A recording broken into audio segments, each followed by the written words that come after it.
Chapter 1, The Reversed Fate Left by the Master Volume 1, Ninefold Prison of the Abyss. For the past 3 years, Chu Chen has been engaged in a peculiar ritual.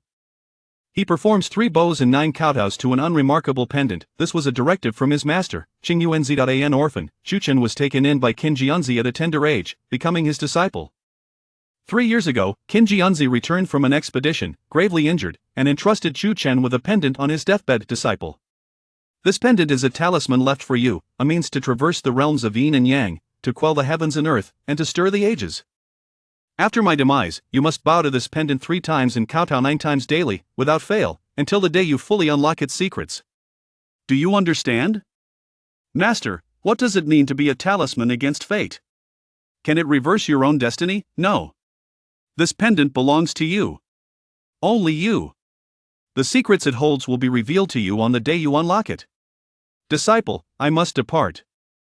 With that, Cang Yuan transcended Dai in the blink of an eye. 3 years have passed, and Chu Chen has dutifully bowed to the pendant for 3 years, yet he remains oblivious to its secrets. At this moment, having just completed another sincere worship of the pendant, Chu Chen gazes at it and murmurs, Master, I am now 16 years old, and still I have not uncovered the mystery of this pendant. You said it is my talisman against fate. What exactly is it meant to reverse? Receiving no answer, Chu Chen sighed and hung the pendant back around his neck. He carefully retrieved a spirit herb from his bosom. A smile graced his face as he beheld the herb. But if one knew that I brought her the sword spirit grass this time, she would surely be overjoyed.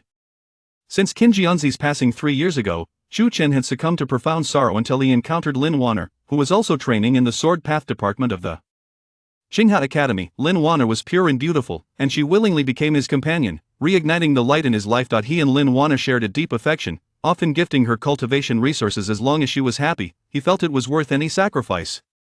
It's almost time to meet Wanner, he mused. In the back mountains of Qinghe Academy, there was a pavilion where Chu Chen and Lin Wanner frequently met. He had arranged to meet her there today. With the sword spirit grass in hand, he hurried towards the back mountains of Qinghe Academy. 15 minutes later, upon arriving at the pavilion, just as he was about to enter, he overheard a familiar voice from within. Go hurry up, Chu Chen might be arriving soon. The voice was laced with a seductive tremor, suggesting the owner was indulging in some form of pleasure. Chu Chen's expression changed dramatically. Was that not the voice of his beloved Lin Wanner? How could this be? Furrowing his brow, he listened intently.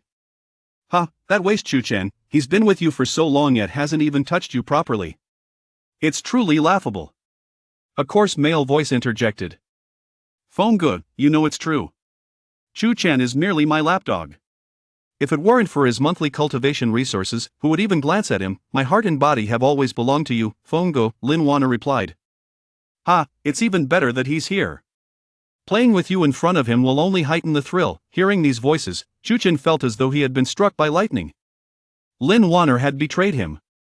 She was indulging with another man. Boom! Unable to contain his rage, Chu Chen burst forth from the pavilion. Lin Wanner, who had been reclining on the bench, immediately stood up in a panic upon seeing Chu Chen, hastily covering her bare body with her garments, inadvertently revealing glimpses of her form. Her cheeks flushed, and a flicker of panic crossed her features as she exclaimed, Chu Chen! When did you arrive? When did I arrive? Am I too early?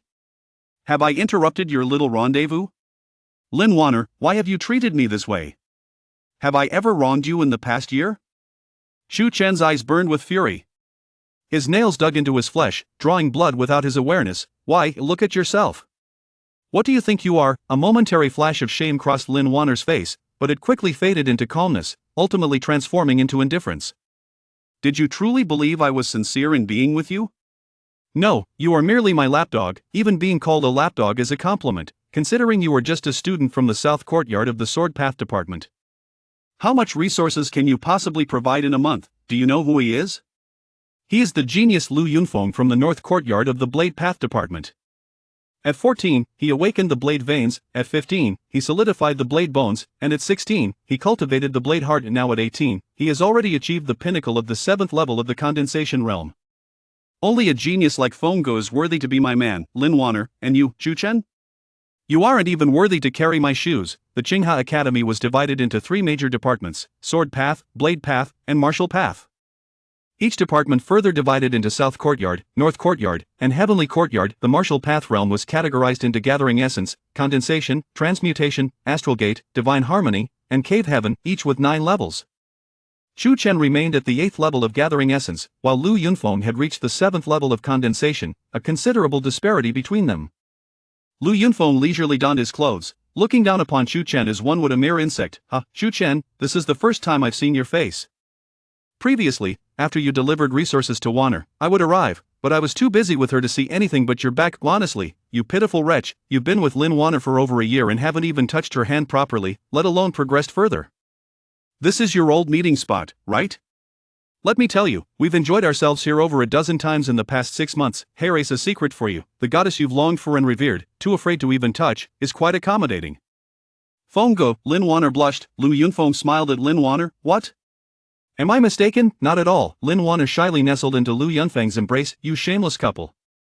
Chu Chen could no longer restrain himself. He unleashed his energy and charged forward. Bang! Chu Chen surged with all his might, but Lu Yunfeng was quicker.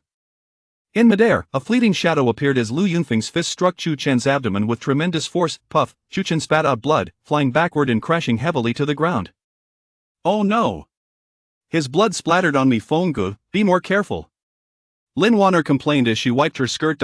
My apologies. Then Fengge, you must make it up to me. Oh? How shall I compensate you? I want Fengge to visit me every night. Alright. I shall fulfill your shameless request. Chu Chen trembled in rage. Though his injuries were severe, his heart bore an even deeper wound. He regarded Lin Wanner as his dearest love. He had given her every bit of his cultivation resources. Even the rare moments when she allowed him to hold her hand filled him with joy. He had believed Lin Wanner to be pure and innocent. Now, he realized, she was nothing but a filthy woman. Not only had she betrayed him, from beginning to end, he toyed with him at will. Sword Spirit Grass. Lin Wanner gazed at the spiritual herb that had fallen from Chu Chen's embrace. With a swift gesture, she summoned it to her. Chu Chen, is this the spiritual herb you prepared for me? It took you a month of hard work to gather just one, yet Fengge can effortlessly present me with a dozen. I shall graciously accept this gift from you, my devoted admirer, but it is still insufficient. She tucked the Sword Spirit Grass into her bosom and cast a flirtatious glance at Lu Yunfeng. Fengge. Lu Yunfeng produced a dagger, a cold smile spreading across his face as he approached Chu Chen. What are you two wretches planning? Chu Chen's gaze trembled with fear. You specialize in the sword path, which demands the opening of the sword meridian, the solidification of the sword bone, and the nurturing of the sword heart. Your talent is commendable. At just 16, you have already cultivated a sword heart, yet Wanner remains stuck at the sword bone stage, unable to bring forth her sword heart. Today, we shall extract your sword meridian, excavate your sword bone, and carve out your sword heart. We will employ a secret method to graft them onto Wanner, aiding her in nurturing her sword heart. Tomorrow marks the Sword King Bell assessment for your sword department at the Southern Academy, and Wanner must seize the first place with that sword heart. What? Chu Chen's complexion paled dramatically. Lu Yunfeng began to carve into Chu Chen's flesh with the dagger. Chu Chen let out a soul-piercing scream, enduring a torment akin to hellish cruelty.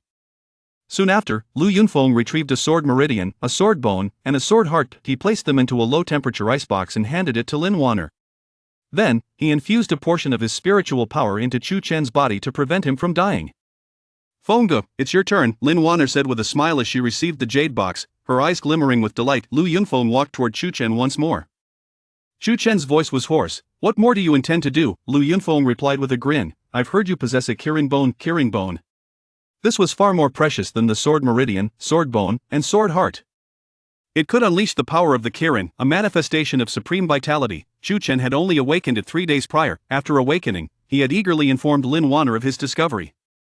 It was evident that Wanner had revealed this to Lu Yunfeng. Chu Chen trembled with rage. Lin Wanner.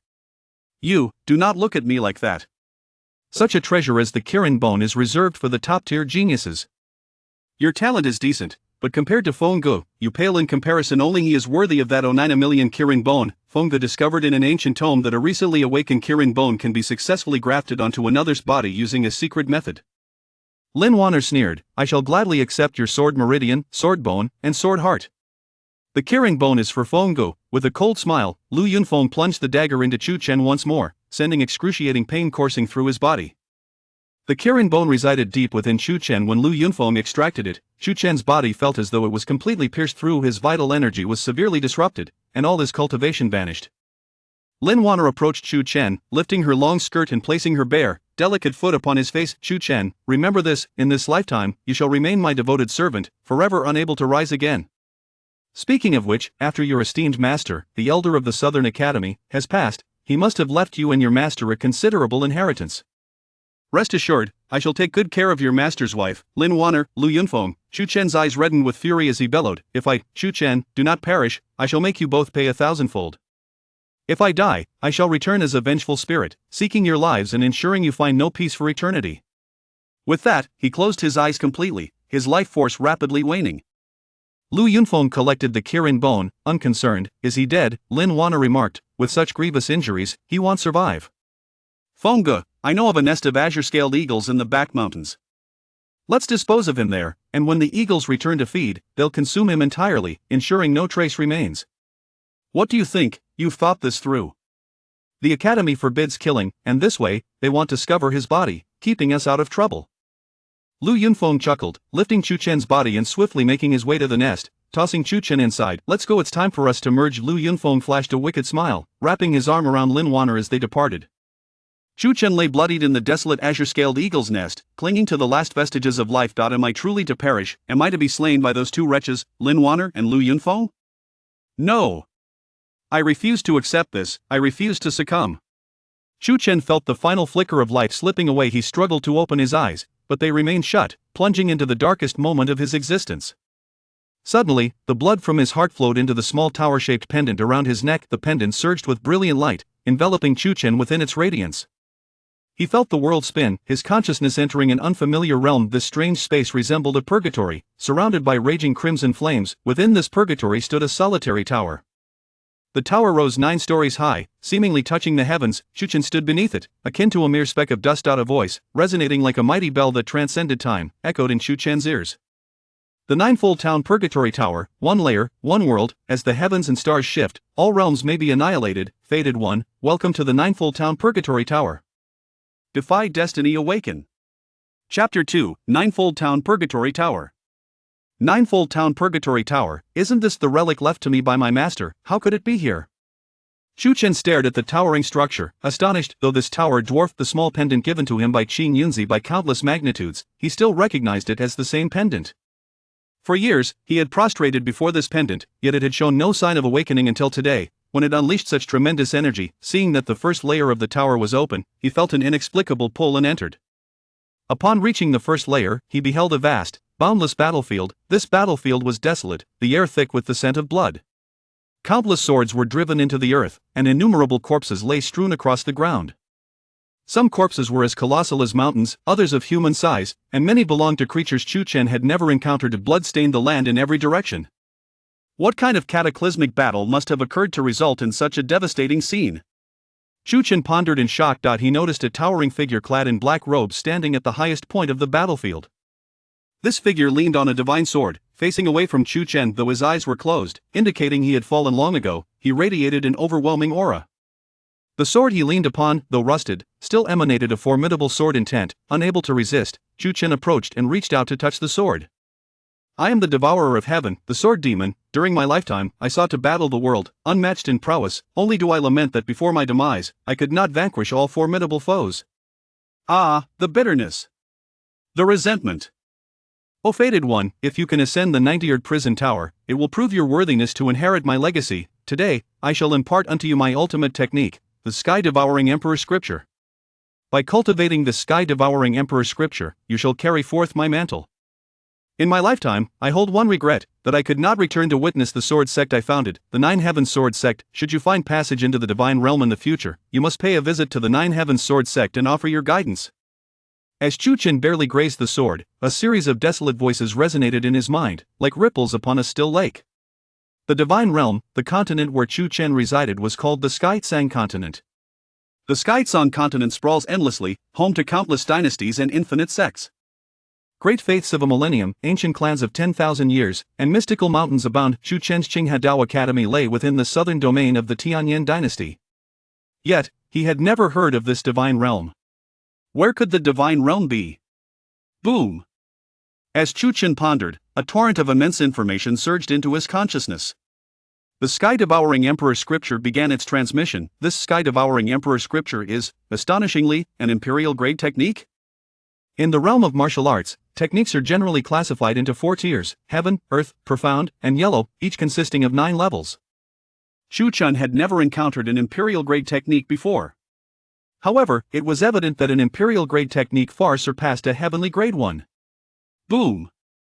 As the Sky Devouring Emperor's scripture commenced its inheritance, a colossal energy suddenly flooded into Chu Chen's body. Chu Chen's energy sea instantly revitalized, and his cultivation began to surge. First level of the Gathering Essence realm. Second level. Third level. Fourth level. Fifth level. In mere moments, he returned to the fifth level of the Gathering Essence realm, though he still strayed from his original eighth level. Such an instantaneous rise of 5 levels was utterly unprecedented. Swish, swish, swish, swish, swish. Simultaneously, within this vast battlefield, aside from the sword held by the Sky Devouring Sword Demon, countless swords embedded in the ground soared skyward. These swords hovered in the void, each radiating a terrifying sword aura, their might capable of rending the heavens and shattering the earth. Then, like an unending deluge, this sword aura cascaded from above, violently surging into Chu Chen's being. Ah! Chu Chen felt as if his body were being torn asunder, an excruciating pain surging forth, eliciting a cry of agony. As the sword aura invaded his body, Chu Chen distinctly felt his severed sword veins, sword bones, and sword heart rapidly reforming. In an instant, they were completely restored. Moreover, their strength surpassed their previous state by countless folds. 10,000 divine swords, reshaping the battle body. This is the divine sword body sculpting. Boom! Then, a tremendous sword intent erupted from within Chu Chen, surging forth like an ocean. Sword intent. This is, indeed, sword intent. The initial stages of the sword path comprise 3 minor levels: sword veins, sword bones, and sword heart. Only by mastering these 3 minor levels can one ascend to the first major realm of the sword path, sword intent. Sword intent is a profound state of comprehension within the sword path. Those who grasp it can unleash exponentially greater power with their strikes, even a mere slash can emanate terrifying divine might. Yet, comprehending sword intent is no simple task. It requires the integration of sword veins, sword bones, and sword heart, evolving into a profound state. Even those who have fostered a sword heart may take half a year, or even a year, to finally understand sword intent. The Qinghe Dao Academy boasts numerous sword cultivators, yet those who can comprehend sword intent are as rare as phoenix feathers or qilin horns. This is a segment of sword intent. Sword intent is divided into 9 segments, and even though Chu Chen has only attained the first segment, his sword path realm is now 100-fold stronger than before. Boom! But that was not all. Deep within Chu Chen's being, where the qilin bone had once been excised, a tingling sensation suddenly emerged. He discovered a bone resembling a qilin bone, yet appearing even more sacred, taking shape within him. The Sky Devouring Emperor's scripture grants you the Heavenly Dao Qilin bone. The Heavenly Dao Qilin bone is a type of innate Dao bone, the supreme among qilin bones. The desolate voice echoed once more in Chu Chen's mind. Heavenly Dao Qilin bone? Chu Chen was astounded. Restoring his cultivation, reshaping the 3 minor levels, and comprehending sword intent were already extraordinary feats, yet, he had not anticipated the repair and enhancement of the qilin bone. The qilin bone not only unleashes qilin power but also accelerates a martial artist's training speed. The qilin bone can enhance a martial artist's cultivation speed by 10-fold. The Heavenly Dao Qilin bone, however, is 10 times faster than the qilin bone. Boom! A surge of formidable power erupted within the tower, forcing Chu Chen back, and his consciousness departed from the lofty tower within the nest of the azure-scaled eagle. Chu Chen awoke. At this moment, his body was free from pain, overflowing with vigorous vitality. He raised his hand to feel his body, realizing that everything he had experienced within that tower was indeed real. It was not a mere dream. Counterfactual object? Counterfactual object? Could it be that the pendant my master spoke of is this counterfactual object? Chu Chen cradled the pendant of the 90-year prison tower, his hands trembling with excitement, unable to contain himself. He had never understood what Qin Jianzi meant by a counterfactual object. But now, he began to comprehend. Having been harmed by Lin Wanner and Lu Yunfeng, he was nearly on the brink of death, plunging into despair and darkness. Yet, the 90-year prison tower granted him rebirth. How could this be anything but a counterfactual object? Most crucially, he sensed that the effects of the 90-year prison tower's counterfactual nature extended far beyond this. After all, this was merely the first tier, and there were many layers left for him to explore. Master, Chu Chen's eyes shimmered. He had never imagined the treasure bestowed upon him by Qin Jianzi to be so wondrous. From where did Qin Jianzi acquire such a marvel? Thank you, esteemed elder. Chu Chen took a deep breath, then knelt upon the ground, bowing thrice towards heaven and earth. These 3 bows were directed towards the Sky Devouring Sword Demon. Esteemed elder. I have inherited your legacy. I shall not tarnish your esteemed name. I will strive to fulfill your wishes. The Sky Devouring Sword Demon had granted Chu Chen a second chance at life. Even though Chu Chen did not know where the Divine Realm and the Nine Heavens Sword Sect were, he vowed to seek them out once his strength was sufficient to repay the sword. Demon's profound kindness, Lin Wanner. Lu Yunfeng. Wait for me. Given time, I will shatter your bodies into 1,000 pieces and scatter your ashes. Fierce flames of anger ignited within Chu Chen's eyes. With the inheritance of the Sky Devouring Sword Demon, he now surpassed Lin Wanner and Lu Yunfeng in both swordsmanship and training aptitude by a vast margin.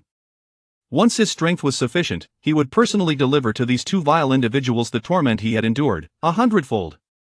Rustled suddenly, a series of rustling sounds emerged from outside the nest. A gigantic azure-feathered eagle strode into the lair with ferocity. Its body was clad in azure scales, and its beak and claws glinted with a chilling light. This was a first-tier demonic beast, the azure-scaled eagle. Its cultivation was equivalent to a human at the 7th level of the Gathering Essence realm. The azure-scaled eagle was known for its vicious nature. Attacking humans on sight. Human flesh was its finest delicacy. Upon spotting Chu Chen, the eagle's eyes gleamed with malice, and it charged directly at him. Chu Chen sidestepped the eagle's beak attack, then delivered a powerful punch to the eagle's chest. Boom! The several hundred-pound azure-scaled eagle was sent flying by Chu Chen's strike, its azure scales violently rupturing, spilling forth crimson blood. Chu Chen was taken aback. His simple punch possessed such overwhelming power. It must be due to the Sky Devouring Emperor scripture. The Devouring Emperor Sutra, a supreme cultivation technique, has sculpted Chu Chen's physique from the essence of myriad swords, significantly enhancing his physical prowess. With this newfound strength alone, Chu Chen can effortlessly engage in battles beyond his rank. Overwhelmed with joy, Chu Chen immediately dashed forth, mounting the azure-scaled eagle, and unleashed a torrent of ferocious strikes. After delivering a dozen blows, the eagle's skull was utterly shattered, blood pooling around him. From the eagle's chest, he extracted a demon essence. The essence, worth a considerable sum in spirit stones, was a boon for the financially strapped Chu Chen. The Devouring Emperor Sutra consumes heaven and earth, devours demons and gods, capable of absorbing various energies from the world to elevate martial prowess and swordsmanship. A voice, resonant with desolation, echoed once more. Absorbing energy? Chu Chen's gaze flickered as he grasped the demon essence, channeling the Devouring Emperor Sutra. Boom! As he activated the sutra, pure strands of energy surged forth from the demon essence, permeating his body. His cultivation level experienced a notable surge. Though not yet a breakthrough, it was considerably more robust than before. His sword intent also saw an elevation. Nearing the second tier, Chu Chen's eyes gleamed with excitement. Nearly one demon essence from the azure-scaled eagle had granted him such a marked enhancement. What would happen if he were to acquire more rare treasures? While others must follow a rigorous training regimen, he needed only to consume relentlessly. How simple and direct, wonderful! Chu Chen rejoiced inwardly. After briefly collecting the valuable items from the azure-scaled eagle, he exited the lair. It was then he realized dawn had arrived, marking the passage of an entire day. Buzz! Suddenly, a vibration emanated from his bosom. He retrieved a talisman, noticing it was radiating a luminous glow. Not good, my master's wife is in danger.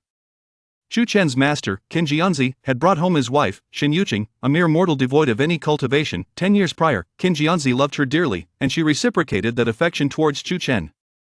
For the past decade, the three had lived in a small courtyard in the southern villa, relying on one another. Following Cang Yuan's passing, Shen Yuqing and Chu Chen grew even closer, with her sewing the very clothes he wore. Before his death, Cang Yuan had entrusted Chu Chen with the promise of caring for Shen Yuqing. Chu Chen had purchased 2 sensing talismans, instructing Shen Yuqing to shatter the talisman should she ever find herself in peril. Lin Wanner, should you dare to harm my master's wife, I shall ensure your demise. Recalling Lin Wanner's ominous words about taking care of his master's wife before he left, Chu Chen's fury ignited, propelling him toward the small courtyard with unbridled determination. Chapter 3, Blood Debt and Blood Repayment. In a modest courtyard within the Southern Academy of Swordsmanship, a woman in her 30s found herself forcefully struck to the ground. 5 vivid red finger marks blooming on her face, with blood trickling from the corner of her lips. A young disciple stood in her defense, while 3 others rummaged through the rooms, plundering treasures. Vile woman, one of them demanded, where have you hidden your valuables? You were once the wife of Elder Cang Yuan.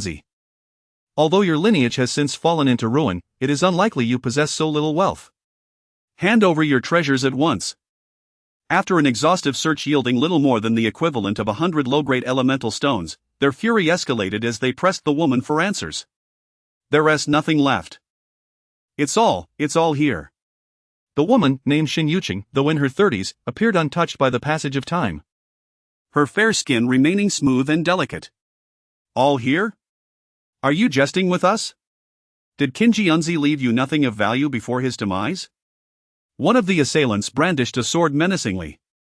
They were disciples of the Southern Academy, their cultivation level slightly below that of Lin Wanner, yet they were not her subordinates. They had come to Shin Yuqing's abode purely to appease Lu Yunfeng. Upon seeing the sword in the assailant's hand, Shin Yuqing instinctively recoiled in fear. Foolish woman! You court death! He raged, advancing with his blade aimed at her face. Just then, the courtyard door was violently thrust open. Who dares to harm my teacheress wife? Chu Chen burst onto the scene. Xiao Chen! Shin Yuqing exclaimed, her heart swelling with joy. Chu Chen? You're alive? The young disciples were taken aback. Lu Yunfeng had informed them that Chu Chen was dead. Teacher's wife. Upon seeing the marks on Shin Yuqing's face, Chu Chen felt a surge of rage. And in an instant, he charged towards the sword-wielding disciple. Seeking death. The disciple, fierce-eyed, swung his sword at Chu Chen. Though he too was at the 7th level of the Gathering Essence realm, he was considerably stronger than the Qinglin Eagle. Chu Chen deftly dodged the strike, retaliating with a powerful punch to the disciple's chest. Boom! The disciple spat blood and was sent hurtling backward, crashing into the beam of the house before collapsing to the ground. You were supposed to be crippled? The disciple's astonishment was palpable. Just the day before, Lu Yunfeng had claimed that Chu Chen was not only dead but had also lost all his powers. Yet here he stood, unscathed. My martial prowess has indeed advanced, Chu Chen mused, surprised himself. The disciple, stronger than the Qinglin Eagle, had compelled him to utilize a previously mastered footwork technique. The 7-star step, and a fist technique, the diamond fist. While he had only achieved great success in these arts before, he had now effortlessly unleashed their full power. Thanks to the enhancement provided by the Heavenly Dao Qilin Bone. With the Heavenly Dao Qilin Bone within him, his comprehension had multiplied, allowing him to grasp martial arts with remarkable ease. Fight! Strike back! The fallen disciple yelled. The other 3 disciples, emboldened, drew their swords and lunged at Chu Chen. He evaded their attacks with grace, then unleashed a flurry of punches. Boom! Boom! Boom! 3 resounding impacts echoed as they were simultaneously hurled backward, blood spilling from their mouths as they crashed to the ground. The 4 disciples wore expressions of utter dismay. Lu Yunfeng had deceived them. Chu Chen retrieved a sword from the ground, his gaze icy as he advanced toward them. Chu Chen, you. The 4 disciples trembled in fear. Were you sent here by Lin Wanner? Chu Chen's voice was chilling. Yes. It was Lin Wanner who sent us. They stammered. We were coerced by her and Lu Yunfeng. They threatened us if we didn't come. Forgive us, Chu Chen. We were wrong. Where is Lin Wanner now? She has gone to participate in the Sword King Bell assessment for Class 4. While death may be avoided, punishment awaits. Within the rigid regulations of the Qinghe Dao Academy, killing without just cause was strictly forbidden. Had this transpired in the depths of the wilderness, Chu Chen would have had no qualms about sending them to their demise. However, this was his home, and he could not take a life. With a swift motion, Chu Chen severed the tendons in their legs. Ah! They cried out in agony, clutching their injured limbs. Begone! Chu Chen's expression remained impassive. Yes, we're leaving. They scrambled away, crawling on their hands, drenched in sweat, relieved to escape. The severed tendons would hinder their training for months, a severe punishment indeed. Xiao Chen. Shin Yuqing approached him. Chu Chen quickly supported her. Teacher's wife, are you all right? She shook her head. I'm fine. But Xiao Chen, why are there so many holes in your clothes, and so much blood? Have you been hurt? What happened with Wanner? They claim she sent you here? Having known Lin Wanner through her relationship with Chu Chen, Shin Yuqing viewed her as innocent and charming. The sight of Chu Chen's torn clothing and blood filled her with dread. Don't worry, I'm fine. Teacher's wife, from now on, do not place your trust in Lin Wanner. She is not as we imagined, she is truly vile, the worst of her kind," Chu Chen declared. Xiao Chen. Xin Yuqing remained anxious. "I assure you, I am unharmed. Just remember my words. Now, let me tend to your wounds." Chu Chen fetched a medicine box from the room and began to dress Xin Yuqing's injuries. Afterwards, he started to tidy up the house, but Xin Yuqing insisted on helping. Once the house was in order, Chu Chen changed into a fresh set of clothes, retrieved his sword from the wall, and strode towards the exit. "Xiao Chen. Where are you going?" "To participate in the Sword King Bell assessment." "Alright, I will prepare dinner for you." "Thank you, teacher's wife." The Sword King Bell assessment was a periodic evaluation held by the Southern Academy of Swordsmanship for each class. With 12 classes in total, it was Class 4's turn today. Both Chu Chen and Lin Wanner were in Class 4. The assessment aimed to test the disciples' swordsmanship rather than their cultivation levels. Legend has it that the Sword King Bell was forged centuries ago by a sword king from the Qinghadao Academy, containing the essence of his swordsmanship. Disciples could attack the Sword King Bell to resonate with it, producing sound based on their mastery of the sword.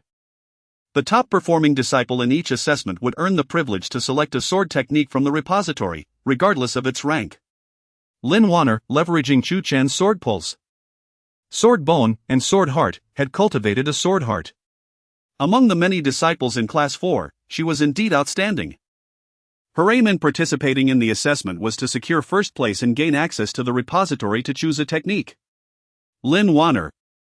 "I shall not allow you to succeed," Chu Chen vowed, his eyes glinting with cold determination as he made his way to the assessment venue. Chapter 4, The Sword King's Bell Assessment at the Southern Academy. A mountain peak stood erect like a sword, piercing the heavens. At the summit of this peak lay a vast plaza, the very site of the Sword King's Bell Assessment. This assessment was overseen by 3 stewards and an elder from the Southern Academy. Most of the students from Class 4 had gathered, including Lin Wanner.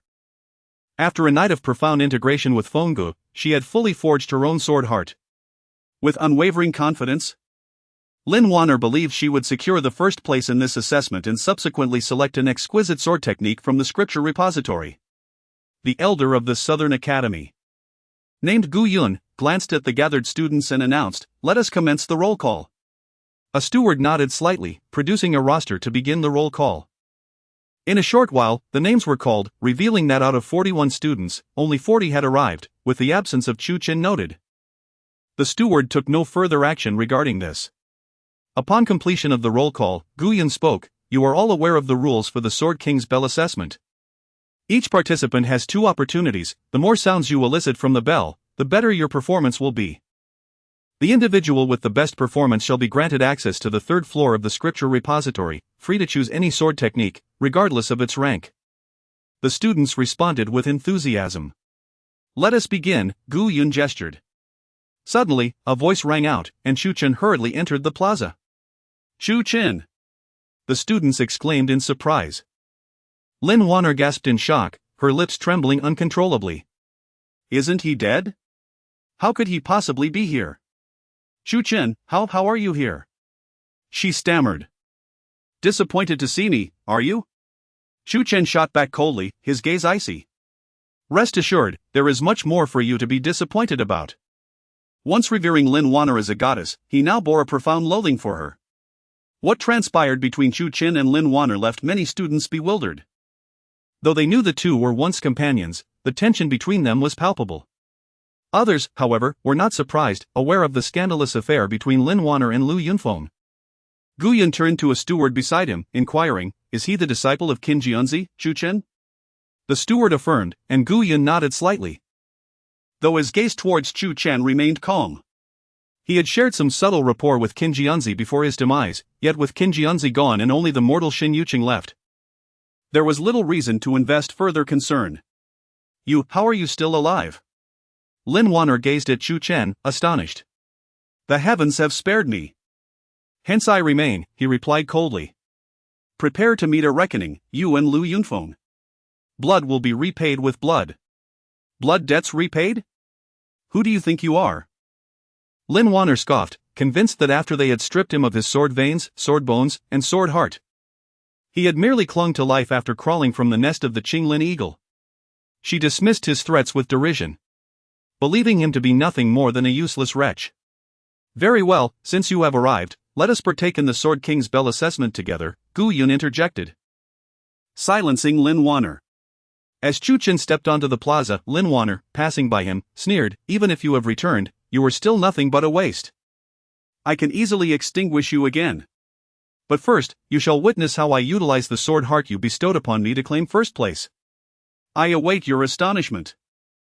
Chu Chen replied coldly, very well, let us begin.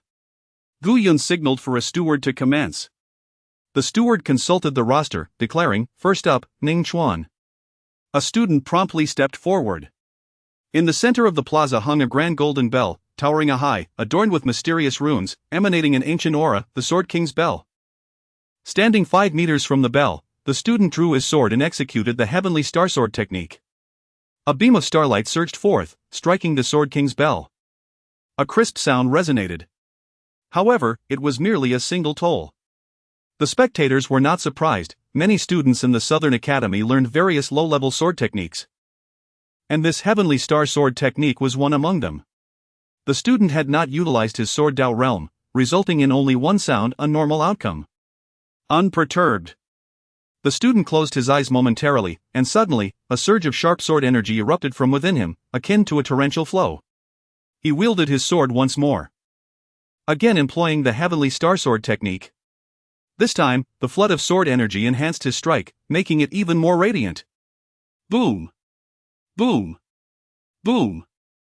The sword light collided with the Sword King's Bell, producing 3 distinct sounds. Gu Yun nodded appreciatively, noting, the sword energy flows like a torrent. You have indeed condensed your sword bones. Well done. The 3 realms of Sword Dao each had their unique markers. The opening of the sword veins yielded flowing sword energy. The condensation of sword bones produced torrential energy, and the nurturing of the sword heart resulted in oceanic energy. This student had reached the level of sword bones. Sword bones. Ning Chuan has actually condensed sword bones. His progress is remarkable. Many students gazed at him enviously. Thank you for your praise, Elder. Though 3 sounds were somewhat disappointing, the student recognized it as his utmost achievement, offering a slight bow before departing. Next, Ding Hao, the steward, announced. A second student stepped forward without hesitation, delivering a strike. Boom! The sword light struck the Sword King's Bell, but without utilizing his sword Dao realm, it elicited only a single sound. Snowfall sword technique. The student followed up with another strike, this time incorporating both the sword technique and his sword Dao realm. Having just opened his sword veins, a chilling white sword light struck the bell, resulting in 2 resounding tolls. Next, Mu Yun. The steward continued, merely glancing at the roster before proceeding. Before long, more than half of the students had completed the assessment, all achieving results within 3 sounds. None had produced 4 or 5 sounds. Among those with the strongest sword Dao, only a few had condensed their sword bones, while most remained at the stage of opening their sword veins, with no one having nurtured a sword heart. This was to be expected, as most of these students were merely 15 or 16 years old. At such an age, to condense sword bones was already a sign of genius. Next, Lin Wanner. Under the watchful gaze of her peers, Lin Wanner approached the Sword King's Bell with a confident smile. Cold plum sword technique. A torrent of sword energy erupted from her, signifying the condensation of her sword bones. With a swift thrust, a crimson sword light, resembling a plum blossom, manifested in the air. The torrent of sword energy amplifying her strike as it collided with the Sword King's Bell. Boom! Boom! Boom! The Sword King's Bell resonated with 3 powerful sounds. In the next moment, Lin Wanner gently closed her eyes. Boom! A surge of sword energy, akin to ocean waves, suddenly erupted from her body, expanding outward and enveloping an area of 5 zhang. She struck down with her sword like a flash of lightning, with a sharp sound. It was the same sword strike as before. The vivid crimson sword light, bolstered by the immense sword energy, collided with the Sword King Bell. Boom! Boom! Boom! Boom! Boom! This time, the Sword King Bell let out 5 resounding echoes, long and grand, deafening. 5 echoes. Sword energy like the sea. The sword heart, the sword heart. Lin Wan'er had actually conceived a sword heart. How terrifying. When had she cultivated this sword heart? The onlookers were astounded. A sword heart. Among the entire 4th class, there were but a handful of students who comprehended the sword heart. Indeed. Gu Yun expressed mild admiration. If one were to consider a 16-year-old who condenses a sword bone a genius, then a 16-year-old who cultivates a sword heart is undoubtedly a superior genius. With the comprehension of a sword heart, the next step is the sword intent. If her progress is swift, Lin Wan'er could grasp the sword intent within 6 months. Lin Wan'er is destined to be the top scorer in our 4th class assessment. No one can compete with her. The other students believed that no one could match Lin Wan'er's achievements. Chu Chen watched the scene with icy eyes. Lin Wan'er's sword heart was forged from his own sword veins, sword bones, and sword heart. One day, he would reclaim them with his own hands. This first place will surely be mine. Lin Wan'er smiled proudly, utterly satisfied with her performance. As she walked past Chu Chen, she smugly remarked, "Did you see? True treasures can only shine in the hands of genuine talents. Someone like you, a waste, is unworthy of possessing them. I advise you not to rejoice too soon." Chu Chen replied indifferently. "Don't rejoice too soon? Humph. I'm curious to see how you intend to bring me down." Lin Wan'er sneered mercilessly. The next participant. The assessment continued. Among the next dozen students, the overwhelming majority only condensed sword bones, with results ranging from 3 echoes to below. There was one student who also conceived a sword heart, but he only produced 4 echoes. He had been previously advised by Lu Yunfeng not to compete with Lin Wan'er. Finally, it was Chu Chen's turn. As the last participant, he approached the Sword King Bell under the gaze of the crowd. His gaze was frigid. "Lin Wan'er, I shall make your heart shatter for the first time. Chu Chen, I'm eager to see how you will embarrass yourself." Lin Wan'er scoffed as she watched him approach the Sword King Bell. Chu Chen's cultivation had already been rendered ineffective by Lu Yunfeng. In the assessment with the Sword King Bell, students must stand 5 meters away to launch their attacks. Without cultivation, how could Chu Chen channel his energy to strike the Sword King Bell from 5 meters away? He was bound to fail to resonate the bell. She was eagerly awaiting his folly. Chu Chen stood 5 meters from the Sword King Bell. He slightly closed his eyes. Then, he unsheathed his sword and executed a strike.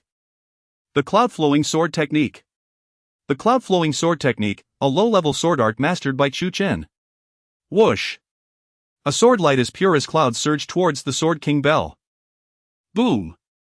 The body of the Sword King Bell trembled slightly, followed by a resounding echo. Then, boom! Boom! 2 more echoes followed. A total of 3.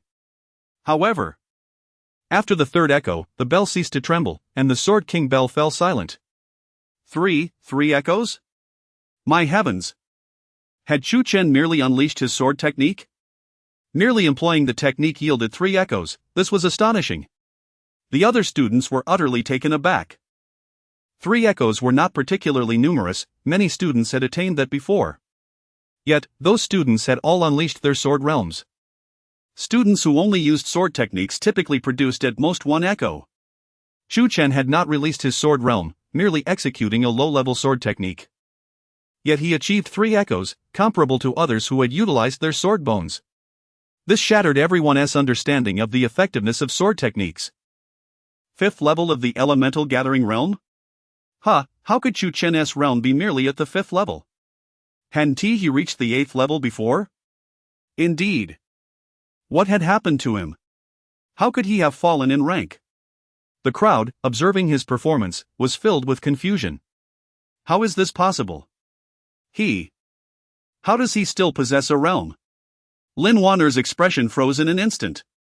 She had assumed Chu Chen had lost all his cultivation, only to discover he retained the 5th level of the elemental gathering realm. Was his energy sea not completely destroyed yesterday? Yes. It must be so. Otherwise, it was inexplicable. 3 echoes.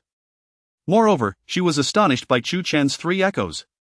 Merely employing a sword technique, his results matched hers after utilizing her sword bones. If she had commanded the spotlight with her sword heart moments ago, now all that attention had been usurped by Chu Chen. 4. Achieving 3 echoes with just a sword technique was more challenging than comprehending a sword heart. This young man is rather exceptional. Gu Yun's eyes sparkled with surprise at Chu Chen's accomplishment. Chu Chen understood why he had produced 3 echoes. The Devouring Heaven Emperor scripture was the innate technique of the sword demon, meaning it was a technique of the sword path. Moreover, it was an invincible sword path technique. With the Devouring Heaven Emperor scripture and the heavenly Dao Qilin bone, his comprehension of sword techniques far exceeded that of ordinary individuals. The same technique wielded by him exhibited several times the power. Thus, he could achieve such results. He turned to Lin Wan'er and said coldly, "Lin Wan'er, watch closely." "Watch closely? Humph. How could I? Can you possibly exceed 3 echoes? No matter how you struggle, you're merely rolling in the mud. The first place still belongs to me," Lin Wan'er declared confidently. Although she was astonished by Chu Chen's performance, she also understood that it would end there. After all, Chu Chen had lost his sword veins, sword bones, and sword heart. He lacked a sword realm. Without the support of a sword realm, he could at most achieve 3 echoes. He could not surpass that. The first place still belonged to her. Just keep your eyes wide open. Chu Chen coldly smiled. Then once more held his sword, closing his eyes. Buzz. As he closed his eyes, an invisible sword energy suddenly erupted from within him. These sword energies, dense and formless, resembled an ocean. Upon their emergence, they swiftly intertwined and evolved into a certain artistic conception. The cloud-flowing sword technique. Chu Chen opened his eyes, and 2 sword shadows seemed to rise from his pupils, sharp and imposing. He executed a single strike. A sword light akin to a cloud surged forth.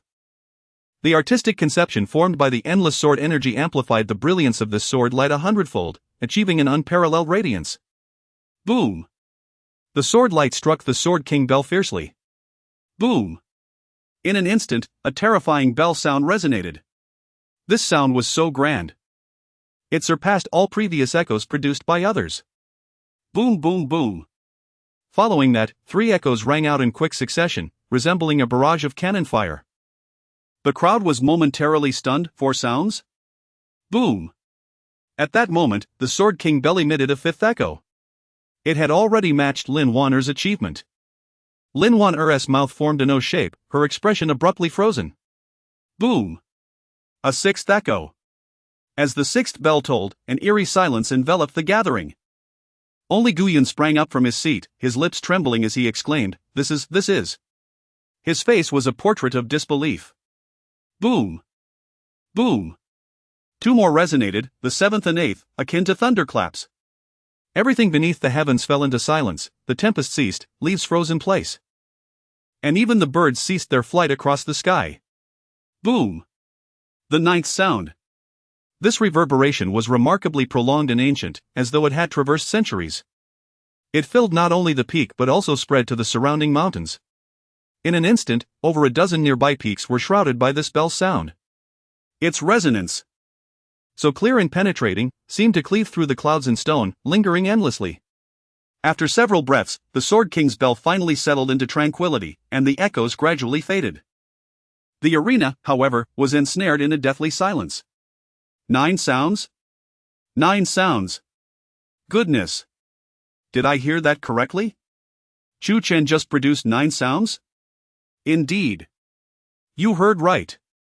He truly struck 9 times. Goodness! 9 sounds. How many years has it been since such an occurrence in our southern courtyard's history? Who is Chu Chen? A man or a specter? What realm of swordsmanship did he just unleash? It feels neither like sword bone nor sword heart. After the silence, a cacophony erupted. All the students were in an uproar, their eyes wide with astonishment as they stared at Chu Chen. 9 sounds. What a terrifying accomplishment! It is worth noting that the most proficient before him, Lin Wan'er, had only managed 5. Most others barely reached 2 or 3. In comparison, it was as if heaven and earth divided them. Sword intent. This is sword intent. Above the square, Gu Yun's trembling lips finally uttered these 2 words. Sword intent? Upon hearing this, the crowd was momentarily stunned. The sword energy surged like an ocean, evolving and intertwining. Forming the realm of sword intent. If not sword intent, then what else could it be? Gu Yun declared firmly, Chu Chen has comprehended a segment of sword intent. What? Everyone was utterly taken aback. Sword intent, what a profound level of swordsmanship! They had diligently trained in the southern courtyard, hoping that one day they could comprehend sword intent and become true sword practitioners. Indeed. Across the realm, numerous individuals wield swords. But only those who grasp sword intent are worthy of being called sword practitioners. Others, even if they attain sword vein, sword bone, or even sword heart levels, are unworthy of that title. At most, they can be regarded as mere sword users. Similarly, the same applies to knife practitioners, spear practitioners, and so forth. Sword intent, knife intent, spear intent, these are their demarcation lines. How old is Chu Chen? Merely over 16, and he has grasped sword intent, becoming a sword practitioner. How terrifying is that? Quickly, check how many years have passed since the Sword King's bell last struck 9 times. Gu Yun hurriedly inquired of a steward. The steward retrieved an ancient tome. Leafing through it for a long while, then stammered, Elder Gu, in the history of our southern courtyard, there have only been 3 instances of 9 strikes. The first occurred 350 years ago, the second 200 years ago. This time, it has been 200 years since the last. 200 years? The crowd gasped in astonishment. One by one, they turned their gaze towards Chu Chen. In their memories, it seemed that Chu Chen had only nurtured a sword heart. When had he comprehended sword intent? How could this be possible? How could Chu Chen possibly grasp sword intent? Lin Wanner turned pale, madness overtaking her as she screamed. Whether through her trembling gaze or her disordered voice, her utter shock was evident. Useless. He was supposed to be useless. How could he steal my first place? How could he comprehend sword intent? She could not fathom how Chu Chen, having lost his sword vein, sword bone, and sword heart, could still grasp sword intent? Even she, having nurtured a sword heart, would require at least half a year to comprehend sword intent. She was unwilling. She was filled with hatred. Chu Chen himself was slightly surprised at having produced 9 sounds. Yet, soon after, a smile crept onto his face, and he dismissed the thought. Having received the inheritance of the celestial sword demon, it seemed that any manifestation in the sword path was merely natural. Chu Chen turned away from the Sword King's bell and approached Lin Wanner, indifferent as he remarked, Lin Wanner, are you satisfied? I came to participate in the Sword King's bell assessment solely to present you this grand gift. Lin Wanner's face turned ashen, her fingers digging into her flesh. Chu Chen. Enough. I declare that the Sword King's bell assessment for Class 4 is hereby concluded. Chu Chen has achieved first place in the assessment and is granted the privilege to select any sword technique from the 3rd level of the Scripture Pavilion. Chu Chen. Here is your token to the Scripture Pavilion, Gu Yun announced, tossing a token to Chu Chen. Chu Chen caught the token, replying, Thank you, Elder. Lin Wanner, filled with resentment, shouted, Elder Gu, wait. Wait for what? Gu Yun replied. I suspect Chu Chen cheated. Given his swordsmanship talent, how could he possibly comprehend sword intent? I request the Elder to examine his sword vein, sword bone, and sword heart. Lin Wanner insisted. Chu Chen's sword vein, sword bone, and sword heart had already been extracted, now residing within Lin Wanner's body. She would never believe that Chu Chen could comprehend sword intent overnight, convinced that something was amiss with his body. Lin Wanner. My judgment does not falter. What Chu Chen released was indeed sword intent, Gu Yun stated. No, that is not right. It must be wrong. Lin Wanner replied urgently. Ha! Lin Wanner, you truly are shameless. Unable to defeat me, you resort to slander. You claim my sword intent is flawed. I could just as easily claim your sword heart is flawed. Dare you let Elder Gu examine your sword vein, sword bone, and sword heart? Chu Chen asked with a sardonic smile. Lin Wanner fell silent. Although she had integrated with Chu Chen's sword vein, sword bone, and sword heart through the night, the time was too brief, and flaws remained. Should a serious investigation occur, anomalies could easily be detected, and she dared not allow the Elder to examine her. Yet, her unwillingness lingered, for the third level of the scripture pavilion was something she yearned for. Elder, this isn't right. It truly isn't right. Chu Chen. Enough. Gu Yun, now visibly angered, interjected, Lin Wanner, cease your baseless ruckus. Though I may have been indifferent to Chu Chen due to Qin Yunzi's passing, I now regard him with newfound respect following his comprehension of sword intent. Your unfounded accusations not only slander Chu Chen but also challenge my authority. I will not permit you to continue this nonsense. Seeing Gu Yun's fury, Lin Wanner dared not speak further. The first place belongs to Chu Chen, you all may disperse. Gu Yun commanded. Yes, Elder, the students replied, dispersing. Chu Chen, however, regarded Lin Wanner with a cold smile, saying, Lin Wanner, feeling distressed? Rest assured. The Sword King's bell assessment is merely the beginning. There are many more matters I will return to you in full measure. To you and Lu Yunfeng. Though Lin Wanner wished to confront Chu Chen immediately, she refrained with Gu Yun present. Chu Chen, wait, I will not let this go. She laughed. Her face filled with malice as she uttered her last words. Chu Chen turned and lightly clasped his fists towards Gu Yun before departing. In truth, Chu Chen could have reported to the elder that Lin Wanner had extracted his sword vein, sword bone, and sword heart. However, this matter involved Lu Yunfeng, a prodigious student from the northern courtyard of the Knife Path. A mere elder from the southern courtyard could not touch him. Thus, Chu Chen remained silent. He intended to take revenge in his own way. With Chu Chen's departure, Gu Yun and 3 stewards also took their leave. In a tale of vengeance, Chu Chen's first encounter with Lin Wanner concluded with his triumph. Upon returning to his humble abode, he found Xin Yuqing had prepared a meal in eager anticipation of his arrival. You must be famished, little Chen, she greeted him with a warm smile. Indeed, I am.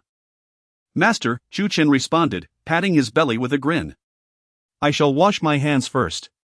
As they sat at the dining table, Xin Yuqing inquired. How did you fare in the Sword King Zheng's assessment? Master, I have splendid news, I secured first place in this assessment, Chu Chen replied after swallowing a morsel of meat. What? Little Chen. You achieved first place? You are truly remarkable. Xin Yuqing exclaimed, her excitement palpable. I always knew our little Chen was exceptional. Then, with a hint of nostalgia, she sighed, if only your master could know, it would surely bring him great joy.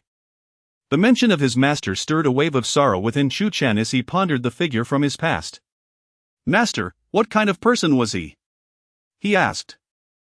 Xin Yuqing looked surprised. Why do you ask this, little Chen? Just curious, he replied with a smile.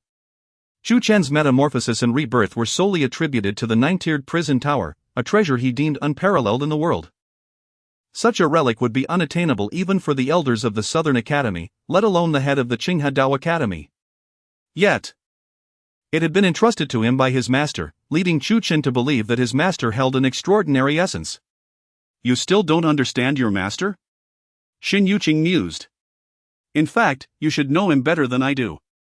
After all, you have been with him since the tender age of 3, which is over 13 years now. While I only returned to him a decade ago, making your acquaintance with him 3 years longer than mine. Your master, Xin Yuqing reflected with a wistful expression, is an elder of the Southern Academy of Qinghadao. He enjoys sipping aged wine, wandering the world, living freely, valuing loyalty and affection, often telling jokes to amuse others, though sometimes to their annoyance. Chu Chen nodded in agreement, recalling that his master indeed possessed an unremarkable demeanor. He chose not to delve further into discussions about his master, aware that such topics often cast a shadow of sadness upon Xin Yuqing, the one he cherished most. Soon, they finished their meal. Xin Yuqing began to clear the dishes while Chu Chen retreated to his room. Seated cross-legged upon his bed, he removed the pendant of the 9-tiered prison tower, grasping it in his hand while closing his eyes, allowing his consciousness to delve into its depths. With the first layer housing the Devouring Sword Demon, he was eager to uncover what lay beyond in the second layer. As his vision spun, an infinite realm of flames materialized before him, a boundless inferno. In the center of this purgatory, the 9-tiered prison tower stood as if it were suppressing the very essence of eternity.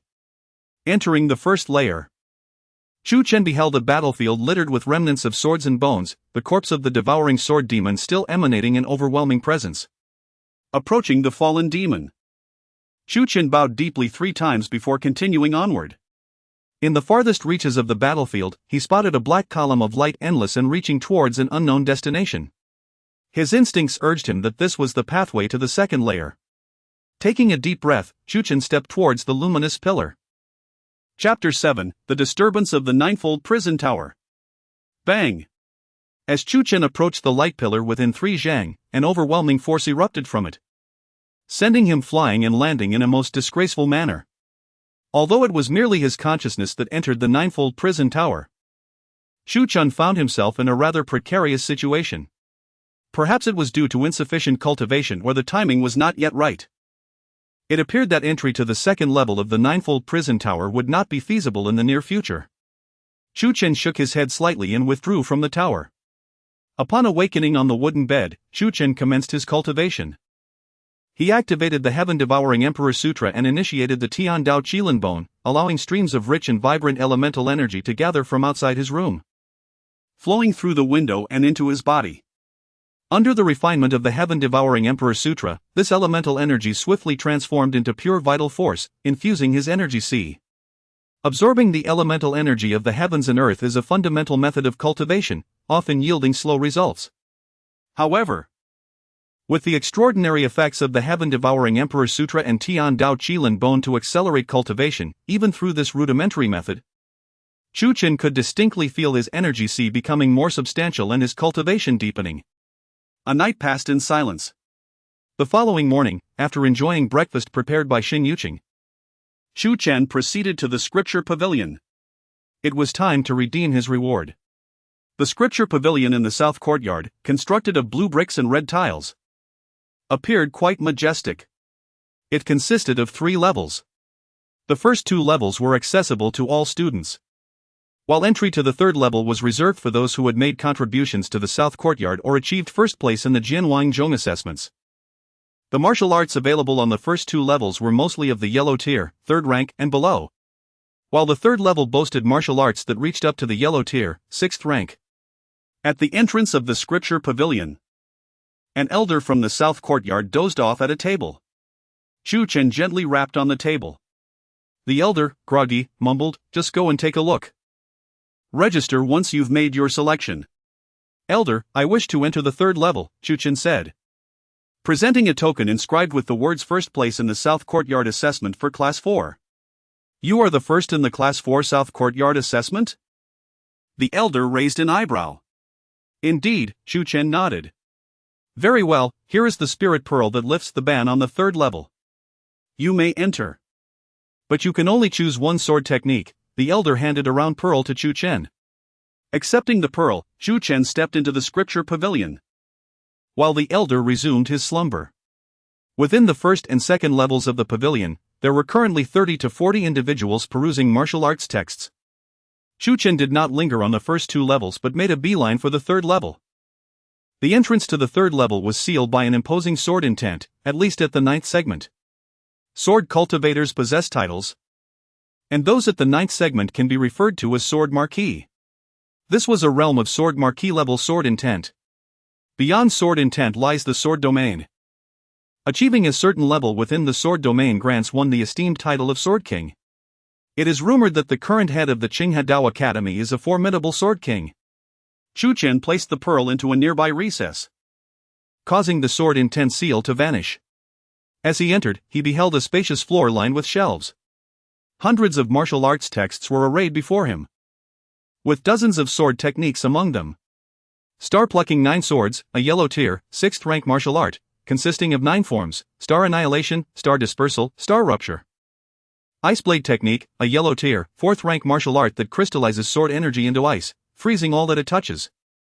Rootless Sword Technique, a yellow tier, 5th rank martial art, which requires one to undergo self-castration to practice. Skyward Sword Technique, a yellow tier, 5th rank martial art. Chu Chen surveyed numerous sword techniques, each with its unique characteristics. After a short while, he had reviewed all the sword techniques and focused his gaze on those of yellow tier, 6th rank, wavering in indecision. Suddenly, The pendant of the ninefold prison tower around his neck stirred slightly, soaring into the air and pointing toward a specific location, a corner of the wooden shelves. Chu Chen noticed a dark red sword technique nestled in that corner. Upon picking it up, he read the title, Blood Prison 9 Swords, a Yellow Tier. 5th rank martial art, known for its extreme ferocity and unparalleled lethality. Chu Chen shook his head slightly. The introduction is quite impressive, but it is merely yellow tier. 5th rank. Yet, the moment his hand touched the tome, the heaven-devouring Emperor Sutra within him activated autonomously. Subsequently, further information regarding this tome flooded into Chu Chen's mind. What? The original rank of the Blood Prison 9 Swords is actually at the Xian tier, 1st rank. It was incomplete, originally comprising 13 swords. The first 9 swords were at yellow tier, 5th rank, while the last 4 were at Xian tier, 1st rank. Chu Chen's eyes widened in astonishment. Since the ninefold prison tower and the heaven-devouring Emperor Sutra had directed him here, the information must be accurate. His heart raced in exhilaration. He had not anticipated the sword technique's rank to be so high. Unable to contain his excitement, he flipped open the pages of Blood Prison 9 Swords. As he turned the pages, the tiny sword-wielding figures within the tome appeared to dance before his eyes, while the heaven-devouring Emperor Sutra within him spun rapidly. Whoosh! A tremendous crimson sword energy erupted from Chu Chen's body, shooting skyward.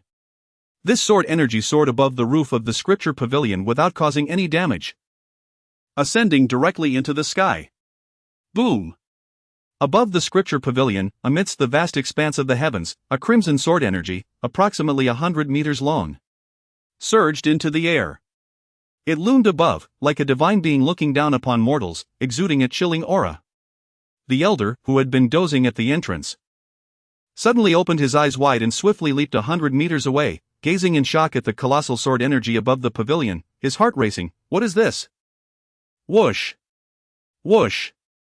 Whoosh! Besides the elder guarding the pavilion, 3 other elders appeared from different directions. They hastily approached the elder, their eyes reflecting profound astonishment. Such potent sword energy! And it originated from within the scripture pavilion. A peerless talent must have resonated with the tome. The elders exclaimed in awe. Certain top-tier geniuses possess the ability to resonate with tomes, eliciting such extraordinary phenomena. This had occurred before in the pavilion. But the previous instances of resonance were far less grand than this one, barely reaching a fraction of its impact. The 100-meter sword energy pierced the heavens. The scene was overwhelmingly striking. Identify this genius. The elder guarding the pavilion, accompanied by the 3 other elders, swiftly rushed toward the scripture pavilion. Buzz! But suddenly, that sword energy vanished. Without a trace, leaving no residual aura behind. The elder guarding the pavilion halted, stating, "It is futile. The sword energy has dissipated, its presence extinguished. It cannot be traced." He sighed. It seems a rare swordsmanship prodigy has emerged within this scripture pavilion. Inside the pavilion, Chu Chen was equally startled.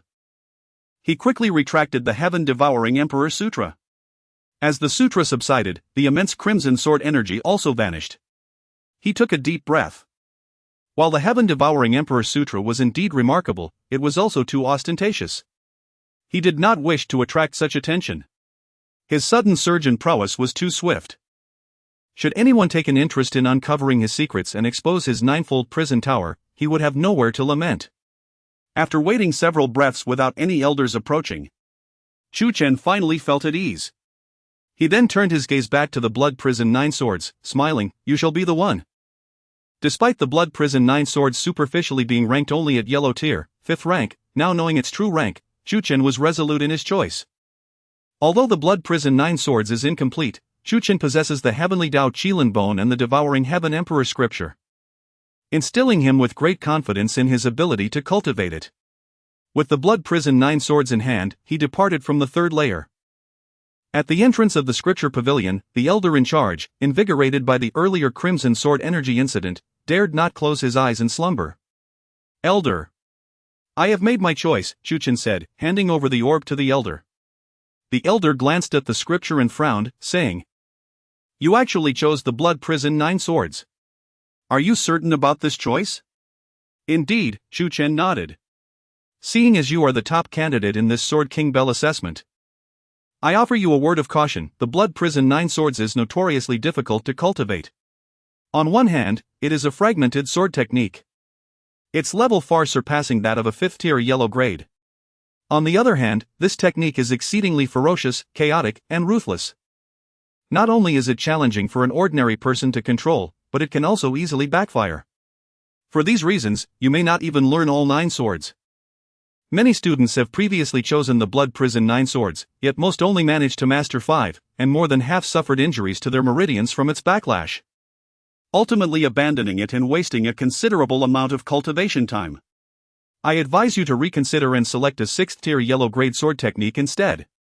If you choose again now, I will grant you that opportunity. Thank you for your counsel, Elder, but I still wish to select the Blood Prison 9 swords, Chu Chen replied, shaking his head. You are truly stubborn. Very well, do as you wish. The elder was left speechless, unable to dissuade Chu Chen. Youthful ambition, I understand. When you fail, you will regret not heeding my advice today. The elder recorded Chu Chen's choice. Thank you, elder. Chu Chen turned to leave with the Blood Prison 9 swords. The elder murmured, pondering if the student who caused the resonance, generating 100 meters of crimson sword energy, could possibly be Chu Chen.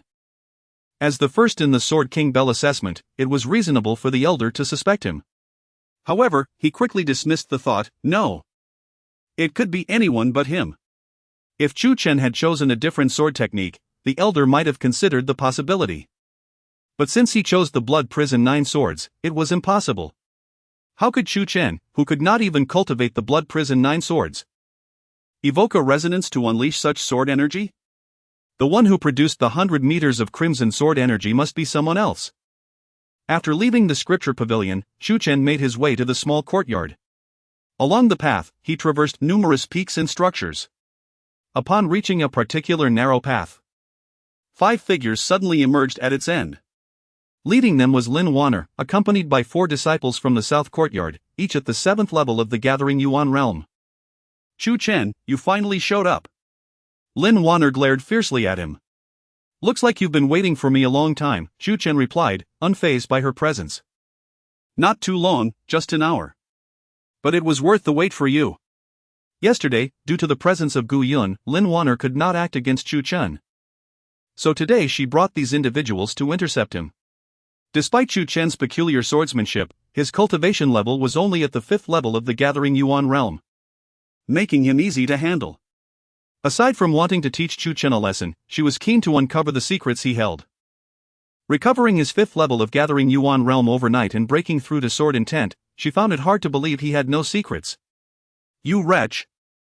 I knew you wouldn't behave. Chu Chen looked at Lin Wanner with contempt and disdain. Wretch? What did you call me? Lin Wanner exclaimed angrily.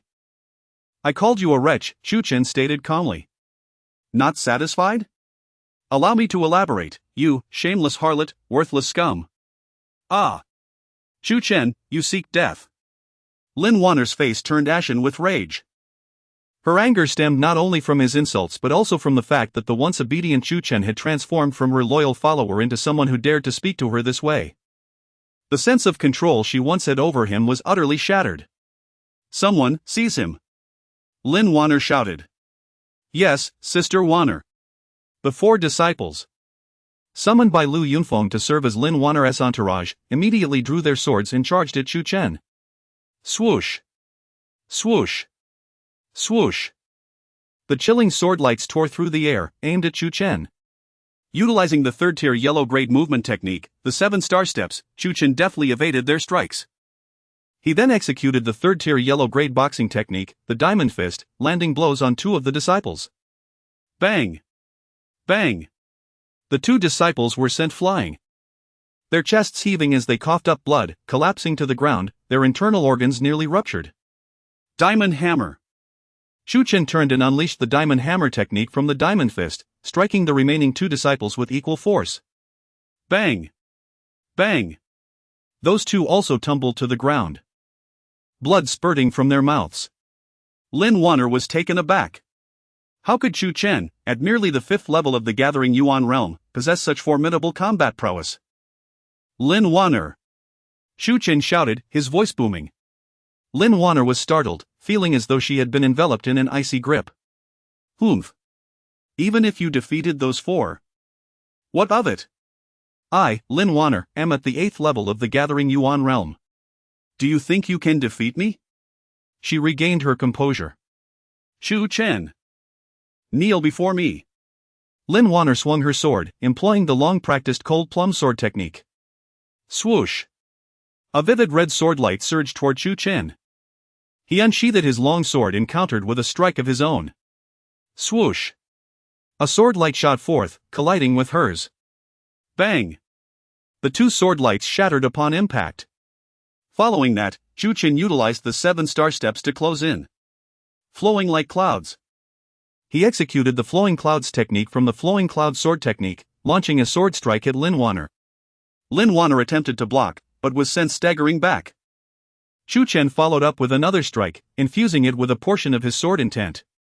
A mighty wave of sword intent surged toward Lin Wanner, overwhelming her defenses.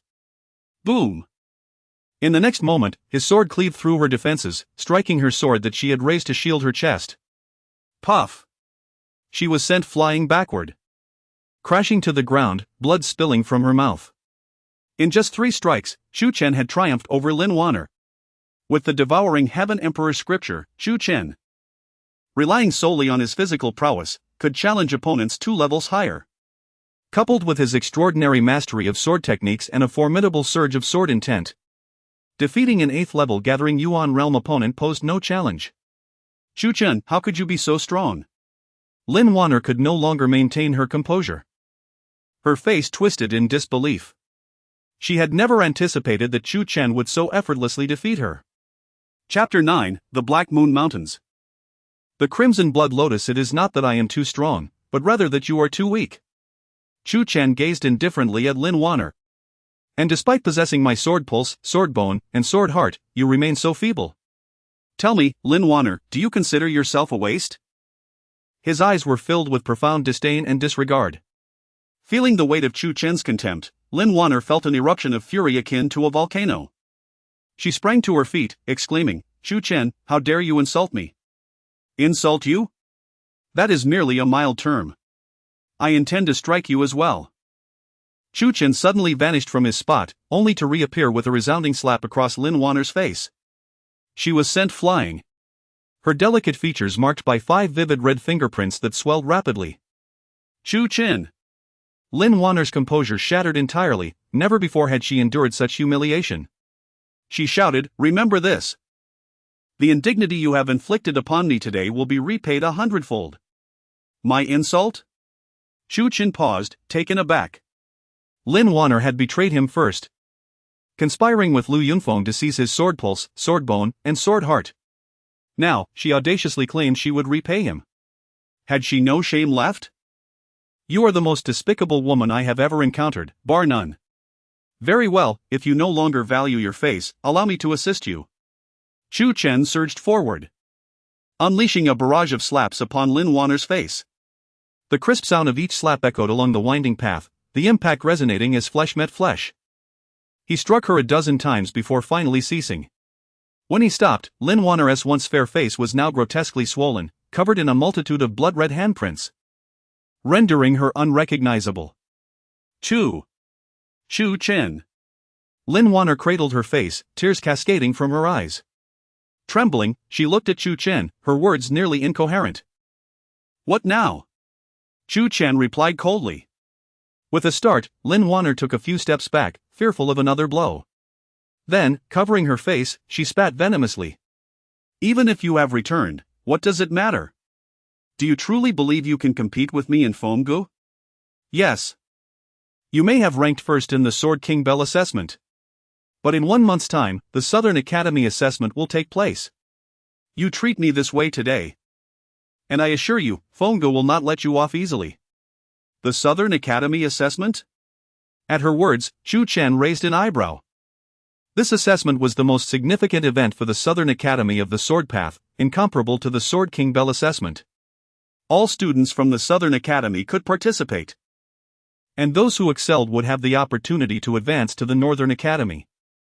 The Southern Academy assessment occurred once a year. And this year's was scheduled for 1 month from now. The Lu Yunfeng did not belong to the sword path. His influence could certainly procure someone to deal with Chu Chen during the assessment. Especially after witnessing the state Lin Wanner was left in today. He would not let this go unpunished. If you wish to kill me, I am always available to engage. But heed this, if you cannot eliminate me, I will undoubtedly ensure your demise. Chu Chen stated calmly before turning to leave. He too wished to eliminate Lin Wanner. Yet it was ill-advised to act violently within the academy. Nonetheless, the satisfaction of delivering such a thrashing was gratifying, alleviating much of the pent-up frustration he had harbored. Wait for me. We will not let you escape during the Southern Academy assessment. Lin Wanner cried out, filled with rage as she watched Chu Chen's retreating figure. Sister Wanner, are you all right? 4 students at the 7th level of the Gathering Yuan realm approached her. Am I all right? Does this look like I'm fine? Leave me be. Lin Wanner bellowed. Chu Chen returned to his small courtyard without delay. After bidding farewell to Shen Yuqing, he departed from the Qinghe Academy, heading towards the Black Moon Mountains. The Black Moon Mountains, the largest mountain range near Qinghe Academy, teemed with demonic beasts and spiritual herbs. Chu Chen realized that to enhance his strength, merely remaining in the academy would suffice. He needed to venture out for experience. After 2 hours, he finally arrived at the Black Moon Mountains. Gazing upward, he beheld a colossal mountain range, exuding an aura of primordial vitality. If he listened closely, the roars of numerous demonic beasts echoed in the air. Without hesitation, Chu Chen entered the mountains. On his first day in the range, he encountered 3 first-tier demonic beasts, feeble in comparison even to the blue-scale eagle. After defeating them, he absorbed their essence using the Devouring Heaven Emperor scripture, experiencing a modest enhancement in both cultivation and sword intent, though not significantly so, likely due to the weakness of the beasts. The periphery of the Black Moon Mountains harbored few formidable demonic beasts or precious spiritual herbs, prompting Chu Chen to venture deeper into the heart of the range.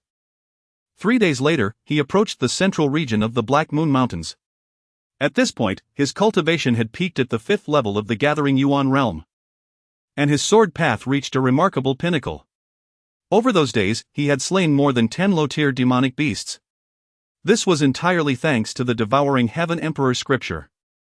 Typically, achieving a peak in both cultivation and sword path would take at least a month, but with the scripture's devouring power, he accomplished it in mere days. At that moment, Chu Chen finally discovered a rare spiritual herb.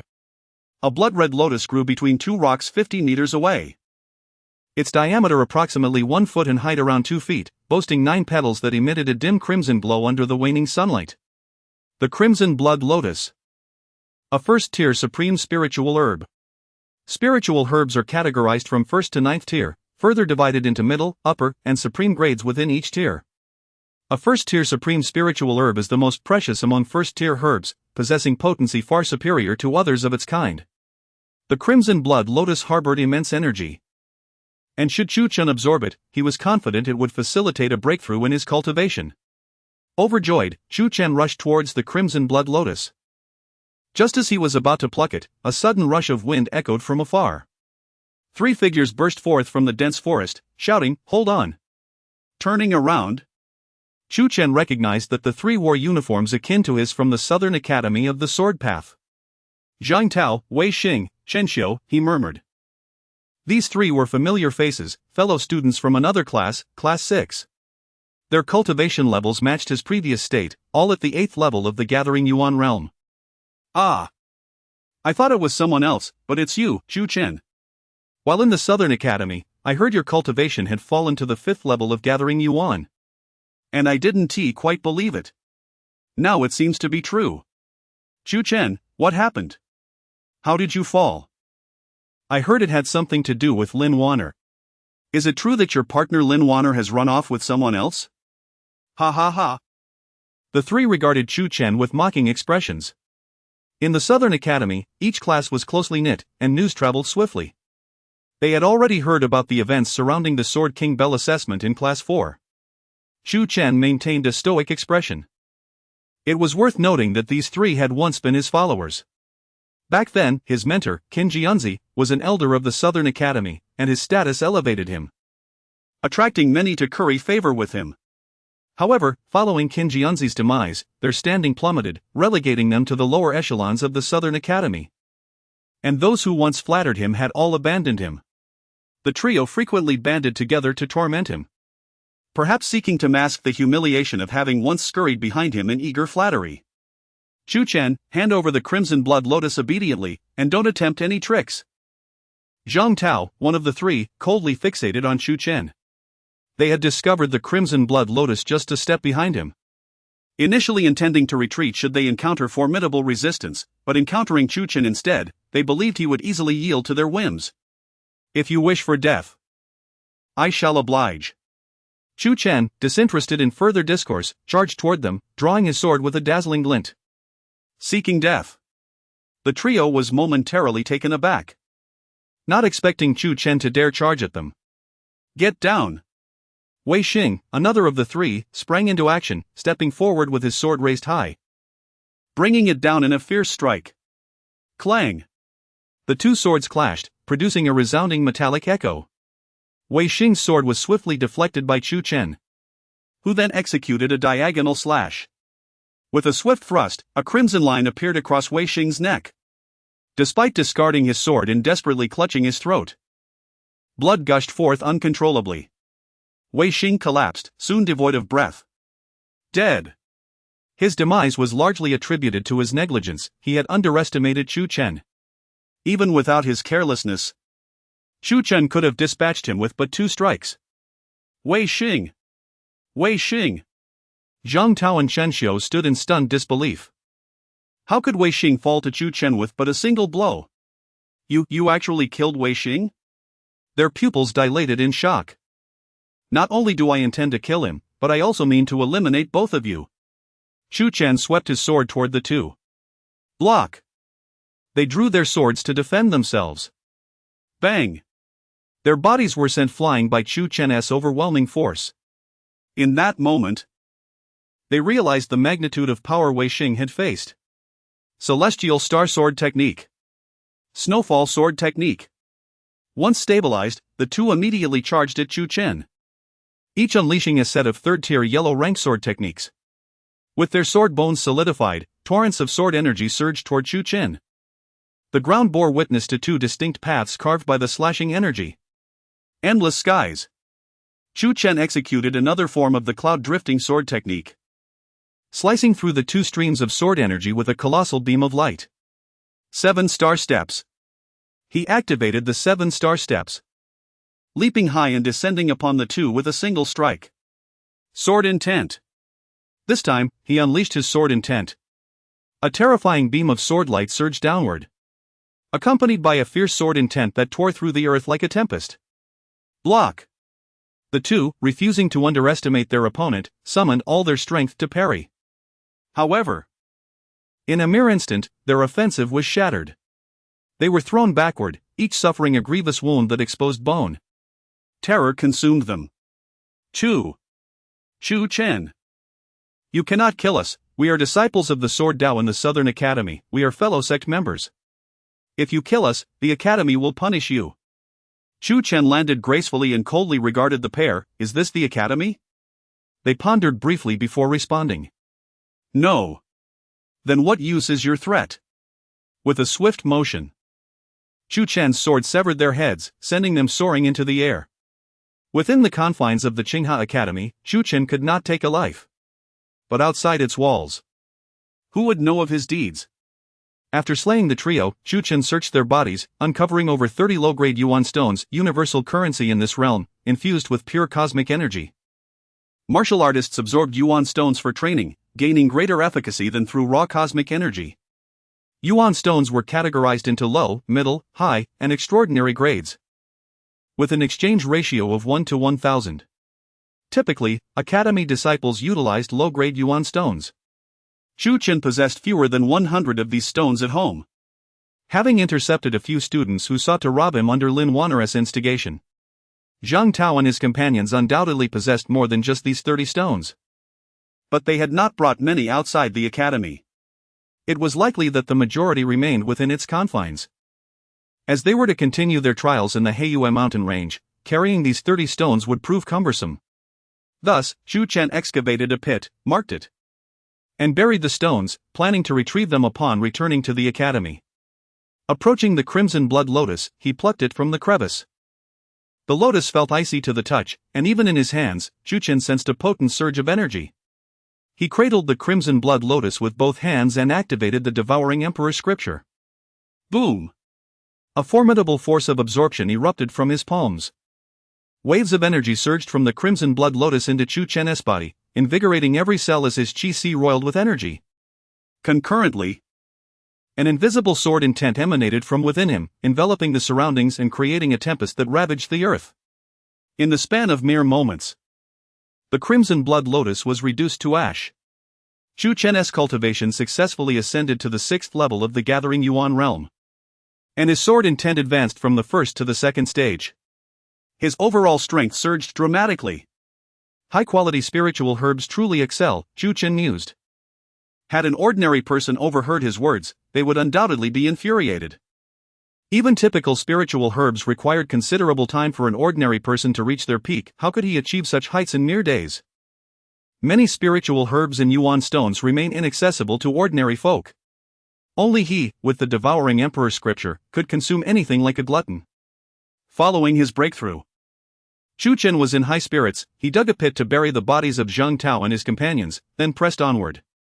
In the days that followed, in addition to slaying beasts and seeking spiritual herbs, Chu Chen diligently practiced the blood prison 9 swords. With the heavenly Dao Qilin bone and the devouring emperor scripture, his comprehension was akin to that of a demon. He mastered the first 9 swords of the blood prison 9 swords in merely 3 days. An additional 3 days allowed him to succeed in mastering the 10th sword, a fragmented part of the 9 swords that ordinary individuals could hardly deduce. Yet Chu Chen accomplished it in an astonishingly swift manner. The initial 9 swords merely constituted the foundational techniques of the blood prison 9 swords. The true lethal moves resided within the last 4. Chu Chen murmured. Furthermore, he discerned why other disciples practicing the blood prison 9 swords frequently suffered backlash. As the elder of the pavilion had stated, this technique was exceedingly violent, requiring an exceptionally rapid circulation frequency of Yuan force and a substantial demand for energy. Under such high frequency and abundant conditions, the fragile meridians of ordinary martial artists could not endure the strain. However, Chu Chen possessed the devouring emperor scripture. When activated, the frenzied power released during the high-speed operation of Yuan force was devoured. Before the devouring emperor scripture, the blood prison 9 swords appeared as docile as a child. Chapter 11, Encounter with Mercenaries. During these days, Chu Chen's cultivation level had successfully reached the peak of the 6th stage of the Gathering Yuan realm, with only a thin line separating him from the 7th stage. Should he manage to find a rare spiritual herb, he would undoubtedly ascend to the 7th stage. Chu Chen had arrived in the central region of the Black Moon Mountain range. On this day, he came upon a dense and shadowy forest. The foliage was so lush that the sunlight was largely obscured by the towering canopies, casting a dim light throughout the grove, which exuded an aura of danger. With the intention of searching for spiritual herbs, Chu Chen ventured inside. After walking several hundred meters into the woods, he approached the center, where he spotted a small hill about 10 meters high. At the base of this hill, there was a dark cave entrance. Surrounding the hill were several figures. They were all clad in combat attire, 4 men and 1 woman, ranging from their 20s to 40s. Each of them emanated a fierce aura, appearing as fearsome as demons. And even the woman exhibited a venomous demeanor. At that moment, they paced around the cave entrance, seemingly deep in thought. Mercenaries. Upon merely glancing at the 5 individuals, Chu Chen deduced their identities. The Black Moon Mountain Range was a favored training ground not only for the disciples of the Qinghe Dao Academy but also for numerous mercenaries seeking adventure. It was evident that this group consisted of mercenaries. Best to leave this place. Mercenaries were notoriously ruthless, a band of bloodthirsty individuals. Of course, this did not imply that all mercenaries were malevolent, but in the perilous Black Moon Mountain Range, it was certainly wise for Chu Chen to keep his distance from them. Just as he turned to depart, the young woman among the mercenaries spotted him and called out to a rugged man in his 40s, the leader of the group. "Big brother, there's a kid over there." The leader glanced at her and replied, "What is it?" "There's a boy over there," she gestured towards Chu Chen. The mercenary leader immediately noticed Chu Chen, and the other 3 men followed suit. Who would have thought someone would come to this desolate place? By the looks of his attire, he seems to be from the Qinghe Dao Academy, the leader scoffed. Big brother, we could do this. The young woman whispered to the leader. The mercenary leader's eyes lit up, giving her a thumbs up before instructing 2 of the men, you two, go bring him here. The strength of this mercenary squad was notable. The leader was at the first stage of the condensed Dan realm, while the young woman and another man were at the 9th stage of the gathering Yuan realm, and the last 2 men were at the 8th stage. The 2 tasked with retrieving Chu Chen were those at the 8th stage. With grins on their faces, the 2 men sped towards Chu Chen. Hey, little brother. Wait a moment. What do you want? Chu Chen turned to face them, having already sensed their approach. However, if he were to flee at this moment, it would surely provoke a confrontation, so he decided to see what they intended. Our team has discovered a treasure trove in this dense forest, but we lack manpower. We would like to invite you to join us in our quest for treasure. If we find anything valuable, you will certainly receive your share. One of the men said with a smile. Sorry, I'm not interested, Chu Chen replied, skeptical of their goodwill. Little brother, don't be so quick to refuse. Just hear us out about what this treasure is. Do you see that hill? Beneath it lies a tomb. Presumably the resting place of a powerful figure from the southern domain long ago. A strong man's tomb must contain treasures. If you join us, we won't ask much of you, just to take a look inside the tomb. No matter what happens, we will protect you, the 2 men insisted. A tomb? Chu Chen's eyebrows raised slightly. He soon realized their true intentions for seeking him out. It was common knowledge that ancient tombs often contain treasures. However, they also frequently housed traps, set by the tomb's owner to deter disturbances after death. The fact that these individuals were lingering at the cave entrance and not entering indicated their fear of the tomb's mechanisms. They intended for him to go first, to ascertain whether any traps lay within. As for whether he might fall victim to those traps, they were indifferent. Even if he managed to escape unscathed, they would undoubtedly kill him afterward, for they would not genuinely share the spoils. Enough chatter, just grab him, the mercenary leader bellowed. He had discerned Chu Chen's cultivation level nearly at the 6th stage of the gathering Yuan realm. Why waste words on such a lowly ant? Understood, big brother. At his command, the expressions of the 2 men turned cold. Indeed, why waste our breath on this insect?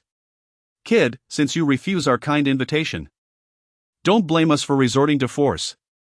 One of the men shouted, lunging toward Chu Chen. However, the instant the man reached out, a chilling sword light erupted from the air before him. The man's right hand, along with his head, soared into the sky. A spray of crimson blood bursting forth as his headless body crashed to the ground. Old 5. Another man exclaimed with horror, then glared at Chu Chen, you. Yet, before he could finish his sentence, another sword light flared before him. With a swift motion, his head too was sent soaring, blood gushing forth. Having slain 2 men in quick succession, not a drop of blood stained Chu Chen's sword, attesting to the extraordinary speed of his strikes. Old 4. Old 5. The mercenary leader, along with the woman and the other man, were nearly beside themselves with rage.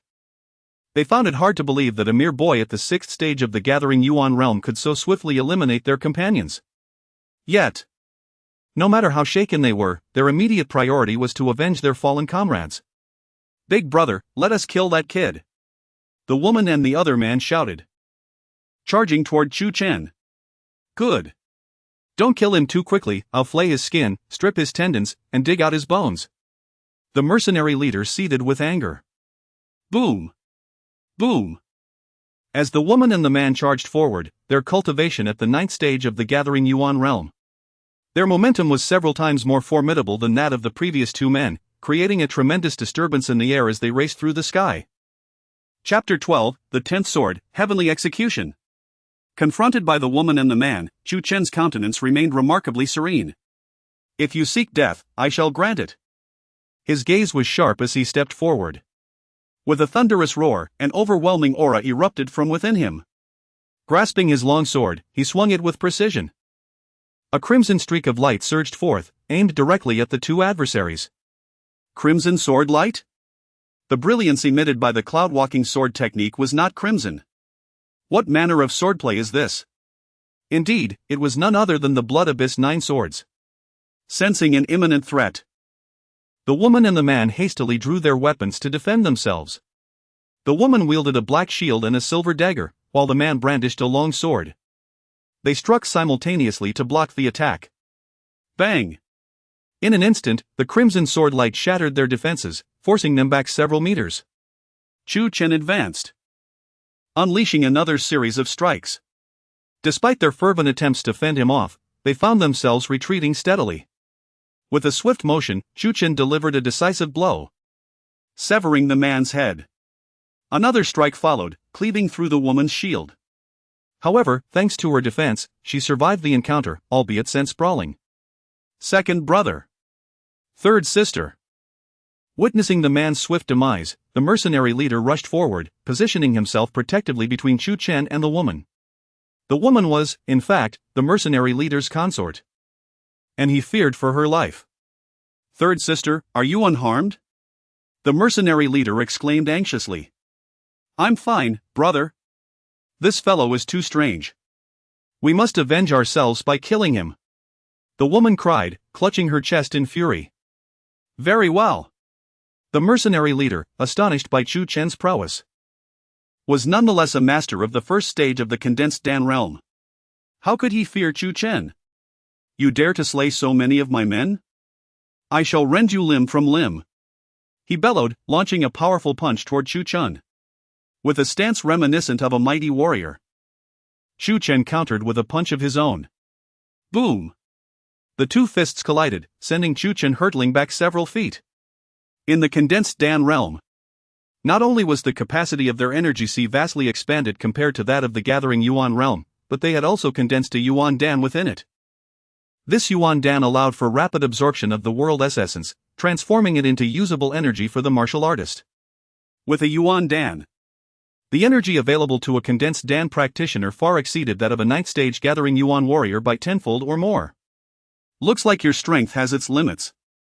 I thought you were truly formidable. The mercenary leader scoffed, charging at Chu Chen. In his hand appeared a green spear, which he thrust at Chu Chen without hesitation. Blood Abyss 9 swords.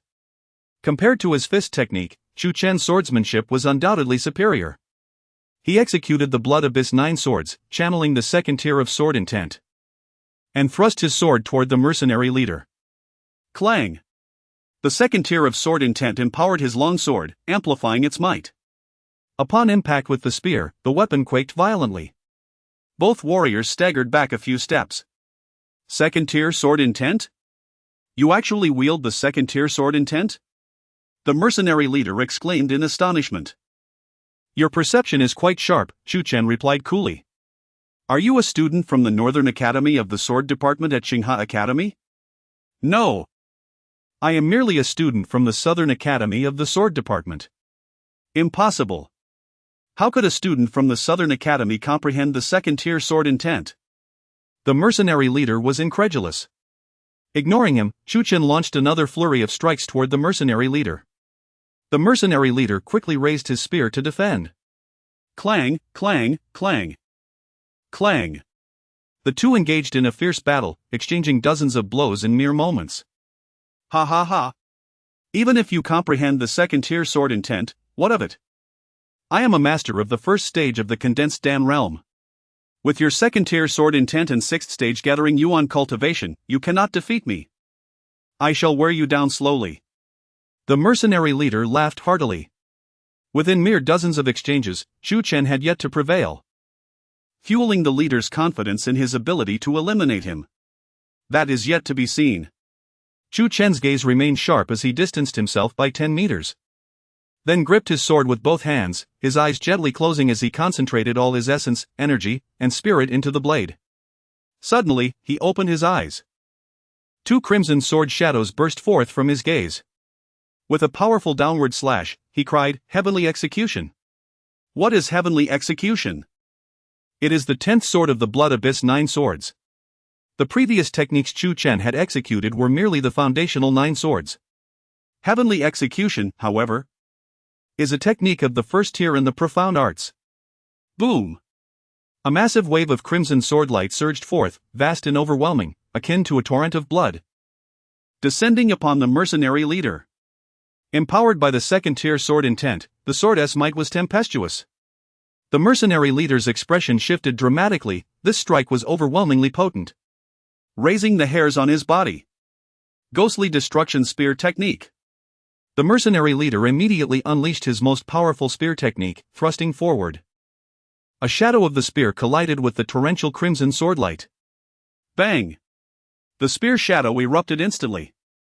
The deluge of crimson sword light crashed into the mercenary leader's body, sending his spear flying from his grasp. The mercenary leader was propelled backward, crashing into a large tree. A gruesome wound appearing on his chest, exposing his innards.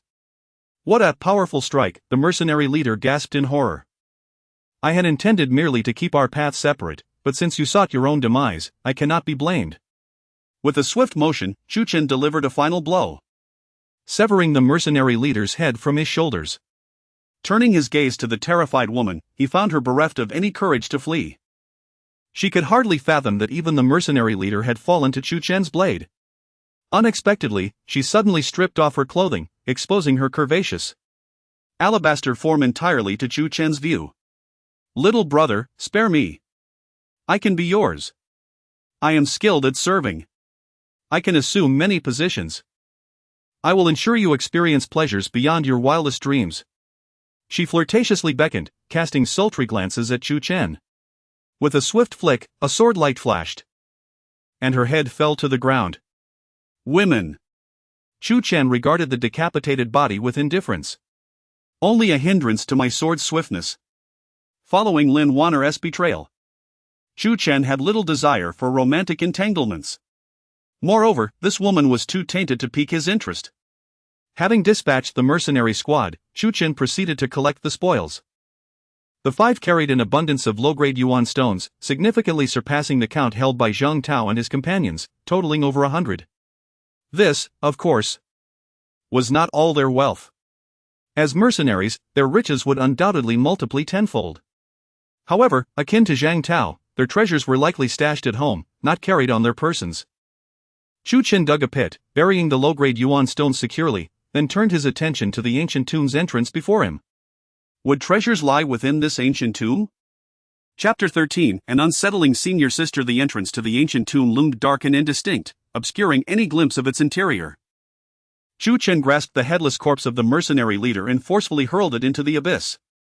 Inside, aside from the sound of the body hitting the ground, an eerie silence prevailed. He followed suit, tossing in a handful of pebbles, yet still, there was no response. Was it only the presence of living beings that could discern any hidden mechanisms within? This thought crossed his mind. Scanning the vicinity, he found no wild creatures. His curiosity about the ancient tomb intensified. Taking a deep breath, he focused all his attention and cautiously stepped inside, ready to retreat at the slightest hint of danger. Igniting a wooden stick with flint, he illuminated the surroundings, revealing walls no different from ordinary cave walls, save for the hundreds of thumb-sized holes peppered across them. Chu Chen observed closely. Scattered black arrows lay embedded in the ground, most rusted and half-buried. Had this tomb been previously explored? The arrows were indeed mechanisms. The fact that they had been discharged left no doubt that this tomb had been entered before. The rust indicated that this exploration had occurred long ago. How unfortunate for the mercenaries. Had they known the traps had already been triggered, they would not have sought to capture Chu Chen, ultimately forfeiting their lives. Yet, one could hardly pity their greed. Such malevolence would likely lead to their demise, whether at Chu Chen's hands or those of another. Despite the tomb's prior exploration, Chu Chen remained resolute in his desire to investigate further. After traversing approximately 50 meters without encountering peril, he finally reached a spacious chamber, roughly 10 meters high. In the center lay a coffin, inside which rested a decayed corpse. Both the coffin and the body had succumbed to rot. Upon closer inspection, he realized all the accompanying burial items had vanished, evidently taken by those who had ventured here before. Suddenly, his gaze was drawn to a peculiar mass beneath the coffin lid. Raising the torch for a better view, he discerned a palm-sized, mushroom-like plant of a subdued yellow hue. Could this be the moss described in spiritual herb texts? Moss, classified as a first-tier spiritual herb, possesses unique qualities. Its grade varies with age. A 10-year-old specimen ranks as a mid-tier herb, while 30 years elevates it to a superior tier, and 50 years to an exceptional tier. Remarkably, a 100-year-old moss could even reach the second tier. The age of moss is determined by its coloration: 10 years is white, 30 years black, 50 years yellow, and 100 years purple. The moss before him exhibited a dark yellow shade, indicative of its age lying between 50 and 100 years, a first-tier exceptional herb. Once a moss attains the exceptional tier, it harbors immense energy, which, when absorbed by a martial artist, greatly enhances their cultivation, its efficacy surpassing even that of the red blood lotus. Chu Chen, initially believing the tomb devoid of treasures, was elated to discover this exceptional moss beneath the coffin lid. Clearly, the last individual who entered this tomb had done so at least 50 years prior, otherwise, this moss would have been taken long ago. Of course, the growth conditions for moss are stringent, reliant not only on temperature and humidity but also on rare ancient trees. The coffin itself must be of considerable quality, as its occupant was undoubtedly once formidable. Yet now, all that remained were bones. Carefully, Chu Chen extracted the moss and exited the tomb, satisfied with his expedition. Had it not been for the previous explorers, he might not have even been able to bypass the tomb's mechanisms. This moss was indeed a stroke of fortune. Activating the Devouring Heaven Emperor scripture, he refined the moss. After half an hour, his cultivation successfully broke through to the 7th level of the Gathering Yuan realm, while his sword intent reached its pinnacle at the 2nd stage. The sword intent did not advance further, as such breakthroughs are inherently more challenging than mere cultivation. Emerging from the dense forest, Chu Chen continued his journey.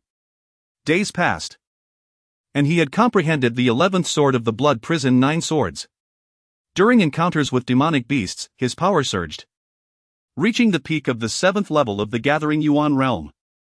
One day, he arrived at the banks of a small river, where the gentle flow and picturesque scenery created an oasis amidst the perilous Black Moon Mountains. Not far off, 2 fawns quenched their thirst, making this a rare sanctuary. Chu Chen knelt by the river to wash his face when suddenly, 2 sharp whistling sounds pierced the air. Ah, Liu-chan. You have fallen victim to my fleeting joy powder. You cannot escape my grasp. Submit willingly, and I shall grant you ecstasy beyond your wildest dreams. A lascivious laugh echoed as 2 figures descended on the opposite bank of the river. Chu Chen barely had time to glimpse their identities before he hurriedly concealed himself behind a large rock. Just listening to their piercing wind sounds, he deduced their power far surpassed his own. Peering out cautiously, he caught sight of a girl, seemingly over 17. She wielded a jade-colored longsword and donned a gown as pure as freshly fallen snow. Her exquisite features radiated a serene beauty. Her delicate nose and enchanting eyes seemed to harbor a crystalline pool, while her fair skin and luscious lips resembled the finest jade. Each aspect of her visage appeared as if meticulously crafted by a master artisan, devoid of any flaw.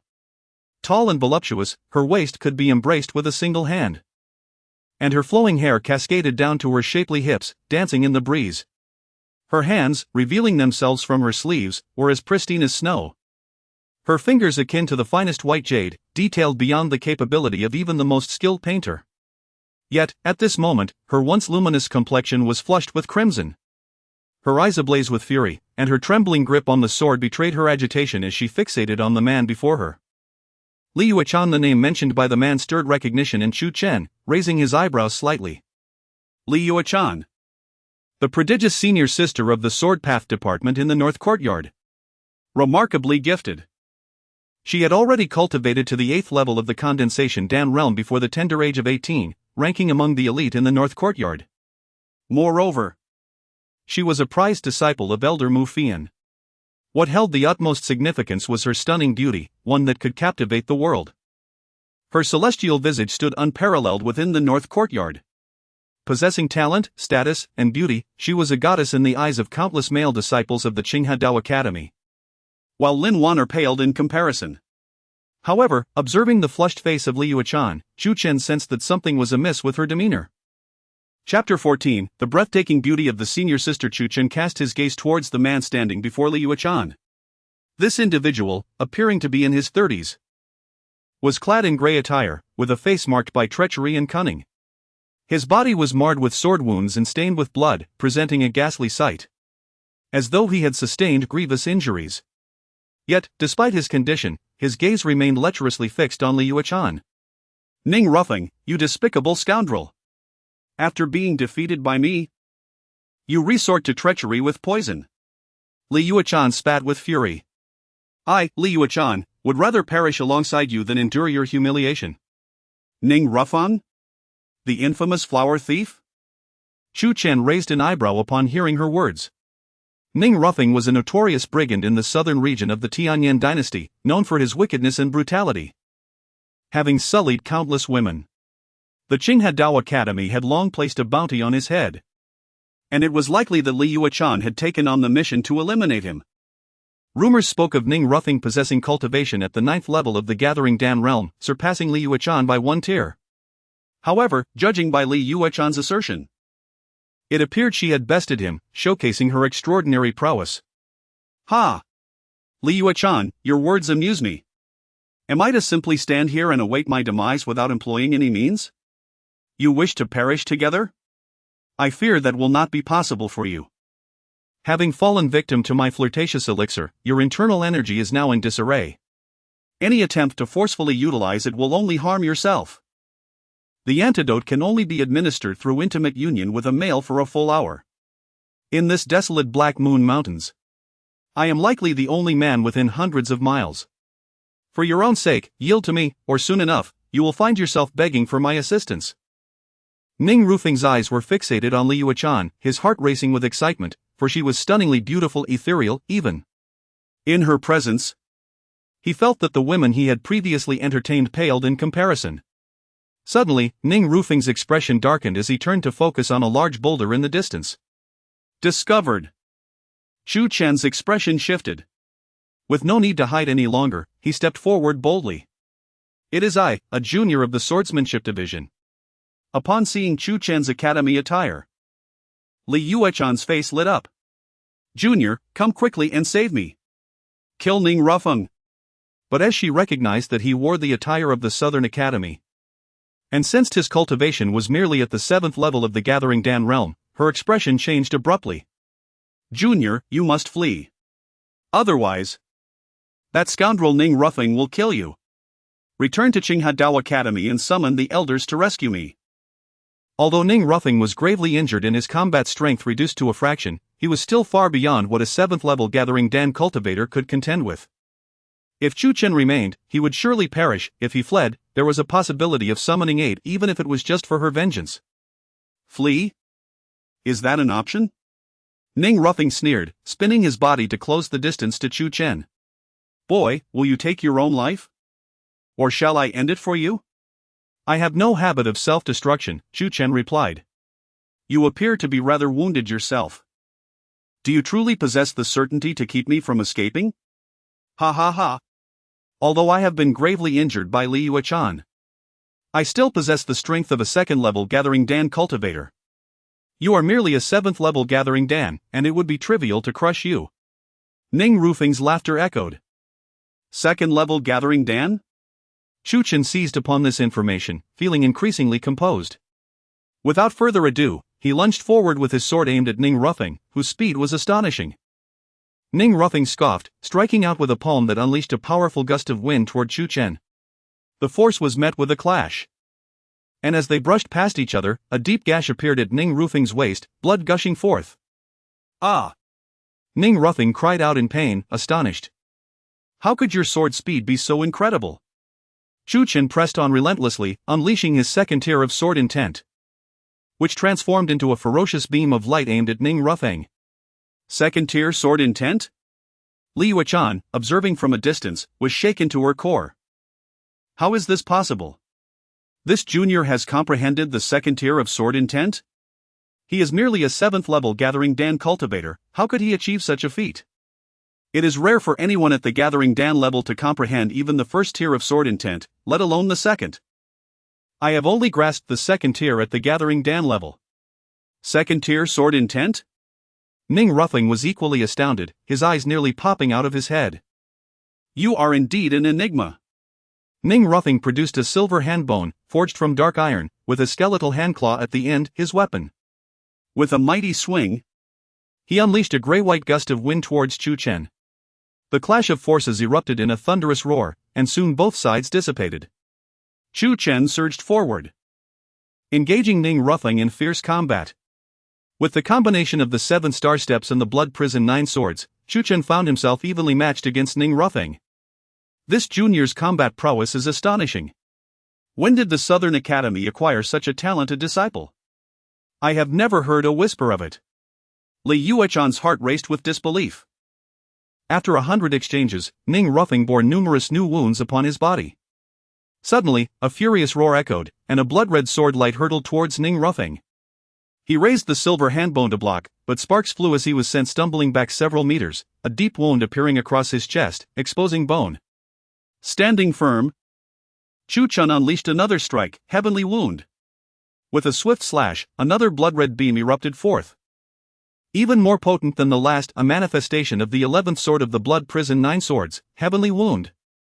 Ning Ruffing's body bristled with dread as he unleashed his ultimate technique, a silver storm barreling toward Chu Chen, causing the river to swirl backwards.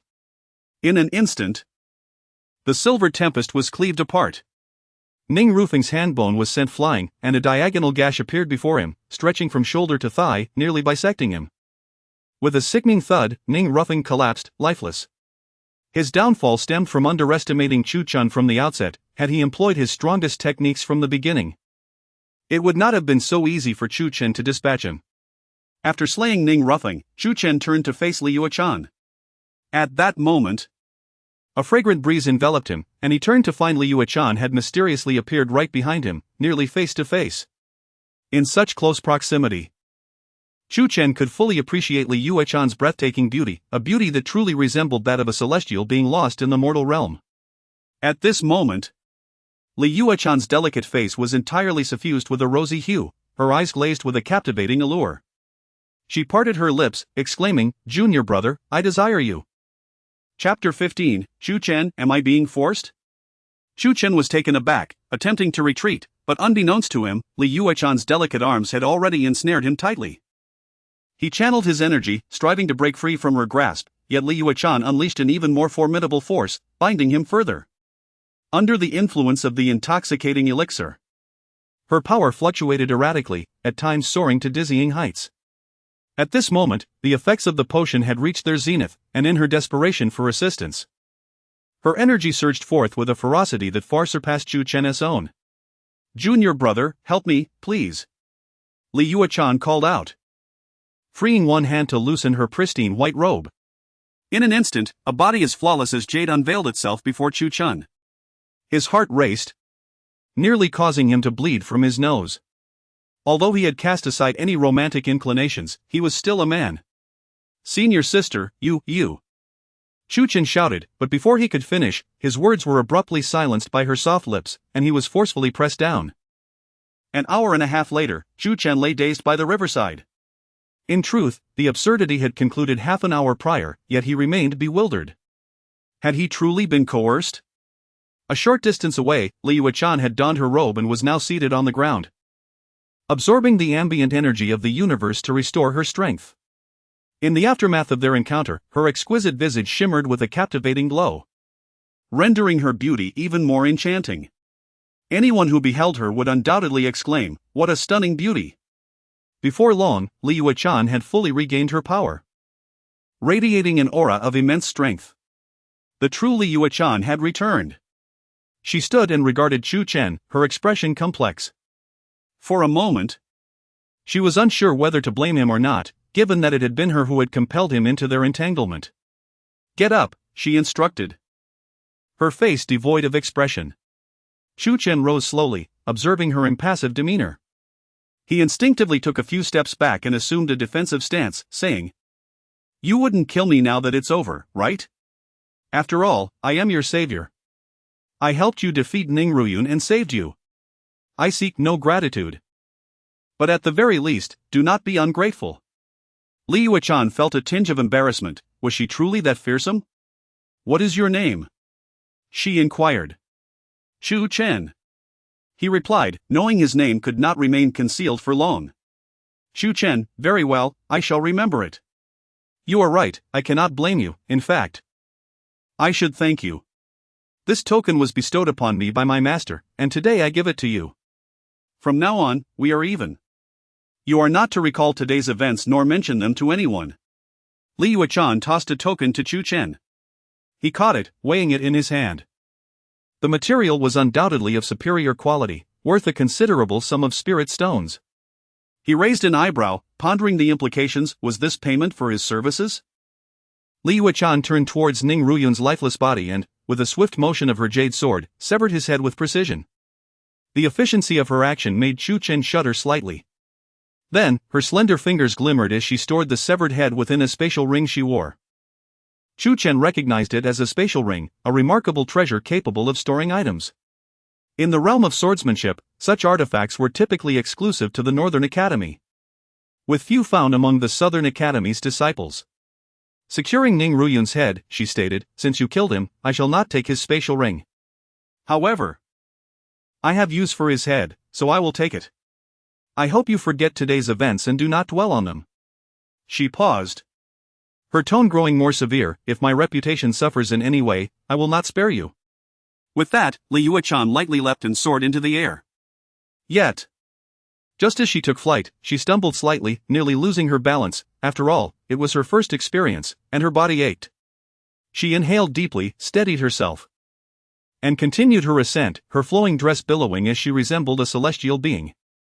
Watching her depart, Chu Chen remained astonished.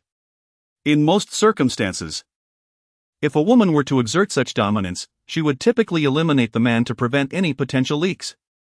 Yet, Li Yuechan had not harmed him at all. Instead, she had gifted him a valuable token and left him with the spoils of Ning Ruyun.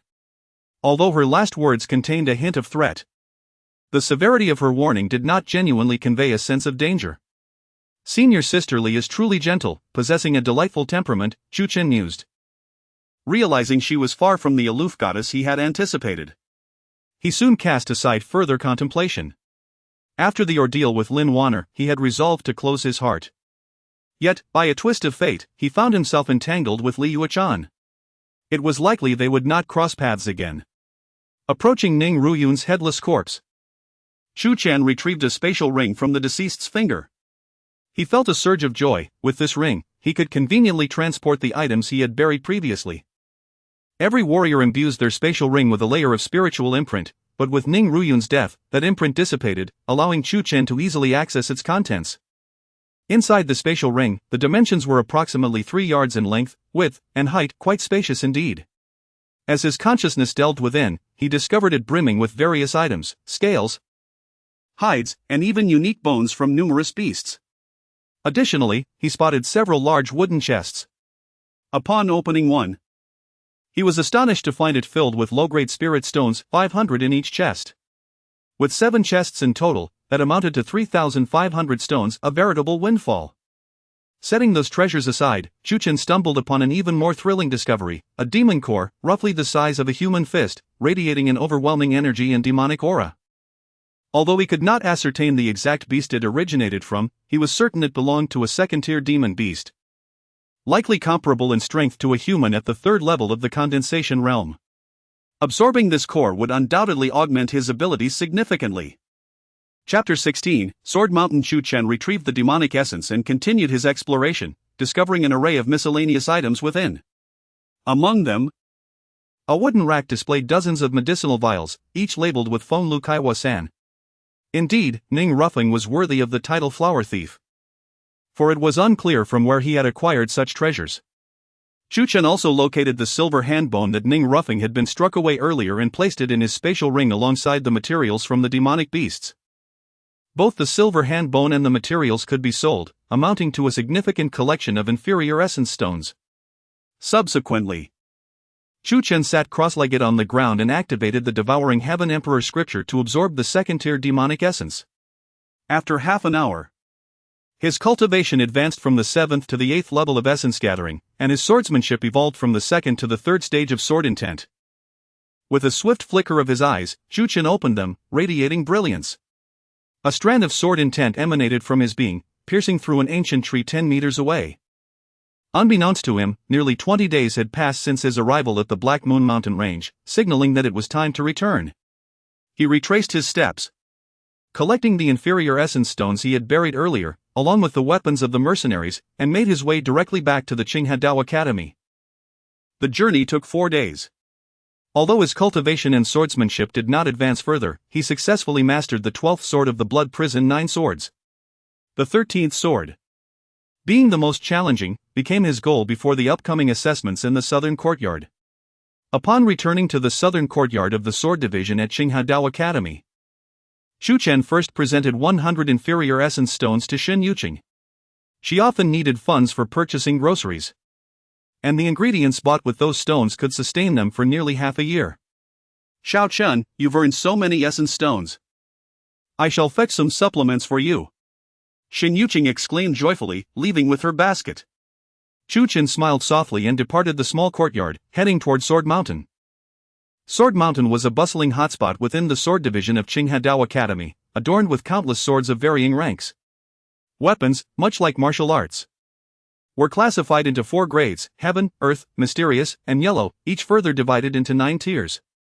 The sword Chu Chen had been using was a second-tier yellow sword, a standard weapon for students of the Southern Courtyard, possessing only modest power. In contrast, high-ranking swords could significantly bolster a warrior's strength, ensuring a higher likelihood of victory in duels against equally ranked swordsmen. Swords at Sword Mountain could be either purchased or rented. Renting required returning the weapon, while purchasing was considerably more expensive. With the Southern Courtyard assessments approaching, Chu Chen sought to enhance his prowess and thus aimed to select a new sword. As he approached the base of Sword Mountain, he noticed many students already selecting their swords. With the assessments imminent, they were eager to choose powerful weapons to showcase their abilities. Just as Chu Chen prepared to enter Sword Mountain, he encountered someone. Lin Wanner. Lin Wanner dashed toward him from outside Sword Mountain, her face radiating anticipation. Upon spotting Chu Chen, she halted, her expression turning cold. "Chu Chen, I didn't expect to see you here." "Why, if I can come here, can't you?" Chu Chen retorted. After more than 20 days, Lin Wanner bore no visible scars on her face. "You're here to rent a sword, aren't you?" "Indeed, with the Southern Courtyard assessments around the corner, Fongo has devised a way to deal with you. You are surely intent on enhancing your strength by any means possible. But can you afford to rent a sword? How many coins do you have in your pocket?" Lin Wanner scoffed mercilessly, inciting laughter from other students nearby who were selecting swords. Previously, Chu Chen had catered to Lin Wanner, providing her with all resources. She knew he was financially bereft, likely possessing no more than 50 inferior essence stones. "Don't trouble yourself, you lowly creature. I advise you not to provoke me, otherwise, when my hand gets out of control, you won't find a place to weep after a few slaps." Chu Chen dismissed her coldly. "You!" Lin Wanner seethed with fury. "Ah! Miss Wanner! You've arrived." At that moment, a man in his 30s rushed toward Lin Wanner from another direction, a swift figure. "Zhou Yao, the steward of Sword Mountain." Lin Wanner greeted him with a smile. "Rest assured, Miss Wanner, young Master Lu Yunfeng has already instructed me. The sword you desire has been prepared for you." Zhou Yao gestured, and a student approached, carrying a sword case. "This is the 5th-tier spiritual sword, Jade Snow Sword. A beauty like you deserves a weapon that matches your elegance. The sword and the beauty are a perfect match." Zhou Yao opened the sword case, revealing a slender jade-colored long sword that shimmered with a chilling light, emanating a sharp aura. "You truly have a way with words, Steward Zhou," Lin Wanner beamed with delight, taking the sword from the case and admiring it. "As for the rental essence stones, the rental price for the Jade Snow Sword is usually 40 inferior essence stones for a month, but since it is for you, what need is there for stones? I possess some influence at Sword Mountain. With my guarantee, you may take it without paying a single inferior essence stone for 3 months." Zhou Yao proclaimed generously. "However, I hope you might speak a kind word for me in front of young Master Lu," he added with a chuckle. "That's a small matter." Lin Wanner internally rejoiced. She then provocatively glanced at Chu Chen. "Chu Chen, did you see that? This is the influence of Fenggu. This is the prestige of the Lu family. Just a mere favor allows me to rent a 5th-tier yellow sword for free for 3 months. And you? After a year with you, what could you offer me? Just a few worthless trinkets. I am truly fortunate to have left you for Feng Ji's embrace. You are a complete failure. You deserve to remain in nobody your entire life. Chu Chen fixed his gaze on Lin Wanner. You can only rely on selling your own body for others' charity. Aside from this filthy body, what do you have left, you wretched creature? Furthermore, you didn't leave me to pursue Lu Yunfeng. You were already seeking him while still with me. Don't pretend you are blameless in this. Yes. I sought Fenggu while still with you, so what of it? With a worthless person like you, should I remain faithful and hang myself on a dead tree for eternity? Isn't it your fault for not striving harder? I have been working tirelessly all these years. What about you? If you had put in a little more effort to earn some essence stones, I might have considered allowing you to touch my hand again when I was with Fenggu. But you are as useless as a rock. So what? Do you dare to object to my infidelity? Chapter 17, The Terrifying Background of Chu Chen. With an impassive expression, Chu Chen gazed at Lin Wanner, having lost all desire to engage in further conversation. Lin Wanner epitomized the very essence of disdain. She was the most contemptible individual he had ever encountered, without exception. Miss Wanner, this is... Zhou Yao remarked, observing Lin Wanner's flushed countenance. This person is Chu Chen, a former sycophant of mine who now persists in his unwelcome pursuits. Lin Wanner declared. Chu Chen smiled, as Lin Wanner's ignobility continually reached new heights. So? He is Chu Chen. Zhou Yao squinted his eyes. Steward Zhou, allowing someone as worthless as Chu Chen to set foot on Sword Mountain is nothing short of an affront. I hope you will take action to expel him, restoring integrity to Sword Mountain. Lin Wanner insisted. Consider it done. Zhou Yao chuckled. Well aware of the entangled affairs among Chu Chen, Lin Wanner, and Lu Yunfeng, a severe reprimand of Chu Chen would surely delight Lu Yunfeng. And he might even earn some rewards in the process. You there! Zhou Yao turned his gaze toward Chu Chen. I suspect you have stolen a sword from Sword Mountain. Now hand it over. Chu Chen furrowed his brow. How could he have pilfered a sword before even stepping foot on Sword Mountain? Such an accusation was easily refuted. Yet, the pretext for wrongdoing is often fabricated. Seeing Chu Chen's silence, Lin Wanner sneered, not speaking, I see you tacitly admit to it. Steward Zhou. How should we deal with someone who has stolen from Sword Mountain? Zhou Yao replied, if he confesses and surrenders the stolen sword, he shall receive 100 strokes of the rod, barred from entering Sword Mountain for 6 months, and will be accompanied by a guard upon each subsequent visit. If he denies the theft, we will strip him of his cultivation and expel him from Qinghe Dao Academy. Lin Wanner's lips curved into a smirk. Let it be severe. Understood. A glint of malice flickered in Zhou Yao's eyes. How shameless can you be, as a steward of Sword Mountain? At this moment, Chu Chen finally spoke. You dare to insult me, you brat? Zhou Yao retorted angrily. You actually dare to insult our steward?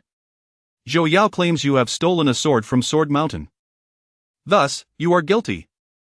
You must accept your punishment as per the rules of Sword Mountain. To insult Steward Zhou is akin to courting death.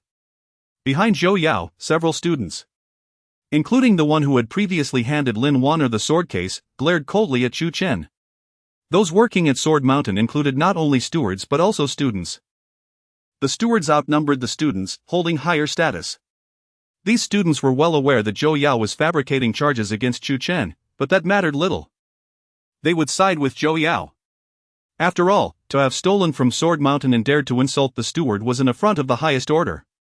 Chu Chen, you have no right to remain at Sword Mountain. Go and self-destruct your cultivation and leave Qinghe Dao Academy.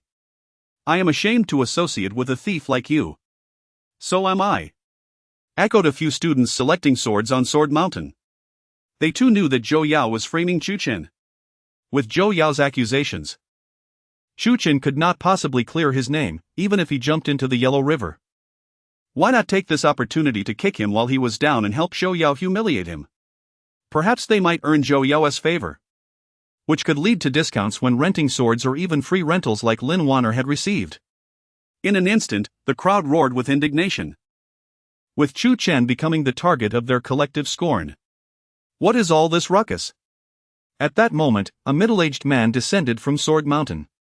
He was Elder Yunifeng, the sole elder of the Southern Academy. In other words, he held the highest authority on Sword Mountain. Elder Yun, Zhou Yao greeted him with a respectful smile. There is a student here who has stolen a sword from Sword Mountain and refuses to admit it. I am merely enforcing the rules of Sword Mountain to punish him. Stealing a sword from Sword Mountain? Yunifeng raised an eyebrow.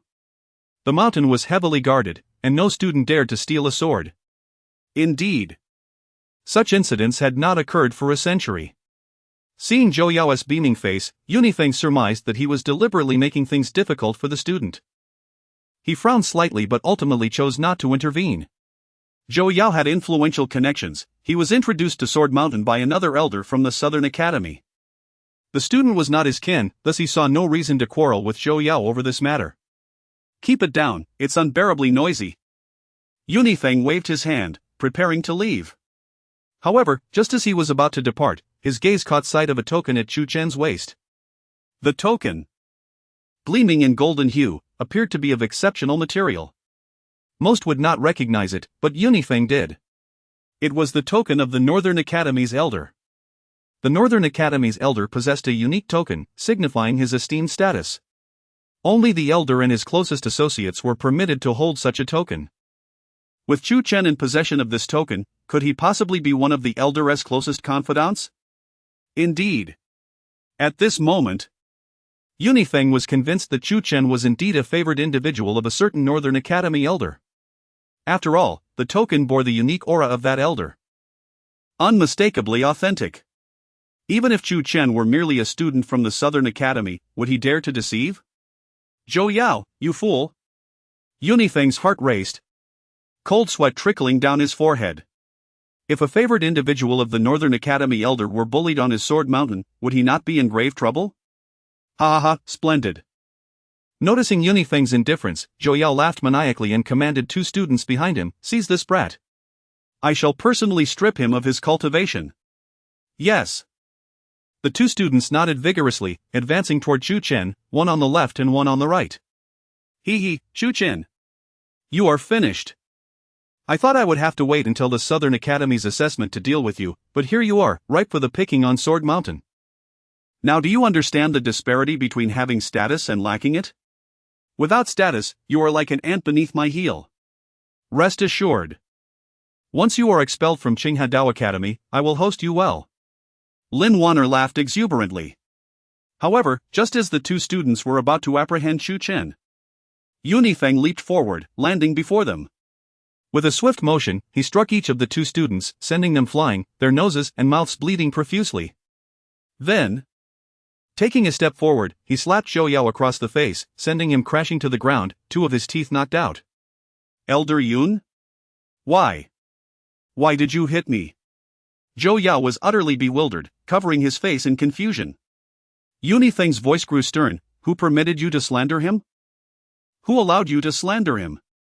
Hearing Yunifeng's words, Zhou Yao was left speechless. Lin Wanner was equally taken aback. The students were also in shock. Why had Yunifeng, who initially ignored the situation, suddenly intervened on Chu Chen's behalf and slapped Zhou Yao? Chu Chen was also somewhat dazed. He had been preparing to defeat Zhou Yao and leave Sword Mountain, having realized that Zhou Yao's cultivation was not particularly high. Could it be due to the token? Chu Chen glanced down at the token, which was indeed the reward given to him by Li Yuechan. After her departure, he had hung it at his waist. He recalled that before Yunifeng had turned to leave, he had cast a glance at his waist, after which his demeanor had shifted. It must have been the token. Unexpectedly, you have aided me once. Chu Chen had thought that his interactions with Li Yuechan would cease, yet due to her token, he found himself assisted, prompting a gentle sigh and a smile within him. Elder Yun, I did not slander him. Although astonishment coursed through him, Zhou Yao resolutely refused to concede. Humph. The swords of my Sword Mountain possess a unique aura, and I sense none of that aura on this young friend. What else could it be if not slander? Elder Yunifeng spoke sternly. Elder Yun. Zhou Yao found himself momentarily at a loss for words. Suddenly, Yunifeng had lunged forward, delivering a resounding slap to Zhou Yao's abdomen. Pooh! Zhou Yao coughed up blood, his expression turning to one of sheer horror as he exclaimed, "My Qi Si! It's shattered! Shattered!" The Qi Si, the reservoir of a martial artist's energy, is central to their cultivation. If it were to break, a martial artist would lose all their prowess, rendering them a mere shell of their former self. As an attendant of Sword Mountain, Zhou Yao had broken the law and led the slander against a fellow disciple.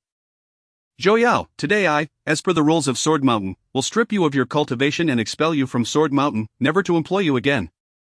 Fearing that failing to punish Zhou Yao would only incite Chu Chen's wrath further, Yunifeng's voice was resolute. Zhou Yao's face turned ashen as he screamed, "Elder Yun! You actually stripped me of my cultivation.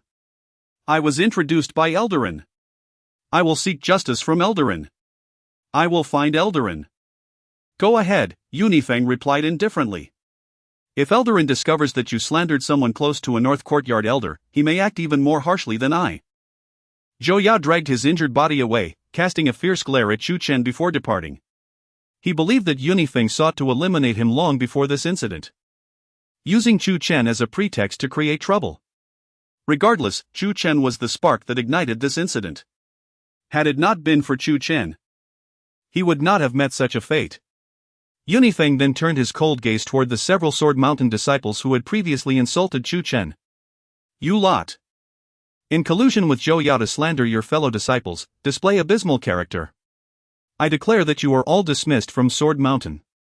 From now on, you are prohibited from applying for any positions at Sword Mountain, as well as from renting or purchasing any swords from us." The disciples' faces turned pale in an instant. "Elder Yun, we were wrong. Please spare us." Yunifeng ignored their pleas, directing his attention to the 6 or 7 South Courtyard disciples who had just mocked Chu Chen. "You all should leave at once. You are also accomplices in slandering your fellow disciples. From today forth, you are forbidden to step foot in Sword Mountain or rent or purchase any swords." The disciples were left dumbfounded, and soon regret flooded their expressions. They realized they should never have waded into this murky water. It was their own fault for speaking so recklessly. Finally, Yunifeng looked toward Lin Wanner, who was equally bewildered and sensed an ominous foreboding.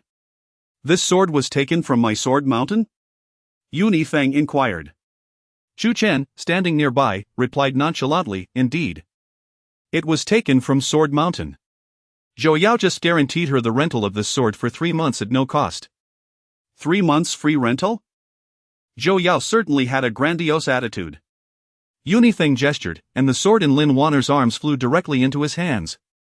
"Zhou Yao is no longer an attendant of Sword Mountain, his guarantee is now void. This sword shall no longer be rented to you. My Yushue sword." Lin Wanner's eyes widened. She had taken a particular liking to this sword, feeling an intrinsic connection to it. Missing out on this sword would make finding another that suited her so well exceedingly difficult. "Not renting is acceptable, I can buy it," Lin Wanner hastily declared. "Buy?" Yunifeng raised an eyebrow. "A yellow-grade 5th-tier sword costs at least 1,000 low-grade essence stones at our Sword Mountain." "Can you afford that? 1,000? So expensive?" Lin Wanner was astounded. Over the years, she had spent lavishly, and her remaining assets amounted to less than a third of 1,000. "I want to buy it. Once I return, I will gather the essence stones." Lin Wanner gritted her teeth, determined to return and collect the necessary funds. "I'm afraid you, too, have entered the blacklist of Sword Mountain. From now on, you are forbidden to step foot in Sword Mountain and are prohibited from renting or purchasing any swords," Yunifeng said coolly. "You." Lin Wanner's face turned ashen. You still wish to defy me, Elder? You little yellow-haired girl, temper your rage."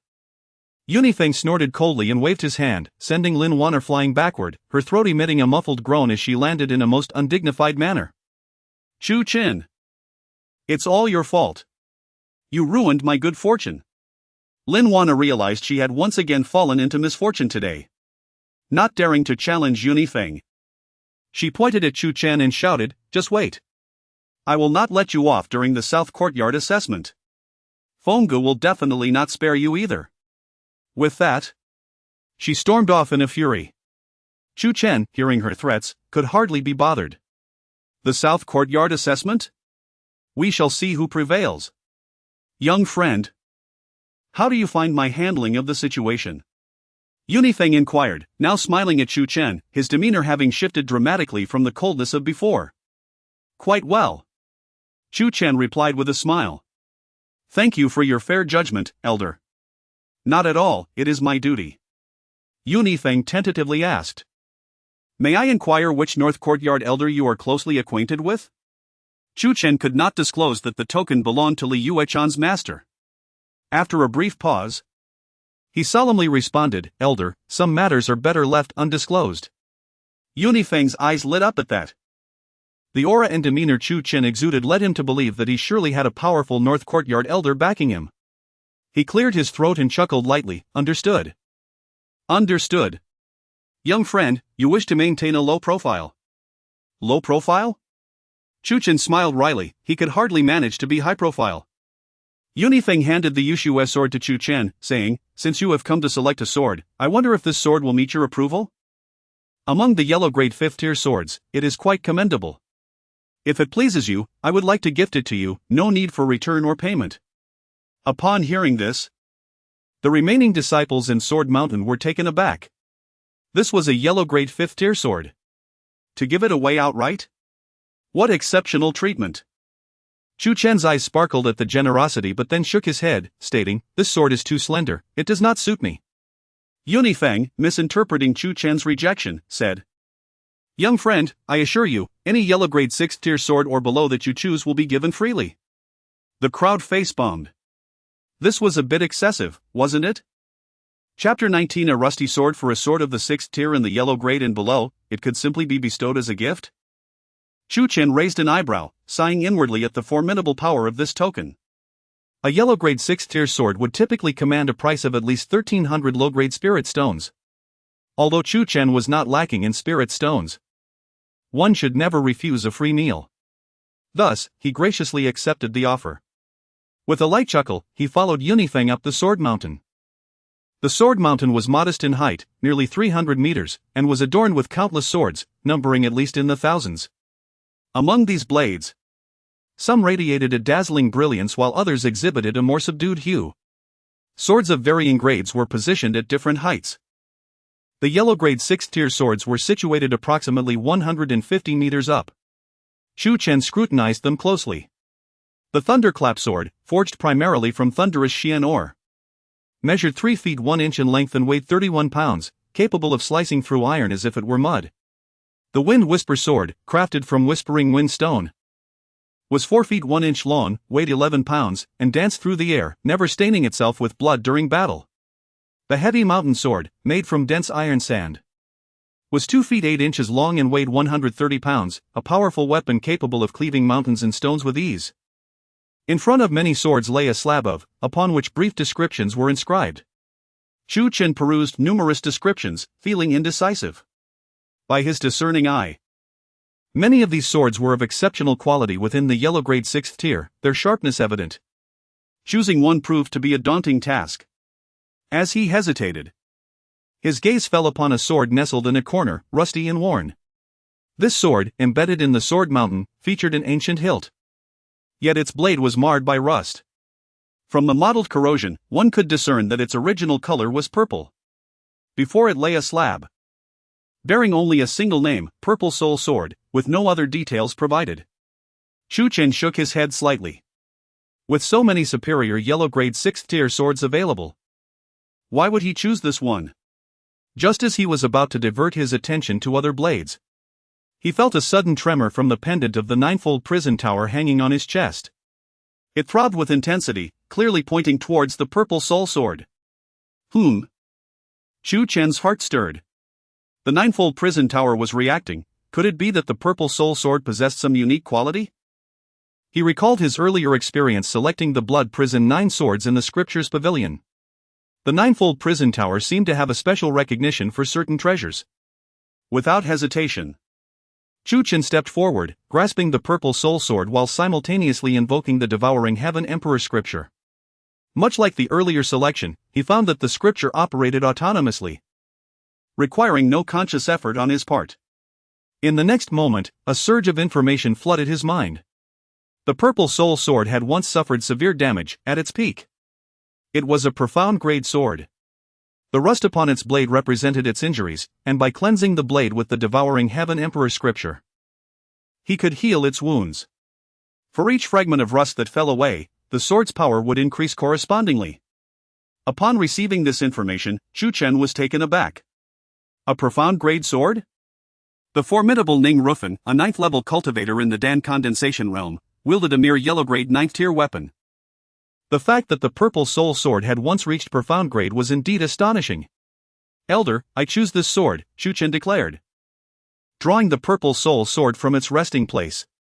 The rust on the sword's blade appeared quite stubborn to remove, yet with the devouring heaven emperor scripture at his disposal, he was resolute in selecting the potentially extraordinary purple soul sword. Watching Chu Chen grasp the purple soul sword, Yunifeng felt a foreboding sense wash over him. Upon hearing Chu Chen's decision, Yunifeng's brows furrowed even deeper as he cautioned, "Young friend, you mustn't jest. The rust on this sword clearly marks it as the weakest among the yellow grade 6th tier swords. With so many excellent options available, why choose this one?" Chu Chen smiled. "I have established a connection with it." "A connection?" Yunifeng was momentarily speechless. What kind of reasoning was that? To be frank, this sword was discovered over a century ago by a powerful individual from the Sword Path division of our Qinghe Academy, unearthed from a certain relic. By the time he acquired it, the sword was already heavily rusted. Its corrosion has significantly diminished its potency, leading the Sword Mountain to classify it as a yellow grade 6th tier sword. Some elders believe that should the rust be removed, its power might be restored. Consequently, several elders have attempted various methods, including the involvement of the Northern Academy's elder, yet none have succeeded in eradicating the rust. Yunifeng sighed. Although the sword is currently classified as yellow grade 6th tier, after a century, its power has likely dwindled to barely reaching yellow grade 5th tier. Over the years, it has remained here while many other swords have come and gone, simply because no one has chosen it. Young friend, I implore you to reconsider. Yunifeng mentioned the Northern Academy elders' failed attempts, hoping to dissuade Chu Chen from his choice, believing that a powerful figure lurked behind him. Chu Chen smiled. "Thank you for the information, but I still choose it." Yunifeng opened his mouth to speak but ultimately fell silent. With Chu Chen so resolute in his decision, he could only wish him well. "Very well, young friend, I wish you success in your future endeavors." "Thank you, elder." Chu Chen weighed the purple soul sword in his hand, obtained an ancient sword sheath from the Sword Mountain, and secured the sword within before turning to leave. Many students watched Chu Chen depart, their expressions rife with scorn.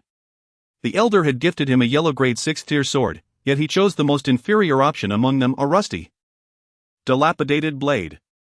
This pitiful sword seemed incapable of even cutting through grass, it was akin to refuse. Given such an opportunity, how could he squander it? As Chu Chen exited the Sword Mountain, he made his way back to his small courtyard. With only 6 days remaining until the South Academy assessment, he planned to devote himself to diligent training and employ the devouring heaven emperor scripture to cleanse the purple soul sword. The journey back was uneventful until he was about 50 meters from his courtyard, where he spotted a crowd gathered at the entrance. Among them was Xing Yuqing, carrying a basket filled with fresh beast meat and various vegetables. Chu Chen witnessed a fellow student shove Xing Yuqing forcefully, causing her to stumble and topple to the ground, scattering the contents of her basket. Another student rolled up his sleeves, preparing to strike Xing Yuqing across the face. With his eyes wide in fury, Chu Chen surged forward. "Master! You dare to seek death?" Chapter 20, The Cleansing of the Sword. At the entrance of the small courtyard, a chaotic crowd surged. Xing Yuqing found herself pushed to the ground, and a student prepared to strike her. Just as the hand was about to connect with Xing Yuqing's face, a figure abruptly appeared before her. Chu Chen had arrived. With a fierce grip, Chu Chen seized the wrist of the assailant. "Are you seeking death?" he thundered, channeling his energy with a violent grasp. Crack! The student's arm was instantly fractured. Following this, Chu Chen delivered a powerful kick, sending the student sprawling several meters away. The onlookers gasped in astonishment. Chu Chen! They exclaimed, all eyes turning towards him. Who dared to assault my teacher's wife? Chu Chen inquired, his voice laced with fury, his gaze burning like a bloodthirsty beast. It was Lin Wanner, one student stammered. Again, Lin Wanner?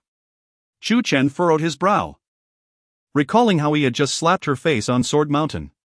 Had she already sent someone to trouble his teacher's wife so swiftly? From the students' accounts, Chu Chen finally grasped the truth of the matter. Upon returning from the back mountain, he had previously driven away a group of students sent by Lin Wanner to harass Xin Yuqing. Those students, having been severely injured, had departed to the nearby city for treatment. Now, over 20 days later, they had returned, limping, to report to Lin Wanner what had transpired. Furious upon hearing their account, Lin Wanner dispatched others to confront Xin Yuqing. In essence, Lin Wanner had plotted against Xin Yuqing before even going to Sword Mountain. It was merely a cruel twist of fate that Chu Chen had just returned to find Xin Yuqing under attack. Fuming with rage, Chu Chen's fury reached a boiling point. Lin Wanner was truly courting death. He glared at the culprits, his eyes glinting with cold light. Chu Chen, please calm down. We were merely incited by Lin Wanner. You know her influence, she has the powerful Lu Yunfeng backing her. If we defy her, we cannot survive in the South Courtyard. They pleaded, fear evident in their expressions. We were wrong, spare us, and we will leave immediately. Release us, we beg of you. The fear in their eyes deepened.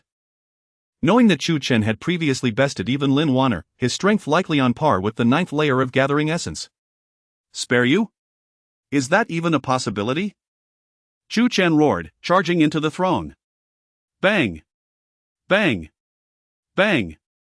There were 6 of them, 3 at the 8th layer of gathering essence, 3 at the 7th layer. They stood no chance against Chu Chen. He dispatched them swiftly, leaving them writhing on the ground, clutching their stomachs in agony. With a flick of his fingers, a space ring glimmered, and the purple soul sword was drawn, its crimson and purple hues gleaming ominously. In an instant, he severed the tendons of all 6 assailants. Previously, he had only cut the tendons of their feet. This time, he ensured they would pay a heavy price. Recovery would take no less than half a year. And they would be unable to participate in the upcoming South Courtyard assessment. Their anguished cries echoed through the air. Begone! Chu Chen commanded coldly. The 6, feeling as if they had received a reprieve, scrambled away from him, huddling close together. Teacher's wife, are you all right? Chu Chen hurried to assist Xin Yuqing to her feet. She shook her head. Little Chen, your timing was impeccable, they had only just pushed me, and it hadn't escalated further. Little Chen. I now believe Lin Wanner is truly not a good person. Seeing that Xin Yuqing was unharmed, Chu Chen felt relieved. Teacher's wife? I have always said she is not a good person. As long as you are fine, let us go inside. He gathered the scattered beast meat and vegetables into a basket, helping Xin Yuqing into the house. Once inside, after a brief rest, Xin Yuqing insisted on preparing a sumptuous meal for Chu Chen, despite his protests. Unable to dissuade her, he joined in the endeavor, and together they toiled. After a considerable time, they finally laid out a feast of 6 or 7 dishes, each more delectable than the last. Do you know how I first came to be with your teacher? She inquired. I do not, Chu Chen replied. When I first met your teacher, he prepared a dish using fresh beast meat. It was extraordinarily delicious, and I found myself enchanted. I thought, a man who can cook must be reliable. Thus I developed feelings for him. Yet, upon truly living together, I discovered he only knew how to make that one dish, he could not cook anything else. In our shared life, I ended up preparing every meal, while he would lounge, toothpicking or sipping wine. It was infuriating. How come I have never heard this from my teacher? Chu Chen laughed.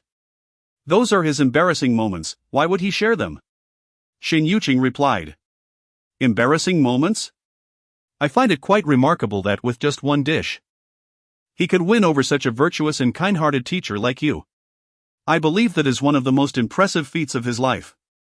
Little Chen, you do flatter. They bantered and consumed every last morsel of food, with Chu Chen devouring the vast majority of it. After spending over 20 days in the Black Moon Mountains, he had nearly forgotten the taste of food. Xin Yuqing had merely sampled a few bites. As night fell, Chu Chen sat cross-legged on the floor of his room, channeling the Devouring Heaven Emperor Sutra. An invisible energy enveloped the purple soul sword, causing it to levitate in mid-air. This ethereal energy washed over the sword like gentle streams of water, scrubbing away the rust on its surface. After half an hour, a trace of rust finally vanished, and Chu Chen distinctly felt the blade becoming sharper. Although only a minuscule amount of rust had been removed, in comparison to the sword's substantial corrosion, it was but a drop in the ocean. However, cleaning the sword was a meticulous process, and Chu Chen remained patient. In the days that followed, he primarily focused on cleansing the purple soul sword, comprehending the 13th sword of the blood prison 9 swords, and cultivating. Utilizing the inferior spirit stones from Ning Roofing's space ring, he absorbed the surrounding spiritual energy through the Devouring Heaven Emperor Sutra, allowing his cultivation to progress at an accelerated pace. 2 days later, a considerable patch of rust had fallen away, revealing the sword's gem-like purple surface. After conducting some tests, Chu Chen concluded that its true power had officially reached the 6th tier of yellow grade. 3 days later, he successfully mastered the 13th sword of the blood prison 9 swords. The following day, another significant portion of rust had been removed, revealing a section as wide as 2 thumbs side by side. The power of the purple soul sword had doubled. Chu Chen estimated it had ascended to the 7th tier of yellow grade. However, his own cultivation and mastery of the sword had yet to break through. After all, he had been preoccupied with cleansing the sword and honing his skills in the blood prison 9 swords, having dedicated less than a tenth of his time solely to cultivation.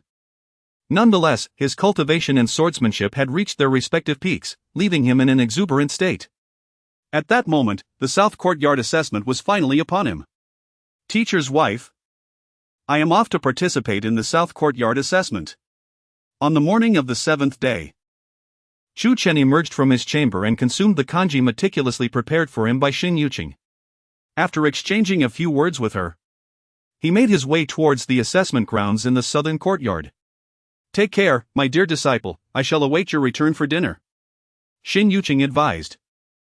Chapter 21, The Assessment of the Southern Courtyard. At the same time, within a modestly elegant pavilion in the northern courtyard of the swordsmanship department, a charming young girl clad in red joyfully approached an enchanting woman, exclaiming, Sister Yue-chan, I heard today is the Southern Courtyard assessment for the swordsmanship department. Let us go watch. The beautiful woman, Li Yue-chan, was deep in meditation and replied without a moment's hesitation, I won't go. Oh dear, Sister Yue-chan. You spend all your time training and never go out to have fun. How dull. The girl in red remarked. However, Li Yue-chan, though initially dismissive, suddenly halted her meditation as a figure flashed through her mind. He was also from the southern courtyard of the swordsmanship department. Surely, he too would attend the assessment. An unexpected desire to witness the southern courtyard assessment blossomed within her. Ah! Sister Yue-chan, you are willing to go. Ha, splendid. Those foolish boys in the southern courtyard are sure to drool at your beauty. The girl in red believed her words had convinced Li Yue-chan to join her, and her heart swelled with joy. Red cherry, you. Li Yue-chan shook her head and rolled her eyes at the girl. In the southern courtyard of the swordsmanship department, a peak rose like a sword, piercing the heavens.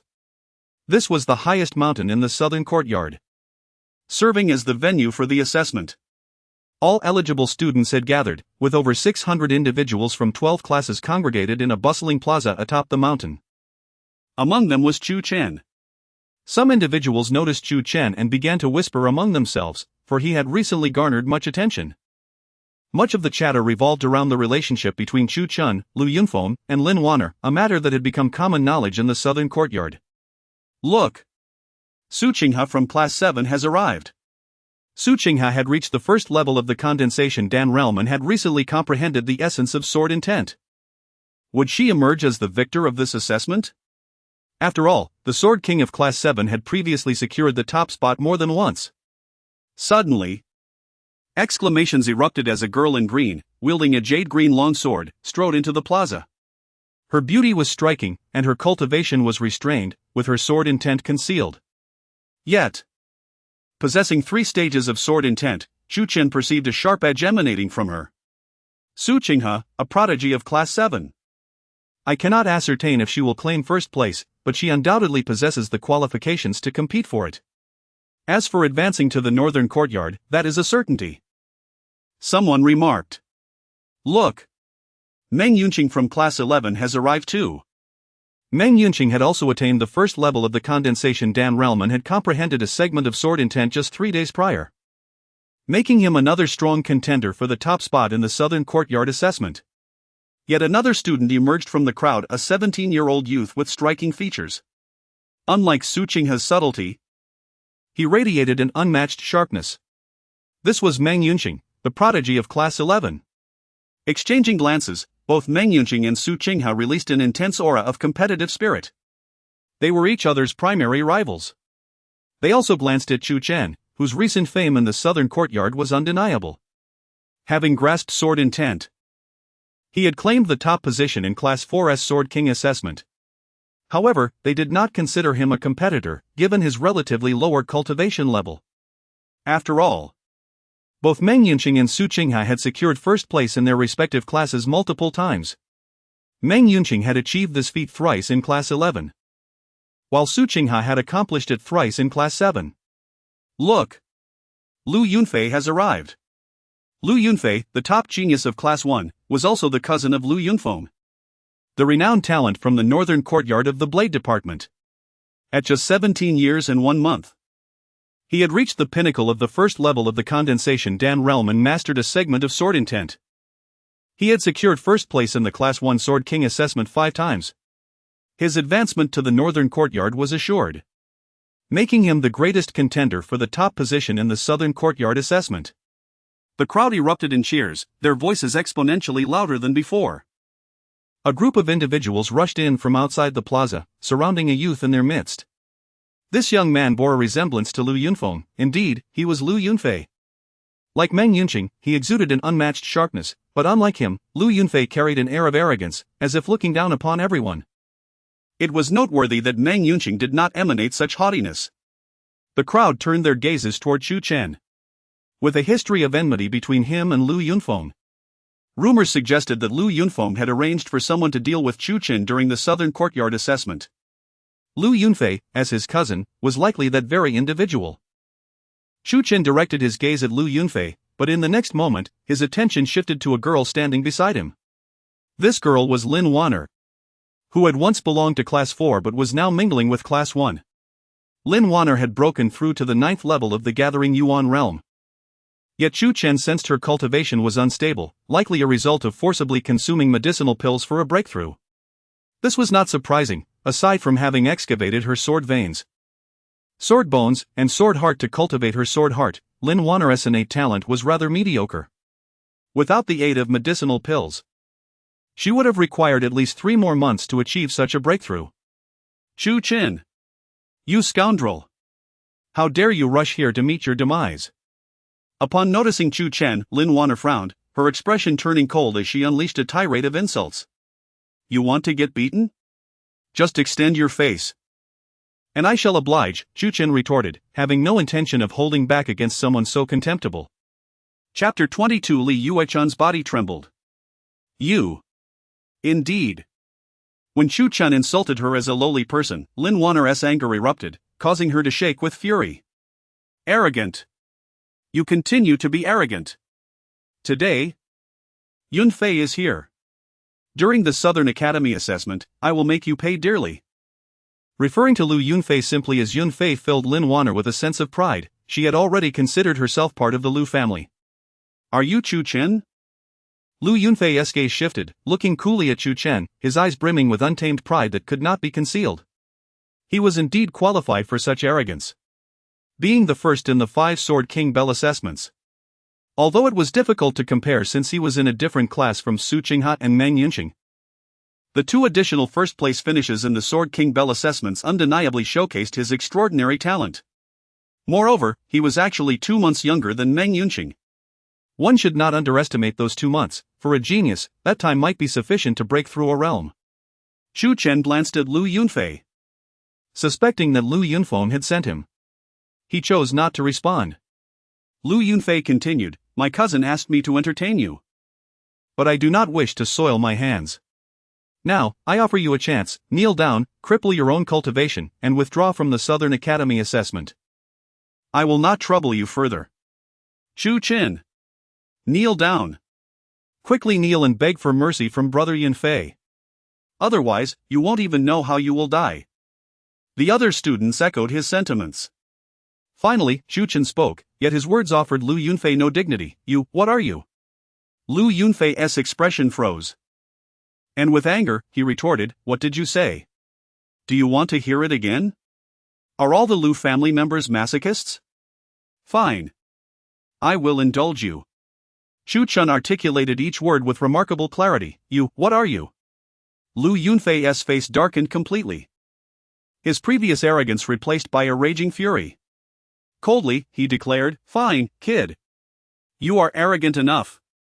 You better pray that you do not encounter me during the Southern Academy assessment, otherwise, you will learn what it means to be unable to live or die. How terrifying. Chu Chen replied calmly, but remember, if you cannot kill me, I will certainly end you. Those around them watched in astonishment. They understood Chu Chen's arrogance. Yet what right did he have to be so against Lu Yunfei? Bowing to Lu Yunfei might grant him a sliver of hope. But now provoking Lu Yunfei was akin to seeking his own demise. Wow! A fairy! Suddenly, a loud shout erupted from the crowd. Everyone looked up to see two young women standing quietly atop a large tree on the other side of the mountain.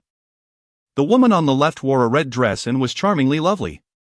The crowd gasped in awe at the woman on the right. She had a delicate nose, lips like blooming cherry blossoms, and skin as flawless as jade, exuding an ethereal grace. It would not be an exaggeration to say she possessed a breathtaking beauty. That was our Sword Dao department's genius, Senior Sister Li Yuechan. What? She is Senior Sister Li Yuechan. It was rumored that Senior Sister Li Yuechan was a direct disciple of Elder Mu Fian from the Northern Academy and the most beautiful woman in the Sword Dao department. Seeing her today, the rumors proved true. She was extraordinarily beautiful. No. She is even more stunning than the rumors suggested. I have never seen such a beautiful woman in my life. If only she would speak to me. Dream on. What kind of person do you think Senior Sister Yuechan is? She wouldn't talk to a nameless nobody like you. How could you even think you deserve that? Fight me. Even before the Southern Academy assessment commenced, the students were already squabbling over Li Yuechan. Chu Chen observed her, raising an eyebrow. How did this senior sister end up here? Li Yuechan was also searching for Chu Chen among the crowd. When their eyes suddenly met, she instinctively flinched and took a step back, nearly stumbling. Senior sister, are you all right? Asked a girl named Honging, looking at Li Yuechan. I lost my balance. Li Yuechan replied. Lose your balance? Are you joking? You are someone who can defeat the notorious thief Ning Ruyun. How can you claim to have lost your balance? Honging laughed. Ning Ruyun? The mention of that name caused Li Yuechan to think of Chu Chen again. She deliberately turned her gaze away, no longer looking towards the area where Chu Chen stood. Chu Chen also withdrew his gaze, not believing that Li Yuechan had come specifically for him. In the distance, atop a large tree, Lu Yunfeng had arrived, accompanied by several followers from the Northern Academy. Li Yuechan? Lu Yunfeng gazed at her, a hint of surprise coursing through him. Li Yuechan was calm and reserved, rarely engaging with outsiders. How could she be here? Below, Lu Yunfei was fixated on Li Yuechan, a burning desire igniting within him.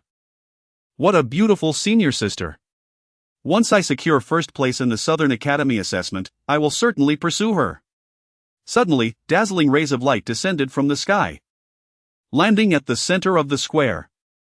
These lights emanated immense power. They were the elders of the Southern Academy, 7 in total. The presence of 7 elders presiding over the Southern Academy assessment illustrated the institution's emphasis on this event. An elder clad in gray addressed the gathered students. I am Han Jinju, the chief judge for this Southern Academy assessment. Since most of you have arrived, let us get straight to the point. This Southern Academy assessment, like those before, is divided into 3 stages. The first stage tests aptitude. The second stage tests perseverance. The third stage tests combat strength. Those who pass the first 2 stages will be eligible to become students of the Northern Academy. Those who make it to the top 8 in the 3rd stage will receive rewards. The 8th to 5th place will receive 2 volumes of Yellow Grade 7th tier martial arts.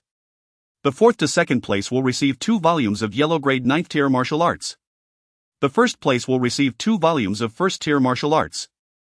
These rewards were the same as those from previous Southern Academy assessments, yet they still drew gasps of surprise from the students. However, unlike previous assessments, this year's first-place winner will also gain an additional opportunity to cultivate in the Heavenly Blood Forest. Heavenly Blood Forest? Elder Han. Isn't the Heavenly Blood Forest a forbidden area of the Academy?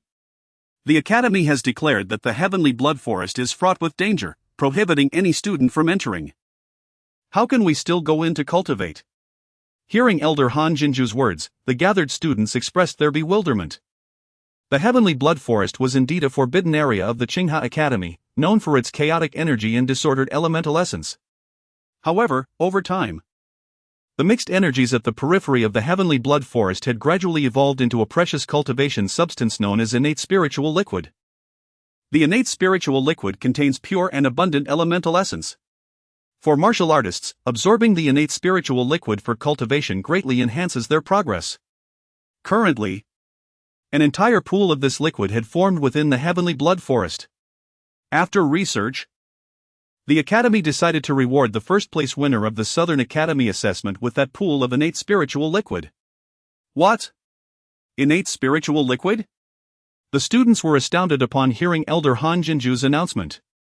The innate spiritual liquid was something that only appeared in ancient texts. There was actually a pool of it in the Heavenly Blood Forest? Meng Xingyun and Su Qinghe's eyes glimmered with fervor, clearly captivated by the prospect of the innate spiritual liquid. I must obtain that innate spiritual liquid.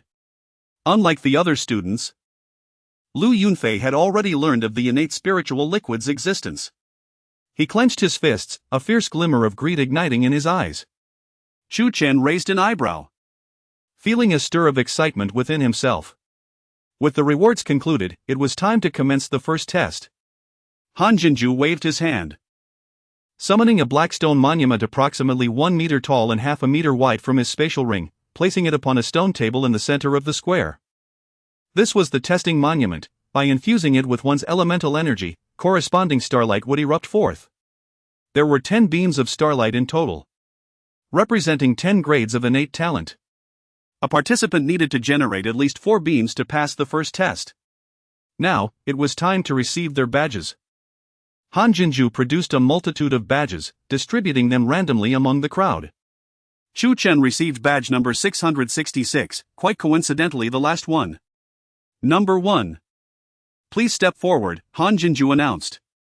A student immediately approached, channeling their elemental energy into the testing monument. Buzzing. The monument trembled, erupting with 3 beams of starlight. 3-star talent. Disqualified. Next. Han Jinju proclaimed, his expression unyielding. The student sighed and walked away. The second student stepped up, channeling their energy into the monument. Buzzing. The monument erupted with 4 beams of starlight. 4-star talent, qualified. Next. Han Jinju declared. The student turned away, elated. The assessment proceeded swiftly, with each participant taking nearly 4 or 5 breaths on average. Soon, nearly 200 individuals had tested, but less than a third achieved a passing score. Among them, the highest talent recorded was merely 6 stars, and there were only 2 such cases. Look! Su Qinghe is up. Amidst the clamor, Su Qinghe calmly approached the testing monument, infusing it with her elemental energy. Buzzing. The monument shook violently, erupting with 7 beams of starlight. 7 beams.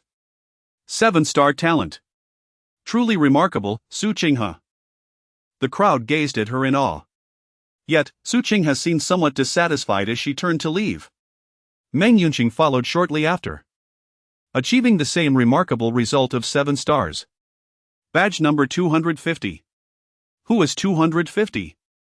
I am 250. Lin Wanner stepped forward from the crowd. Go ahead, Han Jinju said, casting a glance at her, a flicker of something unusual in his eyes. Yes, Elder. Lin Wanner nodded, placing her hand upon the testing monument. Unbeknownst to anyone, a drop of crimson liquid lay in her palm. This drop could enhance the monument's sensitivity, allowing her to attain a higher score. It was a gift from Han Jinju, a man arranged by Lu Yunfeng. Buzzing. The monument suddenly erupted with 7 beams of starlight. 7 beams. Heavens! How did Lin Wanner achieve 7 beams, equaling Su Qinghe and Meng Yunqing? The crowd was astonished. They were familiar with Lin Wanner, and based on their knowledge, her talent could not possibly compare to that of Su Qinghe or Meng Yunqing. Ha! You are simply envious. Sister Wanner has grasped the sword heart. Who in the South Courtyard can achieve a sword heart at just over 16? Several students, who had been pre-arranged, exclaimed loudly. Hearing this, the crowd refrained from further questioning. They were acutely aware of Lin Wanner's connection to Lu Yunfeng. It was acceptable to express surprise, but continued speculation would lead to their misfortune. Indeed, Lin Wanner, your talent is exceptional. You are destined for great accomplishments. I have high hopes for you, Han Jinju praised. Thank you, Elder. Lin Wanner replied, brimming with excitement. As she stepped down, the testing continued, with 7 or 8 more achieving 6 stars, yet none reached 7 stars. At badge number 501, it was finally Lu Yunfei's turn. It is Lu Yunfei's turn. I wonder how many stars he will achieve. Most likely 7 stars. He cannot be inferior to Su Qinghe or Meng Yunqing. The crowd awaited Lu Yunfei's results with great anticipation. Lu Yunfei approached the testing monument with a proud demeanor, placing his palm upon it and releasing his elemental energy. Buzz! The monument trembled violently, emitting a single beam of starlight, followed by a resounding succession of 7 beams. In total, 8 beams of starlight. 8-star talent. 8-star talent.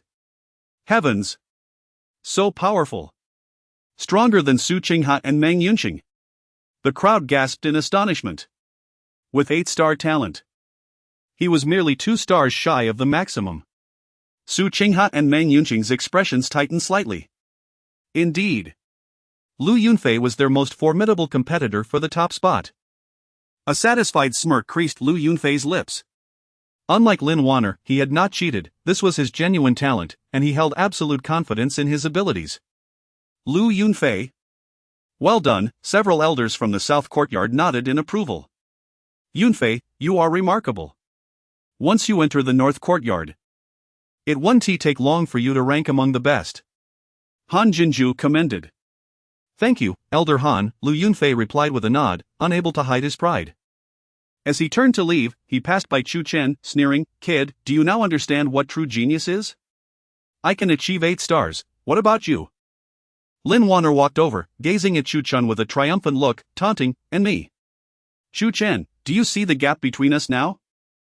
I may not be as good as Yunfei, but I can still achieve 7 stars, what about you? Chu Chen stared at Lin Wanner with disdain. You know exactly how you achieved those 7 stars. Do you truly believe no one is aware of your meager talent? He understood Lin Wanner's abilities all too well. Her talent barely allowed her to achieve 5 stars, let alone 7. Clearly, she had resorted to cheating to elevate her score. You! Lin Wanner exclaimed in indignation. What? Has your defense crumbled? Chu Chen shook his head. You are truly weak. Lin Wanner was left speechless, unable to retort. Finally, it was Chu Chen's turn. The last participant, badge number 666. Han Jinju announced. Chu Chen stepped forward. As he approached the testing monument, Han Jinju also moved to its front, seemingly inspecting it. Unbeknownst to anyone, he discreetly infused a drop of black liquid into the monument. Chapter 24, The assistance of a fair lady. Han Jinju infused the test monument with a drop of a dark liquid known as Black Demon Liquid. Unlike the crimson liquid previously employed by Lin Wanner, the Black Demon Liquid could diminish the sensitivity of the test monument to a mere tenth of its original capacity. In other words, no matter how exceptional Chu Chen's talent might be, he would be fortunate to achieve a mere 1 star. Such a score was exceedingly rare among all the participants in the test. Even if Chu Chen managed to attain 1 star, he would be utterly humiliated. Humph. Chu Chen. I eagerly anticipate your disgrace. Lin Wanner clenched her fists in fury, fully aware that Han Jinzhou had covertly sabotaged Chu Chen with the black demon liquid. Boy! Prepare to be the subject of everyone's ridicule. Lu Yunfei sneered. Perched on another tree, Lu Yunfeng coldly proclaimed, Chu Chen. This time, I shall ensure you plummet to the depths of despair. Meanwhile, on yet another tree, Li Yuechan gazed at Chu Chen's figure, her beautiful eyes flickering with curiosity regarding his performance. Sister, do you know him? Hong Ying noticed Li Yuechan's unusual demeanor. No, I don't, Li Yuechan replied hastily, her eyes betraying her surprise. Oh, I thought you were acquainted, Hong Ying remarked. Many were eager to witness Chu Chen's performance, and under the watchful gaze of the crowd, he finally approached the test monument. Chu Chen gently placed his palm upon the monument, releasing his elemental energy. The monument trembled slightly but remained silent. 3 whole breaths passed without any reaction. Ha ha ha. Chu Chen, you worthless fool, are you incapable of even achieving 1 star? The mockery erupted from Lin Wanner, Lu Yunfeng, and their numerous followers. No one has ever failed to score at least 1 star in the Southern Academy's assessments. Chu Chen, you are truly a laughingstock. What purpose do you serve in the Qinghe Academy? If I were you, I would have already left and found a rock to smash my head against. Even Han Jinzhou's eyes gleamed with a hint of disdain. But then, a sudden rumble emanated from the test monument. A brilliant light enveloped the entire structure. Yet, in the blink of an eye, that radiant glow vanished. Suddenly, crack! The monument erupted with fractures, hundreds of lines appearing across its surface. This astonishing scene left everyone in utter shock. In all previous assessments at the Southern Academy, such a phenomenon, the shattering of the test monument, had never occurred. How could Chu Chen possibly cause the monument to break? Han Jinzhou was momentarily taken aback, but he quickly regained his composure and declared, if he hasn't even achieved 1 star, then Chu Chen is disqualified. It doesn't matter why it shattered, the verdict is clear. Disqualified? How can that be? Li Yuechan exclaimed in astonishment. She had witnessed the battle between Chu Chen and Ning Ruffing in its entirety, and was well aware of Chu Chen's remarkable talent. Under no circumstances should he be disqualified. Standing beneath the monument, Chu Chen, after a brief moment of confusion, understood the situation. He possessed the heavenly devouring Emperor Sutra, which had thoroughly refined his physique, and also harbored the extraordinary heavenly Dao Qilin bone. The 10-star qualification of the test monument simply could not accommodate him. It was destined to shatter under the strain of his capabilities. However, this predicament was troublesome. To vindicate himself, he would have to reveal his heavenly Dao Qilin bone, but he was not yet ready to disclose that secret. Chu Chen, what are you still doing up there? Aren't you embarrassed enough? Hurry and get down. Lin Wanner urged sharply. Just then, a figure appeared amidst the crowd, beauty radiating like an ethereal being. Sister? Hong Ying exclaimed, turning around in surprise, realizing that Li Yuechan had vanished from her side. Ah! Sister Yuechan! What brings you down here? The other students looked on in astonishment. Li's sister. Chu Chen was equally taken aback. Wasn't Li Yuechan the one who feared anyone discovering their connection? How could she appear beside him now? Li Yuechan chose not to meet Chu Chen's gaze, fully aware that she should not intervene on his behalf. Yet, knowing Chu Chen's talent, she could not bear to stand idly by as he faced disqualification. After a moment's contemplation, she stepped forward. Yuechan, do you have something to say? Han Jinzhou, aware of Li Yuechan's esteemed background, did not dare to treat her lightly.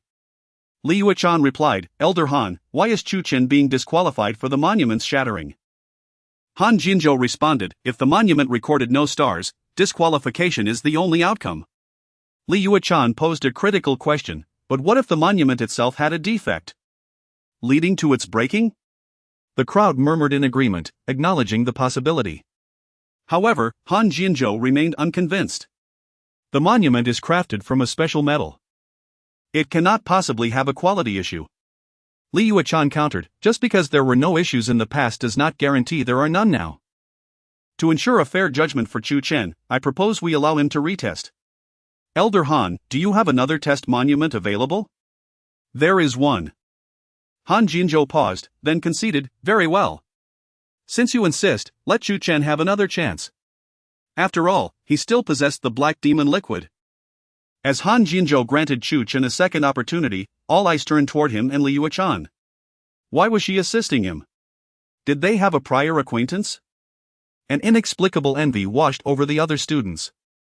Lu Yunfei felt not only envy but also jealousy.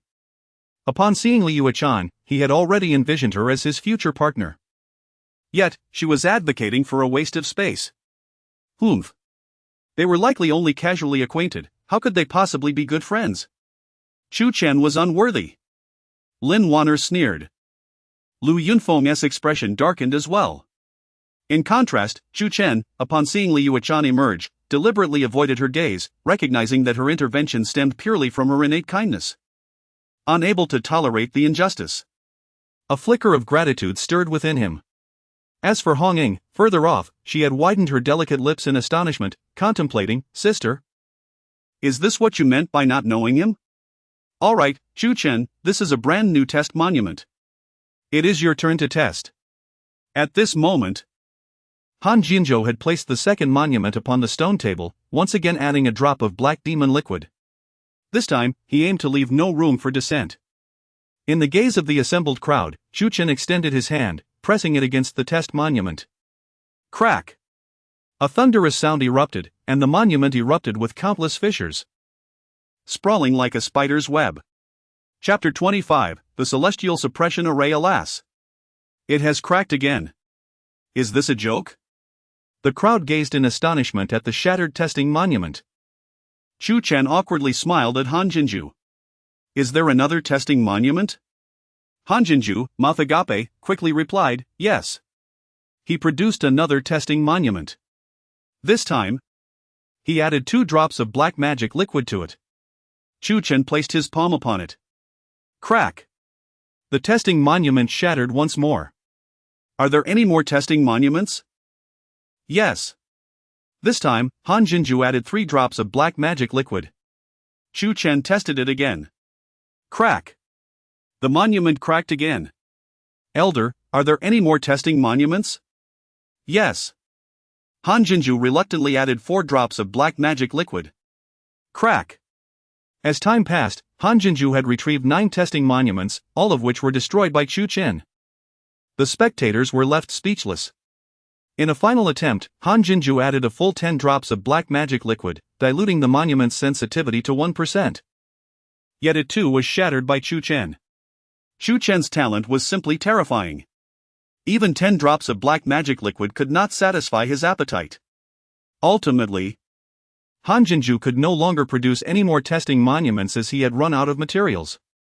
Elder Han, could I have another testing monument, please? Chu Chen asked somewhat awkwardly. Give you what? Do you see any left with me?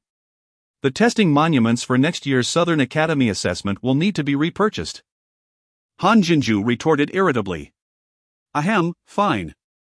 Chu Chen conceded. Li Yuechan looked at Han Jinzhou and suggested, Elder Han. I believe we should allow Chu Chen to proceed to the second test. If his talent truly cannot even register as a 1-star, he will certainly fail the second test. Earlier, while Chu Chen was testing, Li Yuechan had observed him closely. She noticed that when Chu Chen placed his palm on the testing monument, a radiant light appeared on its surface. Although that light vanished in the blink of an eye, Li Yuechan had witnessed it. Indeed, Chu Chen was not incapable of being tested for star levels. Rather, his qualifications surpassed the detection range of the monument, causing the starlight to dissipate before it could even coalesce. This secret was known only to Li Yuechan. Very well, let Chu Chen pass. He can participate in the second challenge. Han Jinzhou had no choice but to nod.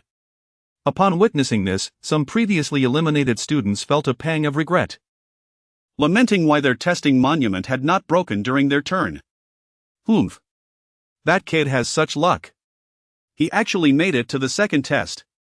Lin Wanner remarked coldly. Kid. Alright. You can enter the second test. However, this challenge will not be so easy. You might very well find yourself crushed to a pulp inside. Lu Yunfeng gritted his teeth. The second test measures perseverance. The location is also within this plaza. The ground of the plaza was covered in blue stone slabs. The elders arranged a formation on the ground. This formation enveloped a vast area, measuring no less than 500 blue stone slabs in length. This formation is called the Celestial Suppression Array, and it will release immense pressure. The students must endure this pressure and successfully traverse 100 blue stone slabs to pass. In Han Jinju's hand appeared a formation plate. He pinched his fingers together, making a swift gesture over the plate, and the colossal Celestial Suppression Array began to operate immediately. Pressure, in most cases, is formless and intangible. The crowd could not discern what lay within the formation. However, they could feel the air within the formation slow down, indicating the immense pressure inside. Humph. I will particularly take care of you with this formation plate, little brat. Han Jinju shot a glance at Chu Chen and declared, "Begin." "I'll go first." A student stepped forward onto the formation. He set foot on the first blue stone slab. Boom! A surge of pressure descended upon him, causing his body to drop slightly. Gritting his teeth, he straightened up and pressed on. As the distance changed, the intensity of the pressure within the formation also varied. This was merely the first slab, he would manage just fine. Soon, numerous students followed suit, entering the Celestial Suppression Array, with over 100 people stepping in. "I'll join too." Lin Wanner and Lu Yunfei entered as well. To their surprise, they traversed the slabs as if walking on level ground, seemingly unaffected by any pressure. Han Jinju had secretly diluted the pressure for them by 90%. While others bore tenfold pressure, they only experienced a single unit of pressure. Su Qinghe and Meng Yanqing also entered, and they managed to pass 10 slabs before their pace slowed. "Now it's my turn." Chu Chen was the last to step in. Boom! As he entered, an overwhelming pressure immediately bore down upon him. Tenfold pressure. While most would experience only single pressure upon the first blue stone slab, he was subjected to tenfold pressure right away. Humph! A muffled grunt escaped his lips. Yet Chu Chen quickly straightened himself and continued forward. After undergoing the transformation from the heavenly devouring emperor scripture, his physical capabilities far surpassed those of ordinary individuals. Tenfold pressure was nothing to him. Humph! The pressure along this route is unique to you. Enjoy the tenfold pressure at your leisure. If that's not enough, it will gradually increase. Han Jinju, holding the formation plate, chuckled coldly to himself. Swoosh!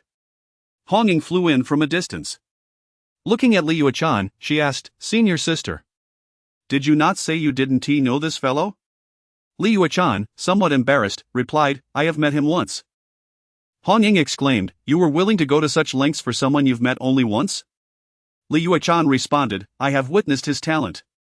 Hong Ying, unconvinced, whispered, "Senior sister, you didn't come here just for him, did you?" Li Yuechan's face flushed, and she fell silent. Hong Ying's eyes widened, "Senior sister, I was merely guessing. You didn't deny it. Senior sister, you are our Northern Academy's goddess. What merit does this brat possess?" Li Yuechan shot Hong Ying a glare. Meanwhile, on the other side, Lu Yunfeng descended from a tree and approached Li Yuechan. "Li Yuechan, do you know this kid?" He was curious about the relationship between Li Yuechan and Chu Chen. However, Li Yuechan ignored Lu Yunfeng. Li Yuechan was well aware of Lu Yunfeng's nature, ruthless, greedy, and venomous traits that she found particularly repugnant. "Lu Yunfeng, why does it matter to you whether senior sister Yuechan knows him? You seem to have plenty of time on your hands, considering that those from the Blade Path have all come to our Sword Path." Hong Ying also held disdain for Lu Yunfeng. "The Qinghe Academy is one big family." Lu Yunfeng chuckled. "One big family in Qinghe Academy?" Hong Ying retorted, "I might believe that if it were spoken by someone else, but coming from you." "Ha! Not a chance." Seeing that he could not extract any more information, Lu Yunfeng ceased his inquiries. At this moment, Chu Chen, under tenfold pressure, had reached the 20th blue stone slab. "You're holding up quite well, so let us add another tenfold, bringing it to 20-fold." Han Jinju discreetly adjusted the formation plate. Boom! The pressure above Chu Chen multiplied again, instantly reaching 20-fold. Oomph! Another muffled grunt escaped Chu Chen as his legs bent heavily. I cannot stop. With a fierce shout, Chu Chen rose once more, gritting his teeth and pushing forward. Chapter 26, The Superb Acting of Chu Chen. Boom! Under 20-fold pressure, Chu Chen pressed onward to the 30 stone slabs. Good lad, add more. Han Jinzu raised an eyebrow and increased the pressure once again. Boom! The pressure above Chu Chen reached 30-fold. A torrent of force surged toward him, causing beads of sweat to erupt from his forehead. And he could almost hear the sound of his bones grinding within. Yet, Chu Chen steadfastly endured the weight and continued to advance. Look how laborious it is for Chu Chen to move forward. Many students who had traversed the same distance as him faced far less difficulty. Their astonishment was palpable. What is so surprising? This merely proves that Chu Chen's willpower is insufficient, someone remarked. Insufficient willpower? Li Yuechan dismissed this notion. She recalled the day of their fervent encounter. On that day, she had stripped herself bare, and likewise, stripped Chu Chen of his defenses, pushing him to the brink. Even as he was half immersed in her embrace, he still sought to push her away. It was only under her relentless pressure that they became perfectly entwined, and he finally ceased his struggles. If Chu Chen's will were truly weak, could he have endured to that extent? In her eyes, he was perhaps the most resolute individual at Qinghe Academy. Chu Chen glanced around, also taken aback. He sensed that the pressure he bore was markedly different from that of others. He looked ahead and saw 4 figures. Leading the way was Lu Yunfei, followed closely by Su Qinghe, Meng Yunqing, and Lin Wanner, who stood side by side with Su Qinghe and Meng Yunqing. Chu Chen was astonished. Given Lin Wanner's tenacity, it seemed implausible that she could traverse 50 stone slabs, let alone keep pace with Su Qinghe and Meng Yunqing. Something was amiss.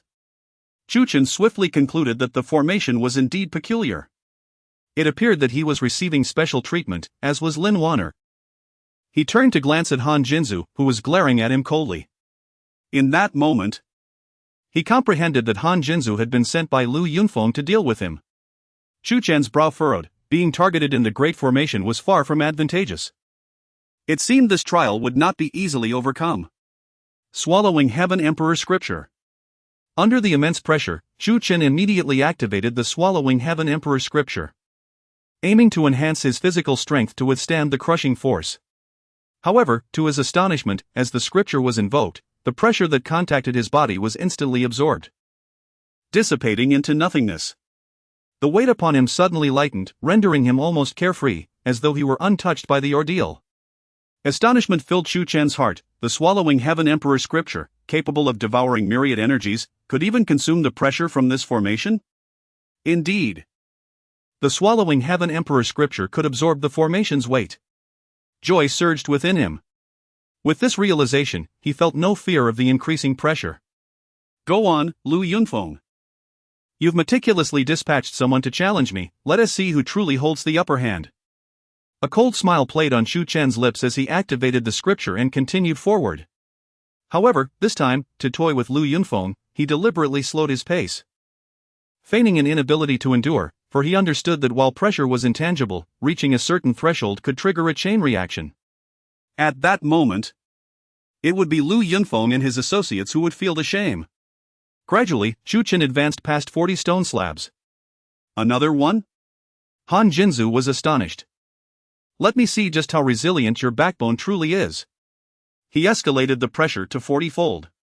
Chu Chen's body trembled slightly. But the pressure was absorbed by the Swallowing Heaven Emperor Scripture. Sweat poured from his brow as he continued to forge ahead. Another one? Han Jinzu frowned. Let us go for 50-fold. Yet it was futile, Chu Chen persisted, slow yet unwavering. 60-fold. Sweat cascaded down his forehead, his fatigue evident, yet he pressed on. 70-fold. The situation remained unchanged. What on earth is happening? Lu Yunfeng's irritation grew as he observed Chu Chen's unwavering stance. Han Jinzu, what is going on? I have already unleashed 70-fold pressure upon Chu Chen. Han Jinzu replied through telepathy. 70-fold? How is that possible? Lu Yunfeng was incredulous. 70-fold pressure was typically equivalent to the burden experienced at nearly 200 stone slabs. How could Chu Chen endure such weight? Increase it. Crush him. Lu Yunfeng commanded frantically. Very well. Han Jinzu gritted his teeth, anger boiling within him. You think your willpower is truly that strong? He continued to augment the pressure. 80-fold. A mountain-like force descended upon Chu Chen. His body buckled, a heavy groan escaped his lips, and his face turned pale. Yes. It's working. Continue. Lu Yunfeng was ecstatic. And Han Jinzu was equally pleased. However, neither noticed the faint curve of a smile that graced Chu Chen's lips as he bent forward. With immense effort, Chu Chen pushed forward, advancing another 10 stone slabs. Lu Yunfeng was taken aback. He was enduring even at 80-fold? This wretched lad, keep increasing the pressure. Very well. Han Jinzu frowned and escalated it to 90-fold. Yet, satisfaction lingered in their hearts, for they could see that Chu Chen was nearing his limits. As the 90-fold pressure crashed down, Chu Chen felt an overwhelming tide of force crashing upon him. Activating the Swallowing Heaven Emperor's scripture, the pressure vanished. Yet, Chu Chen emitted 3 muffled groans, his eyes bloodshot, his visage grotesque, hair disheveled, as if on the brink of madness. So heavy. Chu Chen roared to the heavens. His body hunched. Yet, just as Lu Yunfeng and Han Jinzu believed he was on the verge of collapse, he suddenly took a step forward. Then, laboriously, he took 2 steps, 3 steps, with each step, his pace grew slower. How could this be? Lu Yunfeng and Han Jinzu were dumbfounded. Han Jinzu then said, "There is no need for concern, young Master Yunfeng. Did you not see that each of his steps is becoming increasingly sluggish? He must soon reach his breaking point. I shall increase the pressure gradually." Han Jinzu began to methodically ramp up the pressure. 93, 95, 96. Chu Chen's pace continued to wane, each step accompanied by torrents of sweat. Observing Chu Chen's gradual slowdown, Lu Yunfeng's heart finally settled. And he erupted with joy. Excellent, excellent. He is nearing his end. Yet, despite his diminishing speed, Chu Chen showed no signs of stopping. He was nearing 60 stone slabs. At this juncture, he was utterly drained. Lu Yunfeng, ecstatic, urged, "Quick, increase it once more. This must be the final push. He is doomed." Han Jinzu, seizing the opportunity, suddenly slashed his finger across the formation, escalating the pressure from 97 to 100-fold. But at that very instant, Han Jinzu's expression changed drastically. And he inwardly exclaimed, "This is bad." Chapter 27, The Fox's Tail is exposed. As Han Jinzhou increased the pressure to 100-fold, he immediately regretted it. He had forgotten that, under normal circumstances, although pressure is intangible, it would cause the void to collapse when it reached 100-fold. The void simply could not withstand such immense pressure. Boom! Indeed, at that very moment, the narrow path where Chu Chen was located saw the void above him suddenly collapse. An overwhelming torrent of pressure erupted from the void, causing the azure stone slabs beneath him to crack and splinter, with countless fissures spreading like a spider's web across the surface. This was 100-fold pressure. How could the pressure above Chu Chen be 100-fold? He was standing on the 59th azure stone slab, which under normal circumstances should only entail a pressure of a dozen times. The elders were astounded. The void had collapsed.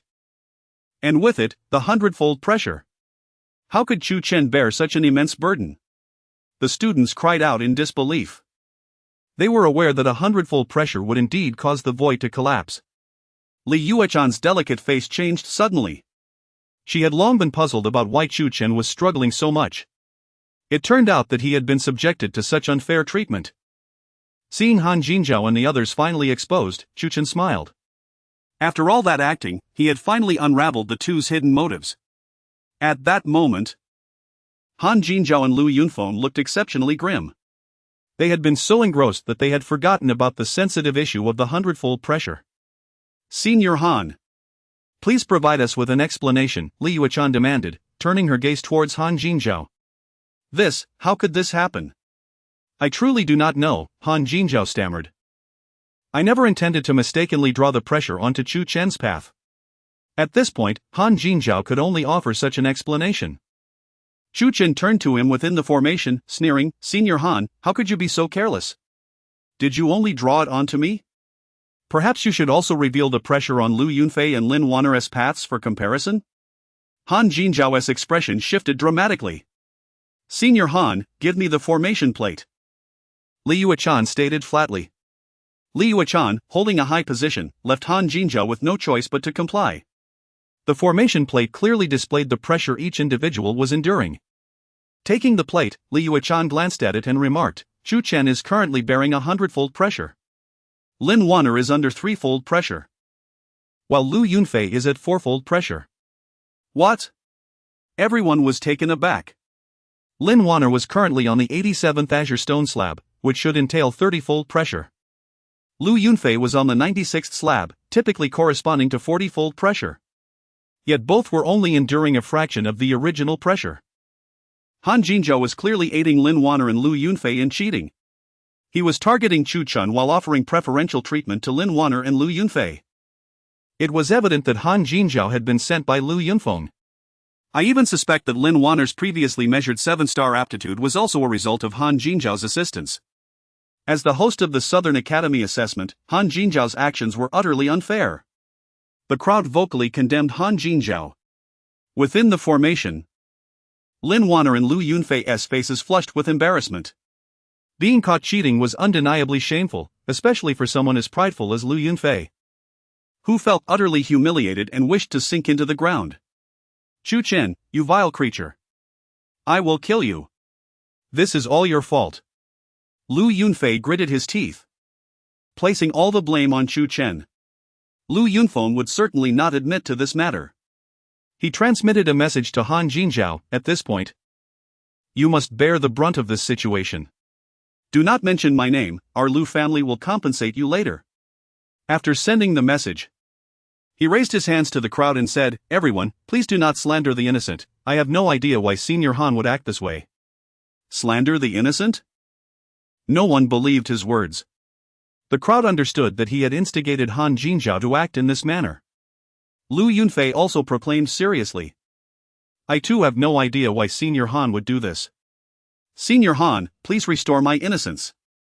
Han Jinzhao remained silent for a long moment, his eyes shifting before he finally spoke. "My animosity with Chu Chen's master, Qin Jianzi, has persisted for many years. I eagerly awaited this opportunity to target Chu Chen during the Southern Academy assessment. This matter has nothing to do with Lu Yunfeng, Lu Yunfei, or Lin Wanner.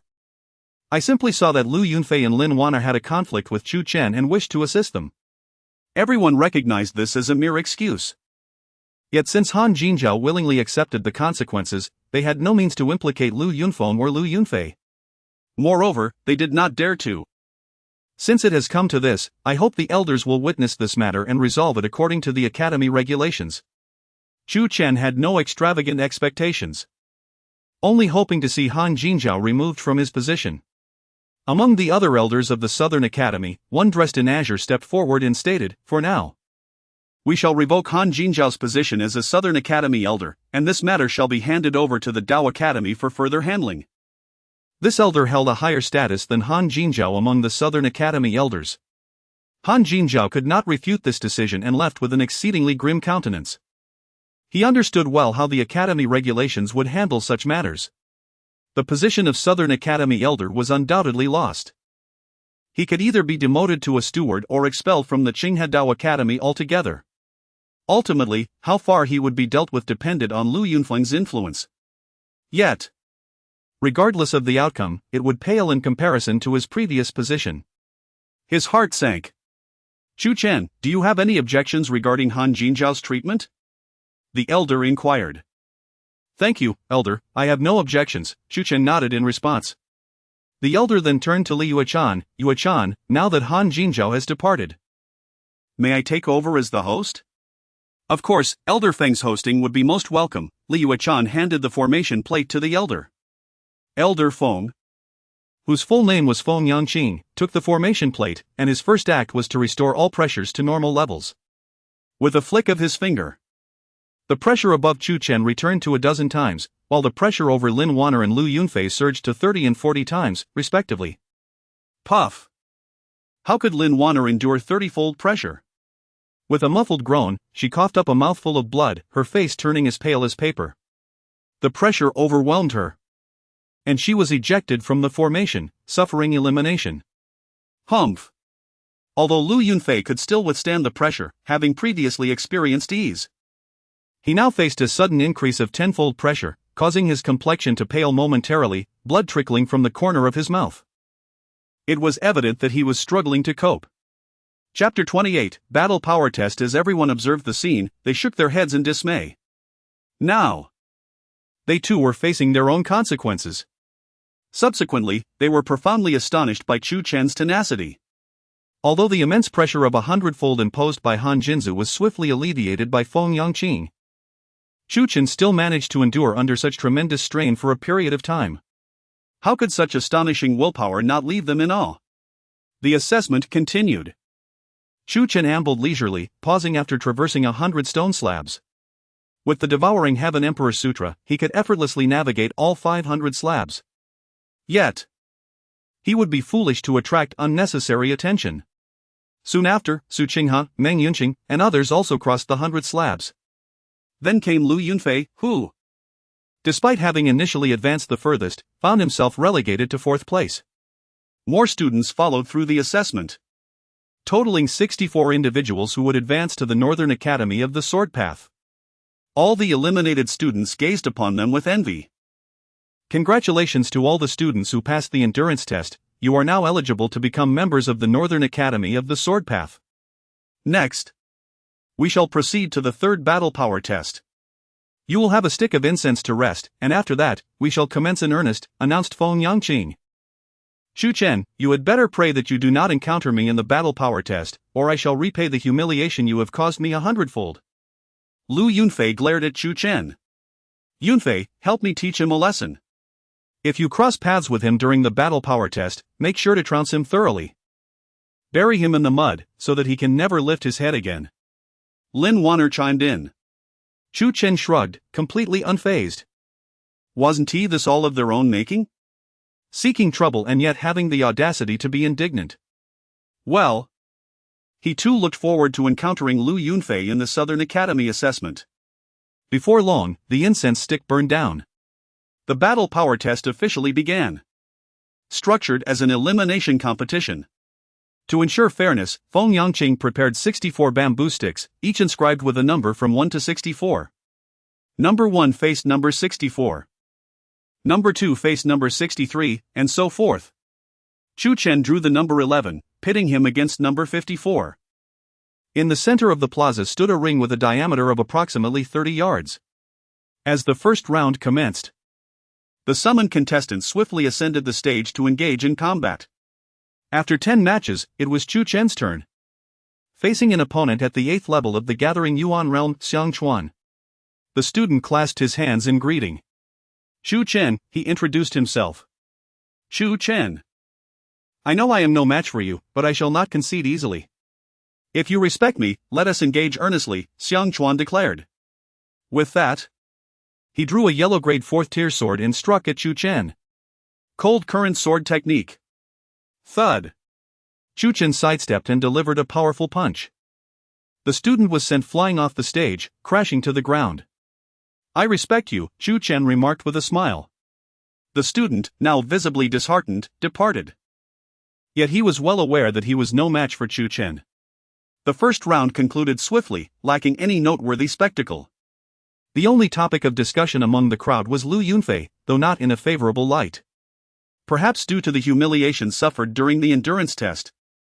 He was furiously aggressive, incapacitating his opponent with a single punch. The other students were now wary of facing him in future rounds. In the second round, the number of sticks was reduced to 32. Chu Chen drew number 10. After 9 matches, he faced another opponent at the 8th level of the Gathering Yuan realm, defeating him once again with a punch. The third round saw the count decrease to 16. Chu Chen drew number 7. After 6 matches, he confronted a student at the 9th level of the Gathering Yuan realm. This student addressed Chu Chen, saying, I have heard that you recently defeated several students, including Lin Wanner, at the 8th level of the Gathering Yuan realm. However, I am uncertain if you possess the strength of the 9th level. Allow me to test your mettle. Very well, Chu Chen gestured for him to proceed. Wolf of the Tsunlong sword technique. The student immediately launched an attack with his sword, conjuring 3 beams of sword light, each materializing as a shadow of a wolf. Employing the 7 star steps, Chu Chen stepped away nimbly, evading the 3 sword beams. When he reappeared, his long sword was poised at the student's throat. The purple spirit sword remained sheathed, yet its hilt was dangerously close. With a mere flick of his wrist, he could reveal the blade and take the student's life. You have lost, Chu Chen stated. The student, defeated, could only leave in dismay. Heavens! To defeat a student at the 9th level with a single sword strike. Chu Chen's prowess is indeed formidable. His footwork is incredible. Is that the 7 star steps? I have seen many practitioners of this technique, yet none exhibit such grace as Chu Chen. The crowd exclaimed in astonishment. This individual has mastered the 7 star steps to perfection, demonstrating an unparalleled mastery of footwork, remarked an elder. Though it is merely a yellow grade 3rd tier technique. Achieving such mastery is no easy feat. In the 4th round, the battle power test reached the quarterfinals. Each of the 8 finalists would receive rewards. However, merely receiving rewards was insufficient. They aspired to advance to the semifinals for greater accolades. In the first match of the 4th round, Chu Chen's opponent was once again a student at the 9th level of the Gathering Yuan realm. Chu Chen effortlessly triumphed over him, eliciting cheers from the crowd. Soon after, the other 3 matches concluded, as anticipated, with Su Qinghe, Meng Yunqing, and Lu Yunfei emerging victorious. Next was the semi-final round, where victors would enter the finals to vie for the true championship. No one believed Chu Chen would reach the finals, they regarded him merely as a participant. Given that Meng Yunqing and the others were cultivators of the 1st level of the condensed Dan realm, Feng Yangqing instructed the 4 to draw lots again. Chu Chen, I truly hope to face you, Lu Yunfei said menacingly after the draw. Chu Chen glanced at his slip and found he had drawn number 1, while Lu Yunfei had drawn number 2. Meng Yunqing drew number 3, and Su Qinghe had drew number 4. Apologies, it seems we won team eat, Chu Chen replied nonchalantly. In the semi-final match, the first contest would see Chu Chen face Su Qinghe. Chu Chen and Su Qinghe, please take the stage. As they both ascended, Su Qinghe remarked, I have observed each of your battles, and it appears you have never fought at full strength. The most evident sign is that you have yet to draw your sword. I hope that in our battle, you will wield your sword and give it your all, otherwise, you shall have no chance. Neither have you fought with your full strength before. We are all in the same boat, let us begin. Clang! Su Qinghe suddenly drew her sword, revealing a yellow grade 6th tier blade. Qinglian sword technique. For an exceptional student like Su Qinghe, it was only natural that she would wield a sword technique of significant caliber. And hers was indeed at the 6th tier of the yellow grade. Swish! A beam of azure sword light materialized, forming a lotus flower, rushing toward Chu Chen. Chapter 29, The Might of Lu Yunfei. Chu Qinghe sidestepped, evading the streak of sword light. Su Qinghe furrowed her brow and commanded, draw your sword. With renewed determination, she unleashed another strike, this time channeling a segment of sword intent that magnified the blade's power to the level of the 2nd tier of the condensation Dan realm. Challenging opponents beyond one's level was not solely Chu Qinghe's forte. In this world, any gifted genius could aspire to such feats. Su Qinghe, possessing insight and ample combat experience, was thus capable of rising above her current tier. As you wish, Chu Chen responded, drawing the Zippo sword. A brilliant crimson light burst forth, revealing the rusted blade. Was that the rusted sword from Sword Mountain? It had remained untouched for a century, yet Chu Chen chose it? Surely he jested? The onlookers widened their eyes in disbelief. The infamous rusted sword from Sword Mountain was well known, and Chu Qinghe's choice of it rendered him a fool in their eyes. Lin Wanner, witnessing this scene, was taken aback. After the events at Sword Mountain, she had departed, expecting Chu Qinghe to select a rare and precious sword, only to find him opting for the rusted one. What a na-ve choice! The elders, too, fixed their gaze upon the Zippo sword, perplexed. Feng Yangqing narrowed his eyes, noticing a hazy purple glow emanating from the blade. To his astonishment, some of the rust had flaked away. Wasn't it supposed to be impervious to such change? As Chu Chen unsheathed the Zippo sword, an aura of power enveloped him. and a surge of sword intent erupted from within. With a resounding crash, he struck downward, unleashing a dazzling sword light that surged toward Su Chenghe. The brilliance shattered her own sword light, forcing her back several paces. Su Chenghe's eyes widened in shock. The might of his blade was formidable. Despite sharing the same sword intent, how could his strike possess such overwhelming strength? With renewed vigor, Su Chenghe rushed at Chu Chen, launching a flurry of attacks. 1 strike, 2 strikes. 3 strikes. Chu Chen parried her 7 blows before finally resting the Zippo sword against her neck. It was not that he could not end the duel swiftly, rather. A true instant defeat would be too shocking. Thus, he chose to take his time. The crowd gasped in astonishment at Su Chenghe's defeat. She was a formidable opponent. A first-tier condensation Dan warrior with a segment of sword intent, yet she had been bested by Chu Chen, who was expected to merely accompany her in the competition. First place in the finals goes to Chu Chen, Feng Yangqing announced. As Chu Chen sheathed the Zippo sword and descended from the platform, Su Chenghe regarded him with a complex expression. Chu Chen, was that your full strength? Chu Chen merely smiled and replied, you are quite strong as well. Su Chenghe's heart trembled at his ambiguous response. Could it be? Humph. Chu Chen, I never imagined you, a waste, could reach the finals. This truly surprises me. But it is for the best, now I can personally deal with you. Making your existence a living torment. Lu Yunfei's gaze was fixed on Chu Chen, who had just stepped off the stage. Lin Wanner added with malice, indeed. Reaching the finals will only lead to a more crushing defeat. No one from the Southern Academy stands a chance against Yunfei, not even you. Despite remaining among the top 4, they held unwavering confidence in Lu Yunfei's advancement. I will await your challenge, Chu Chen replied. The second match of the top 4, Lu Yunfei vs Meng Yunqing. Feng Yangqing announced. Lu Yunfei and Meng Yunqing leaped onto the stage. Aware of Lu Yunfei's formidable prowess, Meng Yunqing swiftly drew his long sword and unleashed a segment of sword intent. Boom! His aura intensified, slicing through the air with a resounding crackle. Lu Yunfei stood with his hands behind his back, granting him a chance to strike first. Arrogant! Meng Yunqing shouted, launching himself at Lu Yunfei with a powerful strike. Star-picking sword technique. A cascade of sword lights, akin to stars, curdled toward Lu Yunfei, their intent sharp and terrifying. Behold the true power of Lu Yunfei, he declared. A smirk curling at the corners of his mouth as he trembled with energy. Suddenly, a tremendous force erupted from within him, akin to a black tide sweeping across the arena. This aura surpassed the first tier of the condensation Dan realm, reaching the second. Lu Yunfei concealed his true level? How could this be? The audience gasped. Lu Yunfei's followers sneered, revealing that their senior had indeed broken through to the second tier of the condensation Dan realm days prior, choosing to withhold this information to preserve his strength. Now you understand the might of senior Yunfei, they taunted. Lu Yunfei's revelation astonished not only the students but even the elders. For one of his age to attain the second tier of the condensation Dan realm was truly remarkable. With a thunderous punch, Lu Yunfei unleashed his condensation Dan power, shattering Meng Yunqing's sword light and sending him staggering back several meters. Meng Yunqing's face paled. The second tier of the condensation Dan realm? I already granted you an opportunity, now it is my turn to strike. Lu Yunfei sneered, drawing his long sword, a 6th tier yellow-grade weapon. Without a moment's hesitation, he unleashed a single strike.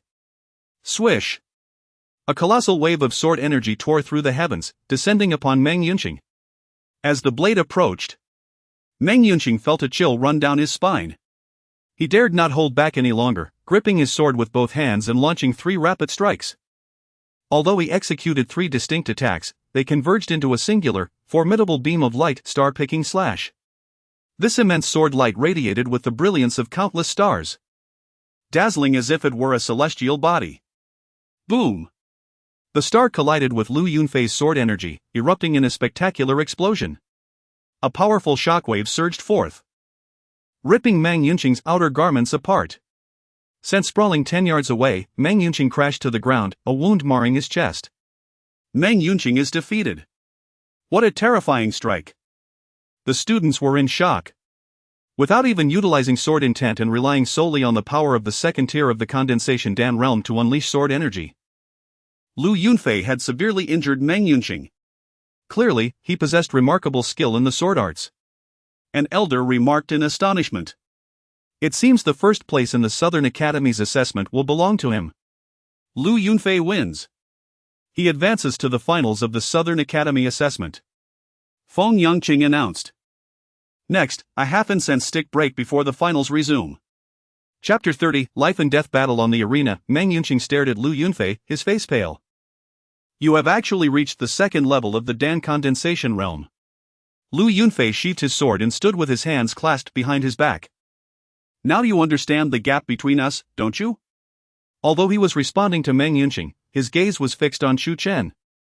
For everyone knew he was speaking to him. Elder Feng, I do not require this half a stick of incense for rest, Lu Yunfei said, looking at Feng Yangqing. Feng Yangqing turned to Chu Chen. Chu Chen, do you still need it? Elder Feng, I too have no need, Lu Yunfei declared, and thus, neither did Chu Chen. Very well, then Chu Chen, you may ascend the stage, Feng Yangqing announced.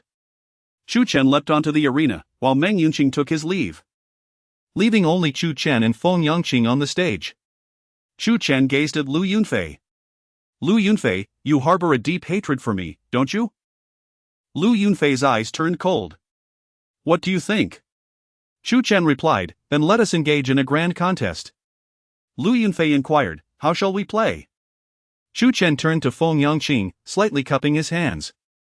Elder Feng, I request that this battle be elevated to a life and death struggle, witnessed by all elders and students.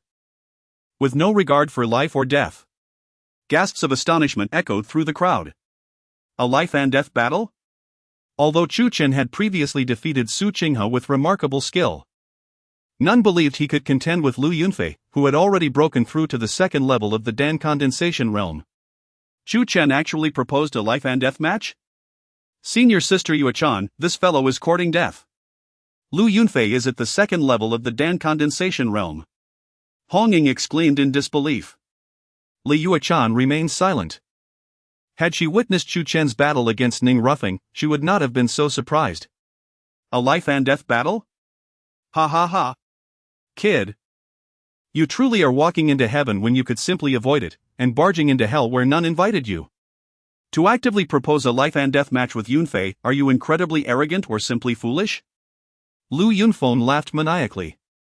If a life and death battle were not established, should Lu Yunfei kill Chu Chen, it would be hard to explain to the elders. However, with this life and death battle, Lu Yunfei could shred Chu Chen to pieces. And no one could say a word. Yunfei, accept him. Accept him. Lin Wanner urged eagerly. To agree to a life and death battle with me? Lu Yunfei paused for a moment. Then his eyes erupted with a sinister coldness and wild joy. Ha, kid, you truly do not know the heights of heaven or the depths of the earth. Very well. I shall fulfill your request.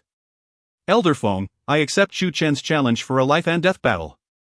This battle will be to the death. With both Chu Chen and Lu Yunfei agreeing, Feng Yangqing had no further grounds to object. He sighed. I hereby declare that the life and death battle between Chu Chen and Lu Yunfei is established. After the battle, regardless of who lives or dies, the other party shall not seek vengeance. Boom! The instant Feng Yangqing's words fell, a chilling aura of murderous intent erupted from Lu Yunfei without any restraint. Chu Chen. I despise you, but I will not kill you with a single sword. I will capture you, torment you slowly, and then annihilate you. Lu Yunfei unleashed a punch towards Chu Chen. A surge of elemental energy formed a fist imprint, crashing towards him. The Zihua sword was drawn, and a wave of sword intent surged forth. Chu Chen's strength, augmented by the Devouring the Heavens Emperor Sutra, improved his physical prowess significantly. The rest of his might stemmed from his mastery of sword techniques and swordsmanship. Lu Yunfei's cultivation was formidable, and Chu Chen immediately released a segment of sword intent. A sharp beam of sword light sliced through, instantly shattering Lu Yunfei's fist imprint and striking towards him. Lu Yunfei sidestepped, evading the sword light, which then cleaved a prominent crack into the arena behind him. No wonder he was able to defeat Su Qinghe, he did possess some skills. Lu Yunfei drew his long sword and charged towards Chu Chen. He employed his sword technique, Sun Luo sword technique. Sun Luo sword technique is a 6th tier yellow grade sword technique. Chu Chen immediately unleashed the Blood Prison 9 swords. Clang! Clang! Clang! The two engaged in close combat. The clash of long swords ringing out continuously on the arena.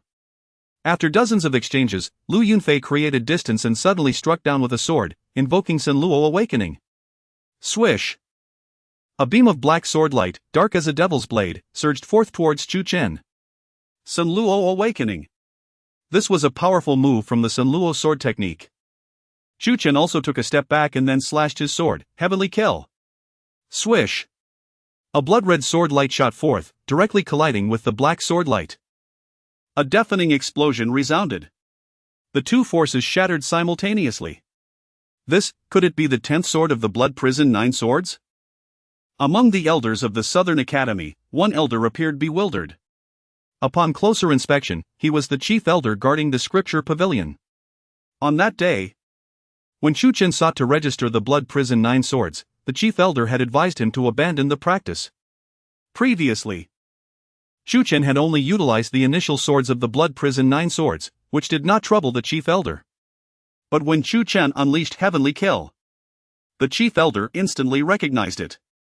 Although the chief elder had not practiced the Blood Prison 9 swords nor knew the latter techniques, there existed an ancient tome within the Qinghe Dao Academy that recorded the essence of the latter swords of the Blood Prison 9 swords.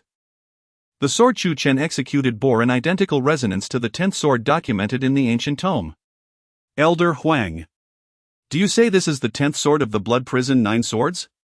Is it not incomplete? Furthermore, it is notoriously violent and fierce, making it exceedingly difficult to cultivate. Ordinary students struggle to master even half of its techniques. How could Chu Chen have cultivated the 10th sword? An elder inquired, as their understanding of the Blood Prison 9 swords was shallow. This is indeed the 10th sword of the Blood Prison 9 swords. Feng Yangqing, who had also researched the Blood Prison 9 swords, could not help but exclaim, Chu Chen's talent in swordsmanship is truly unparalleled. Within the arena, having failed his killing move, Lu Yunfei immediately unleashed his second killing move, Sun Luo Descends. Sun Luo Descends is another fierce move from the Sun Luo sword technique. Heavenly Wound. Chu Chen slashed forth with his sword. A blood-red sword light once again shattered Lu Yunfei's attack. Sun Luo Frenzy. Heavenly Obliteration. Boom! Another clash ensued. And Chu Chen shattered Lu Yunfei's strike once more. This was the 11th and 12th swords of the Blood Prison 9 swords. My heavens! Chu Chen has even grasped the 11th and 12th swords. The chief elder guarding the scripture pavilion was utterly astonished. Suddenly, his eyes brightened, and he clapped his thigh, exclaiming, I understand. I understand. He appeared as though he had stumbled upon a treasure.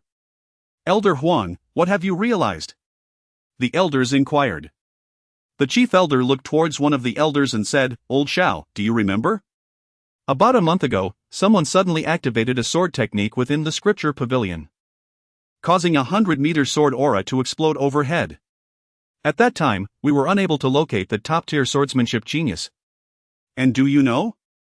That Chu Chen was within the scripture pavilion at that very moment. Moreover, he had chosen the Blood Prison 9 swords. At that time, I had directly ruled him out due to his choice of such a difficult sword technique. Now, I am utterly certain that the genius who caused the resonance with the sword technique is none other than him. Chapter 31, No trace of the corpse. The elders of the southern courtyard, startled by the sword energy that spanned 100 meters, were not limited to just the guardian elder. Several other elders were present as well. Among them was Elder Shao, who, upon hearing the news, was taken aback. What? It's him. What on earth is happening? Please, enlighten us. The other elders wore expressions of confusion. The guardian elder promptly provided an explanation. After listening, all the elders, including Feng Yangqing, were left in a state of shock. Meanwhile, not far away, Li Yuechan also absorbed the words of the elders, her beautiful eyes trembling with disbelief. With Lu Yunfei's innate talent, he was naturally capable of challenging opponents beyond his level. Typically, those at the third stage of the condensation dam realm would have already been defeated by his attacks. However, Chu Chen had not been vanquished, which filled Lu Yunfei with immense fury. Very well. Chu Chen, since you wish to end this battle with a single strike, allow me to oblige. Lu Yunfei retreated several steps, a fierce sword intent erupting from his body. Grasping his long sword, he infused all his essence, energy, and spirit into it. Then, with a single slash, he unleashed the terrifying sword technique. The terrifying sword technique, an 8th-tier yellow rank sword art, was not recorded in the Southern Courtyard Scripture Pavilion but belonged to the Lu family. The Qinghe Dao Academy never opposed its students practicing familial martial arts and even encouraged it, as it would enhance the strength of the students. Within the terrifying sword technique lay a formidable killing move known as the annihilation of terrifying waves. Lu Yunfei was currently executing this very move. Annihilation of terrifying waves. Boom! A colossal beam of sword light surged towards Chu Chen, imbued with peak sword intent, striking terror into the hearts of all. The third stage of the condensation Dan realm would be obliterated in an instant. Yet, Chu Chen faced this assault with calm composure. If you wish to conclude the battle with this strike, I shall grant your wish. Chu Chen tightened his grip, and the Ziki sword erupted with red and purple sword light. A powerful sword intent surged from within him, vast as the ocean. This was not merely a first or second stage of sword intent, but a third stage. Chu Chen swung his sword. Heaven's destruction. Heaven's destruction. This was the 13th sword of the Blood Prison 9 swords. The purple sword light transformed entirely into crimson. Boom! A fearsome blood-colored sword light descended with overwhelming might, as if it could consume mountains and seas. Boom! The blood-colored sword light collided with the massive beam of sword light, resulting in an earth-shattering explosion on the arena. At the point of impact, a shockwave enveloped a radius of several dozen meters, causing the arena floor to crack inch by inch. Suddenly, Lu Yunfei's colossal sword light erupted violently. The blood-colored sword light pressed down relentlessly. Lu Yunfei had no time to defend himself as his body was struck by the blood-colored sword light. He could distinctly feel his flesh being torn apart. In the next instant, his body completely shattered, transforming into a torrential rain of blood. Amidst this blood rain, Chu Chen stood tall, his figure draped in crimson, resembling a deity of slaughter. What? Lu Yunfei is actually dead? Chu Chen has achieved first place in the Southern Courtyard assessment? Everyone was stunned, their minds echoing with disbelief. No one had anticipated that Lu Yunfei would be no match for Chu Chen, let alone that he would be slain by him. Yet now, the truth lay bare before them. The 13th sword of the Blood Prison 9 swords. The third stage of sword intent. Chu Chen had actually comprehended the 13th sword of the Blood Prison 9 swords and grasped the third stage of sword intent. Feng Yangcheng and the Guardian Elder were both astonished. More than Lu Yunfei's demise. They were overwhelmed by the realization that Chu Chen had comprehended the 13th sword of the Blood Prison 9 swords along with the third stage of sword intent. What? Chu Chen has actually grasped the third stage of sword intent? Is this real? He is merely at the 8th stage of the Gathering Yuan realm. This is utterly absurd. The elder's words left the students utterly horrified. The third stage of sword intent, what an extraordinary level of swordsmanship. Historically, it seemed no student had ever comprehended the third stage of sword intent while in the Southern Courtyard. Liying's lips trembled as she murmured. The third stage of sword intent, this fellow. Sister Yuechan, this individual's talent in swordsmanship is terrifying. Li Yuechan was equally dumbfounded. She recalled meeting Chu Chen when he had just unleashed the second stage of sword intent, and now he had comprehended the third stage. This rate of advancement in swordsmanship was simply alarming. The third stage of sword intent.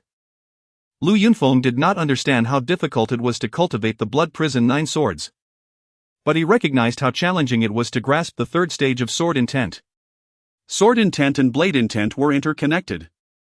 Although his current mastery of blade techniques far exceeded the third stage at Chu Chen's cultivation level, his own blade intent had never reached the third stage. How could this be? How could this be? He was supposed to be a waste, a mere dog under my feet, wagging his tail in flattery. Forever at my beck and call. How could he comprehend the third stage of sword intent? How could this be? Lin Wanner found it hard to accept, collapsing to the ground as if all strength had been drained from her. Chu Chen! You dare to kill my cousin. You will pay the price. Lu Yunfeng roared as he charged towards Chu Chen. Seeking revenge for Lu Yunfei was secondary, in reality. He and Lu Yunfei had been significant competitors within the Lu family. The primary concern was that Chu Chen's third stage of sword intent revealed his terrifying potential. This potential filled him with unease. He must eliminate Chu Chen to prevent him from becoming a future threat. Li Yuechan, quick as lightning, vanished before Hong Ying could react. In the sky, a jade hand appeared, blocking Lu Yunfeng's path. Lu Yunfeng's palm collided with this jade hand. With a deafening crash, his body was sent reeling backwards. Li Yuechan hovered in the air like a celestial goddess, her expression serene. Lu Yunfeng. Lu Yunfeng's expression turned grim.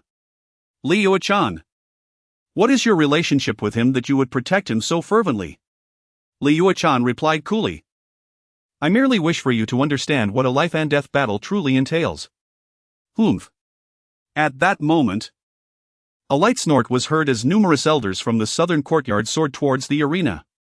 The battle between Lu Yunfeng, Lu Yunfei, and Chu Chen was indeed a life and death struggle. The rules of this battle were clear, you could not feign ignorance. Previously, you had urged Lu Yunfei to engage in combat.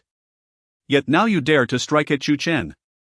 Lu Yunfeng, I recognize your impressive talent in blade arts, and I hold you in high regard, but today, you have truly disappointed me. Feng Yangqing spoke coldly.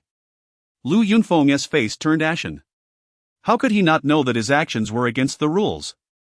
Yet, witnessing Chu Chen standing proudly on the arena, how could he contain himself?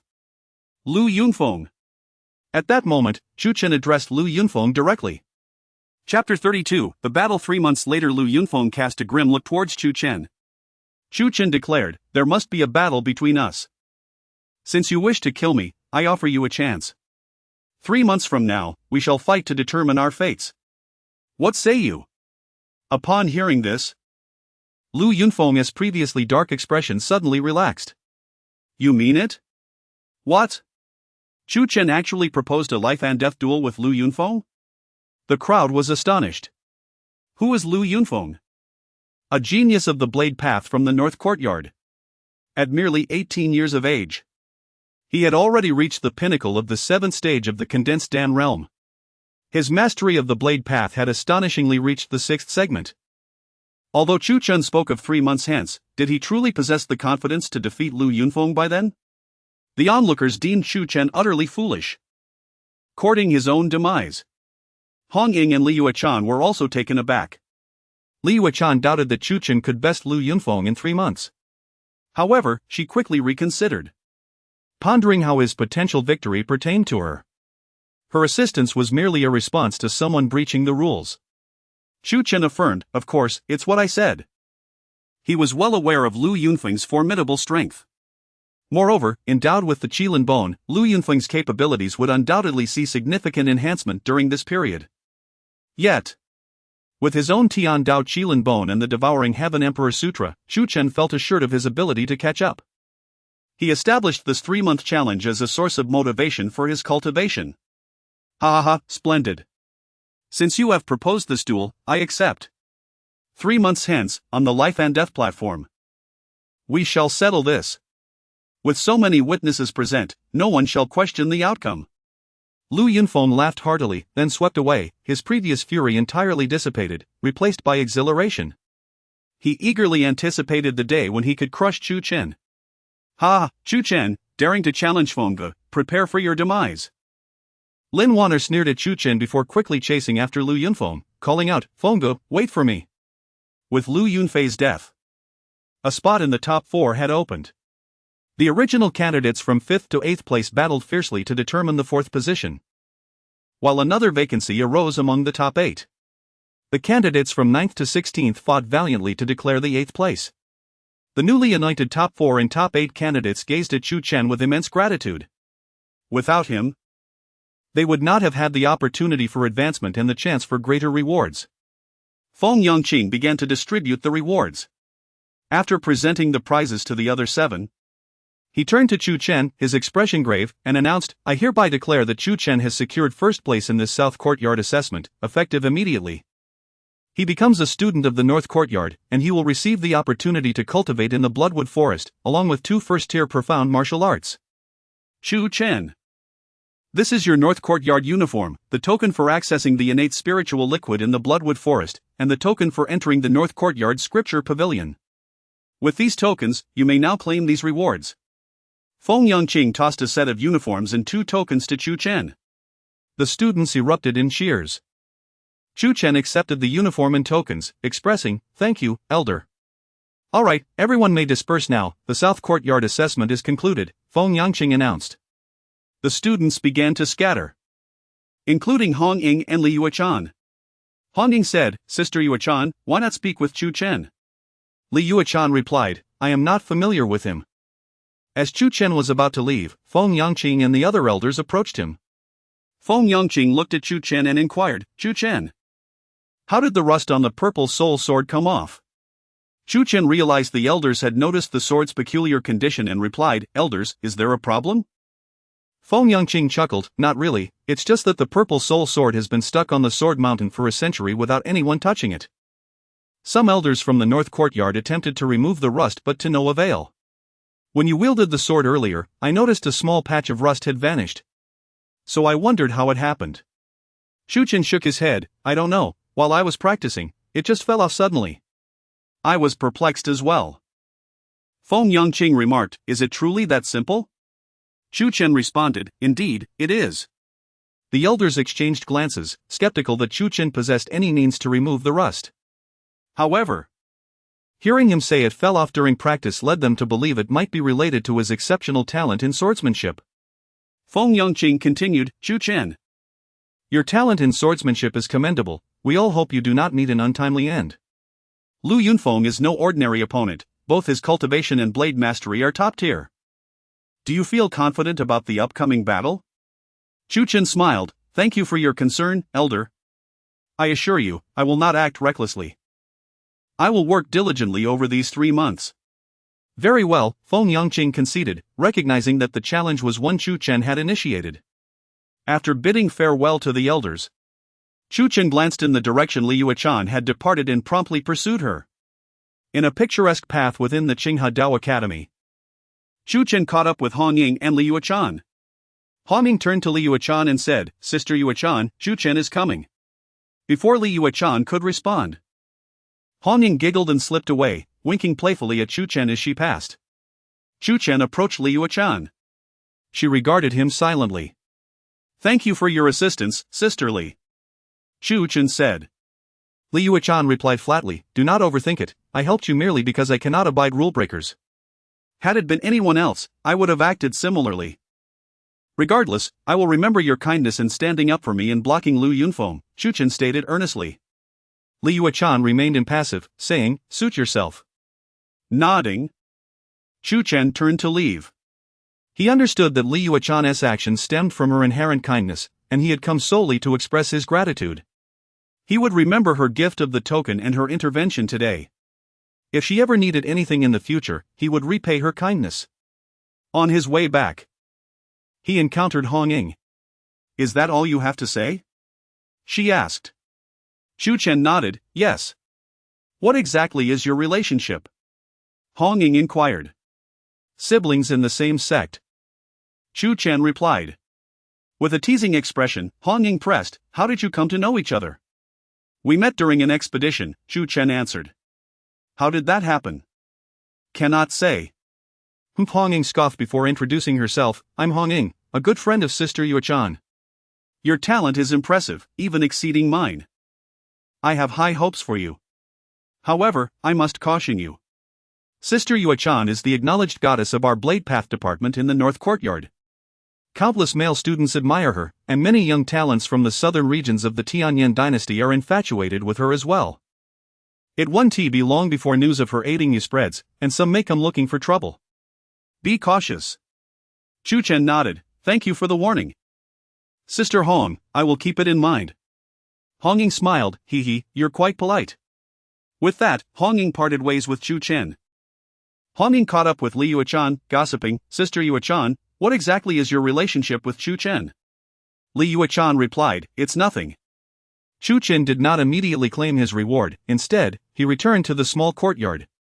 Having secured first place in the Southern Institute's assessment, he felt compelled to share the good news with his master. "Master, I'm back."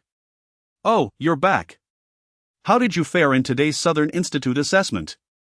"Master, I achieved first place." "What? Little Chen, you actually attained first place in the Southern Institute assessment. Wow. Our little Chen is truly remarkable." "Hee hee, I was just lucky." "Little Chen, let me check if you're hurt."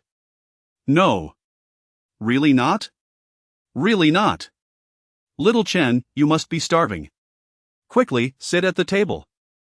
I'll whip up a couple more dishes to celebrate." "Master, it's not necessary, what's on the table is enough." "How could that be?" "Our little Chen has earned first place in the Southern Institute assessment, a glorious achievement. We must celebrate properly." "Alright then," Chu Chen relented, allowing Shen Yuqing to prepare more dishes. After savoring the delicious food and enjoying a bit of wine, he returned to his room. Upon entering, he began to cultivate the Devouring Heavenly Emperor Sutra, cleansing the purple spirit sword. As night passed, a bit of rust fell from the sword, enhancing its power. The next morning, Chu Chen bid farewell to Shen Yuqing and set off towards the Blood Heaven Forest. He planned to visit the Blood Heaven Forest before heading to the Sword Dao Department's North Institute to access the scripture repository. Before leaving, he instructed Shen Yuqing to pack her belongings so they could move to the North Institute once he returned to claim his reward. The Blood Heaven Forest lies to the west of the Qinghe Dao Institute.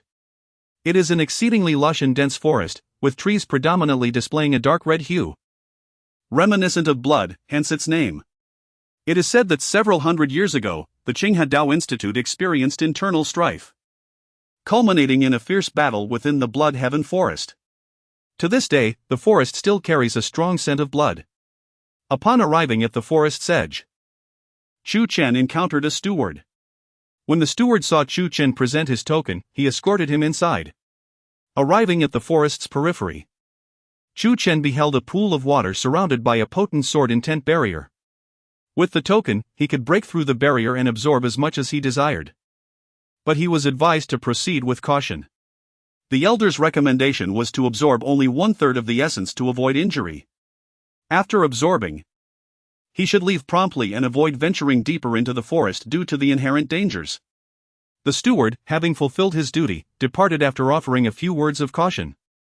"Thank you," Chu Chen nodded, then waved the token towards the sword intent barrier. With a flash, the token emitted a brilliant light that melded into the barrier, causing it to dissipate. Once the barrier vanished, Chu Chen could clearly see the pool's appearance. The pool, approximately 7 meters in diameter, contained water that shimmered with an amber hue, transparent and pure. A rich aroma wafted from the water, and just a whiff brought a sense of tranquility to Chu Chen. "Is this the innate spiritual liquid?"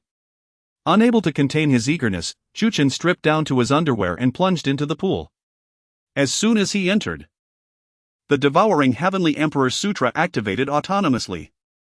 In that moment, every pore of Chu Chen's body expanded wildly. A torrent of energy was devoured by the Sutra, flowing through his pores and into his body. The speed was astonishing, creating dozens of small whirlpools around him, reminiscent of a whale's consumption. The elders cautioned him to absorb only 1/3, fearing for his safety, yet they were unaware that with the Devouring Heavenly Emperor Sutra at his disposal, it would be impossible for him not to absorb it all. However, due to the substantial modifications to his physical constitution by the Sutra, he required more energy for breakthroughs than the average person. While the innate spiritual liquid contained abundant energy, its exact potential for his advancement remained uncertain. He hoped it would enable him to enter the Dan formation realm.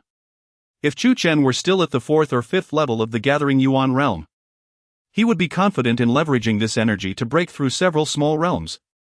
However, he had already reached the 8th level of the Gathering Yuan realm, with the 9th level leading to the Dan formation realm. The transition from the Gathering Yuan realm to the Dan formation realm represented a significant breakthrough requiring energy equivalent to several small realm advancements. Chu Chen earnestly wished to directly ascend to the Dan formation realm. Boom! Every cell in Chu Chen's body rejoiced as a substantial amount of pure elemental force rapidly accumulated within his energy sea. As Chu Chen absorbed the innate spiritual liquid, news of the Southern Institute assessment spread. While Chu Chen's first-place victory was noteworthy, the most astonishing revelation was Li Yuechan's repeated interventions on his behalf. She was the goddess of the North Institute, the celestial maiden admired by countless hearts, intervening for such a young man. Numerous male students were consumed with jealousy towards Chu Chen. Some students from the Sword Dao Department's North Institute even clamored to confront him, eager to ascertain the nature of his relationship with Li Yuechan. Days passed swiftly. After a span of over 10 days, the once amber pool had entirely faded to a clear watercolor. All the energy within had been absorbed by Chu Chen, who had now advanced from the 8th level of the Gathering Yuan realm to the 1st level of the Dan Formation realm. His sword intent also progressed from the 3rd stage to the 4th stage. Both his cultivation and sword intent experienced a qualitative leap. In the pool, Chu Chen clenched his fist, sensing the walnut-sized, spinning orb above his energy sea, a symbol of a Dan Formation realm warrior. He felt the quality of his sword intent surge, and a satisfied smile graced his lips, pleased with the enhancement bestowed by the innate spiritual liquid. Chu Chen leaped ashore and dressed himself. Just as he was about to depart, a piercing, shrill sound suddenly pierced the air, drilling into his eardrum. This sound emanated from the depths of the Blood Heaven forest, and it was not unfamiliar to Chu Chen. It had echoed numerous times while he absorbed the innate spiritual liquid. Chapter 34, The Secrets Deep Within the Blood Forest. What is this voice? Chu Chen furrowed his brow tightly. He had spent over 10 days in the Blood Forest. For the first 5 days, there had been no signs of activity deep within the forest. However, after 5 days, a sharp and piercing sound echoed from the depths of the Blood Forest each day. The sound was unpleasant, resembling the howls of demons. Had it not been for Chu Chen's unwavering resolve and his dedication to cultivation, he might have succumbed to madness. Now, standing at the water's edge, he heard that strange cry once more, and a peculiar sensation arose within him, as if it were calling him forth. Is it calling me? Chu Chen raised an eyebrow. The steward had repeatedly warned him of the dangers lurking in the depths of the Blood Forest, and he certainly had no desire to venture there. Yet, at this moment, a sense of curiosity stirred within him. What exactly is that sound? Could the danger spoken of by the stewards originate from this very noise? Perhaps I should take a look. Curiosity seized Chu Chen's heart, and he resolved to investigate. As long as he remained cautious and observed from a distance, he believed there would be no harm. The eerie sounds continued, cackles, laughter, and strange calls filled the air. Though there was no path within the Blood Forest, Chu Chen followed the sounds, swiftly approaching their source. After navigating through tangled thickets, he finally reached the heart of the Blood Forest, where the sound originated. What he witnessed there left him profoundly shaken. Before him lay a clearing, approximately 50 meters in diameter, carved out of the once dense forest. At the center of this clearing, 9 swords floated in the air, radiating a kaleidoscope of dazzling light and emanating an overwhelming sword aura, as if forming an immensely powerful sword formation. Even from 50 meters away, Chu Chen could sense the terrifying might exuding from this formation. These were profound-grade swords. With the knowledge from the heaven-devouring emperor's scripture, Chu Chen had developed a heightened sensitivity to such weapons. Just one glance was enough for him to ascertain that the 9 swords suspended in the void were all profound-grade. Furthermore, they were not merely ordinary ones, they were undoubtedly of the high-tier profound-grade. These 9 swords were many times stronger than his own purple soul sword at its peak. As Chu Chen continued to observe, he discerned a figure within the sword formation, vaguely appearing as a crimson silhouette, somewhat human yet indistinct in features. At that moment, the figure writhed and struggled within the formation, producing the strange sounds that had drawn Chu Chen in. His heart trembled at this revelation. The 9 swords suppressing the blood shadow. Who could have imagined such a scene would unfold deep within the Blood Forest? Who was this person?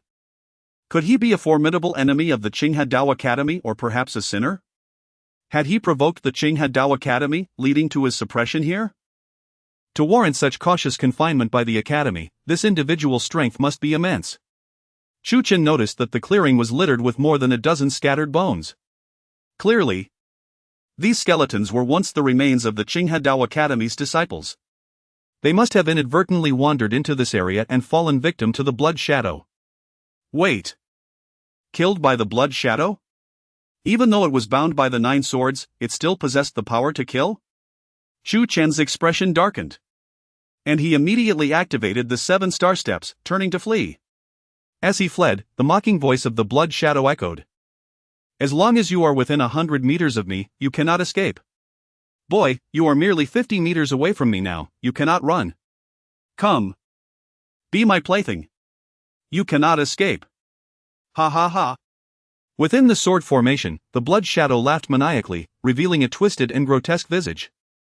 Then, with a violent shake of his arms, the entire formation trembled.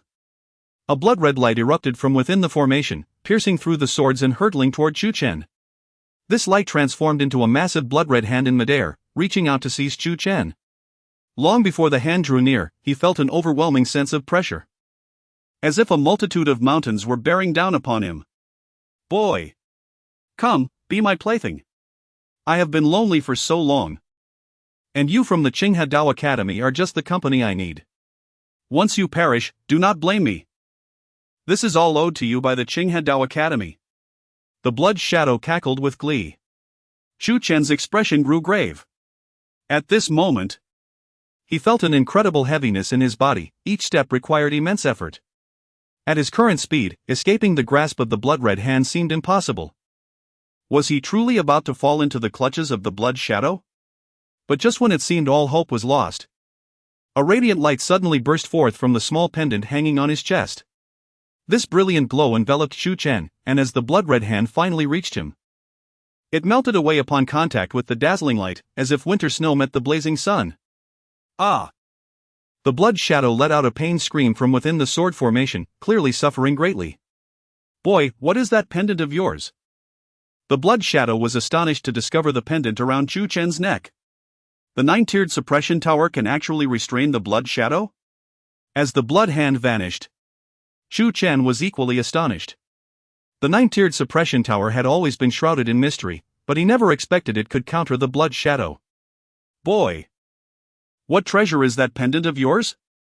The Blood Shadow pressed urgently for answers. Why should I tell you? Chu Chen detected the Blood Shadow's trepidation towards the 9-tiered suppression tower, which bolstered his confidence. He stood tall and replied, You. The Blood Shadow was infuriated. You must tell me. How amusing. Just because you demand it, does that mean I must comply? Chu Chen caressed the pendant and continued, I have yet to ask you. Who are you? I. The Blood Shadow opened his mouth, speaking haughtily, You insignificant brat are not worthy of knowing my name. Ha! Chu Chen felt irritated. You are trapped by 9 swords in this formation, yet you dare look down upon me? You truly overestimate yourself. Since the Academy has confined you here, it seems you are no good person, Chu Chen retorted. You know nothing.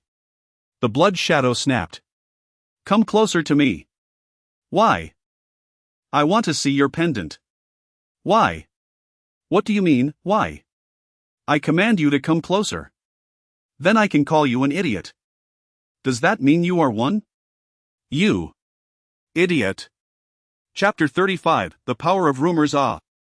Blood Shadow was on the verge of exploding from anger, incessantly screaming within the sword array. Had he been at his peak, he would have surely administered 100 slaps to that incessant chatterbox. Farewell. Chu Chen waved his hand and turned to leave. He had come out of curiosity. Although the 9-fold prison tower could restrain Blood Shadow, the latter remained formidable even in suppression, making this place inherently perilous. Thus, he was determined to depart. Wait! Don't go! Blood Shadow shouted. Enjoy yourself, Chu Chen retorted, ignoring him and soon disappearing from sight. You little brat! Blood Shadow continued to curse within the sword array. Upon leaving the Blood Forest, Chu Chen made his way directly to the northern courtyard of the Sword Path Department. Within this area, there existed a unique library dedicated to the students of the northern courtyard for their studies. Like the southern courtyard's library, it too was divided into 3 floors. The first and second floors were accessible to all students. But entry to the third floor was restricted to those who had distinguished themselves in the northern courtyard or had excelled in the southern courtyard's assessments. The first-tier martial arts were powerful even among all martial arts, and only the third floor housed such exceptional techniques. Having acquired the Blood Prison 9 swords, Chu Chen did not intend to study any additional sword techniques for the time being. His visit to the library was to select 2 other martial arts. The journey between the Blood Forest and the northern courtyard's library was not short. As he walked, he encountered numerous individuals, all whispering amongst themselves. Chu Chen understood that news of his first place in the southern courtyard's assessments had spread. He had likely garnered some notoriety in the northern courtyard. Chu Chen. A male student suddenly appeared from the side of a narrow path, his cultivation at the second stage of the essence refinement realm, exuding a solid and pure sword intent. Having reached the second tier. Is there something you need? Chu Chen sensed the hostility emanating from this student. I am Meng Chuan from the northern courtyard, a suitor of Sister Yuchan. I have come to inquire about your relationship with her. Meng Chuan stated. No relationship, Chu Chen replied. No relationship? How can she come to your aid then? I take this matter very seriously. Don't try to deceive me. Believe it or not, Chu Chen shrugged. Humph. Regardless of your relationship with Sister Yuchan, the fact that she stood up for you is unacceptable. Kid, keep your distance from her. Otherwise, I will not let you off easily. But first, allow me to teach you a lesson. As Meng Chuan spoke, he drew his sword and lunged at Chu Chen. Chu Chen chuckled. I was speaking to you civilly, yet you chose to attack. In a single move, Meng Chuan lay on the ground, a handprint on his face. Chu Chen rubbed his reddened fingers and said, Scram. Wah! Meng Chuan scampered off in disarray. Continuing his walk through a stone forest, 2 male students suddenly leapt out to block Chu Chen's path. Are you Chu Chen? Their tone was still laced with animosity. Yes. You and Sister Yuchan. No relationship. No relationship? Do we believe you? Attack! After 2 breaths, both male students lay sprawled in the stone forest. Chu Chen rubbed his hands and said, Scram. The 2 students crawled away in a hurry. Continuing onward, by a small creek, 3 students sprang up from the water, dripping wet and rather flamboyant, blocking Chu Chen's passage. Chu Chen. I have no relationship with Sister Li. I don't believe you. After 3 breaths, the 3 students were sent flying back into the water. Chu Chen rubbed his hands and a leg, saying, Scram. The 3 students swiftly swam away. Continuing further, before a pavilion. 4 male students from the northern courtyard stood at the corners, swords in hand, their hair dancing in the breeze. Chu Chen, do you know who we are? I do not. We are the 4 sword heroes of the northern courtyard. It is said you have won Sister Yuchan's heart. And today we shall test what merit you possess to win her affection. I have won Sister Yuchan's heart? Who said that? Some students mentioned it. Chu Chen smiled. That is mere rumor. Whoosh. Whoosh. Whoosh. Whoosh. The 4 sword heroes suddenly charged at Chu Chen. After 4 breaths, all 4 lay on the ground. Chu Chen rubbed his hands and legs, declaring, Scram. The 4 fled in disarray, clutching their swords. Subsequently, Chu Chen encountered no fewer than 10 groups of students, all coming for Li Yuchan. What left him somewhat speechless was that some students even claimed he had a child with Li Yuchan. This truly illustrated the power of rumors. The more they spread, the more exaggerated they became, transforming black into white. Indeed, those who obstructed him were of considerable strength, with varying realms. Were it not for his recent training in the Blood Forest, enhancing his power significantly, it would have been quite challenging to subdue them. After overcoming numerous obstacles, Chu Chen finally arrived before the library. 2 students from the northern courtyard, both at the 3rd stage of the essence refinement realm with pure sword intent, were guarding the entrance. As Chu Chen approached, they blocked his way. Stop. The library is not open today. The library is not open? Chu Chen glanced inside, where many students were still walking about the 1st floor. There are still people inside. It will close shortly. At that moment, a student swaggered into the library And the two guards did not intervene. Chu Chen narrowed his eyes. You are also here to cause me trouble because of Sisterly, aren't you? The two students sneered. Do you also admire Sisterly? No. Then why block my way? We are here for Senior Chiu Mingyu. We do not admire Sister Yu-chan, but Senior Chiu does. Senior Chiu is the scion of the Chiu family, a prominent clan in the southern domain of the Tianyin dynasty. He entered the northern courtyard a year ago, and his cultivation has now reached the 5th stage of the essence refinement realm. He possesses both background and talent. And Chu Chen, competing with Senior Chiu for Sister Yu-chan will yield you no good end. For now, we are tasked with guarding the library. Senior Chiu has ordered that should you arrive at the library, you shall receive a lesson. Chiu Mingyu? Chu Chen had not heard of this individual. But through the two students' introduction, he understood that this person indeed had some standing.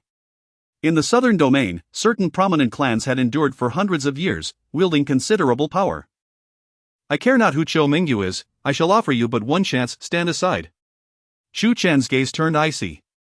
If you wish to bully me, then let us see if your teeth are strong enough. Impudent. The two students' expressions shifted. A mere newcomer dared to raise his voice against them. Yet they welcomed this.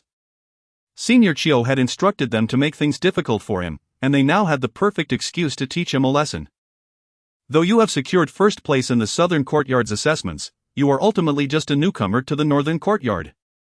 Newcomers must understand the rules and learn to respect their seniors. Yet you dare to shout at us, truly a display of disregard for your elders and a flagrant defiance of authority.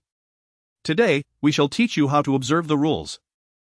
With a cold shout, the two students unleashed their formidable presence, attacking Chu Chen. Their fingers curled into claws, vital energy erupting from their fingertips, effortlessly tearing through the air. Eagle Claw Technique, a 6th-tier yellow-grade martial art. As Chu Chen took a step forward, just as his palms were about to make contact with those of the two individuals, he suddenly shifted his body to the side. Their hands grazed past him, slicing through the air. At that moment, Chu Chen extended his hands, channeling his vital energy to strike forcefully at the two individuals' backs. Thud! Thud! The two bodies were sent flying backward as if struck by lightning, landing in a disheveled heap.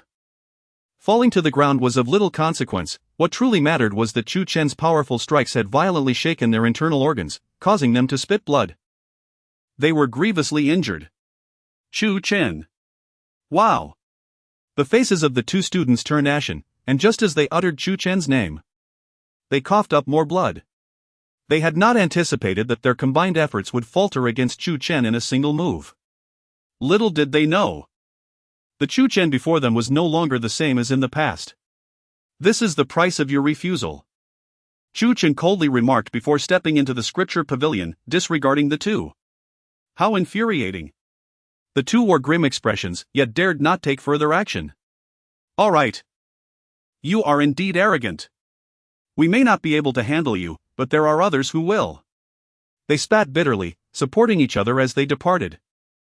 The elder of the North Courtyard held a position of great authority and had other matters to attend to, thus he would not oversee the scripture pavilion. The one in charge of the North Courtyard's scripture pavilion was a formidable middle-aged steward, whose strength surpassed that of many elders from the South Courtyard. Having observed the scene outside, he chose to remain uninvolved, fully aware that the two students had connections to Chiu Mingyu, and that it was the top performer of the South Courtyard assessments, Chu Chen, who had struck them. What business was it of his to intervene in the conflict between two talented students? With a token in hand, Chu Chen approached the middle-aged steward, verified his identity, and ascended to the 3rd floor. At the entrance of the 3rd floor, a potent sword intent barrier was in place. Chu Chen used his token to dispel the barrier and stepped inside. The furnishings on the 3rd floor were akin to those on the previous 2 floors. Prior to his arrival, Chu Chen had already contemplated the martial arts he sought to select, a powerful fist technique and an agile movement technique. The fist technique was highly offensive, while the movement technique served as a means of survival, proving effective even in combat. The Vajra fist and 7 star steps he had previously practiced were of insufficient rank. Now that he had the opportunity, it was only natural to elevate both techniques to the 1st tier of the profound grade. After careful comparison, Chu Chen finally found the martial arts that satisfied him. The fist technique, Thunderous Fist. This lightning attribute fist technique was of the first tier of the profound grade, divided into 4 forms. Upon mastery, it could unleash a formidable thunderous force with astonishing might. The movement technique, shadow clone technique. This technique melded speed with an elusive quality. Like the thunderous fist, it also consisted of 4 forms. The first form allowed the user to create 2 shadowy figures, the second form to create 4, and so forth, culminating in the 4th form, which could create 16 figures. Among movement techniques of the first tier of the profound grade, it was considered to be among the very best. Chu Chen was thoroughly satisfied with these 2 martial arts, registered them with the steward, and then departed. After leaving the scripture pavilion, he did not immediately return to his small courtyard, for he knew he needed to visit the internal affairs pavilion to arrange for accommodations, otherwise, he would have nowhere to stay. Upon arriving at the internal affairs pavilion, he observed 6 or 7 students, all newly admitted to the north courtyard, who had delayed their search for housing due to various matters. Upon seeing Chu Chen, they all displayed expressions of reverence. The scene of his formidable prowess during the combat assessment etched in their minds. At present, there were still dozens of residences available in the north courtyard. To ensure fairness, the steward produced a drawing tube containing several lots, each representing an unoccupied small courtyard in the north courtyard. The students began to draw lots. Chu Chen drew the number for courtyard 9. The steward needed to record all the drawn numbers. When Chu Chen provided his number, the steward's face revealed astonishment. "You drew courtyard 9? Yes, is there a problem?" Chu Chen inquired, noticing not only the astonishment but also a hint of envy on the steward's face. "And no. There's no problem. You are truly fortunate," the steward exclaimed. "What is your name?" "Chu Chen," he replied. "Oh, so you are the Chu Chen?" the steward said in surprise. Chu Chen nodded. "All right, you may go," the steward said. Chu Chen, somewhat perplexed, wondered about the nature of his supposed good fortune. Was there something special about courtyard 9? He asked the steward, but the steward merely smiled enviously without answering, so he had no choice but to leave. After Chu Chen departed the internal affairs pavilion, approximately an hour passed before 6 or 7 figures hastily arrived at the pavilion. "Brother Chiu. That fellow will surely come to the internal affairs pavilion after claiming his rewards from the scripture pavilion, or else he will have nowhere to stay. Brother Chiu. That brat is far too arrogant. He even dares to strike us after we invoked your name. He clearly does not regard you highly. You must teach him a harsh lesson. Brother Chiu, he dares to covet Sister Yuechan. This is a direct provocation of your limits. Such an ignorant individual deserves a bloody lesson, even heaven would not tolerate it." The 2 pale-faced students recounted Chu Chen's transgressions to the leader of the 6 or 7 students. These 2 were the very same who had been defeated by Chu Chen earlier. The leader, appearing to be in his late teens, wore a jade-green brocade robe. His tall and slender figure exuding an air of nobility befitting someone from a distinguished lineage. This individual was none other than Xiao Mingyu. With a sullen expression, Xiao Mingyu remained silent as he approached the front of the internal affairs pavilion. He directly grabbed the steward by the collar, demanding, "Where is Chu Chen?" Stewards, too, possessed varying levels of strength. This steward was significantly weaker than the middle-aged steward from the scripture pavilion. He has already left," the steward stammered. Recognizing Xiao Mingyu. "What residence did he draw?" Xiao Mingyu pressed. The steward glanced at Xiao Mingyu, hesitating for a moment before responding, "Courtyard 9. "What? Courtyard 9? Xiao Mingyu's eyes widened in disbelief, his heart ablaze with fury. Courtyard 9 was adjacent to Li Yuechan's residence. It was next door to Li Yuechan. Chapter 37. The second gift left by the master for Chu Chen. Li Yuechan's residence is located in the Xuanzi No. 8 courtyard, adjacent to the Xuanzi No. 9 courtyard, which has long been unoccupied. Xiao Mingyu has been coveting the Xuanzi No. 9 courtyard, intending to move in and become Li Yuechan's neighbor, believing that such proximity would grant him favor. However, Li Yuechan has consistently thwarted his attempts to relocate. It should be noted that her opposition is not directed solely at him but at all disciples from the swordsmanship department's northern courtyard, as numerous students aspire to occupy the Xuanzi No. 9 courtyard. Aware of their ulterior motives, she seeks to prevent any disturbances. Nevertheless, Li Yuechan is not entirely unreasonable. She stated that if any new students were assigned to the Xuanzi No. 9 courtyard, she would raise no objections. Thus, when Chu Chen unexpectedly drew the Xuanzi No. 9 courtyard, Xiao Mingyu felt a surge of jealousy and anger. Why did Chu Chen, of all people, win the lottery for such an enviable location? He suspected that Li Yuechan had tipped Chu Chen off, enabling him to secure the courtyard through some means. His heart seethed with rage. How could his ethereal goddess invite another to be her neighbor? It was no wonder that during the southern courtyard assessment, Yuechan had gone out of her way to assist him. They must have an unspoken connection. Xiao Mingyu shouted furiously, "Let us head to the Xuanzi No. 9 courtyard." Chu Chen had already informed Shen Yuqing that he intended to move into the northern courtyard after collecting his rewards, so she had prepared their luggage in advance. Upon returning to the small courtyard, he was taken aback by the sight of 7 or 8 large trunks filled to the brim. "Master, do we really have this much luggage?" he pondered. It had gone unnoticed until now, but the volume of their belongings was indeed considerable. Shen Yuqing replied, "Indeed. Moving is quite a laborious task.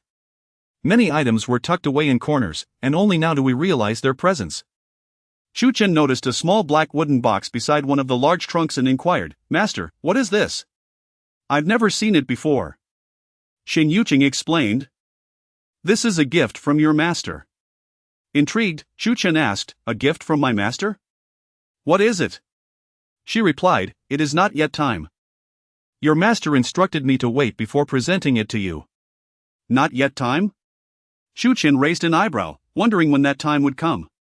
However, understanding that this was his master's arrangement, he felt no urgency. Still, his curiosity about the small black box lingered. With 7 or 8 trunks, the prospect of physically transporting them through the mountainous terrain was daunting. Fortunately, with the spatial ring he had acquired from Ning Rufeng, this was no longer a concern. He swiftly stored all their belongings within the ring and set off with Shen Yuqing towards the northern courtyard. The residences of the northern courtyard disciples are divided into 4 major areas: Tendi, Xian, and Huang, each housing dozens to hundreds of courtyards. Upon arriving at the Xian area, Chu Chen quickly located the Xuanzi No. 9 courtyard. It was quite clean, and he and Shen Yuqing did not spend much time tidying up before transforming the space into a cozy abode. Once they had settled in, Shen Yuqing busied herself in the kitchen while Chu Chen took to the courtyard center to study the Thunder Fist and Shadow Clone technique. He was eager to delve into these 2 advanced martial arts, confident that mastering them would significantly enhance his strength. Suddenly, an enraged voice thundered, "Chu Chen, get out here!" Several figures forcefully kicked open the courtyard door and stormed inside. Among them were Xiao Mingyu and his companions. Chu Chen furrowed his brow. Anyone would be incensed if their door was kicked in. Recognizing 2 individuals from the group who he had previously bested before the scripture pavilion, he surmised that they were indeed Xiao Mingyu and his entourage, with Xiao Mingyu at the forefront. "Xiao Chen, what is going on?" Hearing the commotion, Shen Yuqing rushed out of the kitchen, her expression darkening at the sight. "Master, it's nothing.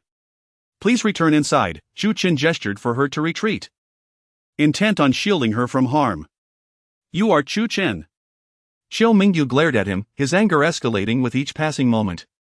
This mere youth, seemingly only distinguished by his looks, what could Li Yuechan possibly see in him? Indeed, Chu Chen responded with calm composure. Xiao Mingyu coldly asserted, "Do you know that Yuechan is my woman?" At this, Chu Chen couldn't help but chuckle. While he was uncertain of Li Yuechan's preferences, he found it hard to believe that she could ever be interested in someone like Xiao Mingyu. Xiao Mingyu continued, "You assaulted 2 of my subordinates today. I shall show leniency and overlook it for now. I have 2 purposes for being here. Firstly, you are henceforth forbidden from any contact with Yuechan. Secondly, my residence is at the dizzy No. 21 courtyard, which is far superior to yours. Starting today, you will move to dizzy No. 21.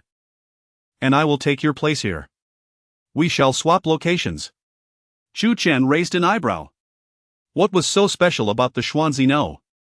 9 courtyard that both the steward of the Internal Affairs Pavilion and Xiao Mingyu reacted so strongly to it? Nevertheless, he had no intention of acquiescing to Xiao Mingyu's demands. If he allowed Xiao Mingyu to dictate his movements so easily, he would become nothing more than a pushover. Apologies, but I will not be exchanging, Chu Chen replied indifferently. You're seeking death. Xiao Mingyu's face contorted with rage. Boy, I advise you to cooperate with me, or I shall not hesitate to take action. Assessing Xiao Mingyu's realm, which was at the 5th level of the condensation stage, only slightly higher than his own, Chu Chen wondered who had given him the confidence to think he could easily intimidate him. Standing tall in the courtyard, his presence surged forth, his moonwhite northern courtyard attire billowing around him. I recall that there is a regulation in the northern courtyard swordsmanship department, without permission. Entering another student's residence to cause trouble grants the victim the right to expel the intruder, and any resulting harm is not deemed a crime. Therefore, I give you 3 breaths to vacate this place. Seeking death. The expressions of Xiao Mingyu and his companions shifted dramatically upon hearing Chu Chen's declaration. A 4th-level condensation stage disciple shouted, Brother Xiao, allow me to teach him a lesson. This brat is far too arrogant, daring to threaten us. Xiao Mingyu gritted his teeth and ordered, break one of his arms. Understood. The 4th-level disciple nodded vigorously before charging at Chu Chen.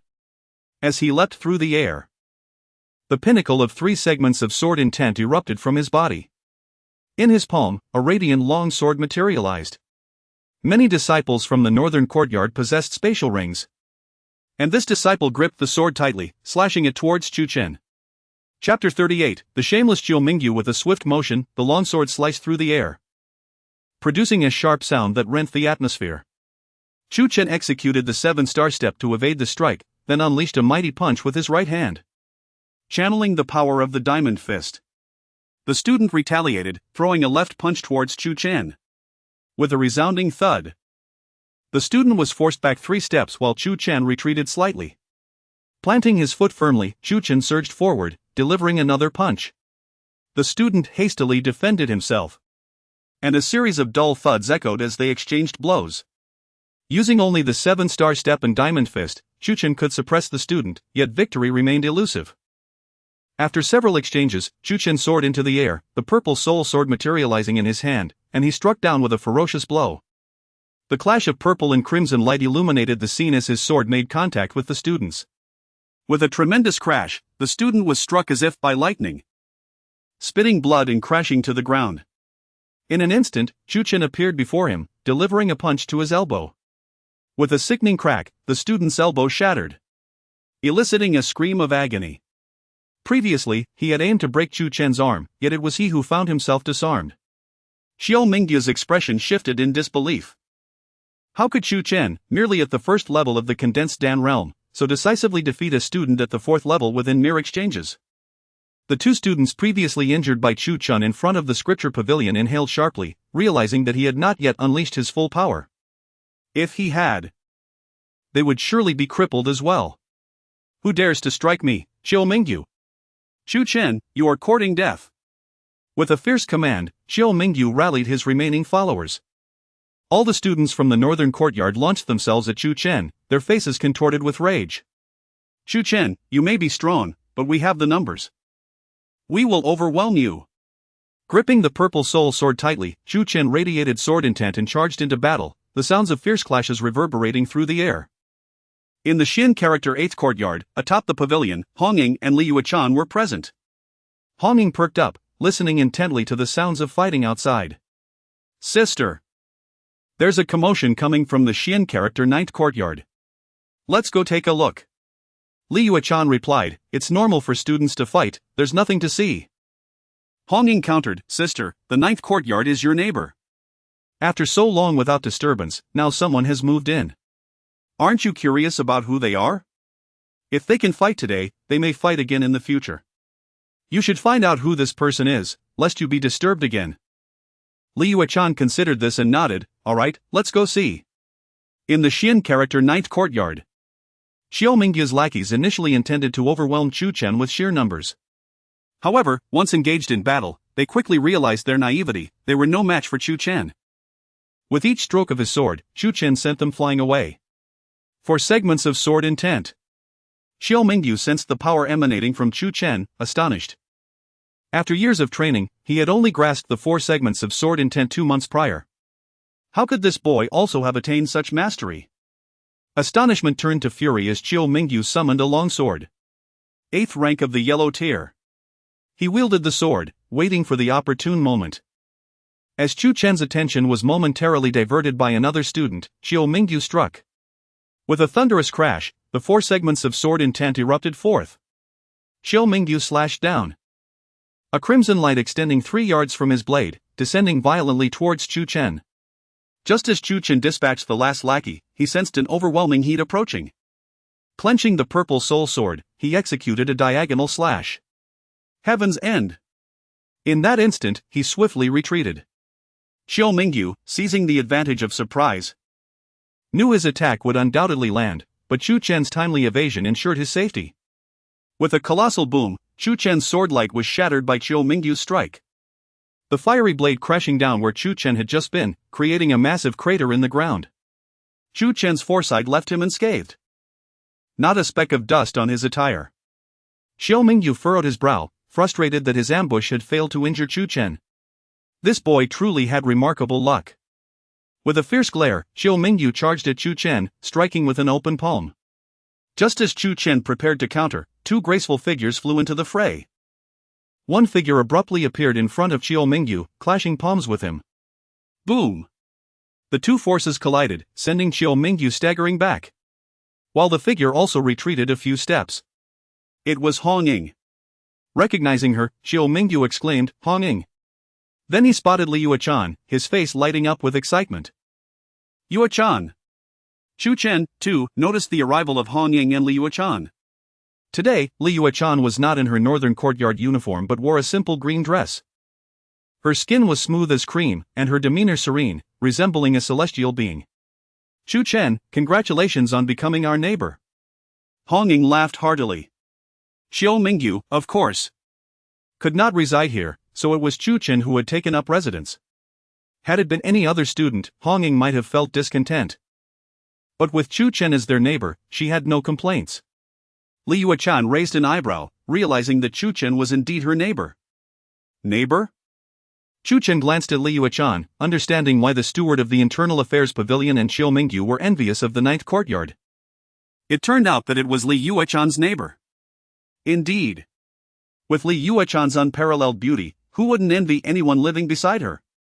Yuechan, it truly is you. You called this fellow here, didn't you? Why? What do I lack compared to him? Hong Ying's words struck Chiu Mingyu like a hammer. What proof? Chu Chen had been summoned by Li Yuechan to be their neighbor. Li Yuechan looked at Chiu Mingyu, feigning ignorance. I don't understand what you're saying. Don't understand? If you hadn't informed this boy in advance, how could he have chosen the 9th courtyard? And while I was teaching him a lesson, you deliberately summoned Hong Ying to stop me. Yuechan. Chiu Mingyu clenched his fists, filled with rage. You have betrayed me. Betrayed? At this, Chu Chen was taken aback. Hong Ying was dumbfounded. Even Li Yuechan, usually composed, was momentarily speechless. Li Yuechan had never been involved with Chiu Mingyu. What was there to betray? Chiu Mingyu's accusation reeked of shamelessness.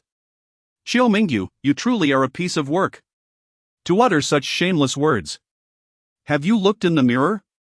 With your appearance, how could my sister possibly be interested in you? Hong Ying had deciphered Chiu Mingyu's intentions from his words. She detested his shamelessness and, to provoke him further, coldly challenged. What makes you think you surpass Chu Chen? Are you more handsome or more talented? During the Southern Courtyard assessment, did you even make it into the top 4? I believe not. All the top 8 were only there because one student was bribed. Chu Chen is here because Sister Yuechan invited him as a neighbor. What can you do about it? Chapter 39, The Duel Between Men. Yuechan, you. Listening to Hong Ying's words, Chiu Mingyu's anger intensified. Chu Chen knew that Hong Ying was deliberately provoking Chiu Mingyu with her remarks. He managed a faint smile, recognizing that while Hong Ying felt liberated by her insults, it only served to deepen Chiu Mingyu's animosity toward him. Chiu Mingyu turned to Li Yuechan and asked, Yuechan, is what she said true? Li Yuechan, kind-hearted and unwilling to let Chu Chen bear the brunt of Chiu Mingyu's hatred, replied, no. Yet Chiu Mingyu shouted, I don't believe it. Hong Ying sneered. Believe it or not, who is forcing you to believe it? Xiao Mingyu, I'll say it again, for Yuechan's sake, you should give up on your aspirations. She will never look at you. While Xiao Mingyu had his background, Hong Ying was unfazed. She too hailed from a powerful family.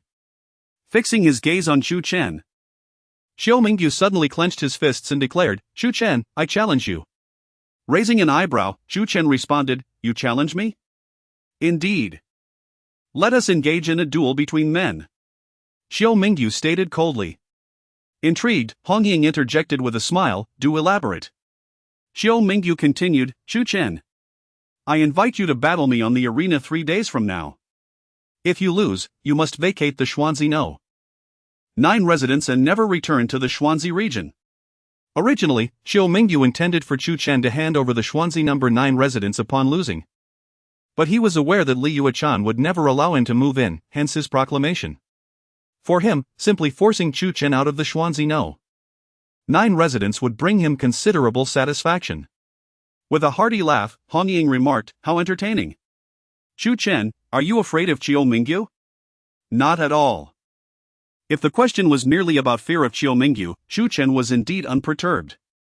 Good. Hong Ying exclaimed, If you wish to pursue Yuechan, you must face challenges head-on. Xiao Mingyu is the first challenge you must accept. Li Yuechan frowned at this. Chu Chen felt somewhat bewildered.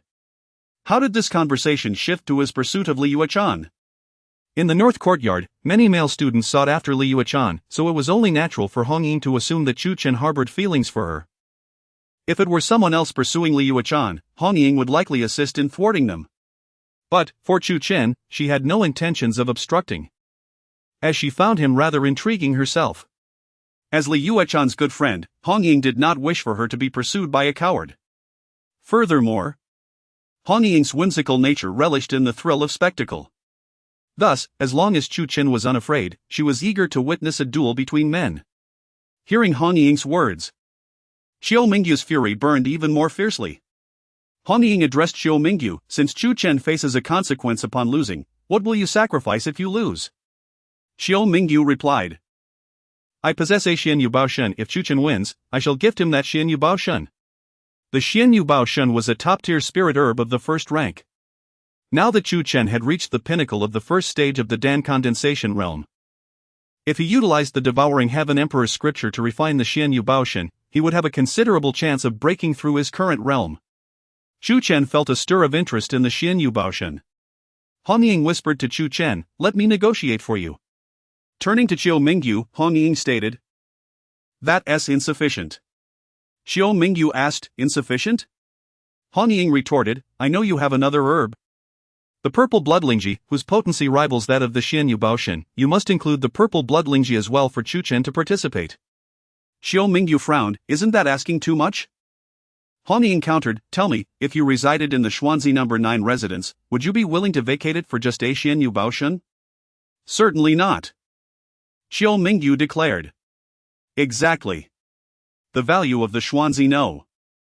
9 residence far exceeds that of a single Xianyu Baoshen. Do you not find it absurd to wager with just one? Unable to refute her logic, Xiao Mingyu conceded, Fine. I will add a purple bloodlingji. Hong Ying turned to Chu Chen, crossing her delicate arms, Chu Chen, it is time for you to express your stance. Given his interest in the Xianyu Baoshen and now the addition of the purple bloodlingji, it would be foolish for Chu Chen to decline. Very well. I accept your challenge. I shall engage in battle 3 days hence. A wave of satisfaction washed over Xiao Mingyu, and he glared at Chu Chen, 3 days from now.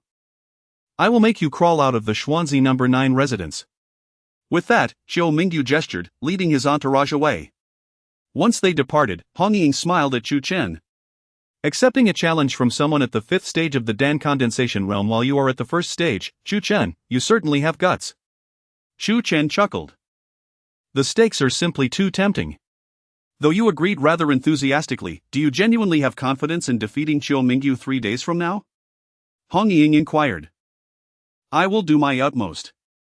Currently, Chu Chen could not claim with certainty that he could defeat Xiao Mingyu. However, with 3 days to prepare, and armed with the thunderous fist and shadow clone technique, he was confident he could achieve significant progress, enhancing his combat prowess. With this improvement, His confidence in facing Chiu Mingyu would undoubtedly soar. Han Ying remarked, I can also guess why Chiu Mingyu has granted you 3 days. The sword technique he practices. The Golden Hound sword technique is of the 9th tier of the yellow grade, and I've heard he has nearly perfected it, being just a hair's breadth away from completion. He surely intends to use this time to achieve that. After you secured first place in the Southern Courtyard assessment, what martial art did you select from the library? With nothing to conceal, Chu Chen answered, the Thunderous Fist and Shadow Clone technique. Han Ying raised an eyebrow, what a coincidence. Chu Chen tilted his head, oh? With a smile, Han Ying replied. Sister Yue-chan practices the Thunderous Fist as well. Chu Chen laughed, that is indeed a coincidence. Han Ying continued, the Thunderous Fist can unleash the power of thunder. If you wish to master it swiftly, I can recommend a place, the Thunder Domain. The Qinghadao Academy has many cultivation resources, and the Thunder Domain is among them. It is located to the west of the Qinghadao Academy, where Sister Yue-chan once trained. Chu Chen nodded, grateful for Han Ying's guidance. Han Ying then informed him that Li Yue-chan resided in the Xuanzi No. 8 residence, while she herself lived in the Xuanzi No. 7 residence. Afterward, both Han Ying and Li Yue-chan took their leave. Throughout, Li Yue-chan had hardly spoken to Chu Chen. That one absurd incident lingered in her mind. A memory she could not easily dismiss. While her gentle nature allowed her to treat Chu Chen as she would any other student, a barrier remained in her heart. Yet, despite her desire to distance herself from Chu Chen, now that he had moved into the Xuanzi No. 9 residence, their connection seemed to deepen with every passing moment. Chapter 40, The Thunder Domain. Xiao Chen, that girl named Yu Chan is quite remarkable, she possesses a striking beauty. Xin Yuqing emerged from the room. Having discerned the source of the discord among several individuals, which centered around Li Yue-chan, Chu Chen smiled at Xin Yuqing, addressing her as master. Xin Yuqing replied with a smile, I believe that although this girl speaks little, her gaze is clear and untainted, and her temperament is gentle. Undoubtedly superior to that of the previous Lin Wanner. In any case, I quite like her. Chu Chen chuckled helplessly, Master, what are you talking about? Xin Yuqing laughed, all right. I shall not jest any longer. You are to engage in battle with Chiu Mingyu in 3 days, be sure to prepare thoroughly, and do not falter, nor injure yourself. Rest assured, Master, I am well aware of my limits, Chu Chen nodded. After enjoying his lunch, Chu Chen bid farewell to Xin Yuqing and set off towards the Thunder Domain. Han Ying was correct. The environment of the Thunder Domain was indeed suitable for cultivating the Thunder Fist. Training in the Thunder Domain would allow Chu Chen to achieve twice the result with half the effort. The Thunder Domain lies to the west of the Qinghadao Academy, in the same direction as the Blood Forest. To reach the Thunder Domain, one must first navigate around the Blood Forest. Upon arriving near the Blood Forest, Chu Chen heard the piercing, eerie cries of Blood Shadow. Cackling. Ha ha ha. Ya ya. The cacophony was exceedingly unpleasant, sending shivers down his spine. Is this fool insane? Chu Chen frowned and muttered under his breath. He noticed nearby students remaining unperturbed. He hurried over to inquire if they had heard the noise, only to be met with shaking heads. It seemed that the individual was intentionally making a fool of himself. Indifferent to the ruckus, Chu Chen continued towards the Thunder Domain. At last, he arrived at the Thunder Domain, encircled by 4 towering peaks. Above these peaks loomed thick, dark clouds, casting a somber hue over the sky. Bolts of lightning cascaded from above, saturating the entire area with their formidable power, accompanied by a resonant crackling sound. The Thunder Domain had but a single entrance, through which numerous students were entering and exiting. As Chu Chen approached, he was halted by a male student wielding a long knife. Wait! You cannot enter the Thunder Domain. Why not? Chu Chen furrowed his brow. Because newly admitted students to the Northern Academy are prohibited from entering the Thunder Domain for the first 3 months. The male student declared. I was unaware of any such regulation. When was this rule instituted? Chu Chen narrowed his eyes. Throughout his journey, he had learned that all students who entered the Northern Academy could access the Thunder Domain for training. This is a new regulation just recently enacted by the Academy. The student replied nonchalantly. When did the Academy announce a new regulation regarding the Thunder Domain? I have not heard of it. I have only just entered the Martial Path Northern Academy. Does that mean I have no opportunity to enter? He jested. I too just entered the Northern Academy, so how am I able to enter? Nearby students murmured amongst themselves. Are you targeting me? Chu Chen coldly asked. You must be one of Lu Yunfeng's people, right? Xiao Mingyu just left. Surely he wouldn't dispatch someone to deal with me so quickly. The student, brandishing the long knife, emanated an unspoken aura of blade intent, clearly indicating he belonged to the blade path. Moreover, his mention of a 3-month period easily led Chu Chen to associate him with Lu Yunfeng, as he was to face Lu Yunfeng in 3 months. I do not need to deliberately target anyone. But today I am here to guard the domain. If I say you cannot enter, then you cannot enter. Suddenly, a powerful sword intent erupted from Chu Chen, startling the student. Who do you think you are? Just because you say I cannot enter, I must comply? Do you wield a feather as a command token? Very well. Since you claim this is a new regulation from the Academy, then summon the elders from the Law Enforcement Hall. If they declare that the Academy has not enacted this new rule, let them punish you on the spot.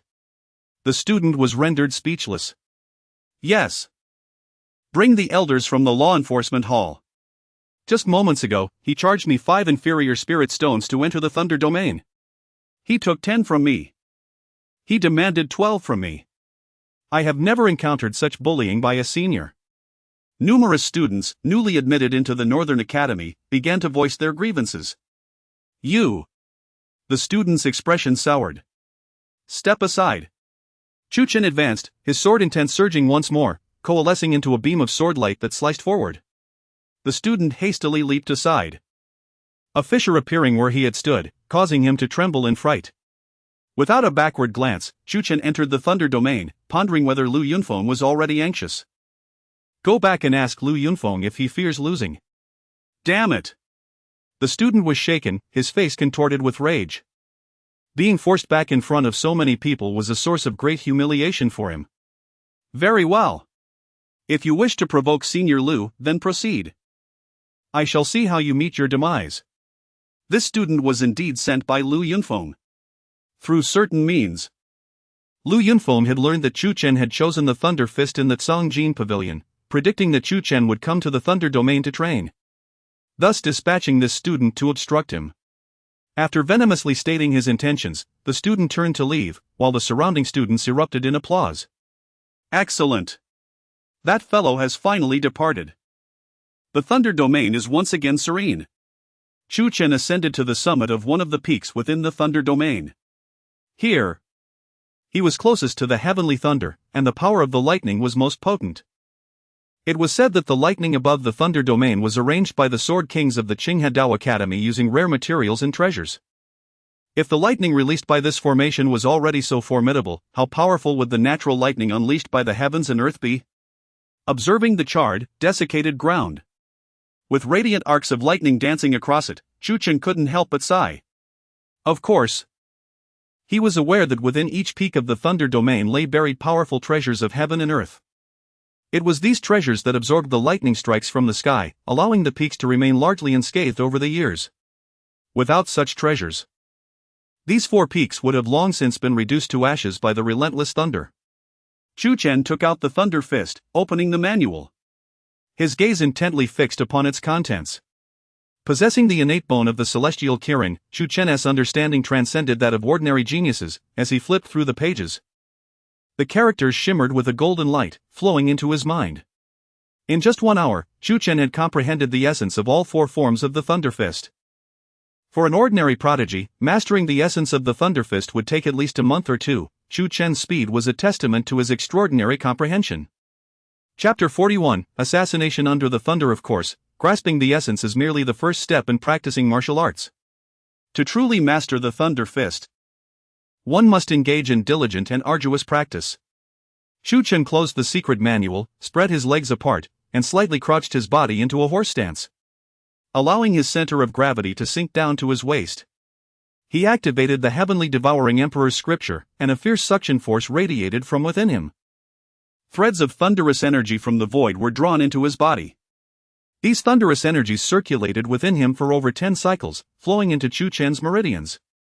before he unleashed a powerful punch. Crack! Suddenly, a sharp and muffled thunderous sound erupted in the air, and the atmosphere within a 1-meter radius was violently shattered. The result was quite impressive. A typical individual practicing the Thunder Fist for the first time would be unable to produce any thunderous sound. However, Chu Chen managed to create it on his initial attempt. This was partly due to his extraordinary comprehension, and also benefited from the unique environment of the Thunder domain. Practicing the Thunder Fist in such a place indeed accelerated his progress. Boom! Boom! Boom! Chu Chen continued to throw punches, soon drenched in sweat, yet he felt no fatigue. In a pavilion belonging to the Sword Path faction, the student who had previously guarded the entrance of the Thunder domain and obstructed Chu Chen had informed Lu Yunfeng of the situation. Endowed with the Qilin bones, Lu Yunfeng possessed remarkable talent and had recently advanced from the 7th to the 8th level of the condensed Dan realm. Hearing this, Lu Yunfeng narrowed his eyes. That brat dares to act arrogantly against you. Beside Lu Yunfeng was Lin Wanner, who fiercely exclaimed, "Brother Feng! We cannot let Chu Chen go. I have a plan." Lu Yunfeng wrapped his arm around Lin Wanner, inquiring, "What plan?" Lin Wanner replied, "In the Thunder domain, there are many perilous areas, right? In some places, heavenly thunder gathers and strikes down. Even some elders from the South Courtyard must retreat. There have been instances where students training in the Thunder domain accidentally wandered into danger and were reduced to ashes by the heavenly thunder." Lu Yunfeng mused, "So, are you suggesting we take advantage of Chu Chen's presence in the Thunder domain to eliminate him?" Lin Wanner nodded, "Exactly. The complex environment of the Thunder domain makes it impossible for anyone to know we killed Chu Chen. Moreover, even if others suspect us, they will have no proof. And we can entirely shift the blame onto the heavenly thunder. It would be the perfect place for Chu Chen to meet his end without anyone being the wiser." Lu Yunfeng chuckled coldly, "That is indeed a clever scheme." He turned his gaze to the student, "Ho Yu." The student understood Lu Yunfeng's intent and eagerly nodded, "Brother Lu, leave this matter to me. That brat dares to provoke you, I will ensure he suffers a dreadful fate." Lu Yunfeng, with his esteemed status, would undoubtedly draw attention in the Thunder domain, making Ho Yu the most suitable candidate for the task. Lu Yunfeng declared, "Eliminate Chu Chen, and I will reward you handsomely." Ho Yu beamed with joy. His assistance to Lu Yunfeng was precisely for the sake of reward. "Thank you, Brother Lu.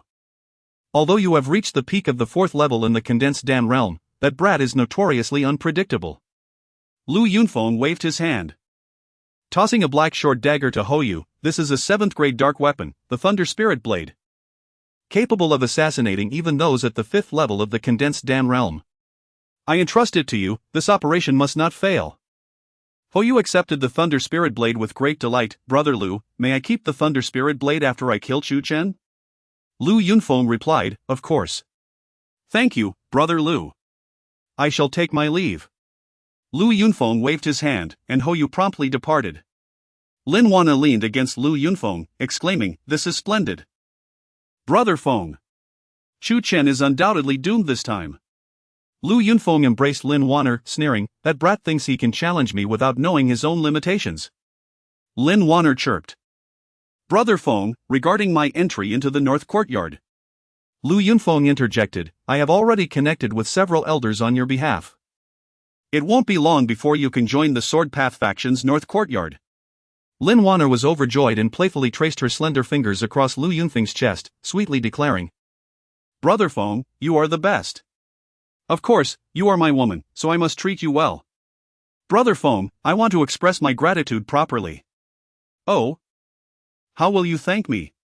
Suddenly, Lin Wanner's delicate hand slid down, landing on Lu Yunfeng's lower body. "This is how I thank you." Lin Wanner knelt before Lu Yunfeng.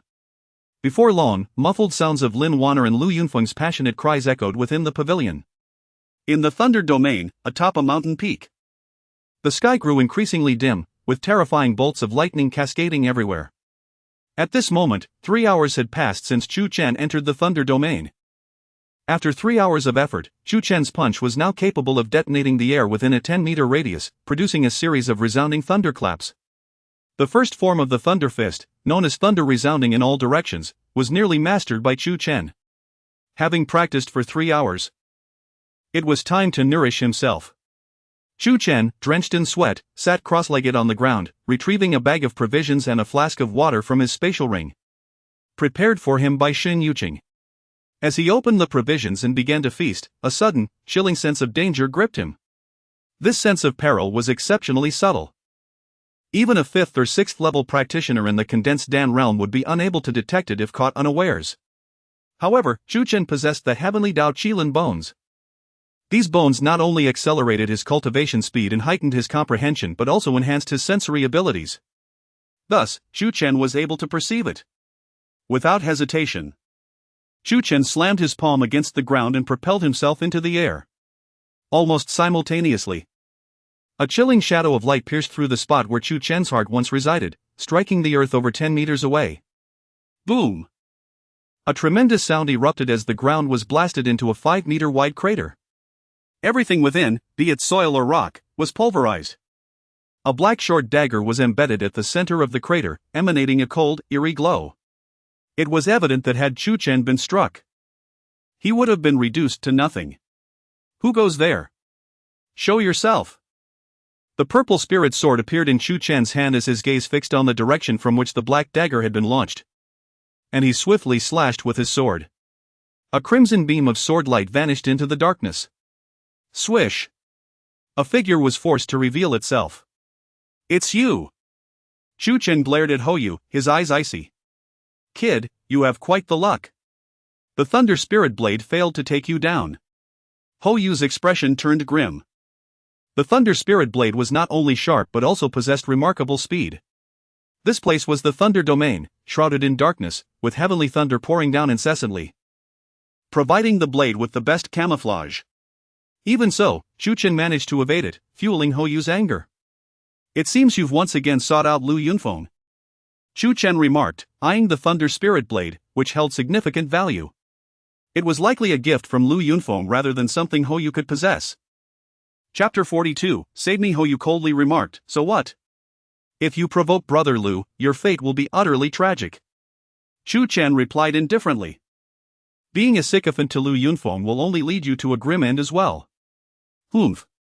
Even if the Thunder Spirit Blade cannot slay you, I can still kill you on my own. I am a 4th-tier knife cultivator in the Condensation Dam realm, with my knife intent reaching the pinnacle of the 3rd stage. I stand invincible among my peers in the 4th tier.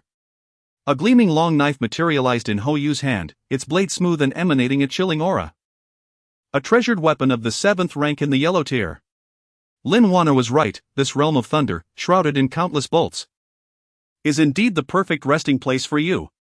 With a single stroke, Hou unleashed his knife intent, manifesting a colossal blade of light that surged towards Chu Chen. Unfazed, Chu Chen drew the purple soul sword, slicing through Hou's blade light and retaliating. Hou deftly dodged the attack, launching another strike. Though he seemed to have swung only once, 3 knife lights materialized in the sky, each 2 meters long and half a meter wide, resembling 3 massive broadswords. Given Chu Chen's superior strength, evasion was unnecessary. He countered with another sword strike, shattering the 3 knife lights with a resounding impact. Humph! Hou furrowed his brow. Suddenly leaping into the air to deliver a heavy blow, the 3 blades of the fiery sun. Clang! Clang! Clang! In a heartbeat, Hou executed 3 successive strikes. And 3 overlapping knife lights formed a dazzling long knife over a meter in length, radiating an aura capable of tearing through anything, cleaving through the void towards Chu Chen. Despicable! Chu Chen's eyes remained indifferent as he thrust his sword forward. This strike bore no visible blade light. The rusted crimson sword tip pierced the gleaming long knife. Boom! At the moment the sword tip made contact, a torrent of crimson sword energy erupted, akin to a flood released from a dam. Crack! The brilliant long knife was pierced through, disintegrating into countless luminous particles. Puff! A gaping wound appeared in Hou's chest, as the sword energy had traversed the long knife, penetrating his heart. You! Hou's eyes widened in disbelief. He could scarcely fathom Chu Chen's overwhelming strength. The sword and knife are inherently opposed. As the saying goes, the sword is the king of 100 weapons, while the knife reigns as the emperor of all tools. Had your cultivation been slightly higher, Or your mastery of the knife path more refined, you might have posed a threat, but alas, your skills are woefully inadequate. Chu Chen retracted the purple soul sword and shook his head, stating, to be a sycophant, one must possess the resolve of a sycophant. This realm of thunder is not the ideal resting place for me, but rather for you. He retrieved the thunder spirit blade from the shattered pit. Though it was a yellow tier 7th rank blade, its true value lay in its assassination capabilities, significantly enhancing its worth.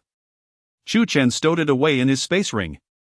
He also collected Hou Yu's treasured knife and then took possession of Hou Yu's own space ring. Inside, he found over 500 low-grade elemental stones, alongside various miscellaneous items, which he gathered. Afterward, Chu Chen discarded Hou Yu's corpse into an area dense with thunderbolts. Boom! Lightning struck down, instantly charring Hou Yu's body beyond recognition. Thus, even if others were to discover his remains, they would have no connection to Chu Chen. It was time to leave the mountaintop. Chu Chen had initially chosen this secluded spot for its emptiness and concealment, free from disturbances. Given that Lu Yunfeng had dared to send someone to assassinate him once, he would not hesitate to do so again. Chu Chen needed to find a location where other students were present. Descending the mountain, Chu Chen soon discovered a flat area on its slope.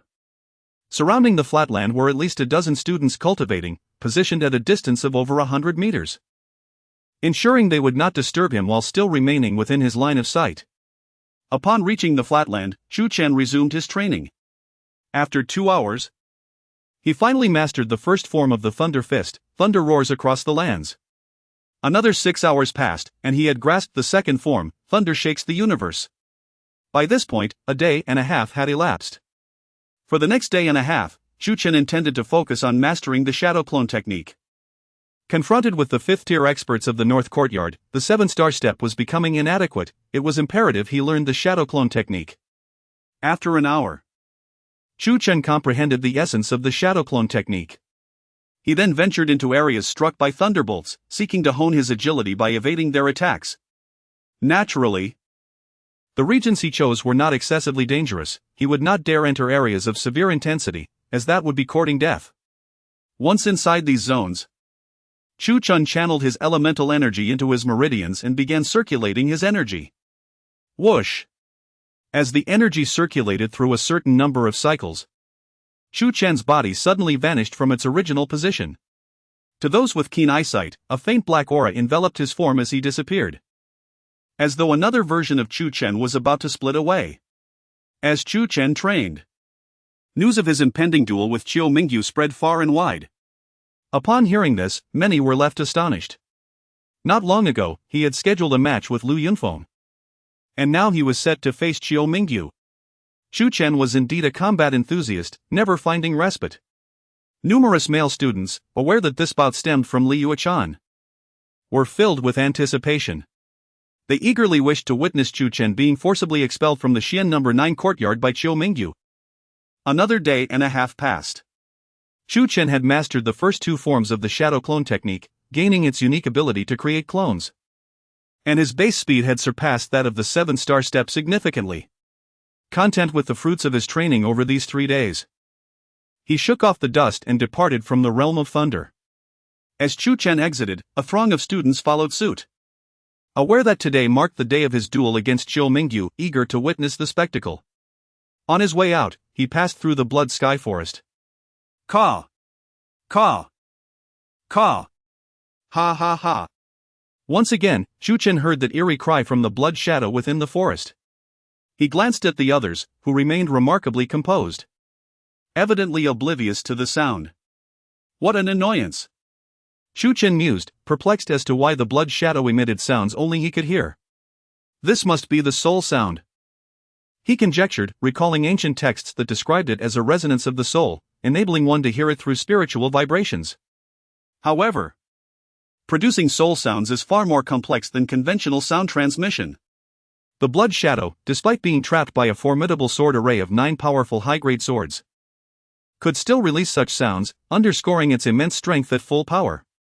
Suddenly, Chu Chen heard a phrase that caused him to freeze in astonishment. "Kid! Save me! Save me!" Chu Chen confirmed that this was indeed the voice of the blood shadow.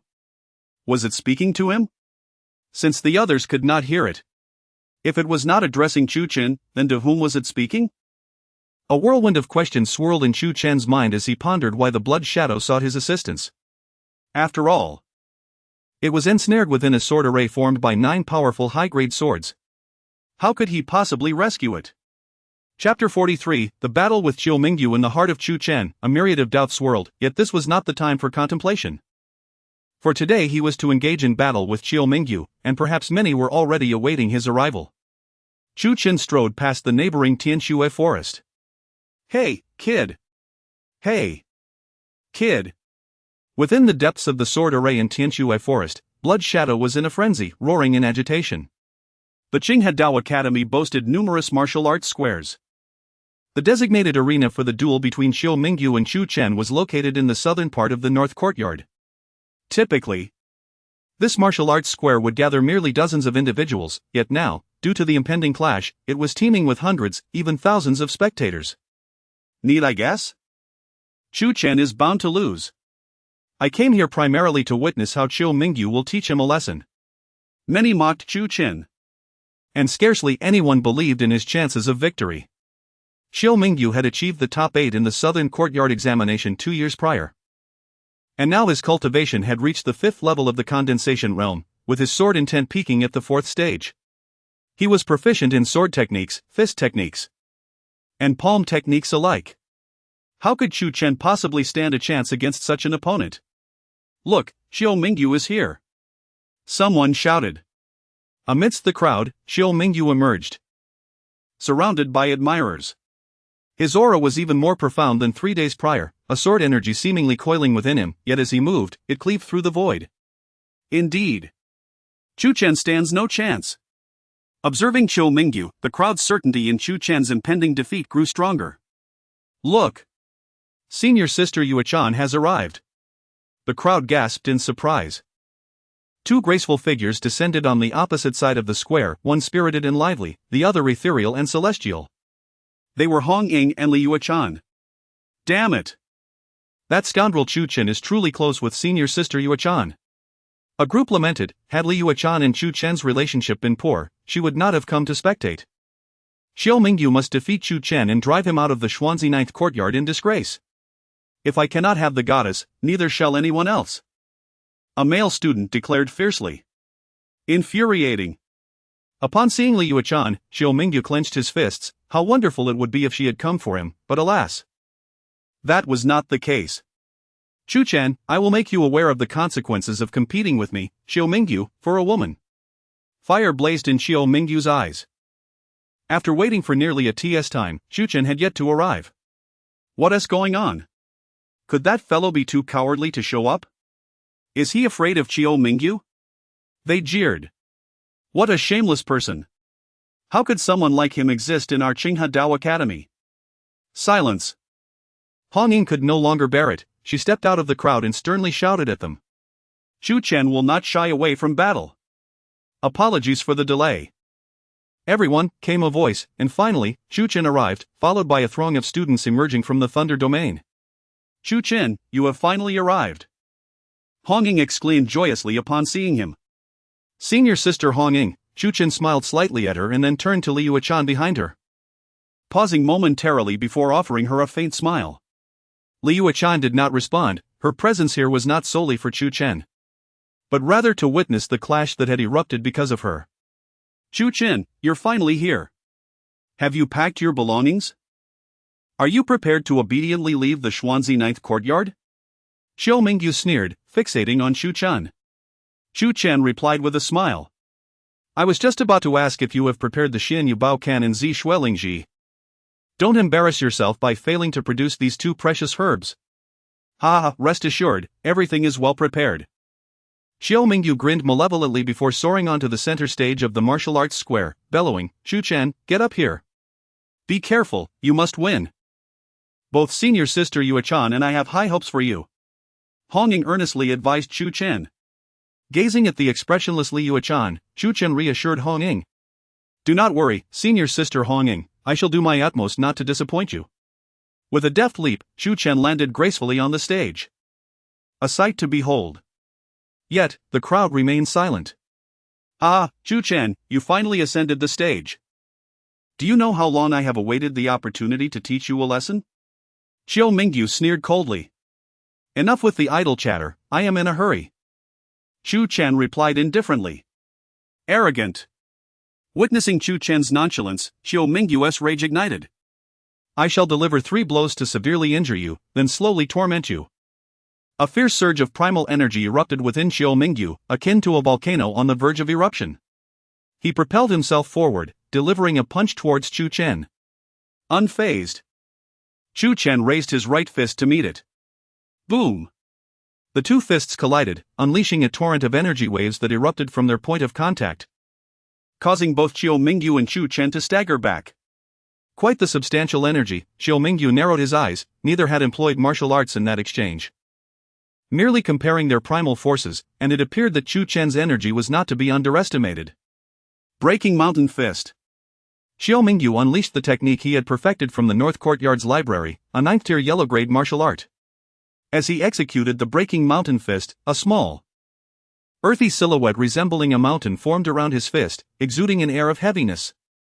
Within Chu Chen, primal energy surged vigorously, coursing through his right arm's meridians as he struck, echoing like thunder. Crack!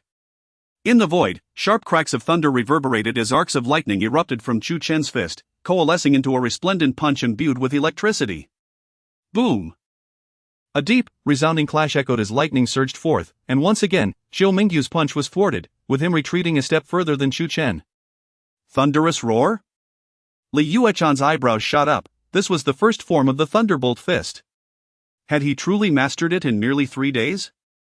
Hong Ying was equally astonished, exclaiming, Senior sister, I recall it took you 2.5 days to master the first form of the Thunderbolt Fist, didn't it?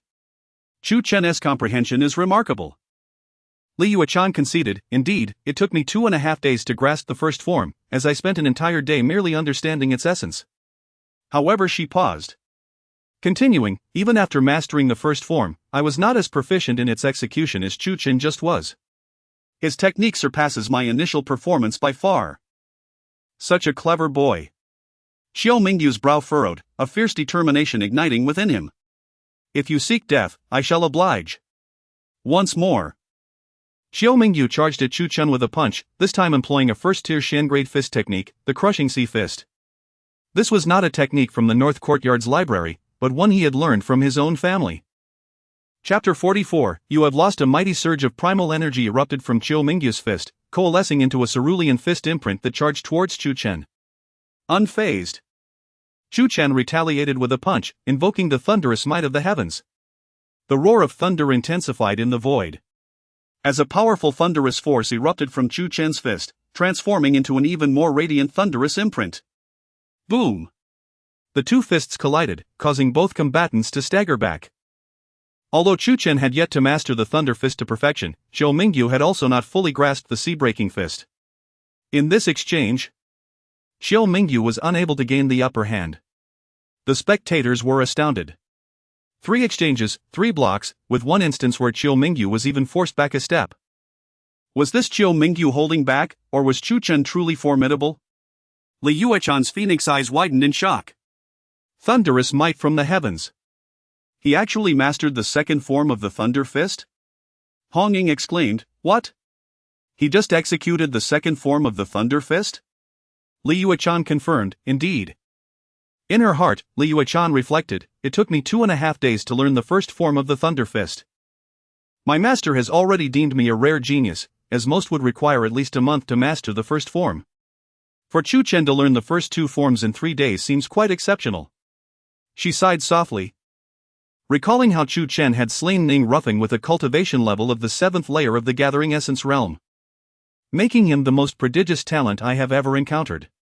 If he mastered the first 2 forms of the Thunder Fist in 3 days, it appears to be quite reasonable. Qiu Mingyu was taken aback, realizing that the Sea-breaking fist, his most powerful technique, was unable to suppress Chu Chen. How could Chu Chen possess such strength? Remembering his earlier declaration to injure Chu Chen within 3 punches, he felt a burning shame. Humph! Qiu Mingyu snorted coldly, clenching his palm. Suddenly, a shimmering longsword appeared in his grasp. The yellow-grade A-tier sword, the Biyun sword. Kid, your strength has exceeded my expectations, but fist techniques are not my forte. My mastery lies in swordsmanship. Once I unleash my sword techniques, you shall have no chance of turning the tide. A tremendous sword intent erupted from Xiao Mingyu. Heavy as the ocean, representing a pinnacle level of 4th-tier sword intent. In contrast, a similar 4th-tier sword intent erupted from within Chu Chen. He brandished the Zippo sword. Its chilling aura radiating forth, matching the Biyun sword's might. After some time of refining, the Zippo sword had also reached the yellow grade A tier. I beg your pardon. But swordsmanship is likewise my specialty, Chu Chen smiled softly. Then let us see who excels. Xiao Mingyu retorted, launching himself forward. Chu Chen followed suit, charging with his sword. Clang! Clang! Clang! The two engaged in a fierce battle, markedly more intense than their previous exchanges. As both had elevated their combat prowess to a new level through the use of sword techniques. The arena echoed with a resounding clash of swords. Sharp blades slicing through the air. After dozens of exchanges, Xiao Mingyu still could not suppress Chu Chen. Suddenly, Xiao Mingyu retreated over 10 steps. Brandishing his sword and bringing it down heavily towards Chu Chen. Golden Hound howls at the moon. A resounding beastly roar reverberated through the void as a sword light cleaved through the air, transforming into the shape of a golden hound. The Golden Hound. A powerful mythical beast, had once dominated an era in ancient times. Numerous martial arts had been derived from the Golden Hound, encompassing fist techniques, palm techniques, sword techniques, and finger techniques. The Golden Hound sword technique was one such art. Chu Chen recognized this as the profound 1st-tier sword technique, the Golden Hound sword technique, which Hong Ying had mentioned earlier. Heavenly kill! Chu Chen unleashed the Blood Prison 9 swords, sending a blood-colored sword light hurtling forth. Thud! The sword light pierced through the Golden Hound, dissipating moments later. Golden Hound swallows the sun.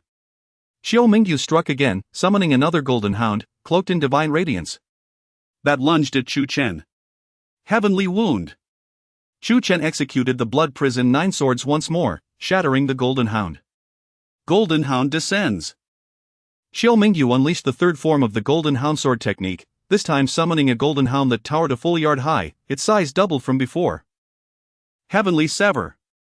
Chu Chen unleashed the 12th sword of the Blood Prison 9 swords, still matching Xiao Mingyu blow for blow. Infuriating. Xiao Mingyu's brows furrowed deeply. At that moment, Chu Chen suddenly vanished. Xiao Mingyu's expression tightened, his demeanor cautious. Where has that little brat gone? Swish. 2 figures appeared before him, both identical to Chu Chen. Each wielding a Zippo sword. Shadow Clone Technique. This was the renowned technique from the Scripture Pavilion, the Shadow Clone Technique. Just 3 days after leaving the Scripture Pavilion, Chu Chen had already mastered the 1st form of the Shadow Clone Technique. Its characteristics were far more pronounced than the Thunder Fist, enabling the spectators to instantly recognize it. Although the Shadow Clone Technique was a profound 1st-tier technique, its difficulty rivaled that of a 2nd-tier technique. The onlookers were astonished. They had not anticipated that Chu Chen would master the 1st form of the Shadow Clone Technique in just 3 days. Hong Ying and Liu Chan were equally astounded. They had initially thought that Chu Chen had only perfected the first 2 forms of the Thunder Fist. But now he had also succeeded with the 1st form of the Shadow Clone Technique. How had he managed to allocate his training time so effectively? Among the shadowy figures, only one was the true body, while the others were mere illusions. Both the true body and the illusions could perform identical movements. The primary advantage of the Shadow Clone Technique lay in its ability to confuse opponents. If an opponent were to strike at an illusion, they would be doomed. Xiao Mingyu chose the leftmost figure. Regrettably, it was an illusion. As he swung his sword, the blade shattered the illusion into countless glowing particles. Regrettable choice. A cold laugh echoed as a sword light surged from the right, aimed at Xiao Mingyu. Caught off guard, Xiao Mingyu was struck on the right shoulder. A gaping wound formed, 1 inch deep and half a foot long, blood gushing forth. The blade had sliced into the bone, causing Xiao Mingyu to grimace in pain. He quickly distanced himself from Chu Chen, wary of approaching. Damn brat, I will make you pay for this. Xiao Mingyu roared, channeling all his energy into the Biyun sword before unleashing a strike. Golden Hound ascends. The final form of the Golden Hound sword technique materialized before him. A colossal golden hound manifesting in the sky, radiant and lifelike, its presence even more imposing than the previous 3 golden hounds. It unleashed a deafening roar, charging towards Chu Chen. Heavenly destruction. Chu Chen's true body reappeared, swinging his sword down. Had it been before? Xiao Mingyu's golden hound ascension might have been able to withstand Chu Chen's 13th sword of the blood prison 9 swords. However, now that Xiao Mingyu was injured on his right shoulder, he could not fully counter Chu Chen's blow. Bang! A resounding crash echoed as the golden hound was once again pierced through by Chu Chen. Xiao Mingyu was forced back over 10 steps, blood trickling from the corner of his mouth. At that moment, Chu Chen vanished once more. The next instant, 4 figures of Chu Chen appeared in the sky, all charging towards Xiao Mingyu. Oh my! The second form of the shadow clone technique. Chu Chen had actually mastered the second form of the shadow clone technique as well. What a terrifying pace of cultivation! In the first form of the shadow duplication technique, one can create 2 phantoms. In the second form, 4 phantoms can be produced. To everyone's astonishment, Chu Chen had successfully mastered even the second form of the shadow duplication technique. Hong Ying and Li Yuechan, witnessing this scene, were utterly bewildered, at a loss for words. Xiao Mingyu's complexion turned pale as he unleashed a wide-ranging attack, shattering Chu Chen's 2 phantoms, yet they were merely illusions. Chu Chen's true self then struck with a sword, landing a direct blow to Xiao Mingyu's chest.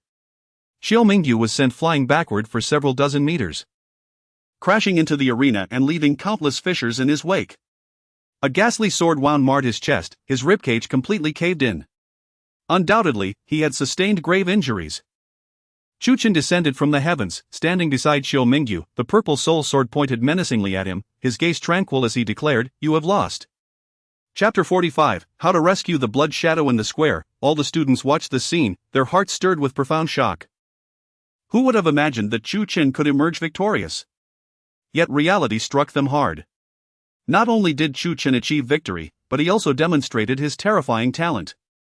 His extraordinary comprehension of martial arts left everyone in awe. "Hand over the Xian Yu Bao Shenanzi Shueling Ji," Chu Chen said calmly. "Chu Chen, you." Xiao Mingyu, pale from blood loss, looked ghastly. To be defeated by Chu Chen was more unbearable than death itself. "You proposed the battle and agreed to the stakes. Are you trying to wriggle out of it?" Chu Chen's tone was cold. "Are you still a man, Xiao Mingyu? Didn't you say this was a man's duel?" Hong Ying jeered from below. She seemed happier than anyone else at Chu Chen's victory. "Humph.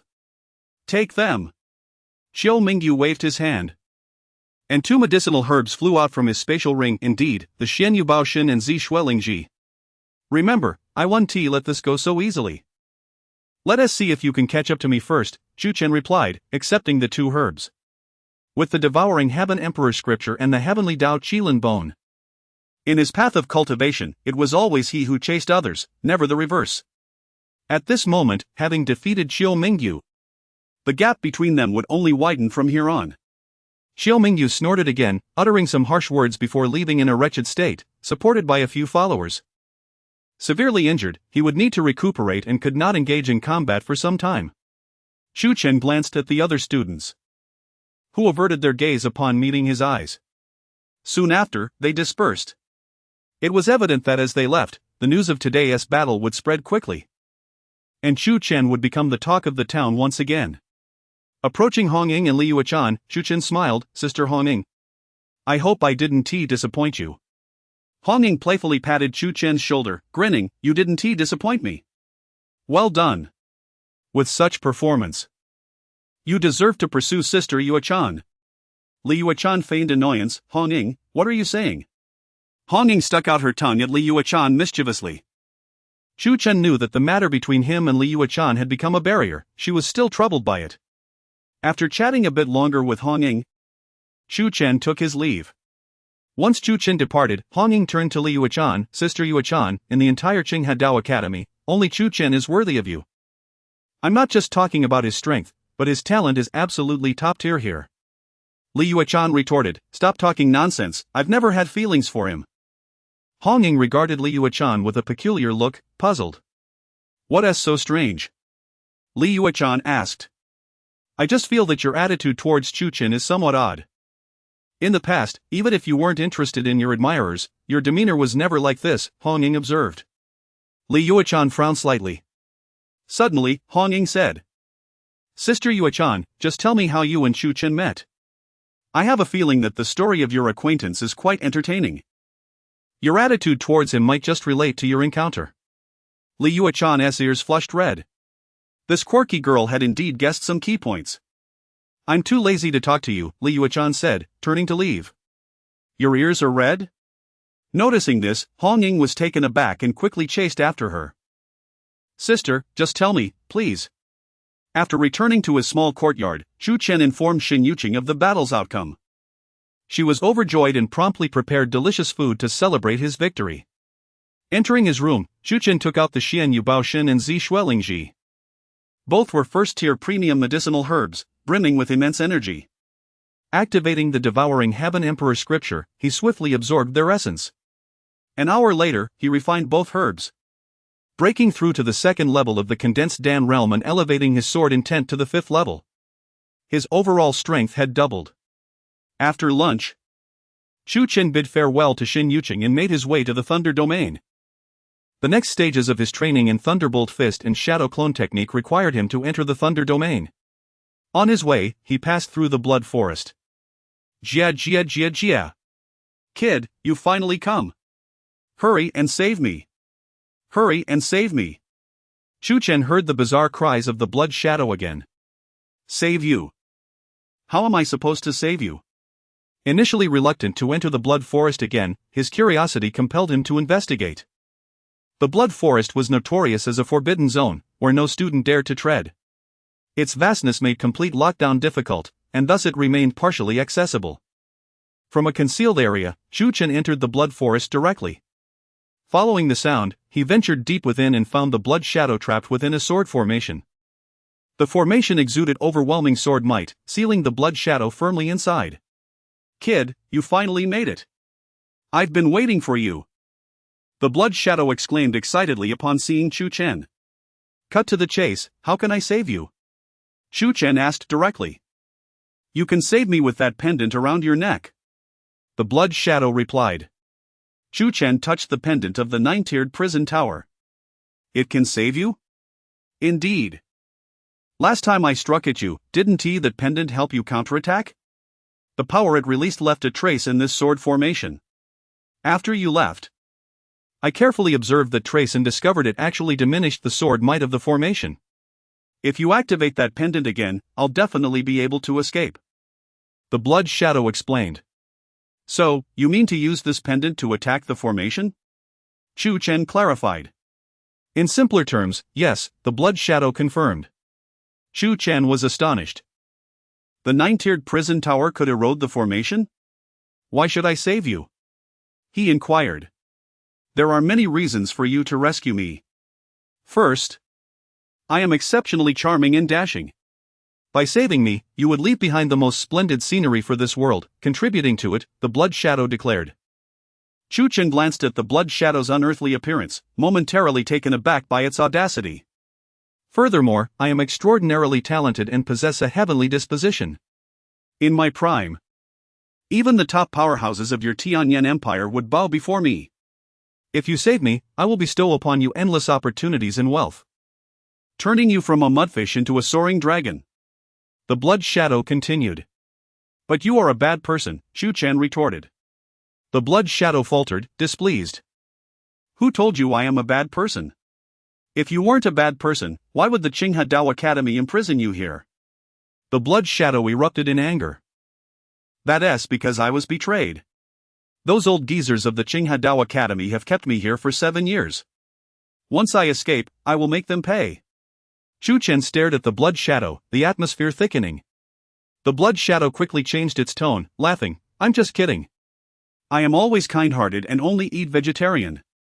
Seeing meat makes me nauseous. I never harm living beings. Once you save me, I shall repay you and leave, ensuring that those old elders of your Qinghe Dao Academy live long and prosper. Enjoy yourself, Chu Chen waved his hand, turning to leave. Hey, little brother, don't go. Come back. Come back. In the midst of the sword formation, Blood Shadow darted about frantically, shouting in despair. His body collided with the formation, which instantaneously unleashed a formidable surge of sword intent, producing a cacophony of sounds that sent him reeling, causing him to grimace in pain. Yet, Chu Chen had still not returned. Damn it! You heartless little creature. You stand by and watch while I'm in peril. You refuse to come back, don't you?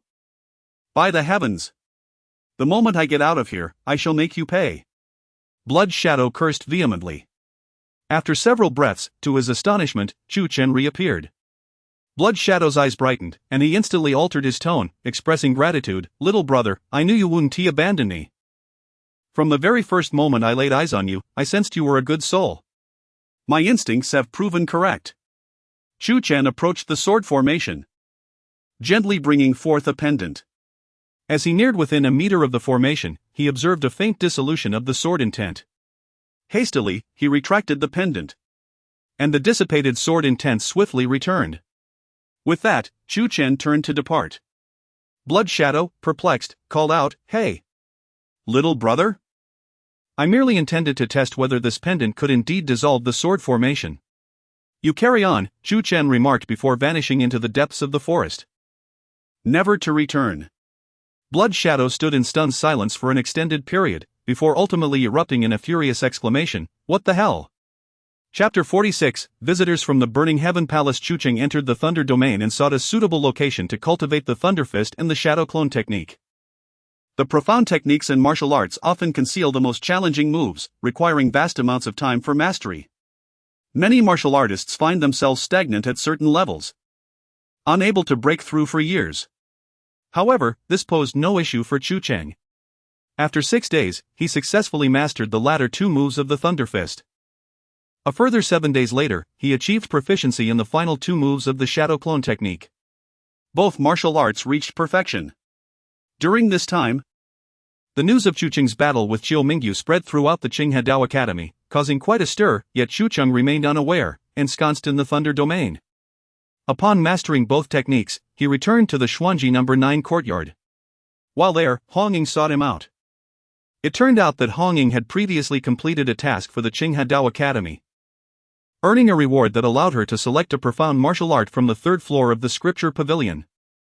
She had kept this reward and used until she witnessed Chu Chen's impressive display of the Shadow Clone technique during his battle with Chiu Mingyu, which inspired her to select the same technique from the Scripture Pavilion. After obtaining the Shadow Clone technique, Hong Ying devoted herself to studying it. However, after more than 10 days without any progress, she couldn't even master the first move. She came to seek Chu Chen's guidance. Naturally, Chu Chen did not decline her request and patiently shared his insights. With his guidance, Hong Ying made rapid progress, mastering the first move of the Shadow Clone technique in just 7 days, enabling her to create two shadowy figures. She was immensely grateful to Chu Chen. During her training, Hong Ying often brought Liu Chan to the Xuanji No. 9 courtyard. Their friendship was remarkably close, and Hong Ying often desired Liu Chan's company while practicing.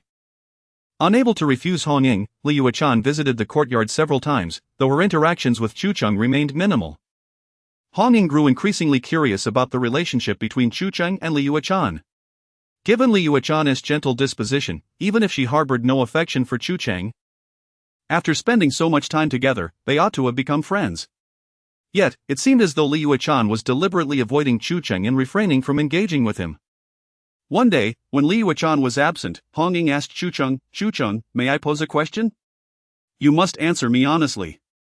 "Senior sister Hong Ying, I have already shared the essence of the Shadow Clone technique with you. What more could I possibly withhold? How did you come to know senior sister Liu Chan?" "We met during our trials." "I know you met during your trials, but I wish to know more details." "Do you truly wish to know?" "Indeed, I do." "It was on a sunny morning by a river in the Black Moon Mountain range." "And then? Is that not detailed enough?" "Not nearly." "It was on a sunny morning by a river in the Black Moon Mountain range." "Humph. You are deceiving me." "I am not deceiving you." "Humph. You two never clarify anything." "There must be something." "What could there possibly be?" How should I know what there could be? Regardless, you both certainly have a significant issue. Chu Chen refrained from revealing the truth to Hong Ying, leaving her at a loss. On that day, a procession arrived outside the Qinghe Dao Academy, comprising 30 individuals, each mounted upon a magnificent beast. The creatures were entirely crimson, resembling beings cloaked in brilliant flames. Is this truly the Qinghe Dao Academy? Mused one youth, who had never before visited is one of the 3 academies of the southern region of the Tianyan Empire. At the center of the group sat a young man, approximately 18 years of age, with sharp eyes and a subtle smile gracing his lips. He donned a flowing crimson robe, which billowed open at the sides, exuding an air of carefree defiance. This is indeed the Qinghe Dao Academy. Young master, the one you have long yearned for, Li Yuechan, resides within these walls. Beside the youth, another majestic beast bore a middle-aged man clad in gray, who smiled at the young man. Uncle Wei, do you think I will win over Yuechan this time? The young man inquired. In this southern region, what does our young master desire that he cannot obtain? Moreover, this time we hold the key to the Qinghe Dao Academy's fate. If they wish to maintain their stability, they must heed our demands. Rest assured, young master, you will surely win over Li Yuechan. Ha, with Uncle Wei's reassurance, I am at ease. Let us proceed. Who goes there? Halt immediately. The Academy's guards swiftly intervened. With a flourish of his whip, the young man declared in a booming voice, "We of the Burning Heaven Palace visit the Qinghe Dao Academy." The Burning Heaven Palace? At these words, the expressions of the gathered students shifted dramatically. The procession entered the Qinghe Dao Academy, drawing the attention of countless individuals. The Burning Heaven Palace? Is this not one of the 3 palaces of the southern region of the Tianyan Empire? The southern region comprises 3 sects, 3 palaces, and 3 academies, collectively referred to as the 9 Great Powers. The Burning Heaven Palace, among the 3, has the most strained relationship with the Qinghe Dao Academy, frequently clashing over resources and territory. What could the Burning Heaven Palace possibly want with the Qinghe Dao Academy? It appeared that the leaders were Fengmifeng and Wei Xiantong. Fengmifeng is the youngest son of the Burning Heaven Palace's master, while Wei Xiantong is one of its most formidable elders. The students of the Qinghe Dao Academy closely monitored the movements of the Burning Heaven Palace's entourage. Within the Qinghe Grand Hall, the central chamber of the Qinghe Dao Academy, the atmosphere was tense. The Academy's head, Yan Nanshan, along with numerous elders, surveyed the group with unwelcoming expressions. Junior Fengmifeng pays his respects to head Yan. The youth, Fengmifeng, greeted Yan Nanshan with a polite bow. Elder Wei Xiantong pays his respects to head Yan. The middle-aged man in gray also offered his greetings. There is no need for formalities. Yan Nanshan waved his hand gently before instructing someone to serve tea. Despite the long-standing grievances between the Qinghe Dao Academy and the Burning Heaven Palace, the requisite courtesies must still be observed. Young Master Feng, Elder Wei, may I inquire as to the purpose of your visit, having traversed mountains and valleys? After they finished their tea, Yan Nanshan inquired. Wei Xiantong responded. Young Master Feng has recently turned 18, having reached the 9th level of the Condensing Dan realm. He has also perfected the Burning Heaven technique, a fire attribute martial art. What does Head Yan think of young Master Feng's talent? An excellent disposition. In truth, given Fengmifeng's age, his cultivation and mastery of such techniques would normally be regarded as top-tier talent. However, due to the conflicts between the Burning Heaven Palace and the Qinghe Dao Academy, Yan Nanshan could not openly commend Fengmifeng, lest he bolster the rival's ambitions. Chapter 47. The eerie sounds resounding through the Qinghe Taoist Academy. Wei Xiantong and Fengmifeng exchanged faint smiles. Fengmifeng remarked, "To receive such praise from Director Yan is truly an honor for a junior like myself." Yan Nanshan replied, "Young Master Fen, Elder Wei, if you have matters to discuss, please speak candidly."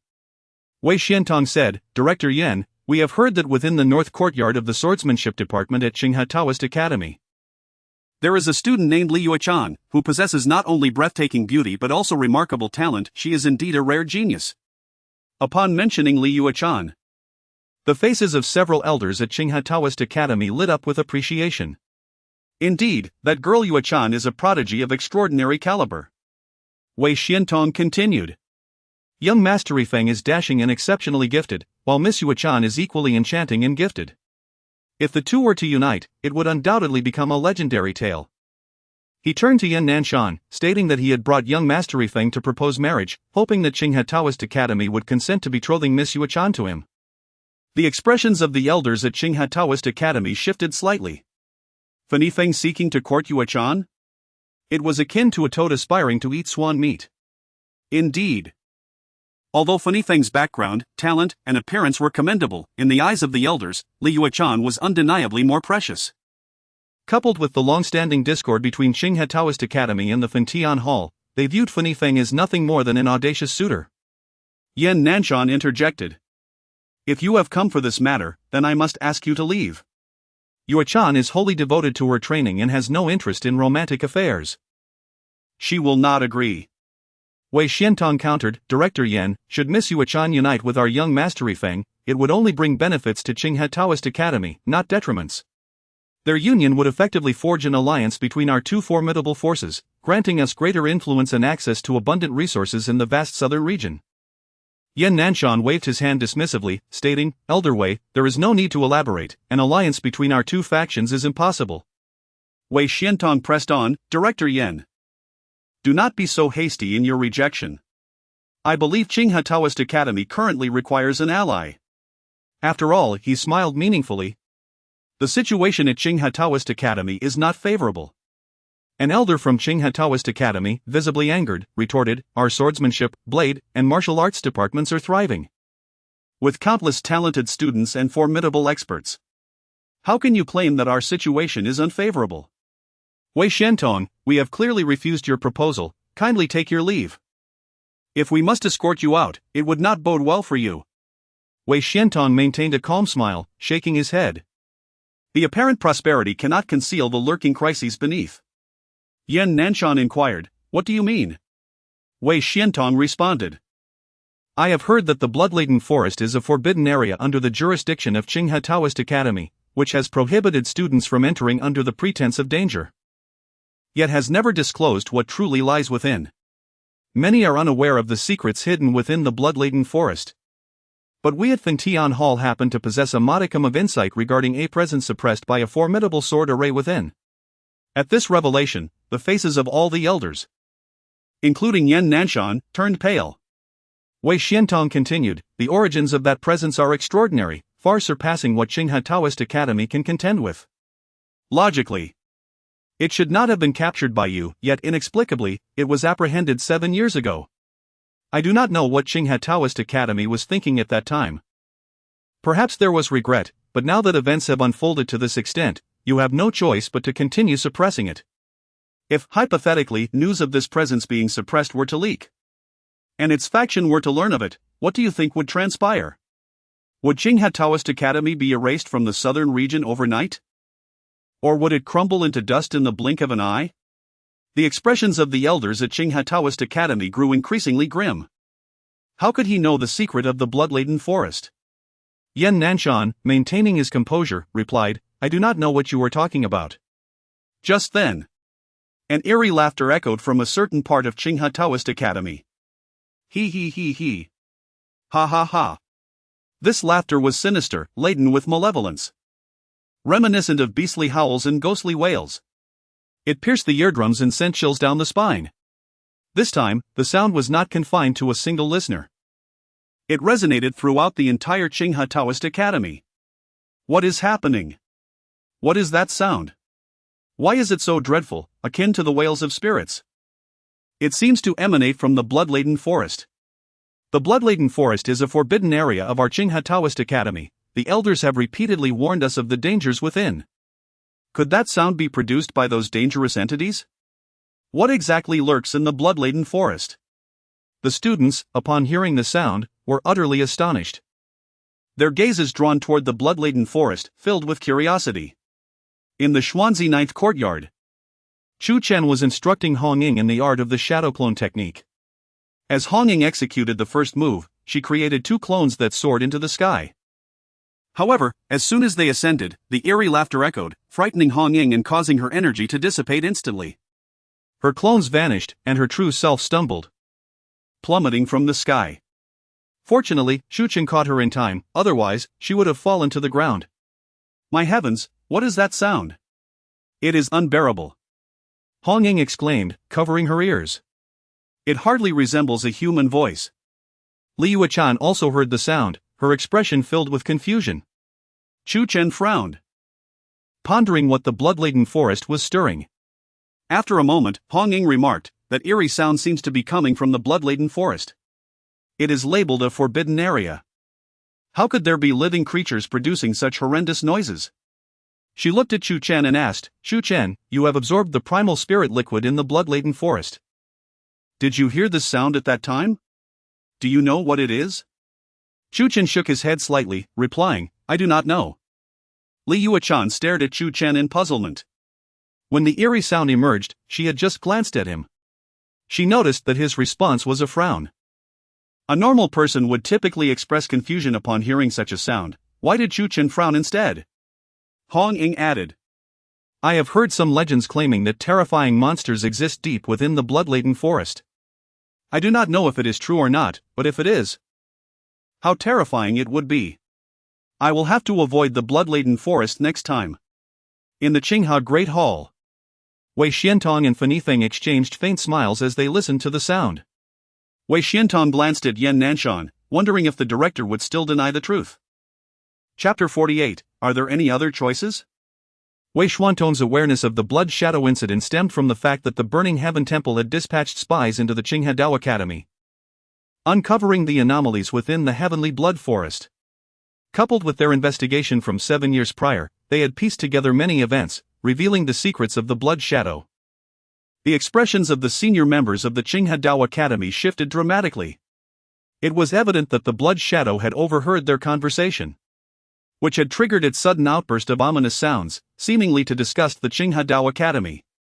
Wei Xiantong smiled, suggesting that if Miss Yuechan were to marry young Master Yifeng, the Burning Heaven Temple would safeguard this secret for the Academy. Boom! Just as Wei Xiantong finished speaking, the grand doors of the Qinghe Great Hall were forcefully pushed open, and a figure darted in like a shooting star. This was a woman, appearing to be in her 30s, with a dignified and noble demeanor. She was none other than Li Yuechan's mentor, Elder Mu Fian of the Northern Academy. Although she looked to be in her 30s, her true age had reached 45. In her hand was a sword, radiating an icy chill that seemed to freeze the very air around her. How dare the minions of the Burning Heaven Temple covet my disciple? Do you even deserve to? Mu Fian's fury erupted the moment she entered the hall, her sword slicing downwards. In an instant, a frigid aura enveloped the hall. Countless strands of sword intent swiftly coalesced into a massive sword. This sword spanned 2 zhang in length. Upon closer inspection, all the sword intent was sealed within the sword's body, resembling a miniature space. The space was sharp. This sword exuded an aura capable of cleaving through all. Sword domain. Wei Xiantong narrowed his eyes. Young master, be cautious. He waved his hand, pushing Burning Yifeng 3 zhang away, then summoned his own power. Boom! A torrent of energy surged from Wei Xiantong, coalescing into a massive golden disc before him. Boom! The sword struck the golden disc, unleashing a tremendous roar throughout the hall, with shockwaves rampaging wildly. Yan Nanshan waved his hand to dissipate the force, otherwise, the hall would sustain damage. The clash continued for a full 3 breaths before the sword finally vanished. Wei Xiantong dispelled the golden disc and smiled faintly at Mu Fian. Elder Mu, it seems your sword domain has made significant progress. Within the realm of swordsmanship, the sword domain expands to occupy a space or condenses into a sword domain sword. The sword Mu Fian had just unleashed was one forged from her sword domain, extremely sharp and unparalleled. Elder Mu. All the senior members of the Qinghe Dao Academy turned their gazes towards Mu Fian. Known for her fiery temperament and fierce protection of Li Yuechan, Mu Fian would never allow the Burning Heaven Temple to lay claim to her disciple. Leave the Qinghe Dao Academy at once. My disciple will never marry Burning Yifeng. Mu Fian pointed her sword accusingly at Wei Xiantong and Burning Yifeng, her voice frigid. Wei Xiantong remained composed. Do you have any other choices? If the secret of that existence is revealed, who can ensure your safety? Aside from marrying Miss Yuechan to our young master, what alternatives do you possess? There may be matters I have yet to disclose to you. Once our two factions ally, the Burning Heaven Temple will join forces with you to suppress that existence. He smiled again. Of course, after the alliance, we, the Burning Heaven Temple, must assume the role of the leader.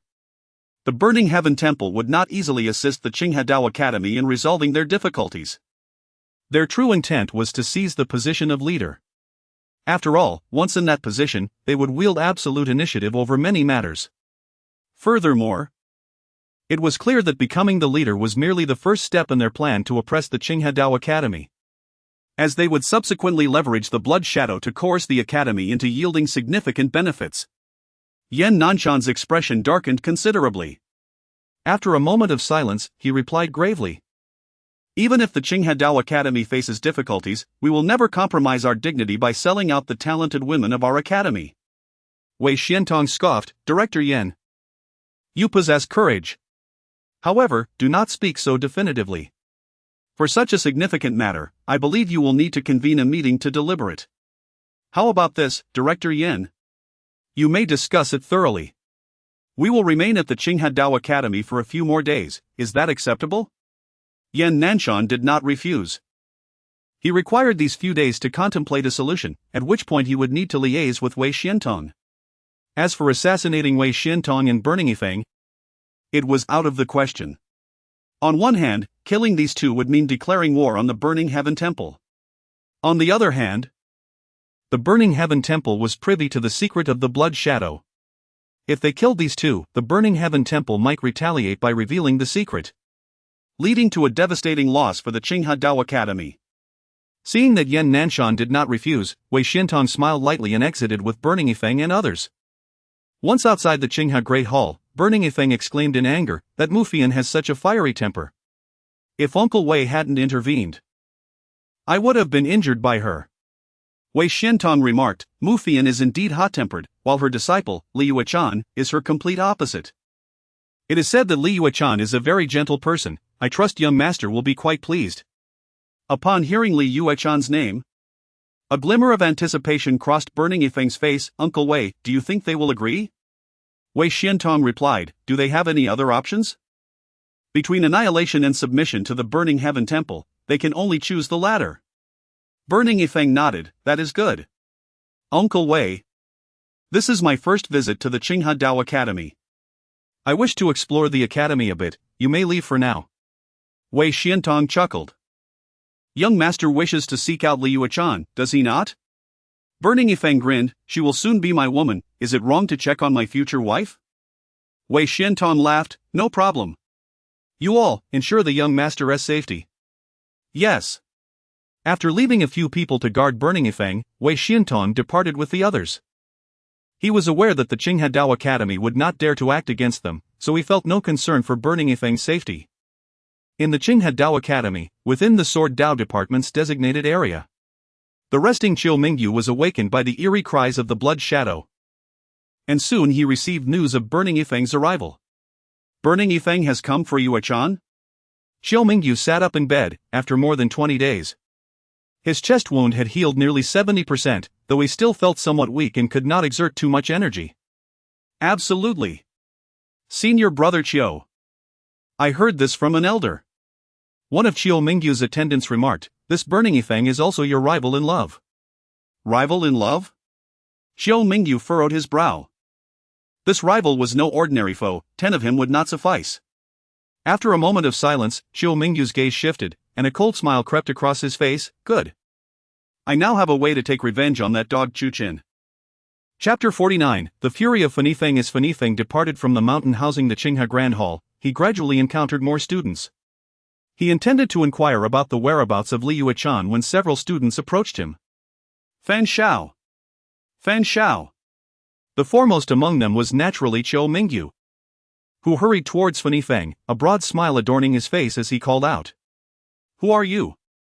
Fan Yifeng inquired, scrutinizing the approaching Qiu Mingyu. My name is Qiu Mingyu, a direct descendant of the Qiu family from Nanyun City. While Fan Shao may not recognize me, I am familiar with you, Qiu Mingyu proclaimed. Exhibiting a sense of pride before the other students, yet adopting a humble demeanor in front of Fan Yifeng. Oh, so you are from the Qiu family of Nanyun City. The Chou family is indeed a prominent clan in the southern region, though they are distinctly overshadowed by the 3 sects, 3 halls, and 3 institutes. Are you injured? Fan Yifeng's keen gaze detected the frailty within Xiao Mingyu's physique.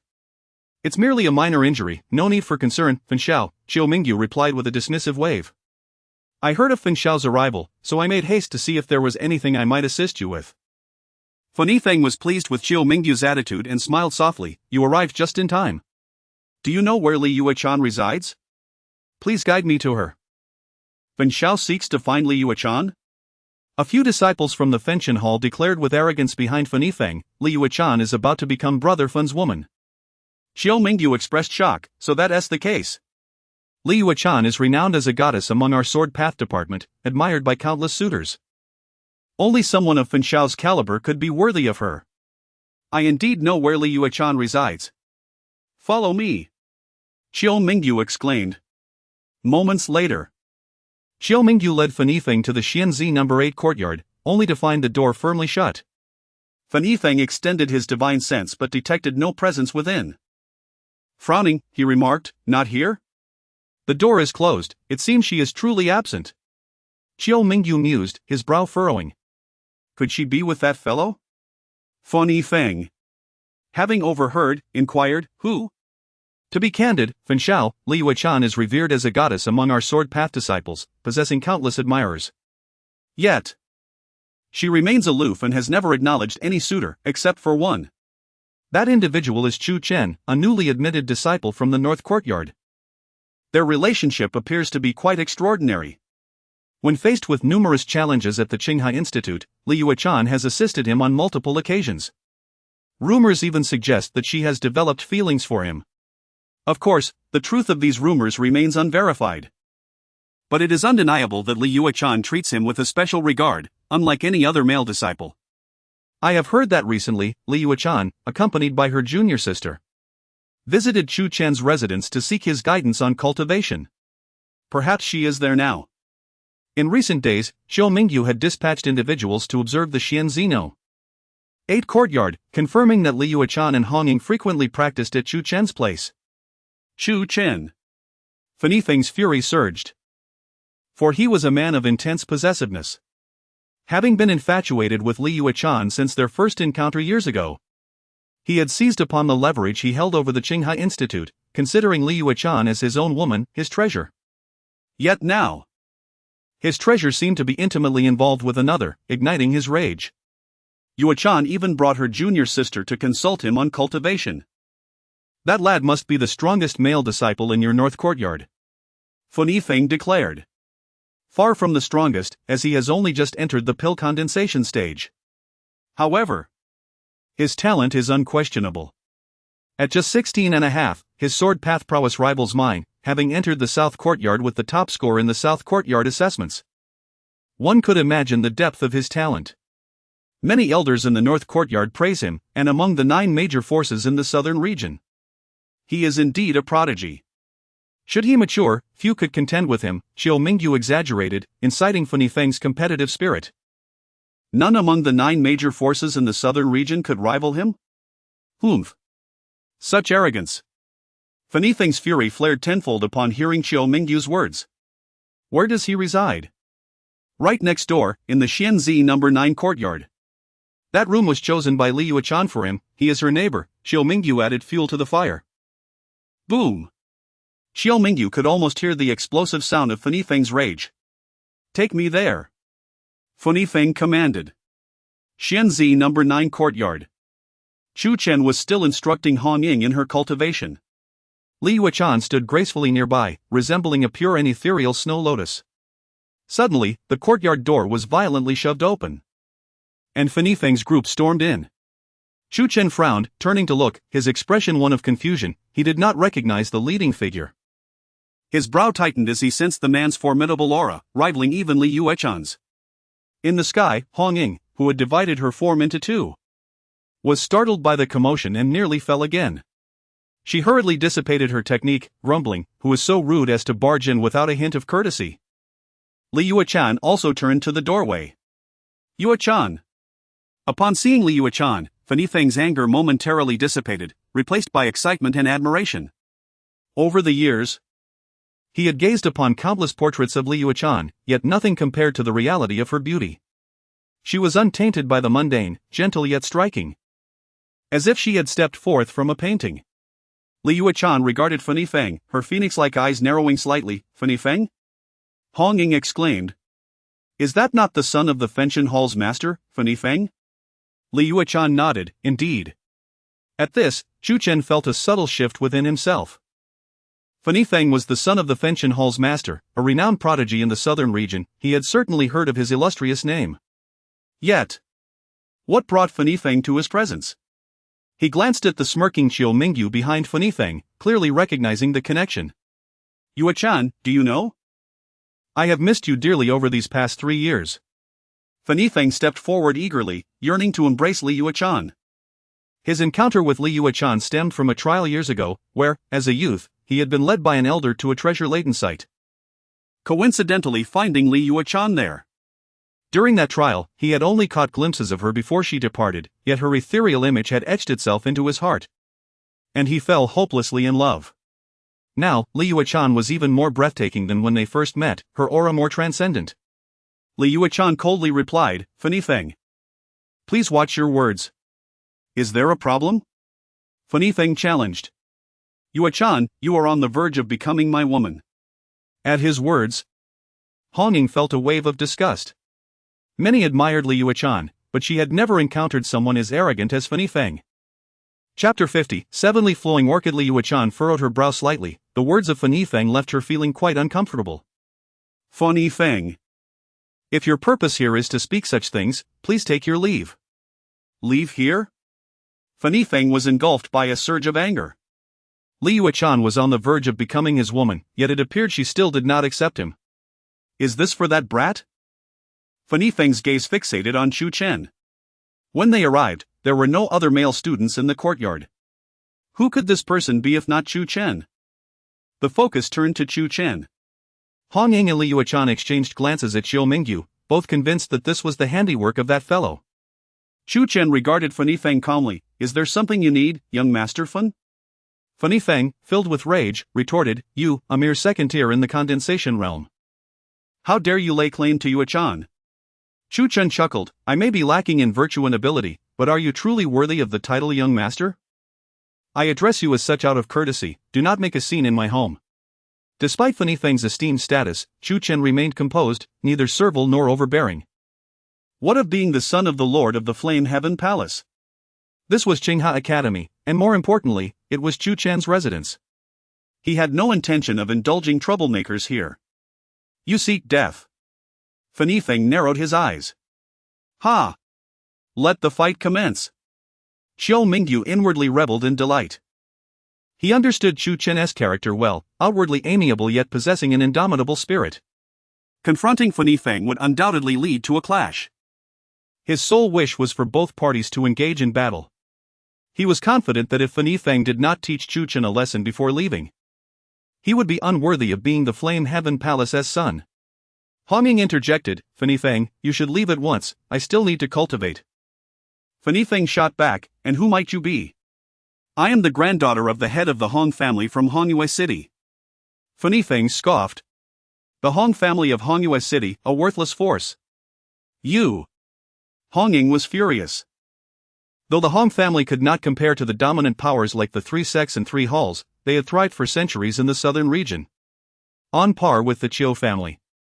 Seeing her close friend insulted, Li Yuechan frowned and coldly commanded, Fan Yifeng, please leave. Yuechan, you! Once again dismissed by Li Yuechan. Fan Yifeng could no longer contain his fury. His body trembled, and a torrent of fiery energy erupted from him, resembling molten lava. With an open palm, he twisted the air and struck down heavily towards Chu Chen. Boom! A massive scarlet palm print descended upon Chu Chen, the fiery energy roiling, causing the temperature in the courtyard to rise rapidly. However, at the moment the scarlet palm print was about to strike, a crisp sound of sword singing pierced the air. Next to Chu Chen, Li Yuechan drew her sword. The instant she unsheathed it, a brilliant beam of sword light shot forth, cleaving the scarlet palm print in two. Ninth tier in the condensation realm?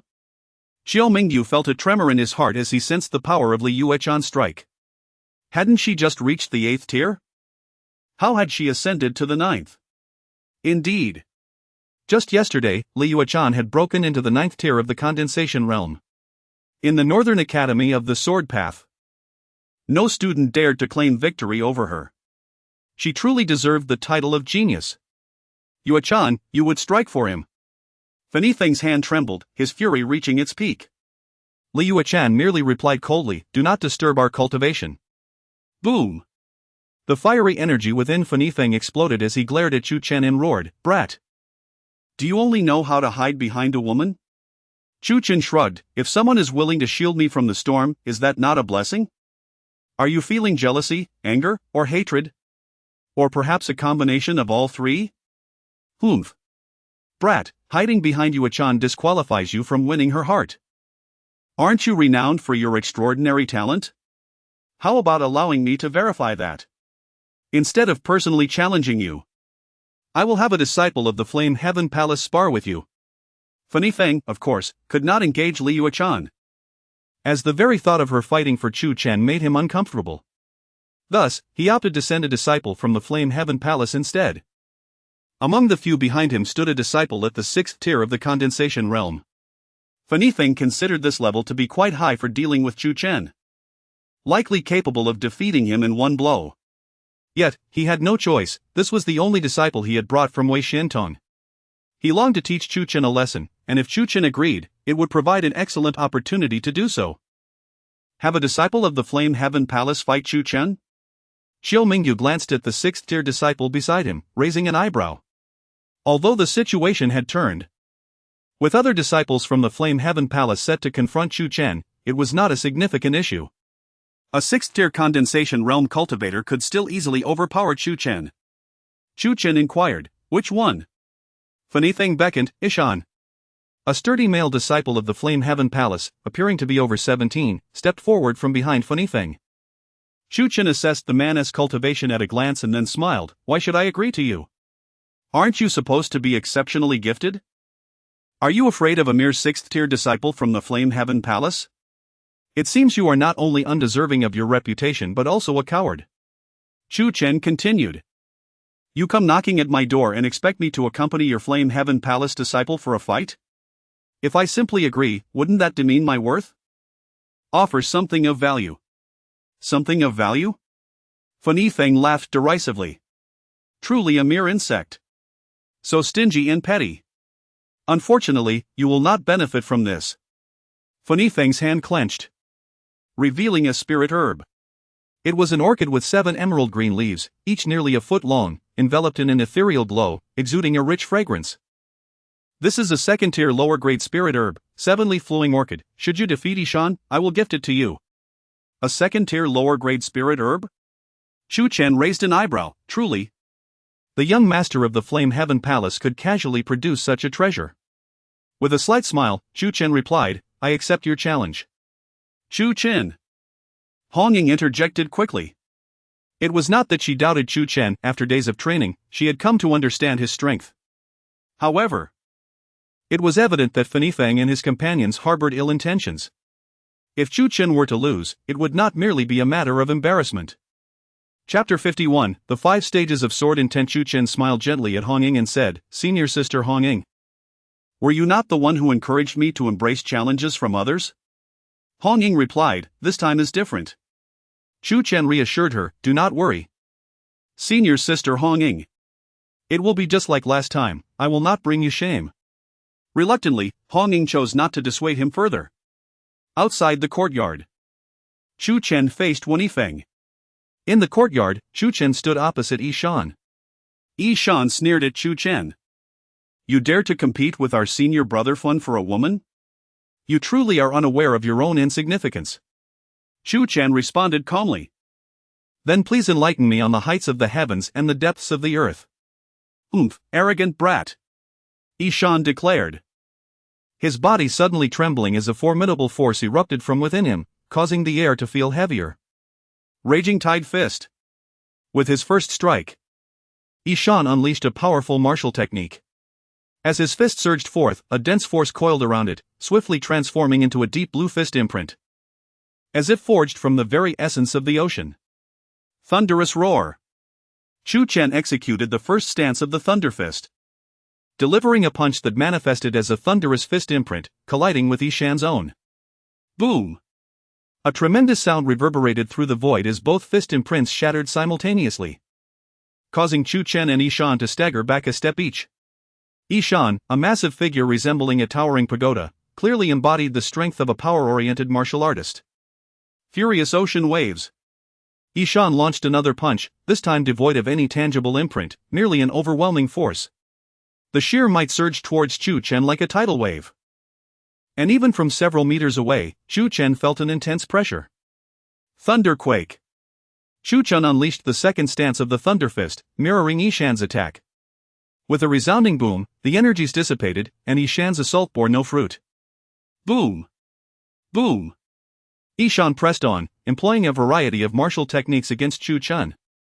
Chu Chen met him blow for blow with the Thunder Fist, executing the previous two stances before transitioning to the latter two. The Thunder Commanding Demons and the Thunder God's absolute kill. The clash between the two was fierce and unrelenting. When Yifeng's brow furrowed. Yishan was a disciple who primarily practiced fist techniques. Even a peak disciple at the 6th level of the condensation realm would hesitate to engage him directly. He had initially believed Yishan would easily overpower Chu Chen with a single strike, yet he was astonished to see Chu Chen hold his ground so fiercely, revealing an unexpected level of combat prowess. A surge of intense anger welled up within him. He began to perceive Chu Chen's innate talent. Humph. What if your combat ability is strong? Yishan has yet to reveal his full strength. Under his hand, you will still face utter defeat. I eagerly await the sight of your humiliation. When Yifeng snarled. In the midst of the battle, Yishan suddenly retreated 2 steps. Clenching his fists, he manifested a pair of silver metallic gauntlets. As a practitioner of fist techniques, his weapon of choice was naturally gauntlets. And these were of the 8th rank in the yellow tier.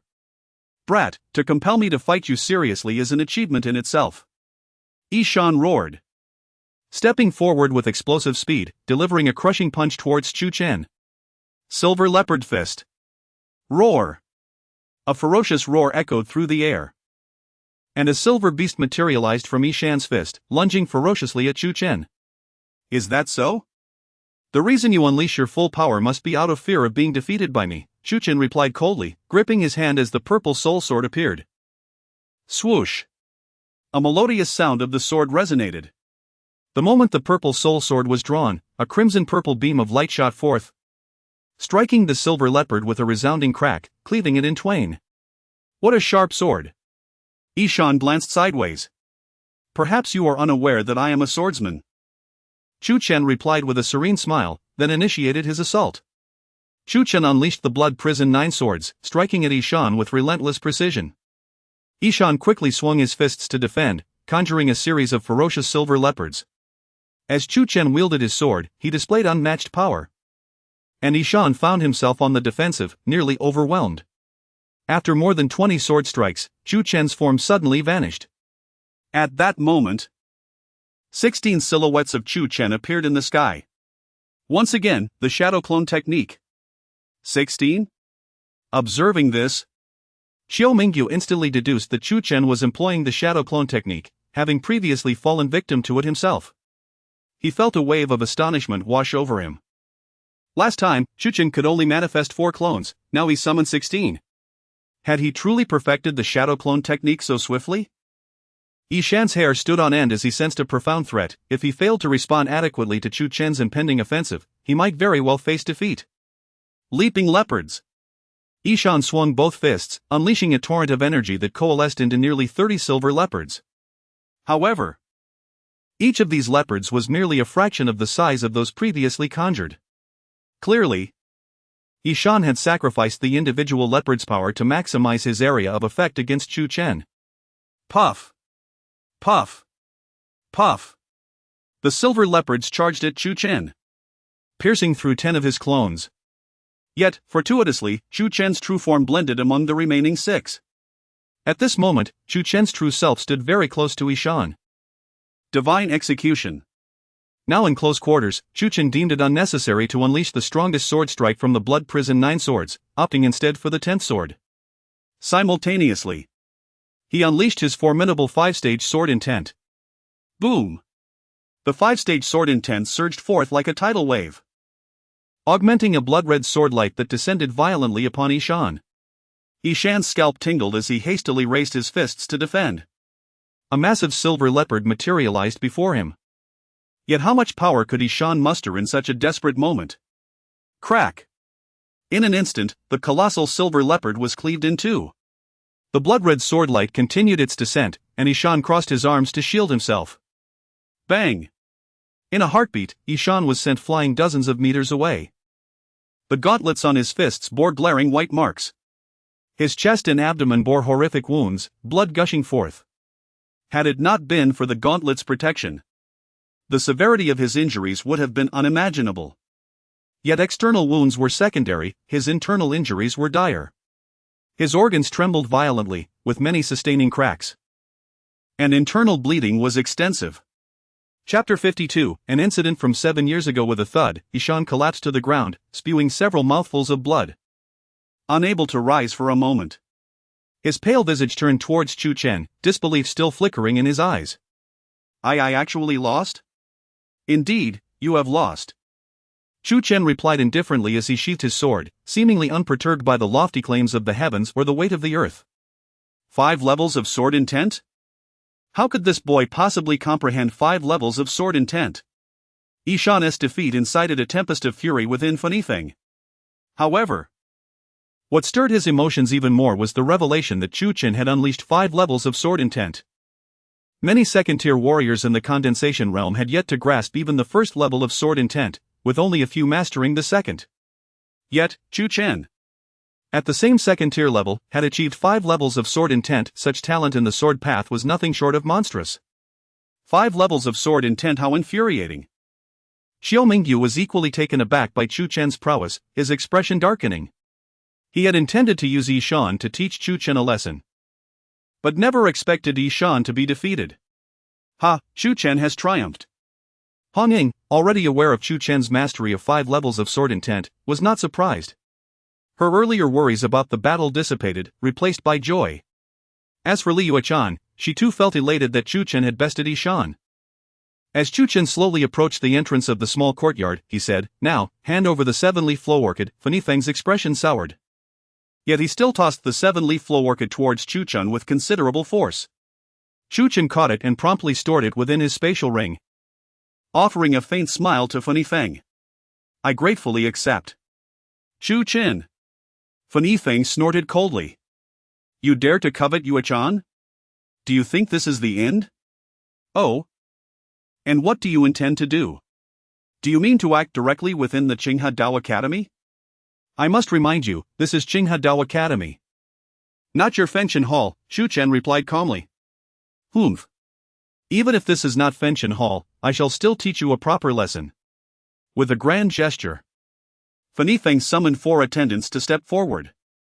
The individuals Fanifeng had brought from Wei Shentong, aside from Ishan, included 4 attendants. If Fanifeng and those 4 attendants were to take action, Li Yuechan would undoubtedly intervene. Fanifeng had initially wished to avoid conflict with Li Yuechan, which was why he sent Ishan to fight. Now that Ishan had been defeated, he could no longer hold back, even if it meant clashing with Li Yuechan. He had to duly punish Chu Chen. Boom! The 4 attendants exuded formidable auras. What do you intend to do? Li Yuechan demanded sharply, drawing her sword. The air around her charged with her sword intent. Seeing Li Yuechan draw her sword in defense of Chu Chen only fueled Fanifeng's anger further. Attack! He commanded. Boom! The 4 attendants charged towards Chu Chen, their strength far surpassing Li Yuechan's, swiftly bypassing her to close in on him. Fenshin Hall, you are being shameless. Just then, a clear, cold voice rang out. A powerful sword intent suddenly descended from the heavens, resembling a long rainbow cascading downwards. The 4 attendants' momentum was shattered in an instant. Their bodies flung backward several meters, crashing to the ground and spitting blood. A dignified figure alighted among them, Mu Fian. Master! Elder Mu! Li Yuechan and Hong Ying exclaimed joyously upon seeing Mu Fian. Although Hong Ying had a good relationship with Li Yuechan, she had not been accepted as Mu Fian's direct disciple.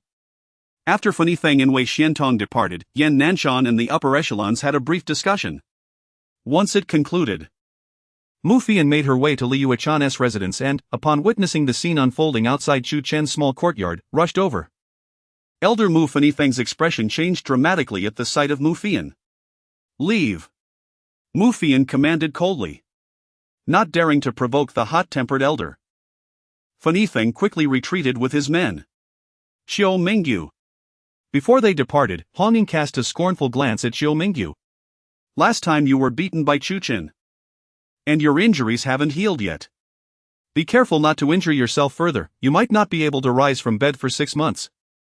Coughing awkwardly, Xiao Mingyu quickly took his leave, while Fanifeng shot him a peculiar look. Mu Fian turned to Hong Ying and asked, "What transpired here?" Hong Ying promptly recounted the events leading to Fanifeng's confrontation with Chu Chen. After listening, Mu Fian nodded and then cast a profound glance at Chu Chen. As Li Yuechan's master, she was naturally aware of Chu Chen's top ranking in the Southern Courtyard's assessment and his proximity to Li Yuechan. "Are you a disciple of Qin Yunzi?" Mu Fian inquired. "Do you know my master, Elder Mu?" Chu Chen replied. Mu Fian nodded. "We have crossed paths a few times." Chu Chen clasped his hands together and bowed. "The junior pays respects to Elder Mu." Mu Fian waved her hand dismissively. "Elder Mu. Why did the people from Fenchen Hall suddenly come to our Qinghe Dao Academy? Moreover, Fanifeng shamelessly claimed that Sister Yuechan would soon be his woman, such arrogance." Hong Ying exclaimed. Mu Fian's expression darkened with anger. "We shall discuss this later." After Mu Fian and the others departed, Chu Chen furrowed his brow slightly upon witnessing her fury, but he did not dwell on it and returned to the small courtyard. Inside, Xin Yuqing hurriedly invited Chu Chen to lunch. Unable to partake in Chu Chen's affairs, she had remained in the courtyard preparing meals. On a small path within Qinghe Dao Academy, a sharp slap echoed, followed by a heavy crash. Xiao Mingyu was sent flying over 10 meters by Fanifeng's strike, crashing heavily to the ground with 5 distinct red marks emblazoned on his face. Yet, the most grievous injury was to his chest. During his previous encounter with Chu Chen, he had sustained a blow to his chest, and Fanifeng's latest attack exacerbated the already healing wound, tearing it open tenfold. He suffered further injuries, worse than before. It would take him months to recover. Young Master Fan Xiao Mingyu clutched his chest, his face a mask of distress. "You worthless fool! Using others as a pawn! You dare to play such tricks on me?" Upon hearing Hong Ying's last remark, Fanifeng was furious. Realizing that Xiao Mingyu had deliberately lured him into confronting Chu Chen, the humiliation he felt from his defeat at Chu Chen's hands was unbearable. "I'm sorry." Young Master Fan Xiao Mingyu's face was pale with fear, but he could utter nothing more than apologies. "Get lost," Fanifeng growled, channeling his energy to send Xiao Mingyu flying once more before storming away. In the Xuanzi No. 8 courtyard, only Mu Fian and Li Yuechan remained in the attic. Hong Ying eavesdropped outside. "Master, why does your expression appear so grim?" Li Yuechan asked uneasily, noting Mu Fian's troubled demeanor since leaving Xuanzi No. 9 courtyard. With a sigh, Mu Fian replied, "Yuechan, allow me to recount an incident that transpired 7 years ago." Chapter 53, The 9 Profound Sword Prisoner. Li Yuechan, feeling uneasy, inquired, "What is it?" Mu Fian replied, 7 years ago, one fateful night, an unexpected visitor appeared outside the Qinghe Dao Academy. He injured numerous students and stewards, prompting the principal and elders to sense his presence and rush out from the academy. Upon arrival, they witnessed the fallen students and stewards of Qinghe Dao Academy. Enraged, the principal and elders engaged him in a fierce battle that lasted the entire night. They ultimately subdued him at a great cost, leaving the principal with severe internal injuries. Li Yuechan gasped slightly upon hearing this. The Qinghe Dao Academy is one of the 3 sects and 3 temples in the southern region, thus, its principal, Yan Nanshan, is undoubtedly one of the most formidable figures in the south. Even the heads of the other 8 major factions must exercise utmost caution in his presence. The fact that Yan Nanshan and his many elders had to pay such a heavy price to subdue this individual speaks volumes about his strength. "Who was that person?" Li Yuechan asked. Mu Fian spoke softly, after we captured him, the principal began interrogating him. Despite his injuries, he revealed a name to us. The use of "we" indicated that Mu Fian had participated in that legendary battle that could be deemed the pinnacle of the southern region. What name? Li Yuechan pressed. That is something I cannot divulge to you at this moment. It is better if fewer people know this secret, Mu Fian responded. In any case, that individual hails from a very powerful faction, a faction that Qinghadao Academy cannot provoke. Not only we, but even the combined forces of the 3 sects and 3 temples in the southern region would be powerless against them. They could erase Qinghadao Academy with a mere wave of their hand. Upon learning of this person's origins, we felt impending doom and sought every possible remedy. We even proposed to safely escort him away, offering boundless treasures as an apology and pleading for forgiveness. However, ultimately, what happened in the end? Li Yuechan asked. Her curiosity piqued. He was far too arrogant, boasting that he would surely send a great army to annihilate us upon his return, Mu Fian said. Her voice tinged with anger. It was he who injured the students and stewards of Qinghadao Academy, yet we were the ones who had to act against him. We only discovered his identity after the battle. How could he threaten us so brazenly? It is utterly unreasonable. In the end, to protect Qinghadao Academy, the principal made a fateful decision to take a risky path. Understanding that if he were to kill that man, his soul lamp would shatter, and his faction would surely learn of it and locate Qinghadao Academy, the principal chose to suppress him in the Blood Sky Forest, sealing him within the 9 profound sword prison array, so the strange noises coming from the Blood Sky Forest were caused by him. Li Yuechan remarked. Is that why the Blood Sky Forest has become a forbidden area? Not exactly, the Blood Sky Forest was already a forbidden area, but its dangers were significantly lower than now. The decision to imprison him there was because it was suitable for containing him. Centuries ago, a bloody battle erupted in the Blood Sky Forest, and endless blood energy seeped into the ground, infusing 9 profound swords, thereby amplifying the power of the 9 profound sword prison array. Oh, Li Yuechan nodded, then asked, what does this have to do with the arrival of the Burning Heaven Palace? Mu Fian sighed. The Burning Heaven Palace has somehow learned of this secret, and their purpose for coming is to use it as leverage against Qinghadao Academy, demanding that you marry Feni Feng. Should Qinghadao Academy refuse, they will spread this secret and bring about our ruin. What? Li Yuechan trembled at the revelation. She never expected that the true aim of the Burning Heaven Palace was this, and that they had grasped the lifeline of Qinghadao Academy. Indeed, this is the lifeline of Qinghadao Academy. If this is not the lifeline, then what could possibly be? Have the principal and the elders agreed? Li Yuechan asked, her voice quaking. No. How could they possibly agree? If the Burning Heaven Palace dared to threaten Qinghadao Academy once with this secret, they would certainly dare to do so again. Qinghadao Academy will never yield to the Burning Heaven Palace, Mu Fian declared vehemently. She then fixed her gaze upon Li Yuechan and said, moreover, Yuechan, I brought you along since your childhood. Though you are not my biological daughter, I have long regarded you as my own. No matter what, I will never allow you to marry Feni Feng or step into the inferno of the Burning Heaven Palace. Mu Fian grasped Li Yuechan's shoulders firmly, earnestly stating, Yuechan, you must remain assured, do you understand? Yet, Li Yuechan's expression remained troubled. This matter involved the very survival of Qinghadao Academy. How could she, as an individual, compare to the fate of the entire academy? Perhaps the principal and the higher-ups were still holding firm, but as time passed, it was uncertain whether some of them might relent. Li Yuechan's complexion turned pale. She was strikingly beautiful, her brilliant eyes resembling a pool of autumn water. A gentle breeze lifted a few strands of her hair, and in that moment, she exuded an aura of fragility and despair. Outside, Hong Ying listened intently to their entire conversation, her face contorted with anger, remaining silent for a long while.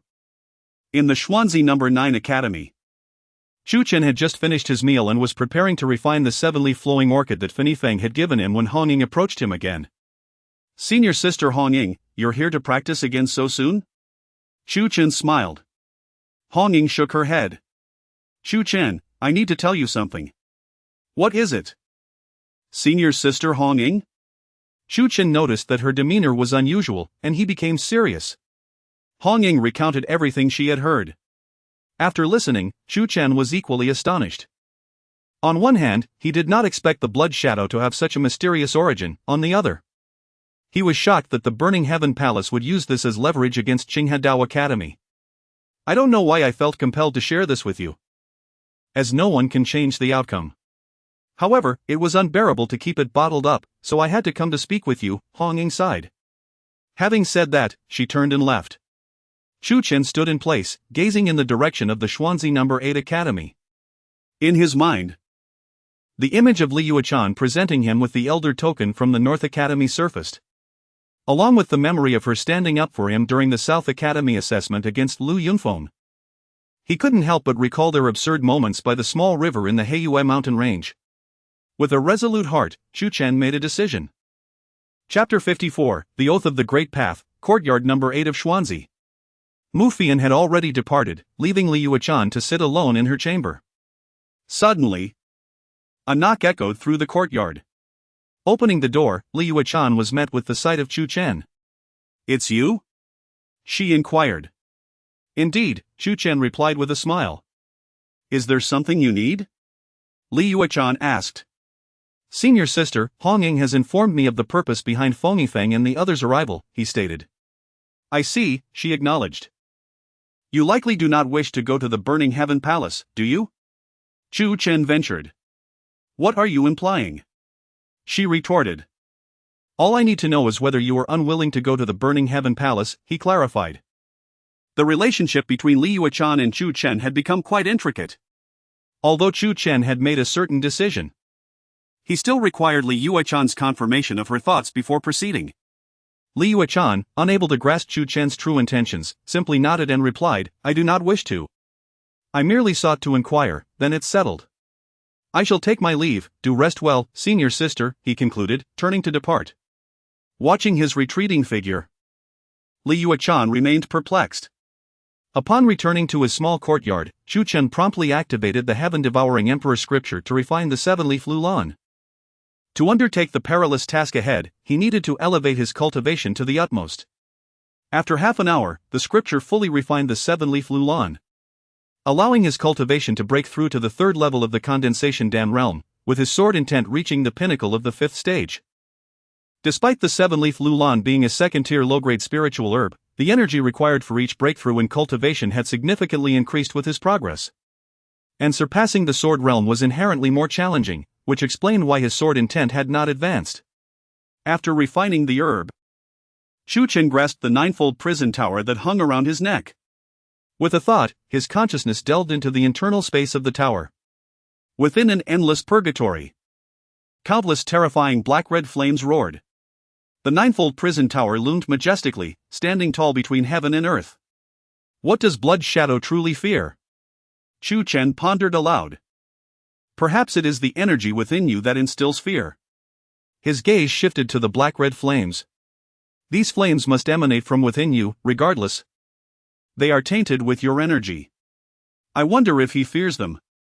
Yet, how could he enter? Chu Chen exerted great effort to draw the flames out, but to no avail, forcing him to abandon the attempt. In the dead of night, outside the Blood Heaven forest, every few meters, an apprentice stood guard, and further away, elders maintained their watch. Blood Shadow's roar had incited turmoil throughout the academy. Given that the Burning Heaven Palace had come specifically for Blood Shadow, the Qinghedao Academy had dispatched personnel to seal off the Blood Heaven forest. A figure clad in black, with only a pair of eyes visible, appeared outside the forest. The guards are indeed formidable, he muttered to himself. After lurking near the perimeter for some time, he finally spotted the weakest point in the defenses, within 100 meters. 3 apprentices stood guard, each at the 8th level of the Gathering Yuan realm. The figure activated his movement technique, and with a flash of energy, his form vanished. A gentle breeze swept through the outer edges of the Blood Heaven forest. "Did you sense anything?" one apprentice asked another. "No, did you?" came the reply. "Neither did I." The first apprentice shook his head, glancing at the third apprentice in the distance. "Dogsy, is there anything unusual on your end?" The third apprentice waved dismissively, "Everything is normal." Within the Blood Heaven forest, the figure, having breached the blockade, sprinted several hundred meters further. His movement was graceful, avoiding contact with the ground to prevent leaving footprints. Instead, he treaded upon fallen leaves, compressing them only slightly before propelling himself forward. With no apprentices visible behind him, he exhaled softly and continued onward. Finally, he arrived at the center of the Blood Heaven Forest. Here, a dazzling formation of 9 powerful mysterious grade swords radiated brilliant light. Within this formation, Blood Shadow roamed like a lost soul. Sensing an arrival, Blood Shadow turned, his heart leaping with joy. "You've come!" The figure, cautious and scanning the surroundings, finally lowered his black mask, revealing himself to be Chu Chen. "I have come to fulfill your wish," he stated with a gentle smile. "Fulfill my wish?" Blood Shadow exclaimed with glee. "Little brother, have you had a change of heart?" "I always knew you would," he continued, "with my charm and wealth. The world would lose much of its splendor without me. I possess untold riches that I can bestow upon you to elevate you to greatness." Blood Shadow tumbled joyfully within the sword formation, accidentally brushing against it. The formation's power surged forth, causing him to yelp in pain, yet he remained exuberant. "Enough!"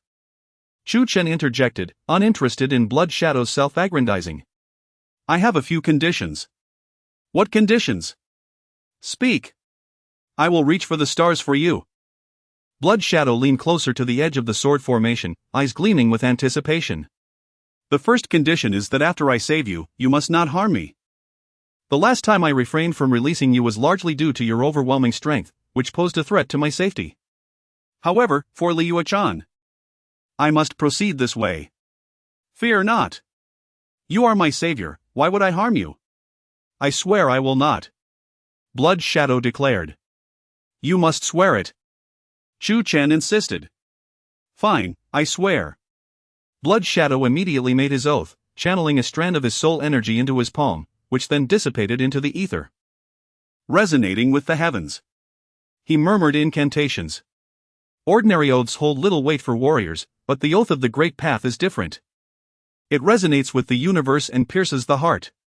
To violate it is to sow the seeds of inner demons, leading to a stunted path or even madness and suffering. The oath of the Great Path can be sworn with blood or soul. Blood Shadow, in his weakened state, chose to swear with his soul. "Is it done?" he asked. Chu Chen nodded. "The second condition is that upon our exit, you will impart all the powerful techniques and martial arts you remember to me. You must not withhold any knowledge as long as I require it and you possess it." Blood Shadow waved dismissively. "To me, martial arts are as worthless as scrap paper." "Consider it done," he continued to affirm his oath.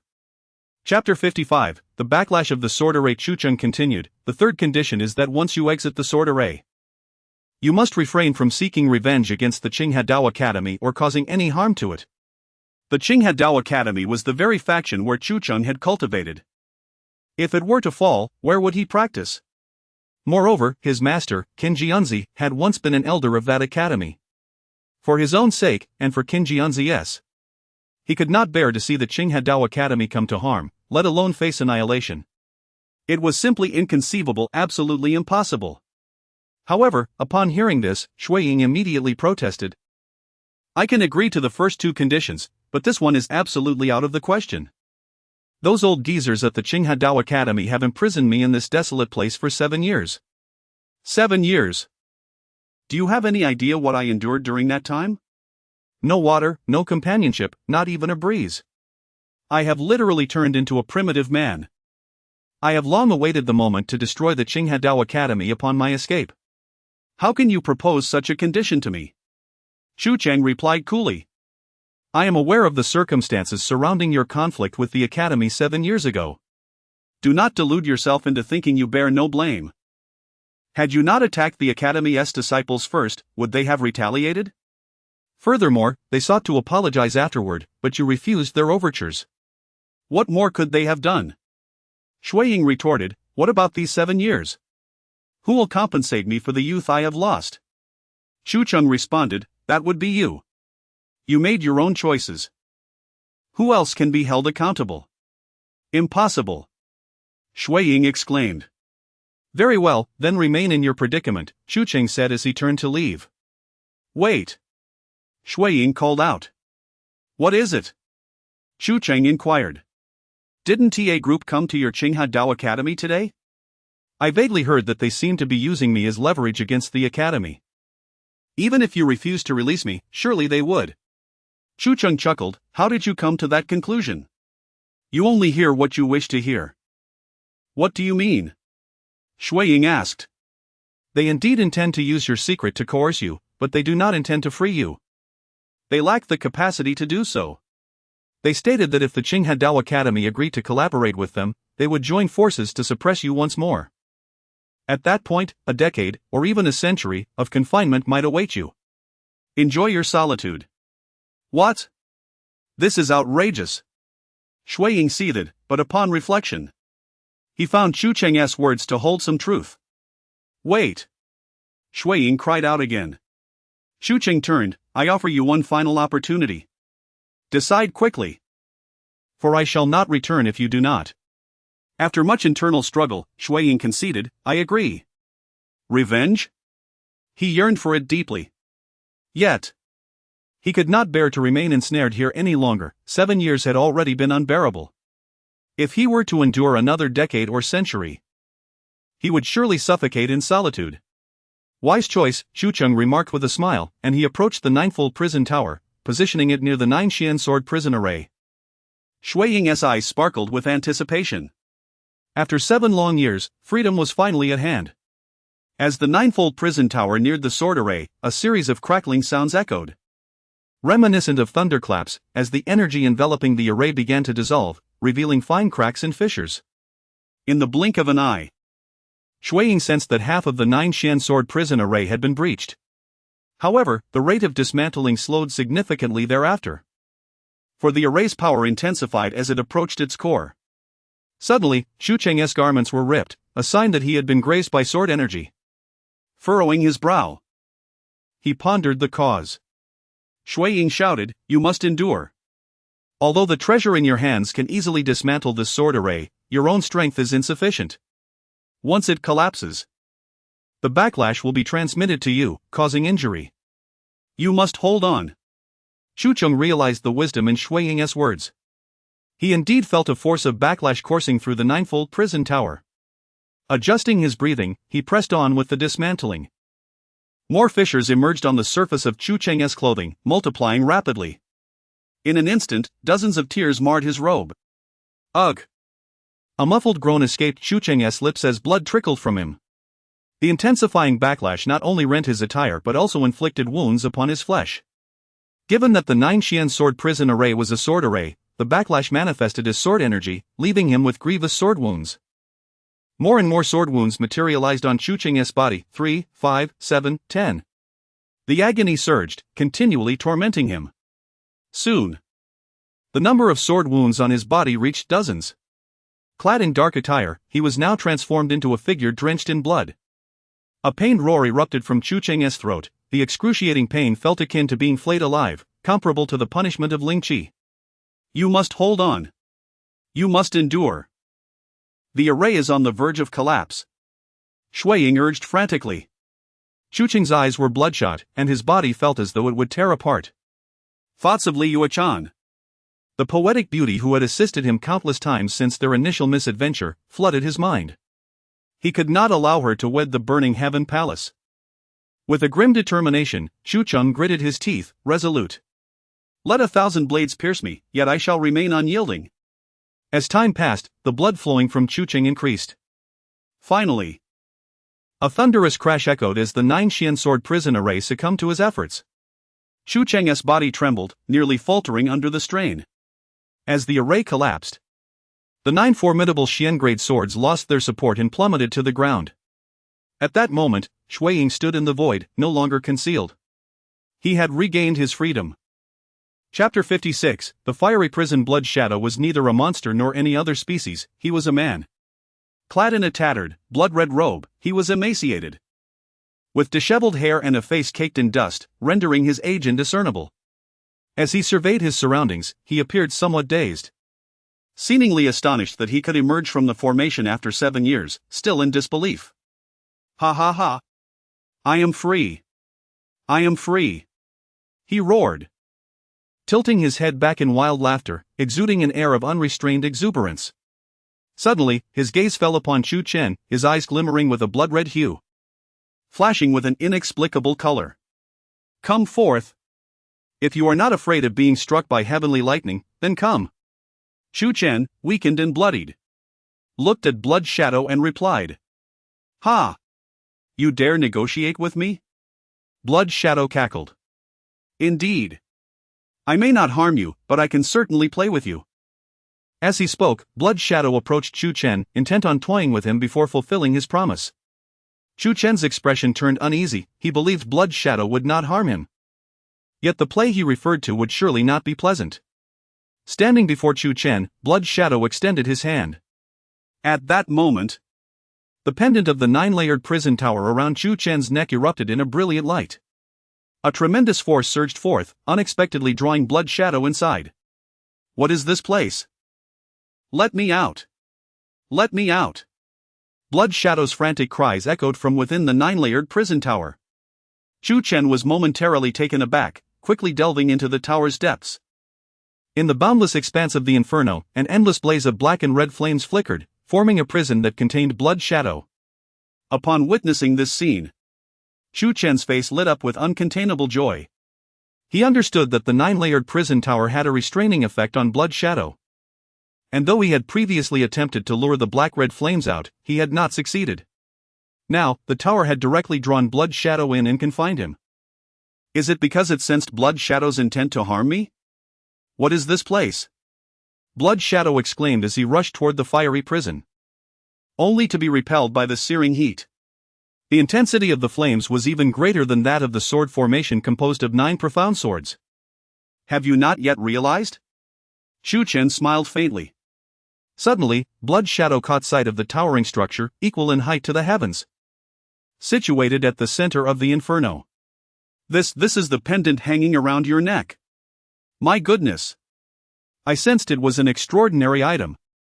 And it truly is a formidable treasure." Though he had encountered countless treasures in his life, none compared to the 9-layered prison tower. Even from a distance, he could feel the overwhelming pressure emanating from it, making him feel insignificantly small. This flame, it is the power of that tower. Recognizing the flame's origins, Blood Shadow deduced they were derived from the 9-layered prison tower. "You guessed correctly," Chu Chen replied with a smile. "Release me, and we can discuss matters amicably." Blood Shadow implored, despair filling his heart. He had never imagined that after escaping from the sword formation, he would find himself confined once more. Ironically, this prison was far more potent than the previous sword formation, specifically designed to restrain him. "If you had not acted so recklessly, you would not have been drawn in by my pendant. You only have yourself to blame," Chu Chen retorted. "Brother, I was wrong. Will you accept my apology? Please let me out." Blood Shadow lamented, wishing to weep in regret. "Regrettably, I can no longer trust you. It is best for you to remain inside," Chu Chen replied. Lacking a means to counter Blood Shadow's power, he had initially contemplated releasing him. However, with Blood Shadow trapped within the 9-layered prison tower, there was no longer any need for such a release. What place could be safer than this tower? "Brother! I was wrong. I truly see my error." Blood Shadow pleaded repeatedly. "I preferred your earlier defiant demeanor. Where is your arrogance now?" Chu Chen mocked. "I dare not be arrogant any longer. I truly regret my actions." Blood Shadow shouted. Yet, Chu Chen ignored him, withdrawing his consciousness from the 9-layered prison tower, allowing Blood Shadow to continue his futile cries. Observing the 9 profound swords strewn on the ground, Chu Chen felt a flicker of temptation but refrained from picking them up. These swords were undoubtedly tainted with the essence of the sword formation, and wielding them could lead to detection by higher powers. Returning his consciousness to the 9-layered prison tower, he found Blood Shadow had calmed considerably.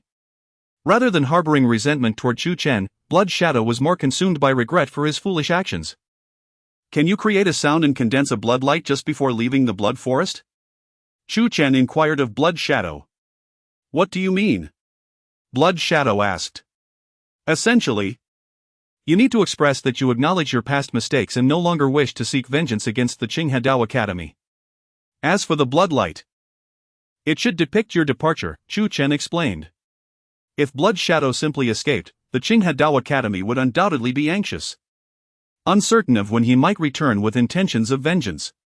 Only by having Blood Shadow do this could the Academy be reassured and the crisis averted. This had always been Chu Chen's plan. I can do that, Blood Shadow replied. If I do, will you release me? Are you negotiating with me? It seems I must inform you that while I may not be able to defeat you outside this tower, I can certainly command the flames within, Chu Chen warned. Blood Shadow shuddered but soon conceded, very well, I agree. However, the surrounding barriers of this forest are incredibly tight. Given your current bloodied condition, how do you intend to escape? I can see you do not wish for the Qinghedao Academy to know you have overcome this challenge. Do not concern yourself with that, simply follow my instructions, Chu Chen insisted. All right, Blood Shadow nodded reluctantly. Despite being confined within the 9-layered prison tower, Blood Shadow could still release some energy into the outside world under Chu Chen's direction. Inside the fiery prison, Blood Shadow formed hand seals, and a brilliant blood light shot forth from the pendant of the 9-layered prison tower, burrowing into the ground where the sword formation had once been. Chu Chen retrieved a clean outfit from his spatial ring, donned it, and meticulously wiped away every trace of blood from the ground, ensuring not a single drop or lingering essence remained before departing. Chapter 57, The Disarray of the Burning Sky Palace. Chu Chen swiftly arrived at the outskirts of the Blood Sky Forest. As night deepened, the blockade imposed by the Qinghedao Academy around the Blood Sky Forest intensified, with numerous students, stewards, and even elders taking turns to patrol. Given Chu Chen's current condition, it was indeed challenging for him to escape. Chu Chen called out softly to Blood Shadow, who immediately snapped his fingers. Boom! Deep within the Blood Sky Forest, where the sword formation was situated, a burst of crimson light suddenly erupted. A thunderous explosion resonated, creating a massive crater over 10 meters in diameter, with layers of soil and rock flying in all directions. Amidst the explosion of bloodlight, a blood rainbow soared into the sky, vanishing in the blink of an eye. At the moment the blood rainbow ascended, a series of sharp, mocking laughter reverberated throughout the Blood Sky Forest. The descendants of Qinghedao Academy, the true master, had finally emerged. Initially intending to annihilate your entire clan, alas, I am still too benevolent. After much contemplation, while you old-timers were indeed at fault 7 years ago, I too have my share of blame. Very well. I shall spare you this time. Let our grievances be erased. I take my leave.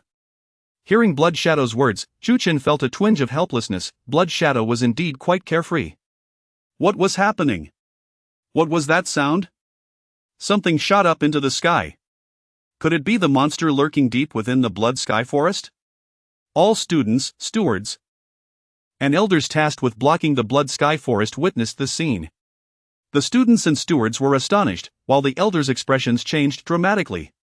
Instantly, everyone rushed into the Blood Sky Forest. An elder issued the command, prompting all to surge into the forest. Chu Chen concealed himself in a hidden spot. As the crowd drew near, he burst forth, blending into the throng, exclaiming, "What has happened in the Blood Sky Forest?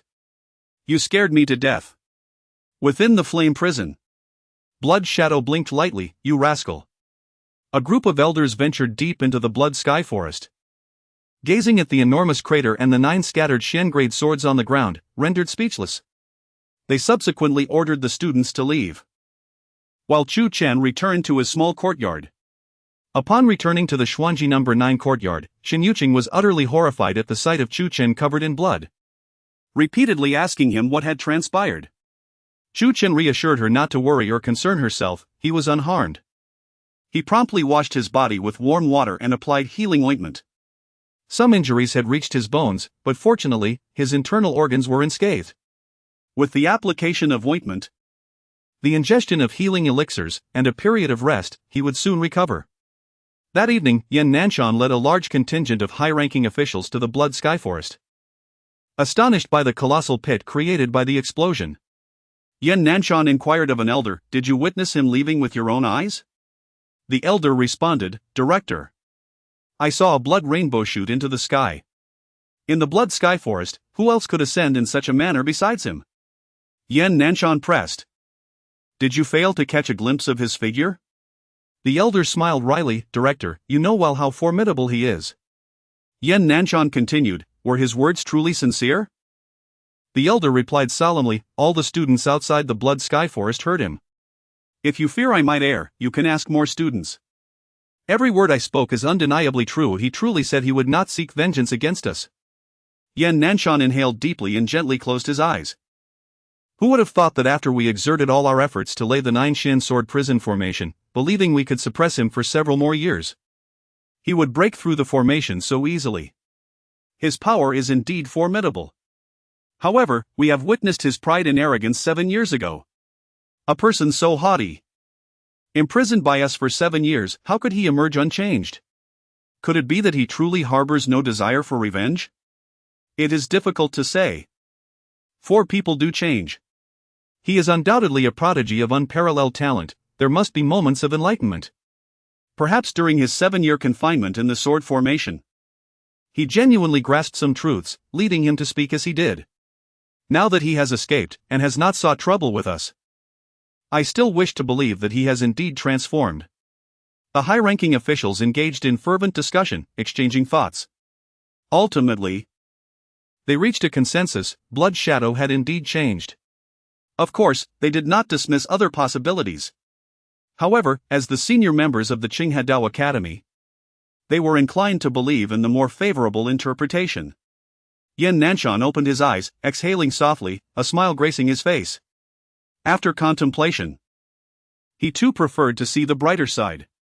The greatest hidden peril that had plagued our Qinghadao Academy for so many years has finally been lifted. He sighed, his expression weary yet filled with boundless joy. The next day, early morning. Qinghe Great Hall. Wei Xiantong, Fanifeng, and others sought out Yan Nanshan and his associates, preparing to course the Qinghadao Academy. Wei Xiantong smiled lightly. Director Yan, have you given it some thought?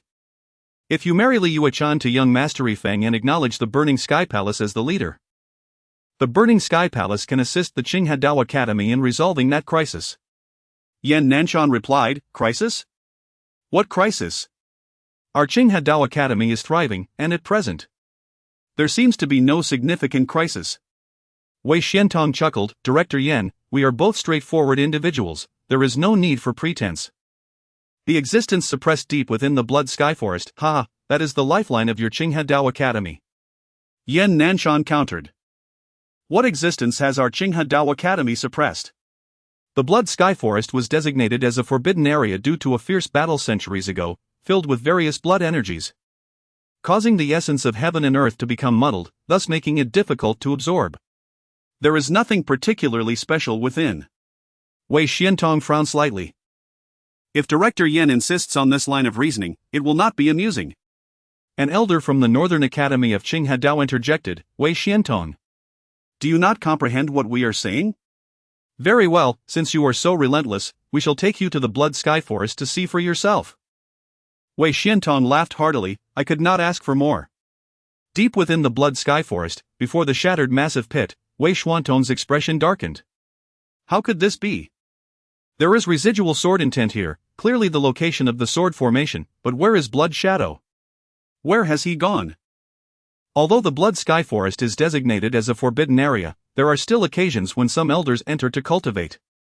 Last night, an elder happened to come into practice, and the sword intent caused this large pit to form.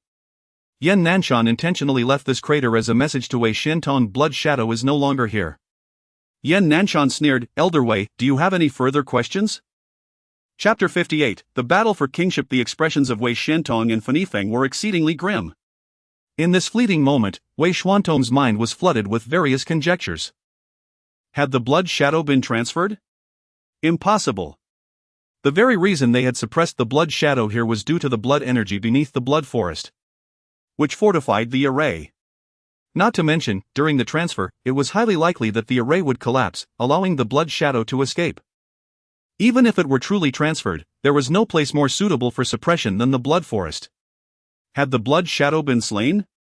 This was even less plausible. Unless the Qinghe Dao Academy desired to abandon its long-standing position in the southern region, it was utterly inconceivable that they would kill the Blood Shadow. His mind raced with various theories, yet none seemed plausible. Ultimately, an unnatural, cold smile appeared on his face. Admiration. Truly, the Qinghe Dao Academy possessed remarkable means. Though he was unaware of the reason behind the Blood Shadow's disappearance, he was certain it was a scheme devised by the Qinghe Dao Academy. Yan Nanshan remarked, Elder Wei. What are you saying? The Qinghe Dao Academy is tranquil and harmonious, there is no need for any underhanded tactics. Wei Xiantong narrowed his eyes and retorted. Is the Qinghe Dao Academy not afraid that the Fenshin Hall will expose this matter? Yan Nanshan replied nonchalantly, Elder Wei. After bringing the son of the Fenshin Hall's master to propose marriage and failing, in your anger and humiliation, you declared that the Qinghe Dao Academy harbors a calamity. Do you believe the world will take your words as truth, or will they consider you slandering us? Very well. Very well. Wei Xiantong scoffed, this time. The Fenshin Hall has indeed suffered a setback. Young master, let us depart. He was utterly convinced that the Qinghe Dao Academy had employed some trickery. Yet he could not fathom the nature of their scheme, nor what could be done about it. Fanifeng's face was ashen, but with matters having reached this point, he too had no choice but to follow Wei Xiantong. Stop. Suddenly, a senior elder from the North Court bellowed, You come to the Qinghe Dao Academy, brazenly making unfounded claims, and now you wish to leave so easily? It is not so simple. Clang. Wei Xiantong, receive your sword. No sooner had the elder's voice faded than a fierce swordlight surged towards Wei Xiantong, tearing through the heavens. It was Mu Fian. She had drawn her sword. Wei Xiantong's expression changed dramatically as he swiftly unleashed a palm strike, shattering Mu Fian's swordlight. Boom! Boom! Boom! However, in the next moment, 4 or 5 more elders from the North Court charged forth, unleashing a barrage of fierce assaults upon Wei Xiantong. Although Wei Xiantong was no weakling, he could not possibly withstand such a multitude of elders.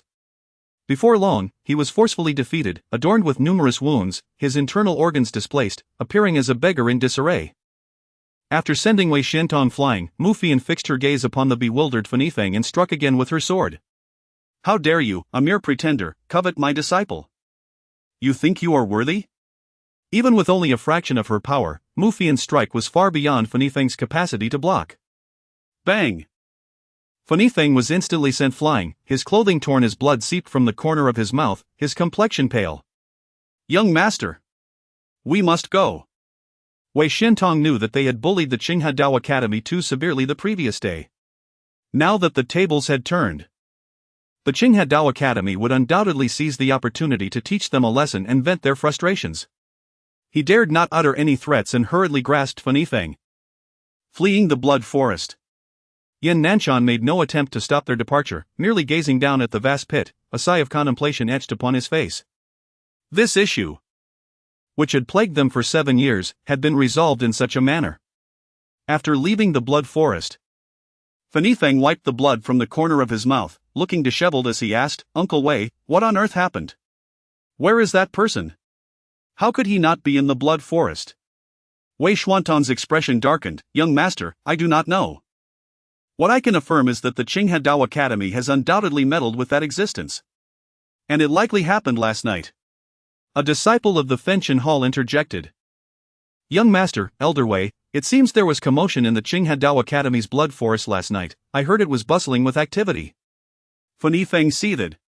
Why did you not inform us? Wei Xiantong waved his hand. Young master, do not blame him. Even if we had known last night, what difference would it have made? Would the Qinghe Dao Academy have allowed us to enter? Sighing heavily, Fanifeng expressed his deep frustration. Then what should we do? Uncle Wei, I have yet to obtain my Yuchan. Wei Xiantong reassured him. Do not worry, young master. Since we have confirmed that the Qinghe Dao Academy does not dare to kill that existence, this matter is far from over. Once we return, we shall ask the Hall Master to investigate thoroughly. One day, we will return. Li Yuchan will never escape your grasp. Fanifeng nodded resolutely. All right. But first... Wait, take me to a certain place.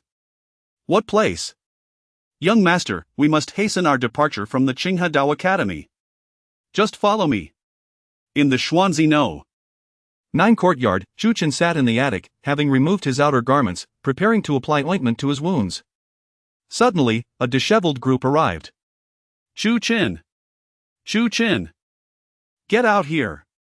Fanny Feng, riding a magnificent beast, halted outside the Xuanzi No. 9 courtyard, shouting furiously. Wei Xiantong and the other members of the Fenchen Hall also stood outside the courtyard.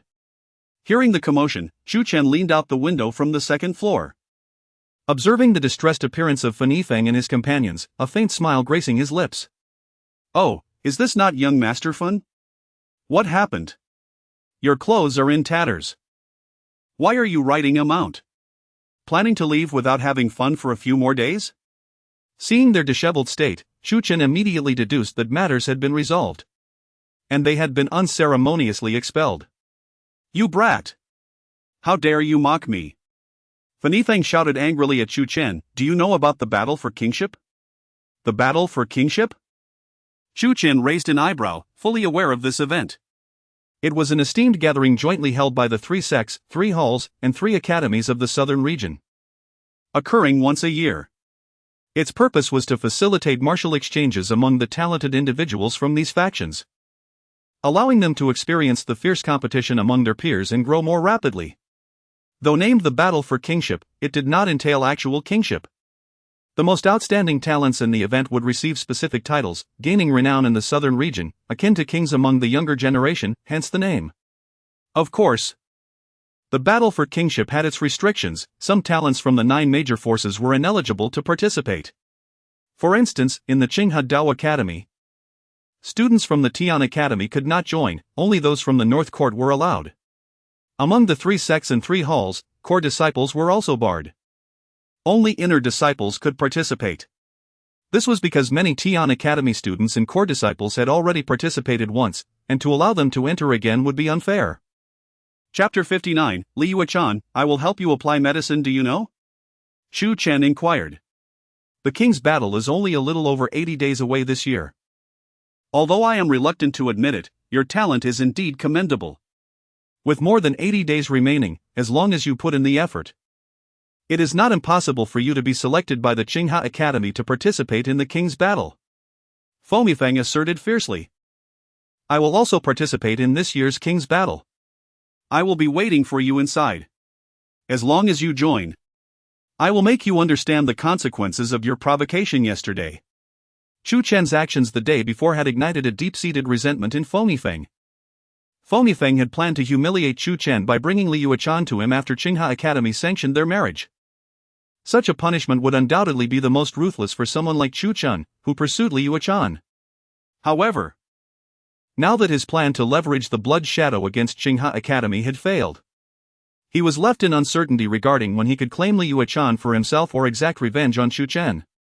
Therefore, he deliberately sought out Chu Chen before leaving, sincerely hoping to teach him a lesson during the king's battle. Chu Chen chuckled, do you have such confidence in me?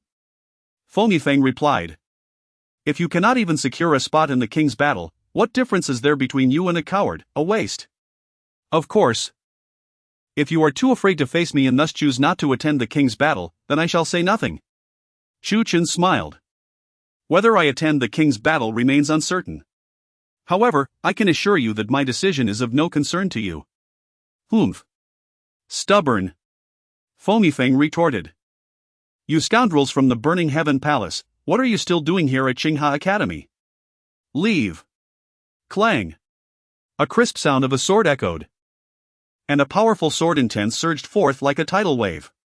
Mu Fian appeared not far away, glaring fiercely at Wei Xiantong and Fomi Feng. Wei Xuantong's expression changed, realizing, this crazy woman is back. Let us go, young master, hurry. Wei Xiantong urged. Chu Chen, I will be waiting for you in the king's battle. Fomi Feng bellowed before departing with Wei Xiantong. Mu Fian glanced at Chu Chen but said nothing, directly entering the 8th courtyard. In the 8th courtyard, on the loft, Li Yuechan was troubled, having closed her senses and immersed herself in cultivation. It was precisely because of this that she had not noticed the commotion from the 9th courtyard earlier. Yuechan! Yuechan! Mu Fian entered the room, startling Li Yuechan awake. Master! What is it? Is there something wrong? Li Yuechan opened her beautiful eyes and noticed Mu Fian's expression filled with joy, which puzzled her. Mu Fian grasped Li Yuechan's shoulders and exclaimed, Yuechan. It's all right now. You no longer need to be pressured by those bastards from the Burning Heaven Palace. You don't have to marry that dog Feng Yifeng anymore. Li Yuechan was taken aback, her face lighting up with joy. Master, what did you say? Please repeat that. Mu Fian immediately recounted the disappearance of the blood shadow to Li Yuechan in detail. Upon hearing this, Li Yuechan felt an immense joy within her heart. However, in the next instant, her expression froze as the figure of Chu Chen emerged in her mind. Could it be him? She thought of Chu Chen. More specifically, she recalled the Chu Chen from yesterday. During the day, he had come to ask her if she was willing to marry into the Burning Heaven Palace, even pressing her twice on the matter. She had responded that she was unwilling, and he had left. She was perplexed by this, not understanding what Chu Chen was thinking. Yet, that very night, the blood shadow had vanished, the dilemma faced by Qinghe Academy was resolved. Was it merely coincidence that Chu Chen had asked her during the day and that the blood shadow disappeared at night? Moreover, she remembered that when the blood shadow had let out its first eerie roar in the ninth courtyard, she had noticed Chu Chen's reaction, a frown that was not typical of someone hearing such a sound for the first time. It was more akin to someone who had already heard it before. Additionally, when Chu Chen had previously gone to absorb the innate spiritual liquid, he had ventured into the blood forest. All these memories converged, weaving together the image of Chu Chen in her mind. She was nearly certain that this was related to him.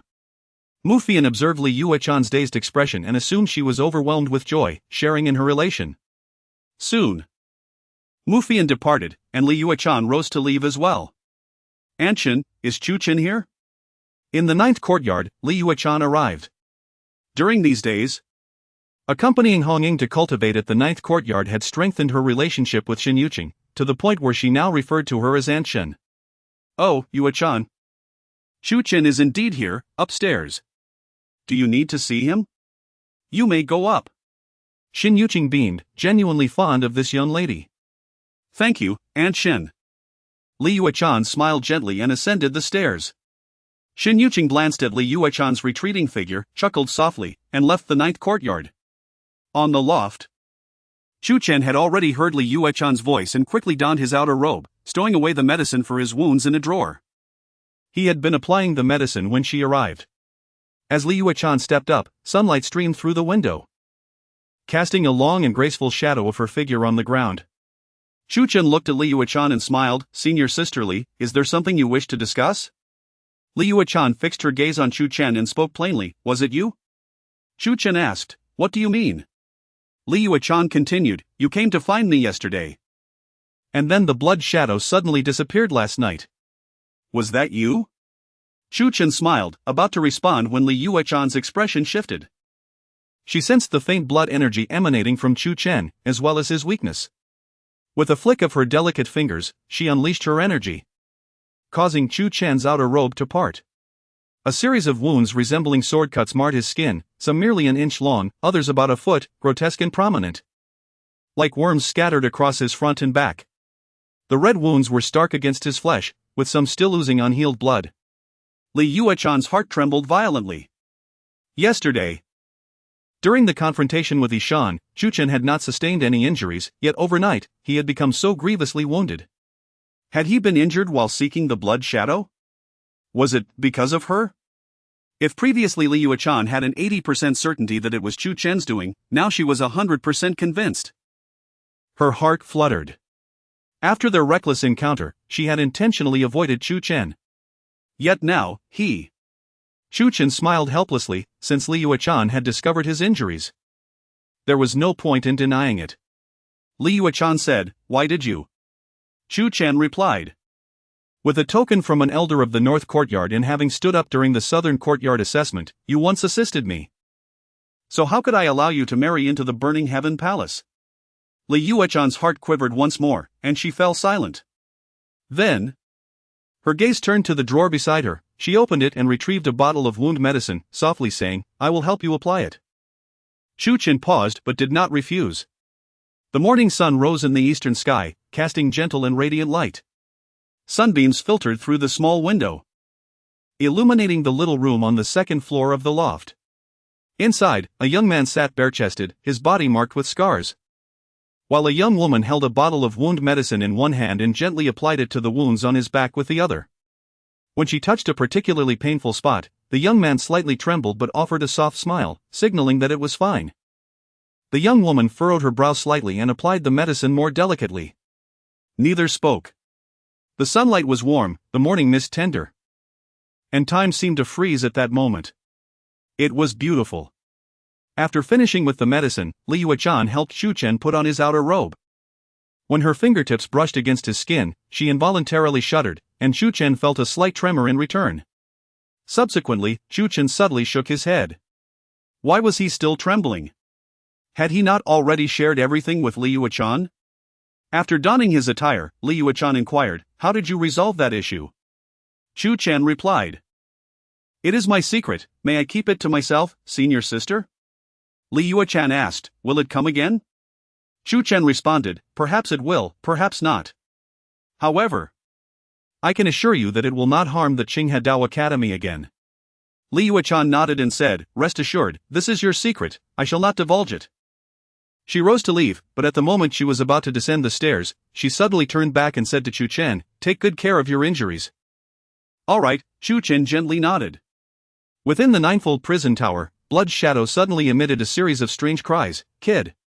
So you came to release me for this girl? Not bad.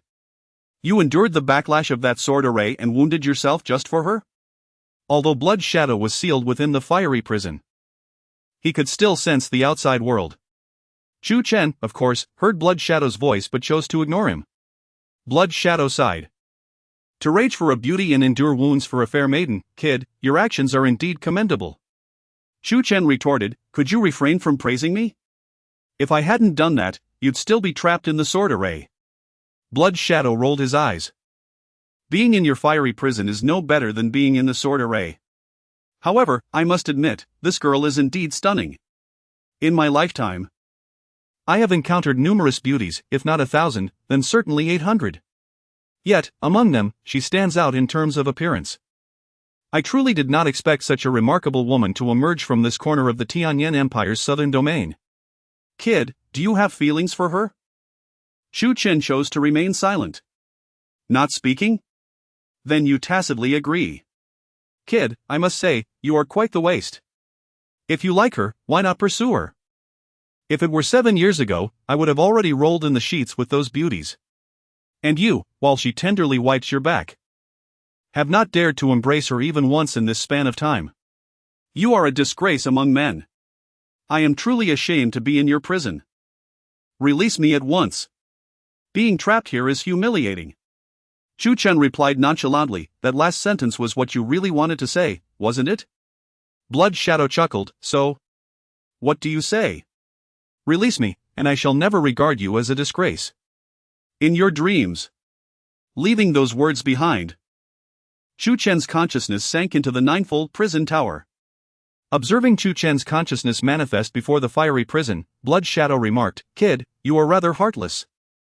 I have been trapped by that sword array for 7 long years, and you have not even let me out for some fresh air? Haven't you just had fresh air?" "When was that?" "Just when I emerged from the sword array." "That doesn't count. Enough with your dreaming, stay obediently in my pendant. When I feel you no longer pose a threat, I will consider whether or not to release you." "When will that be?" "Wait." "All right." Ultimately, Blood Shadow accepted the reality of his temporary confinement. "Then bring me some water, I haven't bathed in 7 years and am terribly itchy." Upon hearing this, Chu Chen immediately recoiled and spat, "Gross." Blood Shadow, having likely never been regarded with disdain regarding hygiene, was instantly enraged. "Do you think I want this?" Chu Chen hastily exited the ninefold prison tower and fetched several buckets of water. After testing, he discovered he could indeed send the water into the ninefold prison tower, promptly delivering it to Blood Shadow. Chu Chen had not lied, within the ninefold prison tower, he could manipulate the flames. He controlled the flames to transport the water inside. After Blood Shadow meticulously cleaned himself for over half an hour, Chu Chen presented him with a brand new red robe. Once Blood Shadow donned the robe, Chu Chen turned to leave, but at that moment, he was slightly taken aback. Blood Shadow was tall and slender, and although his face appeared gaunt, remnants of past handsomeness were evident in his features. One could imagine that Blood Shadow had once been quite dashing. However, what astonished Chu Chen was that Blood Shadow appeared to be only around 30 years old.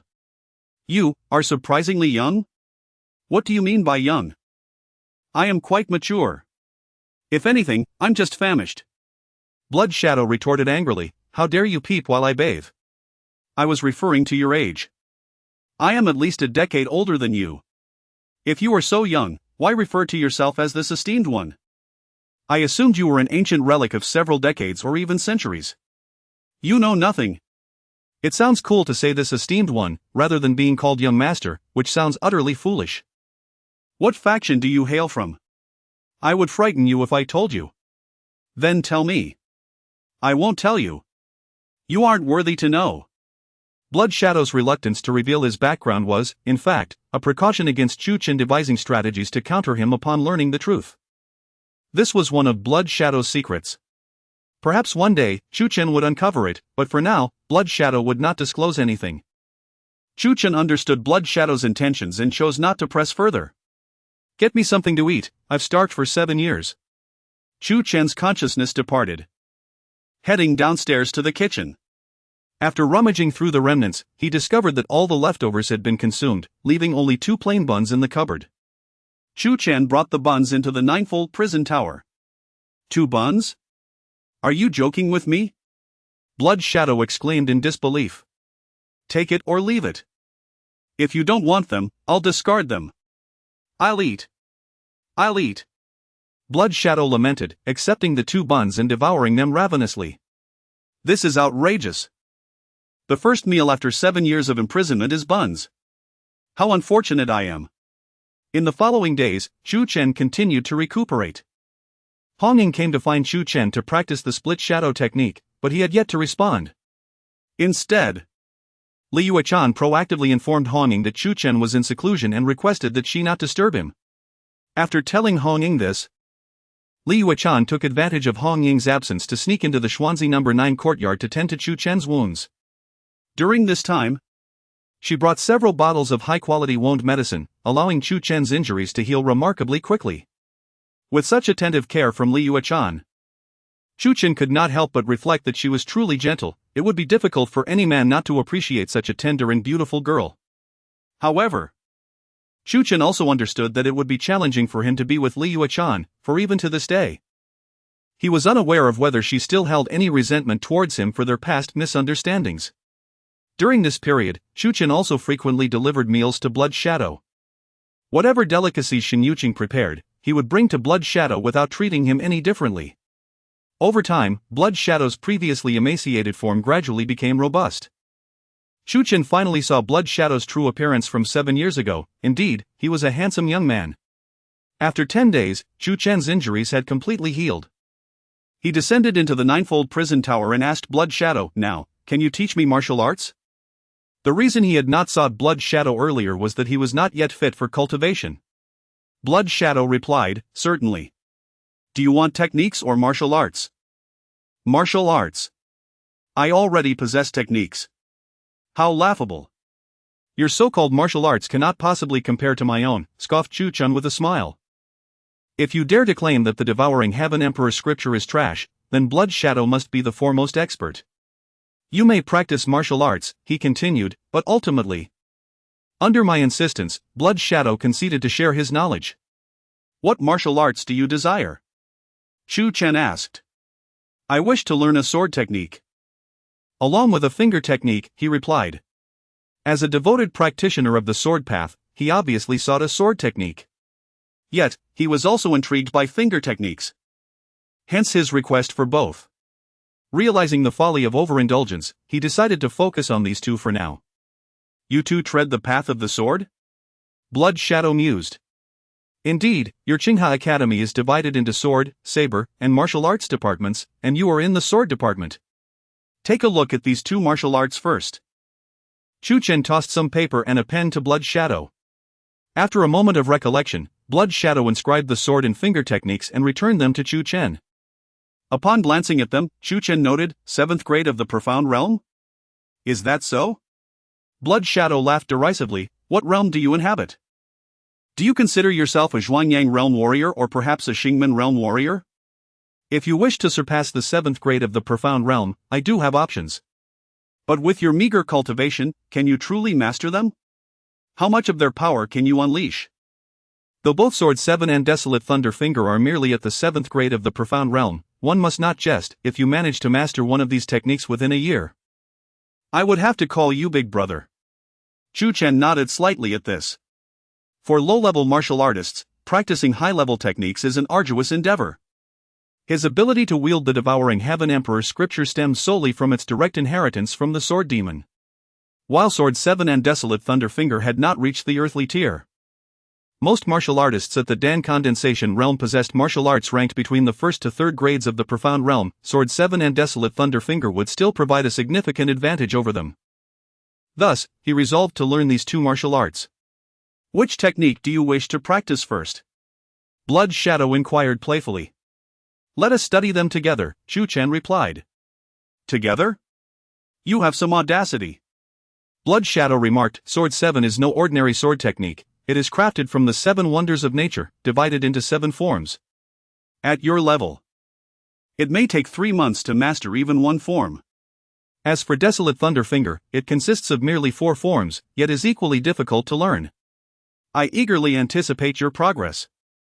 The first form of Sword 7 is known as Thunderclap Sword Slash, conceived by ancient swordmasters observing the thunder of the heavens. Desolate Thunder Finger needs no introduction, both martial arts are linked to thunder. Thus, Chu Chen tidied himself and ventured directly into the Thunder Domain. In the Thunder Domain, he found a suitable spot, activated the Divine Path Qilin Bone, and immediately began to comprehend the essence of Sword 7. After 2 hours, he grasped the essence of the first form of Sword 7 and commenced his sword practice. Standing on an open patch of land, he gripped his purple soul sword and thrust forward. Whoosh! The sword light surged forth with incredible speed, cleaving the air. Blood Shadow, observing from his fiery prison, found amusement in the display. It was a welcome diversion to watch Chu Chen toil over his sword practice. Chu Chen executed dozens of thrusts, his movements akin to a seasoned swordsman. However, on the 81st thrust, a flicker of thunder arc erupted from the sword's body. Blood Shadow nearly leapt from his seat in excitement. The sword arc! The sword arc! How could this brat unleash a sword arc so quickly? The sword arc is a minor progress within the Thunderclap Sword Slash. In his own past, Blood Shadow, brimming with confidence, chose to practice Sword 7 at the 3rd level of the Dan Condensation Realm. Even he took an entire day and night to unleash his first sword arc. Yet, Chu Chen had managed to achieve this remarkable feat after only 81 thrusts, having spent merely a little over 2 hours comprehending Sword 7. The astonishing speed left Blood Shadow utterly astounded. This was a realm of thunder. That sword arc must have been a bolt of lightning descending from the heavens, not born from this brat's efforts. Surely, I must be seeing things. Blood Shadow dismissed the notion. Swish, swish, swish. Whoosh! But after executing dozens of thrusts, Chu Chen unleashed another sword arc. Swish, swish. Swish. Whoosh! After another flurry of thrusts, yet another sword arc emerged. Chu Chen continued his relentless practice, and soon, he was producing a sword arc with every thrust. The intervals between each sword arc became increasingly shorter, the frequency of their emergence escalating. Until finally, it seemed that each thrust unleashed a sword arc, and the purple soul sword radiated with brilliance. By the heavens! Blood Shadow was left utterly flabbergasted. Soon, 3 days had passed. Standing upon the earth, Chu Chen gripped the purple soul sword tightly and executed a downward strike, Thunderclap Sword Slash. Boom! A resplendent violet gold sword light erupted, seemingly forged from pure lightning, extending over 10 meters and crashing down onto the ground, creating a gaping chasm several dozen meters long. Witnessing this spectacle, Blood Shadow found himself completely bewildered. Where am I? Chapter 62, The Power of the Qilin. Initially, Blood Shadow spent a full fortnight mastering the first move of the 7 swords. Now, in a mere 3 days, Chu Chen has accomplished the same feat. achieving it in only 1/5 of the time taken by Blood Shadow. This revelation left Blood Shadow utterly astonished, as he truly grasped the extraordinary martial talent possessed by Chu Chen. Young man, you are merely a junior student of the Qinghe Academy. How could you possibly possess such remarkable prowess in swordsmanship? Blood Shadow scrutinized Chu Chen's physique, and suddenly his eyes widened in disbelief. Heavens! You possess the legendary Qilin Bone of the Heavenly Tao? The Heavenly Tao Qilin Bone, a mythical constitution, was something Blood Shadow had heard tales of. Chu Chen raised an eyebrow, surprised that Blood Shadow could discern his possession of the Qilin Bone. He smiled faintly but chose to remain silent. No wonder you possess such formidable swordsmanship. The Heavenly Tao Qilin Bone bestows an unparalleled comprehension. How could one not excel in swordsmanship with such a gift? Blood Shadow exclaimed. However, he was mistaken on one point. Chu Chen's exceptional sword talent was not solely attributed to the Qilin Bone. The Devouring Heaven Emperor Sutra played a significant role as well. As the innate technique of the Devouring Heaven Sword Demon, the Devouring Heaven Emperor Sutra is a swordsmanship method. With the imperial grade sword technique, Chu Chen's efficiency in mastering sword arts was far superior to that of ordinary practitioners. In terms of boxing, palm techniques, finger techniques, and others, the Devouring Heaven Emperor Sutra offered less assistance compared to swordsmanship, but with the Qilin Bone, its effects manifested remarkably when training in these martial arts. With a playful tone, Chu Chen remarked, I recall someone mentioning that if I could master any martial art within a year, I should be called elder brother. At this rate, I might achieve it in just a few months. Surely that someone won't renege on their word? Blood Shadow looked up at the heavy crimson flames, feigning ignorance. Did someone say that? I don't recall. Ha ha. Chu Chen chuckled in return. But truly, I never anticipated that you would possess the Heavenly Tao Qilin Bone. I have never encountered one even in my own form.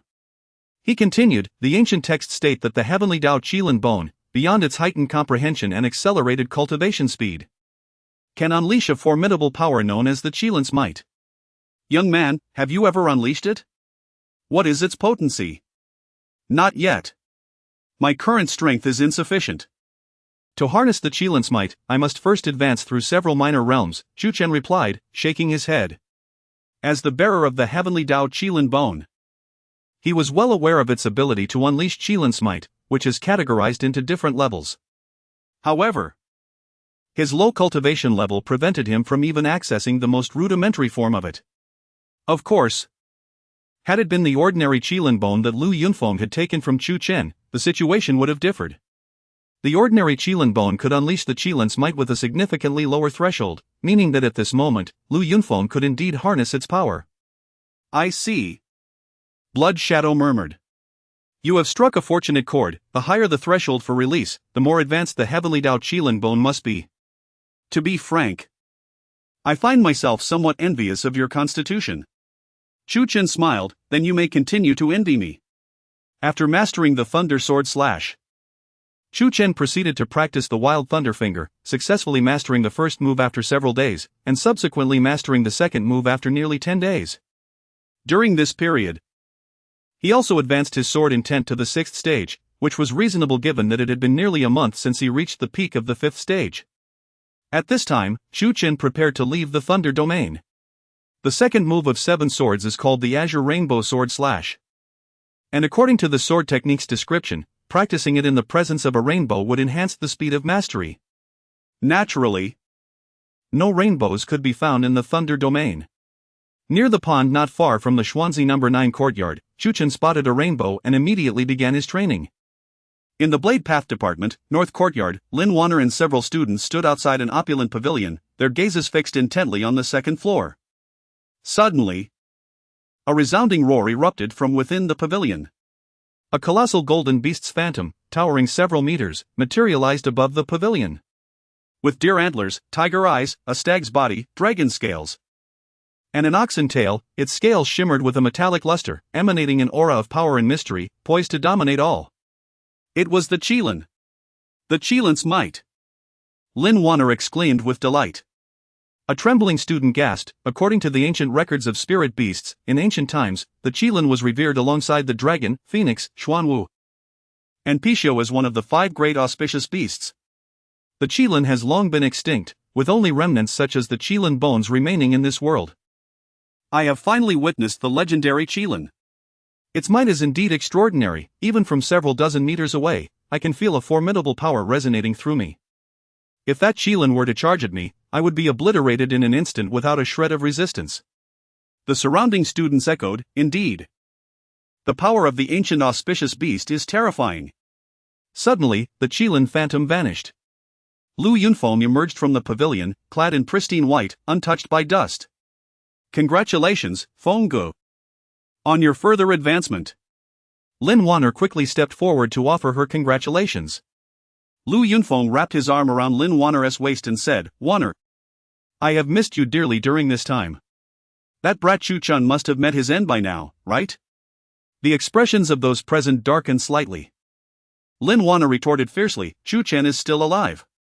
However, Hou Yu is dead. His corpse was found in the Thunder Domain, battered and bruised.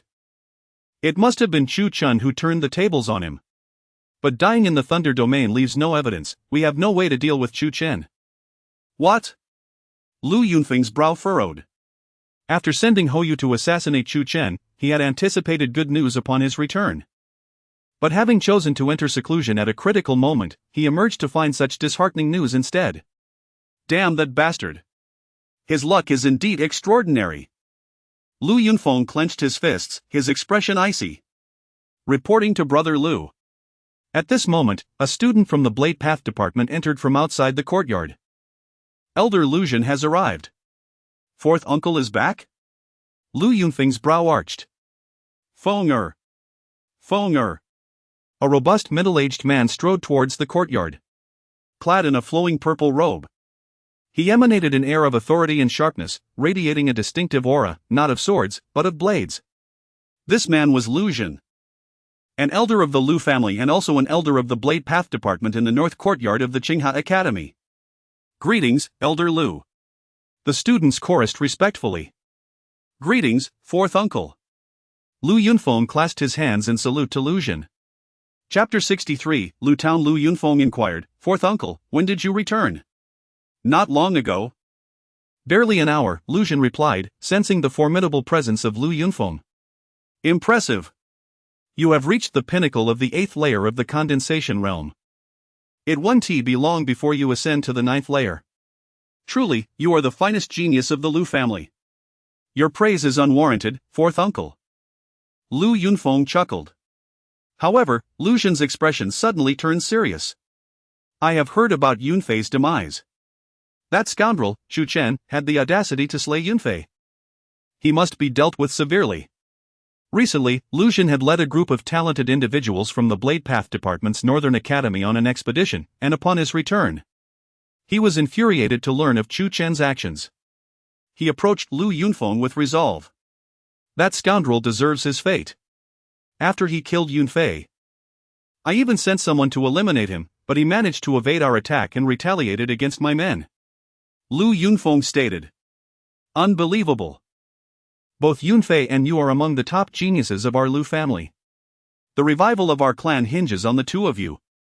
For that scoundrel to kill Yunfei, I shall not let him escape my wrath. Lucian declared. Why should fourth uncle personally intervene against such a lowly insect? In just over a month, I shall face him in a life and death duel, and I will personally sever his head, Lu Yunfeng replied confidently. While that may be true, I can hardly contain my impatience. Do not worry, I have devised a plan to deal with him. An insect like him dares to engage in a life and death battle with you? He is hardly worthy. With just a few tactics, I can make him regret ever coming into this world. Oh? You already have a method in mind? Lu Yunfeng inquired. Indeed. Lucian laughed heartily before continuing, since you have a plan, I shall leave it to you. Rest assured, although Yunfei's death has cost our family a genius, with my presence, I will ensure the Lu family thrives. Suddenly, Lu Yunfeng's body trembled, and a golden bone glimmered on his chest. An overwhelming aura erupted forth, and a Qilin appeared above him, roaring to the heavens. This is the Qilin bone? Lucian gasped in astonishment. Indeed. Lu Yunfeng confirmed with a smile. When did you awaken it, my boy? Lu Jin asked, his voice filled with excitement. Lu Yunfeng felt no need to conceal the truth from Lu Jin. To be honest, fourth uncle, I extracted it from Chu Chen and grafted it onto myself. That scoundrel could also give birth to a qilin bone? Lu Jin was momentarily taken aback before bursting into laughter. Ha ha ha, splendid. How dare such a waste possess a qilin bone? Such a treasure should rightfully belong to a prodigy like you, Fenger. This is marvelous. With you possessing a qilin bone, our Lu family has produced a true prodigy. The glory of our clan is within reach. Lu Jin exclaimed, overwhelmed with joy. In the Sword Path Department, the Northern Academy's student residence. Within the Xuanzi area, a small stream flowed down from the mountains, forming a pond beneath a verdant peak. A rainbow arched across the pond, resembling a vibrant bridge spanning the water's surface. Chu Chen was practicing his swordsmanship by the pond, his movements swift and fluid, demonstrating a skillful technique. Suddenly, he sensed a powerful aura approaching. He halted, and in an instant, Lu Jin appeared before him, flanked by several students. You are Chu Chen? Lu Jin's face was filled with fury, his eyes ablaze with murderous intent. Indeed. May I ask who this esteemed elder is? Chu Chen replied, sensing Lu Jin's strength but wary of his hostility. Who is this person, and why does he harbor such animosity towards me?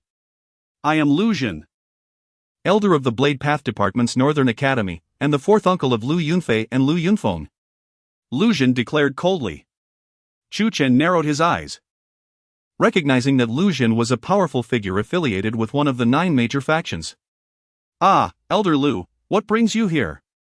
What brings me here? Humph.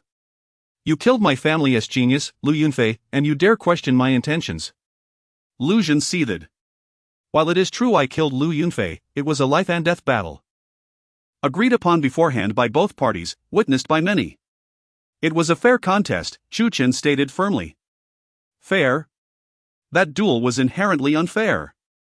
The life of a genius from the Lu family cannot be compared to that of a mere insect like you. If Yunfei's life is worth gold, yours is merely worthless scrap.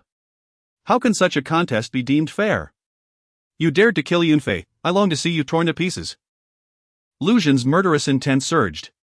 Chu Chen frowned. Elder Lu, you are a respected elder of the Blade Path Department. Are you truly going to resort to violence against a mere student of the Northern Academy? The blood shadow within Chu Chen roared, this old fool lacks honor. Kid, go. Take him down. Finish him. Chu Chen rolled his eyes. What are you talking about? He is the one who poses a threat to me. Just then, Lu Jin lunged at Chu Chen, unleashing a powerful aura that enveloped him in a wave of killing intent. Chu Chen furrowed his brow but soon relaxed as he sensed a familiar presence. The owner of that aura, though not yet a close acquaintance, would likely intervene. With a resounding crash, a fierce sword light sliced through the air towards Lu Jin at incredible speed. Lu Jin sensed the impending attack and had to pivot in mid-air, striking out with his palm. To his astonishment, he managed to unleash a blade of light with his hand. The two energies collided with a thunderous impact, shattering upon contact. Mu Fian appeared before Chu Chen, confronting Lu Jin. Lu Jin, what are you doing? Attacking a mere student of the Northern Academy? Lu Jin's expression shifted as he regarded Mu Fian. Mu Fian, this is my affair, do not meddle. Mu Fian smirked, meddle? Ha! You? A dignified elder of the Blade Path Department, bullying a student from my Sword Path Department? You think my patience is boundless? Chapter 64, The Spatial Rift. Mu Fian assists Chu Chen for 2 reasons.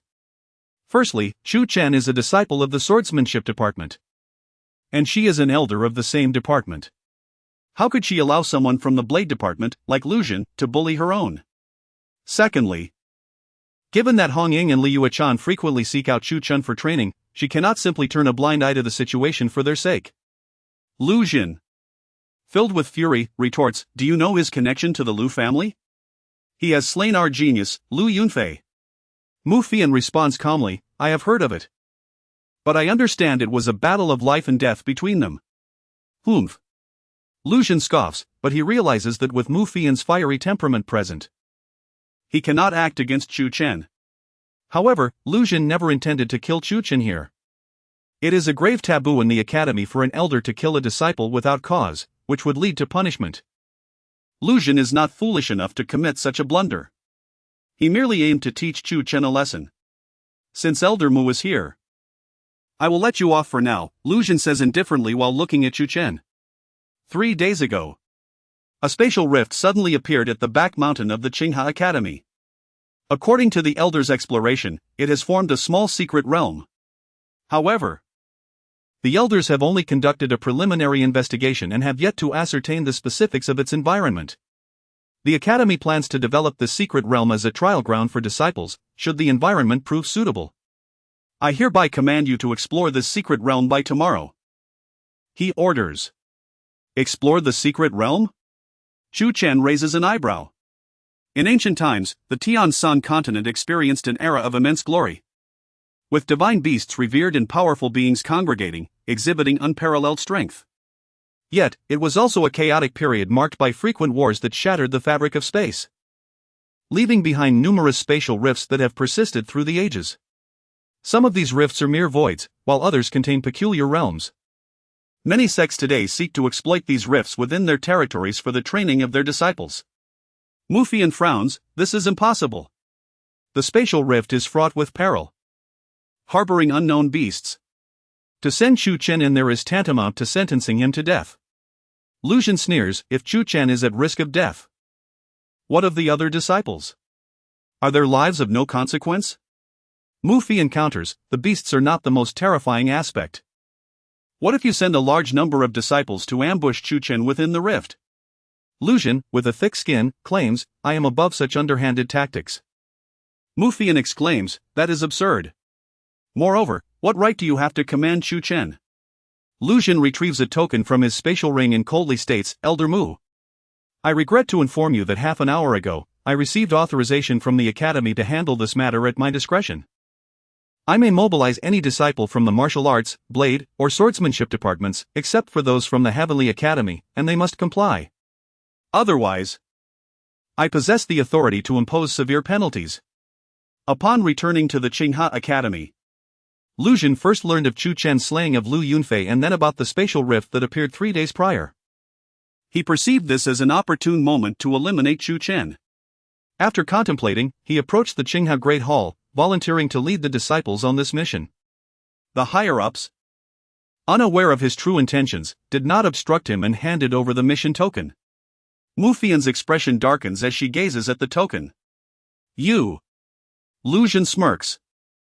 Elder Mu, I heard you were the first to turn away when the elders asked who wanted this task. Who can you blame for that? At this moment, Chu Chen interjects, thank you for standing up for me, Elder Mu. However, since this task is assigned by Elder Lu, I shall accept it. Chu Chen is aware that Lu Xun intends to use this mission against him, yet should he refuse to comply, Lu Xun would have grounds to retaliate. Additionally, if it is merely disciples entering the secret realm, he does not fear them. The secret realm is akin to a small world where he can leverage his skills, making it difficult for the other disciples to contend with him. Most importantly, such realms typically contain various rare materials and treasures. At present, Chu Chen lacks these resources, making this an invaluable opportunity for significant advancement in his cultivation. Chu Chen, you are indeed bold. Very well, since you have agreed, I shall await your arrival tomorrow. Remember, the gathering point is at the back mountain. Do not fail to show up, or I shall not let you off easily. With Chu Chen's agreement, Lu Xun laughs heartily and departs. Seeing the situation unfold, Mufian refrains from saying more. After all, her connection with Chu Chen is not particularly close. Their ties are primarily through Li Yuechan and Hong Ying. Chu Chen, be cautious once you enter. The exploration may extend for a considerable duration. And Lu Xun is ruthless and vengeful, he will not let you off lightly. Mufian finally warns before leaving. Thank you, Elder Mu. Chu Chen responds with a slight bow as he watches her depart. The exploration of the secret realm. It is my favorite endeavor. An excited voice emerges from the pendant within the 9-tiered prison tower. Chu Chen remarks, you seem rather thrilled, but for me, it is fraught with peril. The voice replies, isn't that perfect? If you perish, I can finally emerge. Chu Chen scoffs, you think too highly of yourself. I am the master of this pendant. If I die, no one can open it, and you will remain trapped for eternity. Is that true? The voice questions. Of course. Chu Chen retorts, did you genuinely contemplate my demise? Hey! Isn't it just a yearning for freedom? You must consider all possibilities, it reasons. Well, you can ponder that at your leisure. I shall not release you, Chu Chen concludes. Don't! As Chu Chen and the voice bicker, he makes his way back to his residence in Courtyard 9. With the impending exploration of the secret realm, there is no need for sword practice. He intends to prepare himself for peak condition. Chapter 65, The Back Mountain. That evening, Hong Ying and Li Yuechan sought out Chu Chen. As it turned out, after Mu Fian and Chu Chen departed, they returned to the Xuanzi No. 8 courtyard. Hong Ying, also at the Xuanzi No. 8 courtyard, mentioned that she wanted Li Yuechan to accompany her to find Chu Chen for training the following day. Mu Fian then revealed that Chu Chen was scheduled to venture into the spatial rift the next day. Chu Chen, how could you agree to go to the spatial rift at the behest of that old coot Lucian? He will undoubtedly not spare you within the rift. Hong Ying exclaimed. Li Yuechan shook her head at Hong Ying. Chu Chen had no choice. Lucian had obtained that task token, making him the task's overseer. Alas! The Lu family has no redeeming members, both the old and the young. Hong Ying sighed deeply. She then clenched her right hand, and a stack of talismans materialized. Chu Chen, this is the hasty movement talisman. When activated, it can double a martial artist's speed. With a wave of her left hand, another stack of talismans appeared. This is the defensive talisman. When activated, it similarly doubles a martial artist's defense. I gift you these 2 stacks of talismans. You must preserve your life within that spatial rift. The spatial rift was assuredly fraught with peril, so Chu Chen accepted the gifts without hesitation, smiling as he said, thank you, senior sister Hong Ying. Hong Ying turned to Li Yuechan with a smile. Senior sister Yuechan, you should present the gift you prepared for Chu Chen as well. Li Yuechan paused for a moment before clenching her jade hand, causing 6 or 7 spherical orbs to materialize. These orbs were a rich purple-gold hue, varying in size, with the largest being no bigger than a walnut. This is the Silver Lightning Bomb, crafted from pure lightning attribute energy combined with special metallic materials. Its explosive power is formidable. The potency of these bombs ranges from the 6th to the 9th level of the condensation realm, and they are yours. Silver lightning bombs? Chu Chen raised an eyebrow. Such treasures were exceedingly valuable. At present, he still possessed a couple of thousand low-grade spirit stones among the silver lightning bombs gifted by Li Yuechan. The largest could threaten even a 9th level condensation realm practitioner. Yet, to be candid, even if Chu Chen doubled his low-grade spirit stones, he could not afford one. He accepted the bombs with a smile, saying, thank you, senior sister Li Chu Chen, you must preserve your life. I am merely 1 step away from mastering the shadow clone technique, and I await your guidance in my training. After a series of admonitions from Hong Ying and Li Yuechan, they turned to leave. Once outside the Xuanzi No. 9 courtyard, Hong Ying scrutinized Li Yuechan, chattering incessantly along the way. Li Yuechan, exasperated, replied, Hong Ying, what are you prattling about? Hong Ying remarked, senior sister Yuechan, I've noticed that you've been increasingly kind to Chu Chen. Li Yuechan responded. Is it because I gifted him the silver lightning bombs?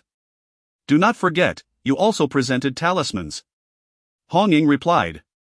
But it's not merely the silver lightning bombs. When I left your room earlier, I overheard you asking Elder Mu if you could also enter the spatial rift. However, Elder Mu advised you to focus on your cultivation in preparation for the upcoming King S battle, which is why you were not permitted to go. What other reason could there be for your desire to enter the rift?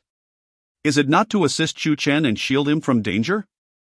I recall that not long ago, during our visit to the Xuanzi No. 9 courtyard, you scarcely spoke to him, seemingly avoiding him deliberately. Now, however, you are willing to enter the spatial rift for him. Senior sister, your attitude towards him has undergone quite a transformation. With a piercing gaze, Hong Ying fixed her eyes on Li Yuechan. Senior sister, you wouldn't have developed feelings for him, would you? Li Yuechan's cheeks flushed. But she quickly composed herself and said with seriousness, even among strangers, being neighbors for so long can foster friendship. Besides, We've trained at his home for quite a while. I merely happen to be in a good mood lately. Hong Ying teased, your face is turning red. Li Yuechan retorted, Hong Ying. Alright, I won't tease you anymore. However, speaking of which, it was rather peculiar how the people from the Burning Heaven Palace left so abruptly. I wonder what caused that creature in the Blood Sky Forest to vanish so suddenly. Not only are you in a good mood, but I am as well.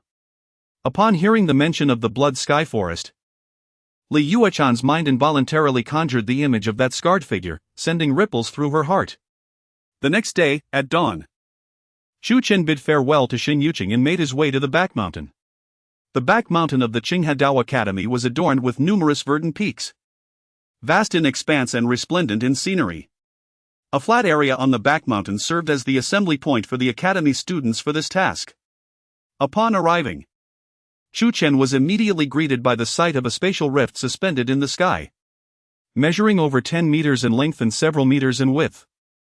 It emanated a pure white hue, interspersed with streaks of gray and black. Beneath the spatial rift, on the broad flat ground, gathered over 100 figures. These figures comprised students selected from the martial arts department, sword department, and blade department, with the majority hailing from the martial arts department, followed by the sword and blade departments in lesser numbers.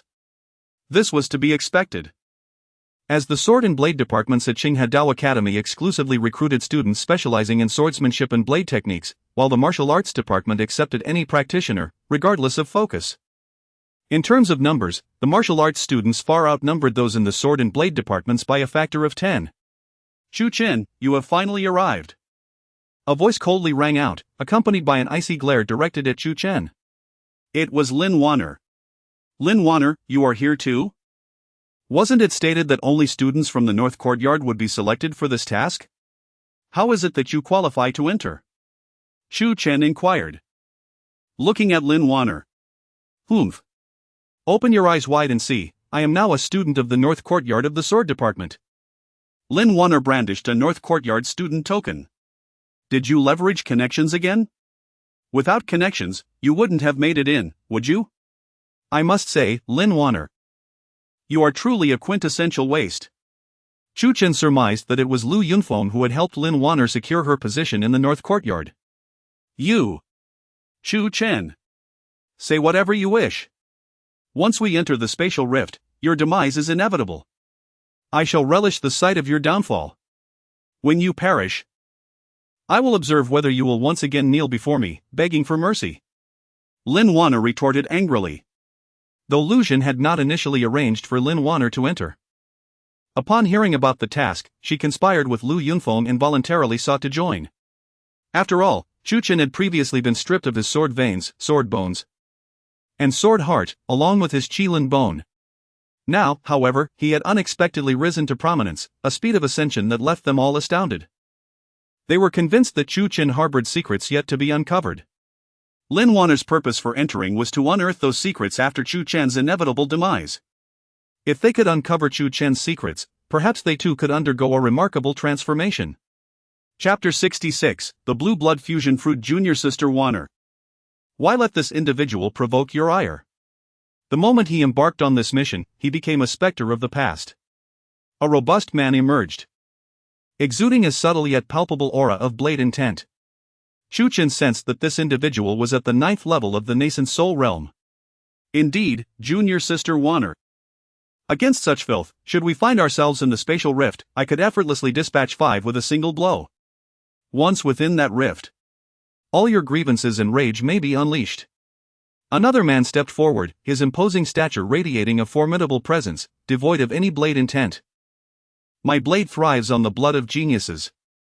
It is said that this man has displayed prodigious talent in both the southern and northern academies of the sword path. A wicked smile graced his lips. I am curious to discern the flavor of such a genius's blood. Then, a woman appeared, possessing above-average beauty. Yet her countenance bore a beguiling charm. Yet, from her alluring visage, Chu Chen sensed a distinctly perilous aura. 9th level of the nascent soul realm. Chu Chen discerned that both the woman and the robust man shared this formidable cultivation level. 3 at the 9th level of the nascent soul realm in total. Who might you 3 be? Chu Chen inquired with a casual air. From the Sword Path, Northern Academy, I am Bai Haoyue, the man with the blade intent declared. From the Martial Arts Path, Northern Academy, I am Shaolin, the muscular man announced. From the Sword Path, Northern Academy, I am Ji Rumong, the enchanting woman stated. You are all sent by Elder Lu, are you not? Chu Chen remarked nonchalantly. Bai Haoyue, emanating a faint blade intent, responded. Elder Lu has proclaimed that whoever can slay you shall become his direct disciple. Shaolin added, as a member of the martial arts path. I cannot become Elder Lu's disciple, yet he has promised a substantial reward for your demise. Chu Chen retorted, considering we have yet to enter the spatial rift.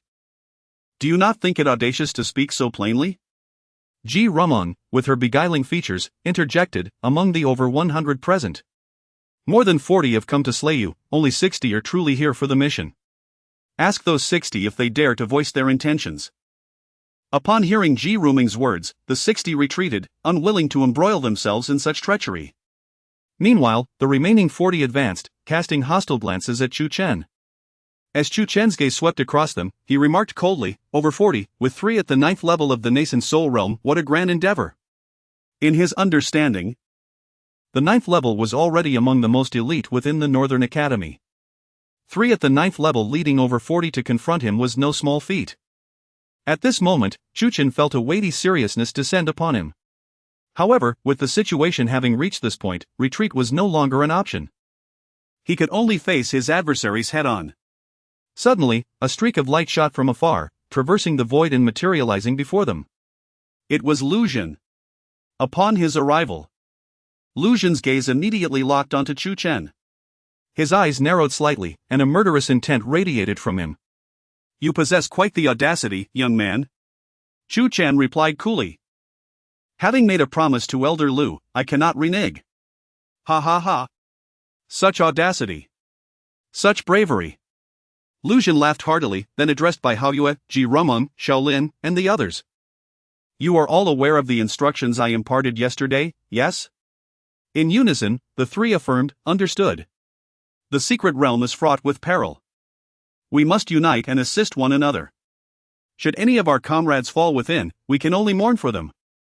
Mourn? Chu Chen scoffed, you truly possess a kind heart. Lu Xun continued, indeed, while the secret realm is perilous and death is not uncommon, you must still support one another, for you are brethren. With a wave of his hand, a series of luminous discs emerged from his spatial ring, landing in each student's grasp. These are recording discs, capable of capturing imagery. Your task is to document everything you encounter within the secret realm, with greater detail yielding better results. Since this is a mission, there shall be rewards. Each participant will receive 100 low-grade spirit stones. Moreover, the student who records the most will be deemed the victor and awarded an exquisite second-tier spirit fruit. The blue blood fusion fruit. As Lu Xun clenched his hand, a brilliant blue fruit appeared, its interior swirling with crimson hues, reminiscent of blood. An enticing fragrance wafted from the fruit. What? The blue blood fusion fruit? Gasps of astonishment filled the air. This second-tier spirit fruit was immensely beneficial for cultivation, a rarity they seldom encountered or could afford. The Academy's decision to offer such a prize was unexpected. Chu Chen's heart stirred, this was indeed a prized possession. After Lu Xun concluded, he unleashed a blade of light that cleaved the surface of the spatial rift, dispelling the sealing aura. The rift, previously dormant, was now ajar. Your mission duration is 1 month. Remember, regardless of what you record, you must return after this period. I hope you all enter unscathed and emerge the same. His final remark was directed pointedly at Chu Chen, a thinly veiled insult. Yes, Elder. The students nodded and immediately soared into the spatial rift, their forms vanishing upon entry. Do not worry, such spatial rifts typically possess teleportation capabilities. Once inside, those little ones may not be able to find you. Blood Shadow advised from within the 9th level prison tower. Chu Chen nodded slightly, the last to plunge into the rift. As the world spun and darkness enveloped him, when Chu Chen opened his eyes, he found himself in a realm unlike any other. This expanse resembled a primordial forest. The sky soared, ancient trees towered, and distant roars of ferocious beasts echoed, starkly contrasting with the serene atmosphere of the Qinghe Academy. Most notably, the essence of this realm imparted a sense of vastness and weight, devoid of the freshness found in the Qinghe Academy. Indeed, This spatial rift had drifted through the cosmos for an incomprehensible duration. Chapter 67, Pursuit. At this moment, Chu Chen stood amidst a dense forest. He glanced ahead, retrieving the recording plate, channeling his primal energy into it. Instantly, the plate erupted with brilliance, capturing the surrounding scenery. After documenting the area, Chu Chen prepared to depart. However, just then, a sudden rush of wind pierced the air behind him. Furrowing his brow, he instinctively propelled himself away. Boom! A massive crimson python lunged at him, crashing into the very spot he had occupied, devouring a substantial portion of the rocky ground. This native creature of the spatial rift? It was a second-tier demonic beast, the Xianyan python. Such creatures thrived within this rift, and even in contemporary times, the Xianyan python still existed. Clearly, many demonic beasts from the past bore similarities to those of the present. Did you mistake me for a delectable morsel? Approaching me spells your misfortune. Among second-tier demonic beasts, the Xianyan python is relatively feeble, akin to a human warrior at the third stage of the condensation realm. Chu Chen smirked lightly and surged forth. The Xianyan python barreled toward him. Bang! They brushed past each other, a spray of blood erupting as Chu Chen struck the python's vital point, creating a gaping wound. The Xianyan python collapsed, lifeless.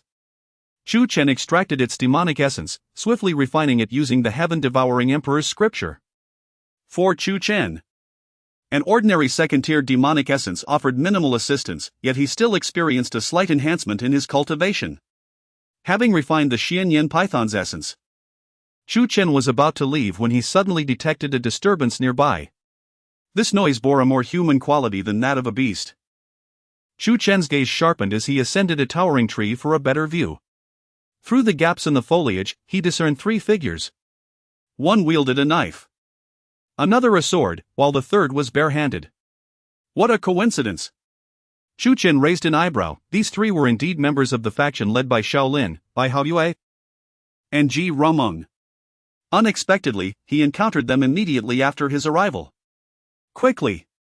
That brat must be just ahead, we are close.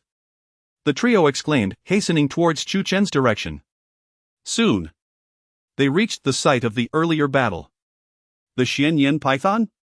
It lay dead. Surely, that brat was responsible.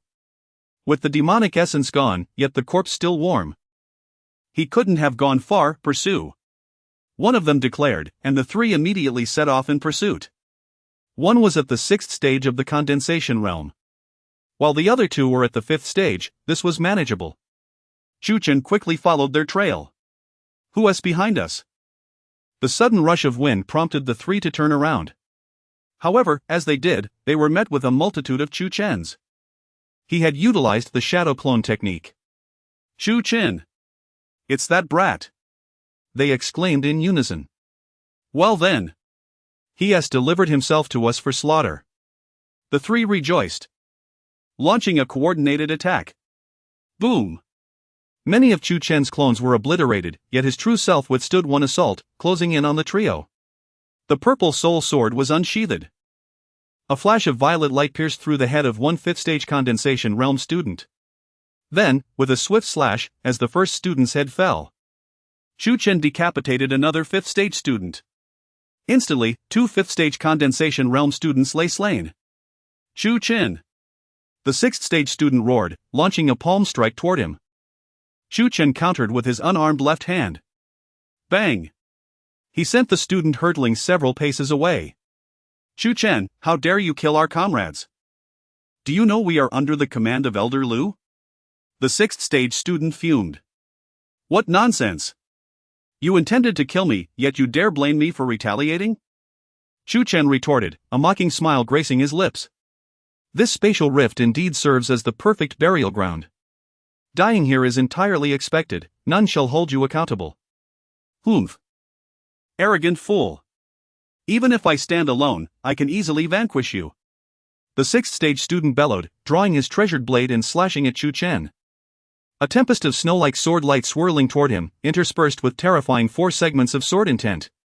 This student specialized in the art of the sword. Merely a parlor trick. Chu Chen replied with a faint smile, slicing down with his sword. A crimson-violet blade of light descended like a colossal sword. Sizzle! In an instant, the myriad sword lights shattered, and the student collapsed, a massive gash marring his chest, lifeless. Having broken through to the third stage of the condensation realm and mastered 6 segments of sword intent, Chu Chen's power surged. An ordinary 6th stage condensation realm warrior could scarcely withstand his earnest strike. Chu Chen scavenged the spatial rings of the 3, discovering a considerable amount of low-grade essence stones, over 2,000, and several precious herbs. Utilizing the heaven-devouring emperor's scripture, he swiftly refined the herbs before turning to leave the area. Not long after Chu Chen's departure, 6 figures rapidly arrived at the scene. Observing the prominent sword wounds on the 3, their brows furrowed in unison. Such clean and decisive injuries could only have been inflicted by that brat. That insufferable lad, to arrive and slay 3 of us at once. He has headed that way. Pursue him. The 6 individuals darted off in the same direction, intent on revenge. As Chu Chen navigated through the forest, he encountered several blocking demonic beasts, dispatching them all and claiming their essences. Suddenly, Chu Chen sensed several powerful presences closing in behind him. These were not the auras of demonic beasts. Moreover, they radiated a menacing intent. Chu Chen's brow furrowed as he deliberately altered his path. Yet soon after, he sensed those presences once more. They continued to pursue him with alarming speed. More members of Lu Town? Chu Chen surmised that these must indeed be more of Lu Town's people. Was there something on him that they could trace? It was one thing for the previous trio to locate him, but now a second wave had found him with such rapidity, and they adjusted their direction swiftly as well. There must be something on him that they could track. Could it be the recording plate? Chu Chen glanced at the device in his hand. It was the only item bestowed by Lu Town. And it would not be surprising if it had been tampered with. The lad is quite quick-witted, Blood Shadow remarked. There is something within that can be pinpointed. As long as those old geezers possess their recording plates, they can locate you. You must dispose of it at once, it's a matter of life and death. Dispose of it? A cold smile curled at the corner of Chu Chen's mouth. I would never part with it. Chapter 68, Counterattack. What do you intend to do by not throwing me away? Blood Shadow inquired. With a cold smirk, Chu Chen swiftly changed directions, weeding through a dense thicket until he emerged onto a flat expanse. This open area, encircled by shrubs, offered a certain degree of concealment. Chu Chen drew forth the purple soul sword and, with a series of resounding strikes, created a deep pit in the ground. He then retrieved the shadow plate and, simultaneously, took out several silver lightning bombs that Li Yuechan had given him. Contemplating the silver lightning bombs, Chu Chen selected one approximately the size of a pigeon's egg, exhaled forcefully, and inserted it into the shadow plate. This one should suffice for dealing with someone at the 8th level of the condensation realm. No need to waste the one meant for the 9th level, he mused. He tossed the shadow plate into the pit, filled it with dirt, and stamped down several times to ensure it appeared as though he were attempting to conceal something. You truly are despicable. Blood Shadow's sinister laughter echoed from the 9th level prison tower's pendulum. But I do enjoy it. Ignoring Blood Shadow's unpleasant laughter, Chu Chen swiftly leapt beyond the thicket, concealing himself atop the crown of a towering ancient tree, awaiting his prey. Soon after, a series of whistling sounds pierced the air. 6 figures abruptly emerged from the edge of the thicket and soared directly toward the flat ground. Upon closer inspection, Chu Chen noted that among them was one at the 8th level of the condensation realm, 3 at the 7th level, and 2 at the 5th level. With a smile, he realized that his decision not to use the bomb capable of dealing with the 9th level was prudent, as the approaching individuals had not reached that height. Their levels were indeed satisfactory, and with proper execution, he could annihilate them all. Before long, the 6 individuals landed on the flat area within the thicket. One retrieved his shadow plate and sneered, it stopped moving once it sensed this place, that brat must be underground. Another added, he changed direction 5 or 6 times, clearly aware that we were tracking him. But how naive to think that hiding underground would elude our pursuit. The earth cannot obstruct the sensing capabilities of the shadow plate. A 6th level condensation realm disciple remarked, there are clear signs of digging in this area, he must be below. I'll signal. And we'll strike together to ensure he is utterly obliterated. Agreed. The other 5 chorused. A surge of formidable energy began to accumulate around them, with some drawing swords, others raising spears, and the rest clenching their fists. "Now!" commanded the 6th level disciple, and with a powerful stomp, their combined might surged forth like an avalanche, crashing down toward the ground. Boom! A tremendous roar erupted as the flat terrain seemed to tremble violently. Dust and debris filled the air, revealing a nearly 2 deep pit where the ground had been struck. Is he dead? The 6 approached the pit, gazing intently into its depths. There, they found a solitary shadow plate lying amidst the rubble, its interior shimmering with a brilliant silver light. Where's the blood? Even if Chu Chen was obliterated, there should be some blood splattered about, right? But to their dismay, not a single drop of blood could be found on the soil. Not good. The 8th level disciple sensed an ominous aura and shouted in alarm. At that moment, a massive explosion erupted from the depths of the pit. Lightning surged, and the thunderous energy rampaged as if a tempestuous storm had erupted within the chasm. The pit's diameter doubled, and countless fissures radiated outward, stretching for several zhang. Screams filled the air. When the dust settled, 2 of the 5th level disciples had vanished, their bodies reduced to mere fragments. Among the 3 7th level disciples, 2 had also been obliterated, while 1 remained, his right arm and left leg blown off, bloodied and sprawled beneath a shrub, his cries echoing the horror of the moment. The 8th level disciple was not dead but grievously wounded, multiple gashes revealing bone, some even exposing his internal organs, drenched in blood as if he had just endured unspeakable torture. "Ah! You treacherous brat!" the 8th level disciple wailed, realizing that Chu Chen was behind this catastrophe. Finally grasping the situation, he understood it was not too late to react. Chu Chen, no longer needing to hide, descended from the towering tree and landed before the wounded 8th level disciple. "Chu Chen!" the disciple growled, fury etched across his face. "You scoundrel! Such insults are unbecoming, one must learn some manners," Chu Chen replied, sensing the sword intent emanating from the disciple. "You belong to the Sword Dao faction. Do you not? Is it true that your faction aids Lu Xun in seeking my demise?" "Humph. Elder Lu Xun holds great power. And senior brother Lu Yunfeng possesses a noble status. The Lu family is a prestigious clan in the southern domain.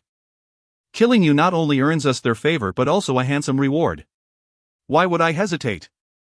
Fellow disciples mean nothing to me, you and I are not connected." "Understood," Chu Chen said as he unsheathed the purple soul sword. "Then it is time for you to depart this world." "Ha! I am a warrior of the 8th level of the condensation realm. Even heavily injured, my strength is still more than enough to handle you. A mere 3rd level condensation realm brat. On the contrary, I can still slay you." The 8th level disciple laughed maniacally. "You should have stayed hidden, your arrogance is truly foolish." With that, Chu Chen gripped his sword, a profound sword intent emanating from him, arcs of lightning dancing along the blade. Swish! With a single stroke, he unleashed the thunder sword slash. A blazing, thunderous purple gold sword beam surged toward the 8th level disciple. "Seeking death." The 8th level disciple sneered, drawing his sword for a counterattack. A flash of swordlight collided with Chu Chen's strike. Bang! In an instant, the disciple's swordlight shattered, and his head fell to the ground as a massive sword path emerged behind him, tearing the earth asunder. The 7th-tier sword technique was formidable, and the already wounded disciple was no match for Chu Chen. Without a glance at the headless body, Chu Chen approached the severely injured 7th-level disciple huddled beneath the shrub. "Chu Chen, what do you want?" the disciple stammered, terror etched on his face. "Can your shadow plates sense each other?" Chu Chen inquired. "Chu Chen, don't even think about it. I want to divulge a single thing." The disciple still attempted to maintain his defiance. Swish! Swish! With 2 swift strokes, Chu Chen severed the remains of the disciple's left arm and right leg, leaving him as nothing more than a human stick. "Ah! Our shadow plates cannot sense one another. Chu Chen, just kill me. Please." The disciple screamed in despair. With a swift motion, Chu Chen sliced horizontally, and the head flew into the air. Chapter 69. Not completely helpless after vanquishing his opponent, Chu Chen collected the spatial rings from the 6 individuals. Although several of the students had been obliterated, Their spatial rings remained intact. Once he secured the rings, Chu Chen swiftly departed. Soon after his exit, a series of figures converged upon the scene, and in no time, they arrived. They were members dispatched by Lu Xun. Leading them was none other than Shaolin, one of the 3 renowned cultivators of the 9th level of the Dan Formation realm. Shaolin's gaze pierced through the corpses scattered on the ground. His voice cold as he declared, "Damn it, we are a step too late." One of the students, with a grim expression, remarked, "Senior brother Shao. We can no longer sense his presence." Shaolin scoffed, "That brat is quite quick-witted. He has realized the issue with the surveillance discs and set a trap for these fools." The students queried, "What should we do, Senior brother Shao?" Shaolin commanded, "Search. Keep searching relentlessly. We must eliminate this person. The reward Elder Lu mentioned is quite enticing." After Chu Chen's departure, he sought refuge in a cave within the secret realm. He barricaded the entrance with stones and timber, then illuminated the cave walls with several luminous pearls, instantly brightening the space. Chu Chen retrieved the spatial rings and began to extract their surveillance discs, totaling 9 in number.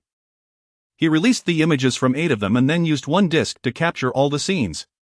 Indeed, it was a sound strategy. If they sought his life, he would simply claim their surveillance discs. With over 40 discs containing all their recorded images, he was confident it would secure him the top position in this mission without needing to gather the images personally. A faint smile graced his lips. As he continued to examine the spatial rings, he noted that although the top-tier spiritual herbs were scarce, there was an abundance of ordinary ones, alongside a substantial amount of low-grade elemental stones. Absorbing and cultivating these resources would surely elevate Chu Chen's cultivation level. Without hesitation, he began refining these training resources. Remarkably, within half a night, he broke through to the 4th level of the Dan Formation realm. Impressive! How can your absorption rate be so astonishing? Blood Shadow exclaimed in astonishment from within the 9th level prison tower, witnessing the resources transform into torrents of energy flowing into Chu Chen's body. "This is the merit of my cultivation technique," Chu Chen replied with a gentle smile. "What extraordinary technique are you practicing?" Blood Shadow inquired, astonished. "Not for disclosure," Chu Chen responded. "Humph." Blood Shadow scoffed. Though he had achieved a breakthrough, Chu Chen decided to remain in seclusion for the time being. The individual sent by Lu Xun would undoubtedly be searching for him frantically, and there was still ample time for the mission. Thus, he resolved to cultivate further, allowing them to become increasingly anxious. With his cultivation elevated, Chu Chen turned his focus to martial arts. He commenced practicing the 2nd form of Sword 7 within the cave. While it was optimal to practice this form in the presence of a rainbow, it could be performed elsewhere, albeit with a longer duration required. After 6 days, Chu Chen successfully mastered the 2nd form of Sword 7. 7 days later, he also perfected the 3rd form of Desolate Thunder Finger. This alarming speed of cultivation left Blood Shadow in awe, deeming him a prodigy. Chu Chen's overall strength had increased exponentially. As days passed, it was time to ascertain the situation outside. He exited the cave and traversed several mountain peaks, slaying numerous demonic beasts to collect their essence. Roughly an hour later, he arrived in a lush forest. Here, from a distance of several hundred meters, he suddenly overheard 2 voices. "I wonder what Senior Brother Shao is thinking. In such a desolate place, how could Chu Chen possibly hide here? We've been searching for him for over 10 days, if we could find him, we would have by now. Enough complaining. It's all because of Lin Wanner. Senior Brother Shao was ready to let us rest, but she appeared out of nowhere, eager to find Chu Chen, which compelled him to send us out." Humph.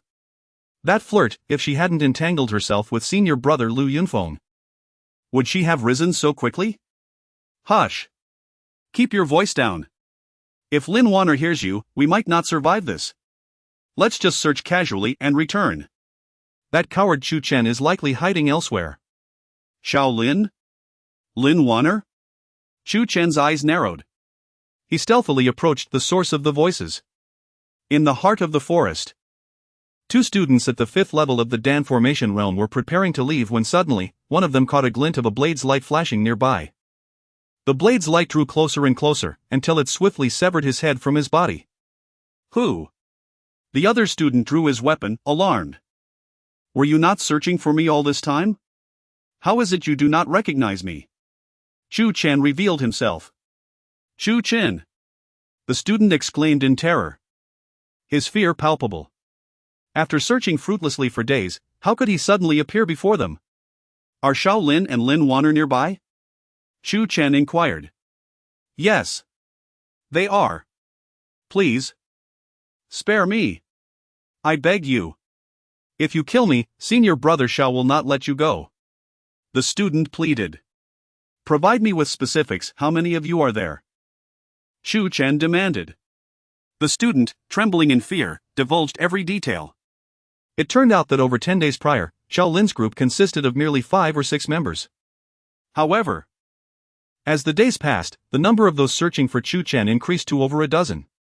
Today, they had come to this forest, where Shaolin intended to allow them to rest.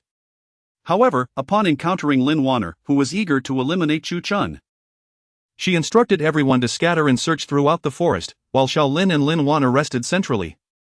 Ji Rumong and Bai Haoyue, both at the 9th level of the Dan Formation realm, were elsewhere in the vast secret realm. Understanding the situation, Chu Chen swiftly ended the student's life with a single stroke of his sword. He had not anticipated encountering both Shaolin and Lin Wanner so soon after his breakthrough. With Lin Wanner so close, a surge of murderous intent welled up within him. He had vowed that one day, he would extract her sword veins, sword bones, and sword heart, reclaiming what was rightfully his. As for Shaolin, this formidable cultivator of the 9th level of the Dan Formation realm would indeed present a challenge. Even with his recent breakthrough, Chu Chen did not feel confident in confronting him head-on. Nevertheless, he mused, it was not entirely impossible to deal with him. A sharp glint flashed in Chu Chen's eyes. Before addressing Shaolin, he needed to eliminate the others first. With a determined gaze, he proceeded toward the western edge of the forest, moving with an ethereal grace, leaving no trace of his presence. A few hundred meters away, 3 students were tending to a fire to roast meat. Though Shaolin had dispatched them to find Chu Chen, they were currently slacking off. Suddenly, a beam of sword light descended upon them. Before the 2 students could react, their heads were severed cleanly by the blade. The 3rd disciple finally caught sight of Chu Chen, but soon, within his gaze, Chu Chen's figure began to ascend, transforming from a level gaze to one of awe. It turned out, his head had been severed by a swift flash of sword light.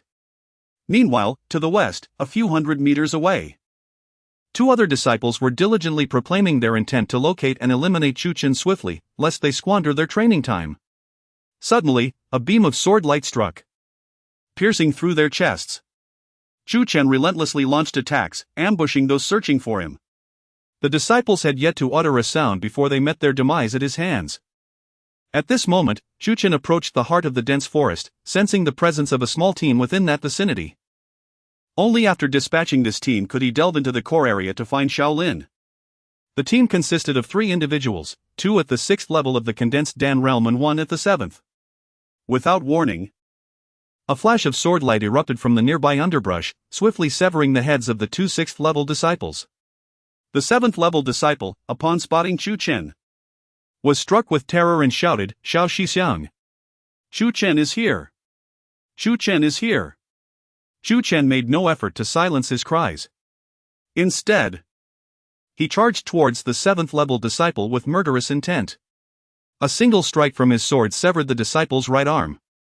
A glimmer of silver light manifested in Chu Chen's hand, and he struck the disciple's shoulder with force. Boom! The silver light penetrated the disciple's body, causing a gaping wound to appear on his shoulder, blood gushing forth. The disciple was sent flying, his complexion pale from grave injury. "Xiao Shixiang!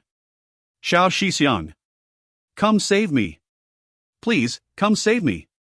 he cried, scrambling towards the core area in a panic. Yet, Chu Chen made no move to stop him. In the core area, 2 figures approached with great speed, one swift and the other slightly slower. The quicker was Shaolin, while the latter was Lin Wanner. "Chu Chen has arrived?" Shaolin inquired urgently upon seeing the 7th level disciple. "Yes. Xiao Shixiang, please save me. Quickly!" The 7th level disciple exclaimed in terror. Both Xiao Lin and Lin Wanner spotted Chu Chen a couple of 100 meters away. Xiao Lin laughed heartily. Ha ha, Chu Chen, you cowardly turtle. You have finally shown yourself. Do you realize how arduous it has been to seek you out these past few days? Lin Wanner joined in the derision. Chu Chen. You wretch, you have finally appeared. Excellent. Today, with Xiao Shixiang here, I shall ensure your remains are unrecognizable, leaving you without a complete corpse. Today, I shall witness how you grovel at my feet, begging for mercy. Chu Chen remained silent, maintaining his distance from the group. Xiao Lin, impatient, surged towards him. The 7th-level disciple caught between them. As Xiao Lin was about to brush past the 7th-level disciple, Chu Chen suddenly clenched his fist. An object concealed within the 7th-level disciple was drawn forth, exploding in an instant. Boom! A resounding explosion erupted, akin to a small tempest of thunder igniting. Endless lightning cascaded forth, obliterating the 7th-level disciple into nothingness. Xiao Lin was also violently thrown back, sent flying several dozen meters, crashing into a massive boulder and shattering it to pieces. Gashes appeared across his torso, blood pouring out profusely. His joints were shattered in several places, and his internal organs trembled violently. Puff! Xiao Lin spat out a mouthful of dark blood, a result of his ruptured organs. He was gravely injured. Chu Chen. This, you. Xiao Lin stared at him in disbelief. How do you find the silver thunderbolt that I gifted you for our reunion? Satisfied? Chu Chen regarded Xiao Lin. This silver thunderbolt was the most potent of those given to him by Liu Chan, capable of reaching the 9th level of the condensed Dan realm. Logically, it should have taken half of Xiao Lin's life. Yet, Xiao Lin's injuries clearly did not amount to that extent. Observing closely, Chu Chen noted that beneath Xiao Lin's outer garments lay protective inner armor, which had mitigated some of the explosive force. However, the armor had sustained numerous severe cracks, showcasing the sheer ferocity of the blast. Although Xiao Lin had not lost half his life, he was now severely wounded, his combat prowess significantly diminished, posing less of a threat to Chu Chen. You! Xiao Lin seethed in fury, his entire body racked with pain, veins bulging on his forehead, as he spat another mouthful of blood. In the distance, Lin Wanner, having lagged behind, was not caught in the blast. Observing the scene, she appeared utterly bewildered. She quickly inquired, Xiao Shixiang, can you still contend with Chu Chen? At that moment, if Xiao Lin had uttered a single no, she would have fled immediately. Not a problem. I'm wearing inner armor. It has absorbed at least half the damage. Though I am gravely injured, eliminating Chu Chen will be no challenge. Xiao Lin asserted. That's good. Lin Wanner sighed in relief. Chu Chen. You despicable bastard. How dare you conspire against me? Initially, I merely wished for your demise without a trace, now, I shall thoroughly torment you, making you endure the most excruciating punishments before your end. Xiao Lin raged, his hair disheveled as he lunged at Chu Chen. He formed a seal with his hands, conjuring a black talisman that surged forth towards Chu Chen. Chu Chen clenched his fist and retaliated with a powerful strike. Thunder Fist, 3rd style, thunder commanding the demons. A thunderous fist imprint shattered the black talisman. Xiao Lin had now reached Chu Chen's vicinity, and with a grasp, a 2-meter-long black war spear materialized in his palm, striking down towards Chu Chen. The Death Spirit War Spear, a yellow-grade 9th-tier weapon of Xiao Lin. The purple soul sword emerged. Chu Chen met the attack head-on. Boom! A sharp sound erupted in the void, resonating like the clash of metal. Both Xiao Lin and Chu Chen were repelled, each staggering backward. The purple soul sword, now stripped of nearly a third of its rust, had also attained the rank of a yellow-grade 9th-tier weapon. Chapter 71, The defeat of Xiao Lin as one spear was deflected, Xiao Lin launched another with fierce determination. Chu Chen, undeterred, swiftly turned back, unleashing the Zippo sword to engage in a fierce clash. The sound of clashing weapons echoed through the dense forest, a relentless symphony of metal striking metal.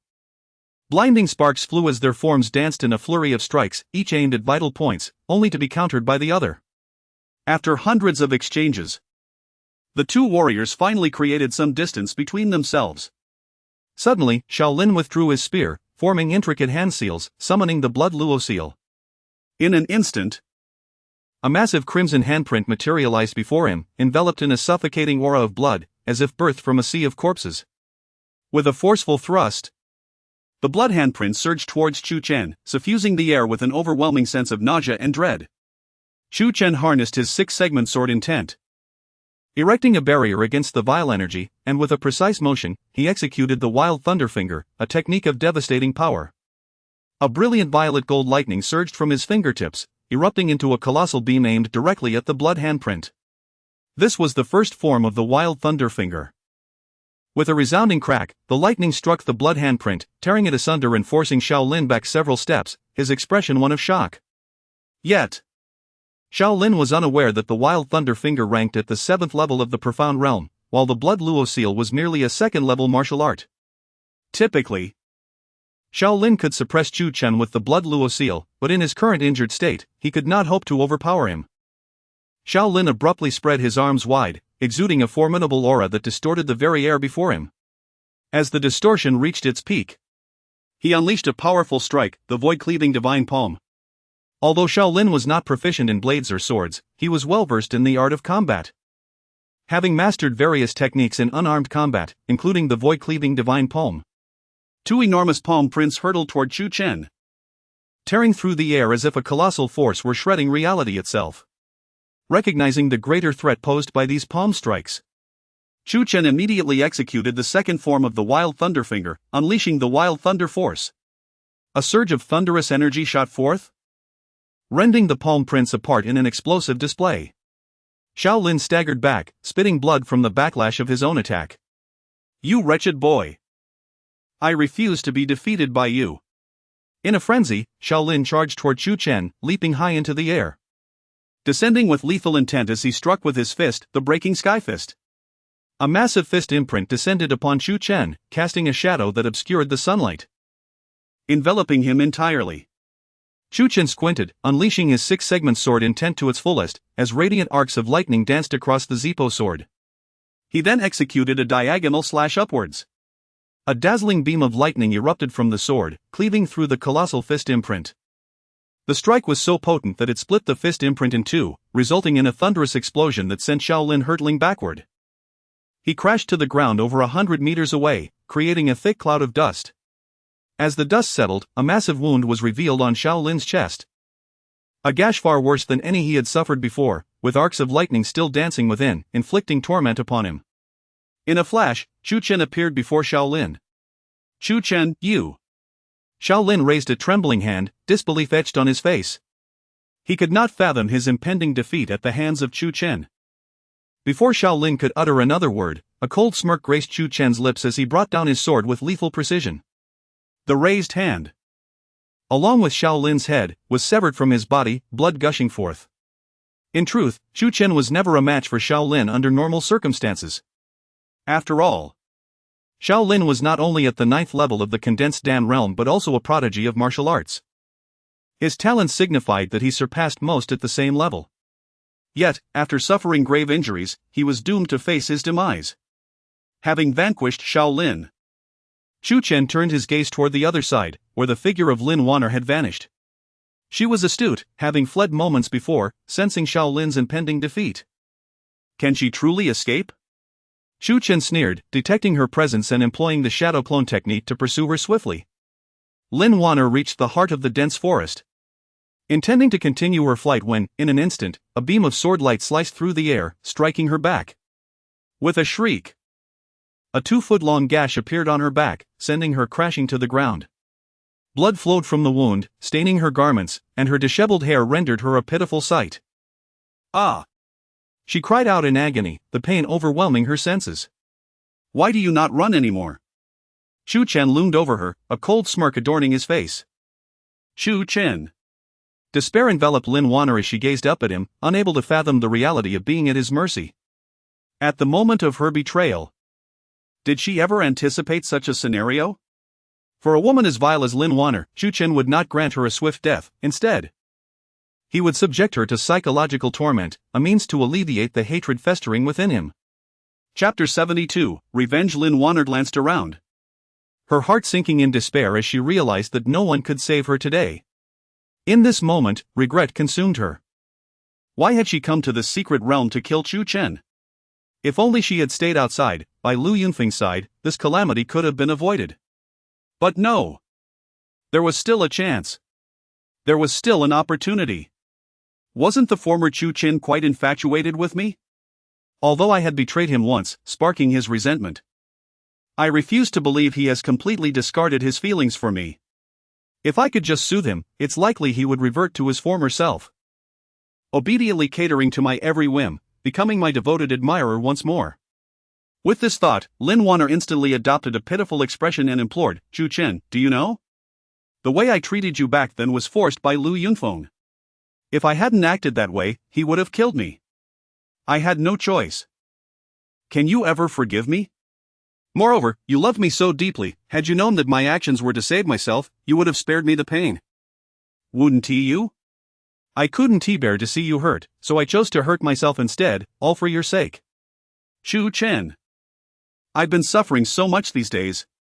My outward pretense towards Lu Yunfeng was merely a facade. I was constantly seeking a way back to you. Recently, I said some harsh words, but that was only because Lu Yunfeng's men were around. Now that they're gone, I'm finally back by your side. Chu Chen. Let us be together again." Lin Wanner poured forth a torrent of words, momentarily stunning Chu Chen. Truly, she was a remarkable person. For her, there was no limit to her shamelessness, only the potential for greater depths of degradation. "All right, come back to me," Chu Chen said with a half-smile, observing Lin Wanner. Joy surged within Lin Wanner. It worked. I knew this fool harbored feelings for me. Soon, I will have him wrapped around my finger once more. Struggling, she crawled toward Chu Chen and turned to him, saying, "Chu Chen, your sword aura just now injured me. Could you help me bandage it? I know it wasn't intentional, so I won't blame you, nor should you feel guilty." Chu Chen nodded, "All right." He lowered his head, extending his hand directly into the wound on Lin Wanner's back, unleashing his strength to ruthlessly tear it open. Crack! Ah! Blood gushed forth as Lin Wanner let out a piercing scream. Chu Chen withdrew his hand, now holding a 3-foot-long meridian, shaped like a sword, his own sword meridian. "Chu Chen! You've forgiven me, haven't you?" Lin Wanner turned, agony twisting her features, her veins bulging visibly. "You truly are a shameless wretch. Even at such a moment, you still utter such words," Chu Chen retorted coldly. "Had it been the old me, I might have been deceived by your words. But since the moment you betrayed me, I am no longer that person." Now a devilish smile spread across Chu Chen's face. "I wish to extract your tendons, dig out your bones, and tear out your heart, returning to you everything you and Lu Yunfeng inflicted upon me, reclaiming what rightfully belongs to me. Chu Chen. You dare to kill me. Just wait. Feng Gu will never let you go. He will surely avenge me." In her fading breaths, she spat out these venomous words. Chu Chen looked at her coldly, raising his left hand to unleash a powerful palm strike that crushed Lin Wanner into a pulp. "Rest assured, in this battle of life and death, I will ensure Lu Yunfeng comes to accompany you," he said nonchalantly. Once Lin Wanner was completely annihilated, Chu Chen gazed upon the sword meridian, sword bone, and sword heart in his possession, feeling a surge of fervor. This was what was rightfully his. Finally, it had returned to him. "Kid, you're quite ruthless. What grudge could that woman have against you for you to dismember her so? If you've torn her clothes, why not take advantage and claim her? Though she may not be a beauty of legendary status, she is certainly passable. I think you've wasted a great opportunity." The voice of Blood Shadow echoed from the depths of the ninefold prison tower, sounding rather irreverent. Chu Chen shrugged, "Mind your own business." Chapter 73, The Art of Bird Tracking. Quite the arrogance. Blood Shadow exclaimed, his voice echoing. Ultimately, unable to withstand Blood Shadow's relentless questioning, Chu Chen divulged the affair involving himself, Lin Wanner, and Lu Yunfeng. After all, he intended to eliminate Lu Yunfeng, and facing Blood Shadow's incessant inquiries afterward would be unbearable. Good grief! So, this woman is indeed a wretched traitor. To have betrayed you while uttering such words. It infuriates me to the point I wish to emerge and deliver a few kicks to her lifeless body. Boy, release me at once. I wish to exact vengeance on your behalf, Blood Shadow bellowed. Yet, Chu Chen was entirely disinterested in responding. Blood Shadow chuckled awkwardly before continuing, but wait. Did you not claim that your sword vein, sword bone, and sword heart had all been taken from you? How is it that they seem to be in such fine condition now? Your swordsmanship talent even impresses me. Chu Chen replied. It is my cultivation technique that has restored my sword vein, sword bone, and sword heart. Your technique assisted you? In the fiery prison, Blood Shadow's eyes widened. A technique that could restore Chu Chen, such a thing was unheard of even to him. He was increasingly astonished by the nature of Chu Chen's technique. What could it be that was so extraordinary? Boy, what precisely is the technique you practice?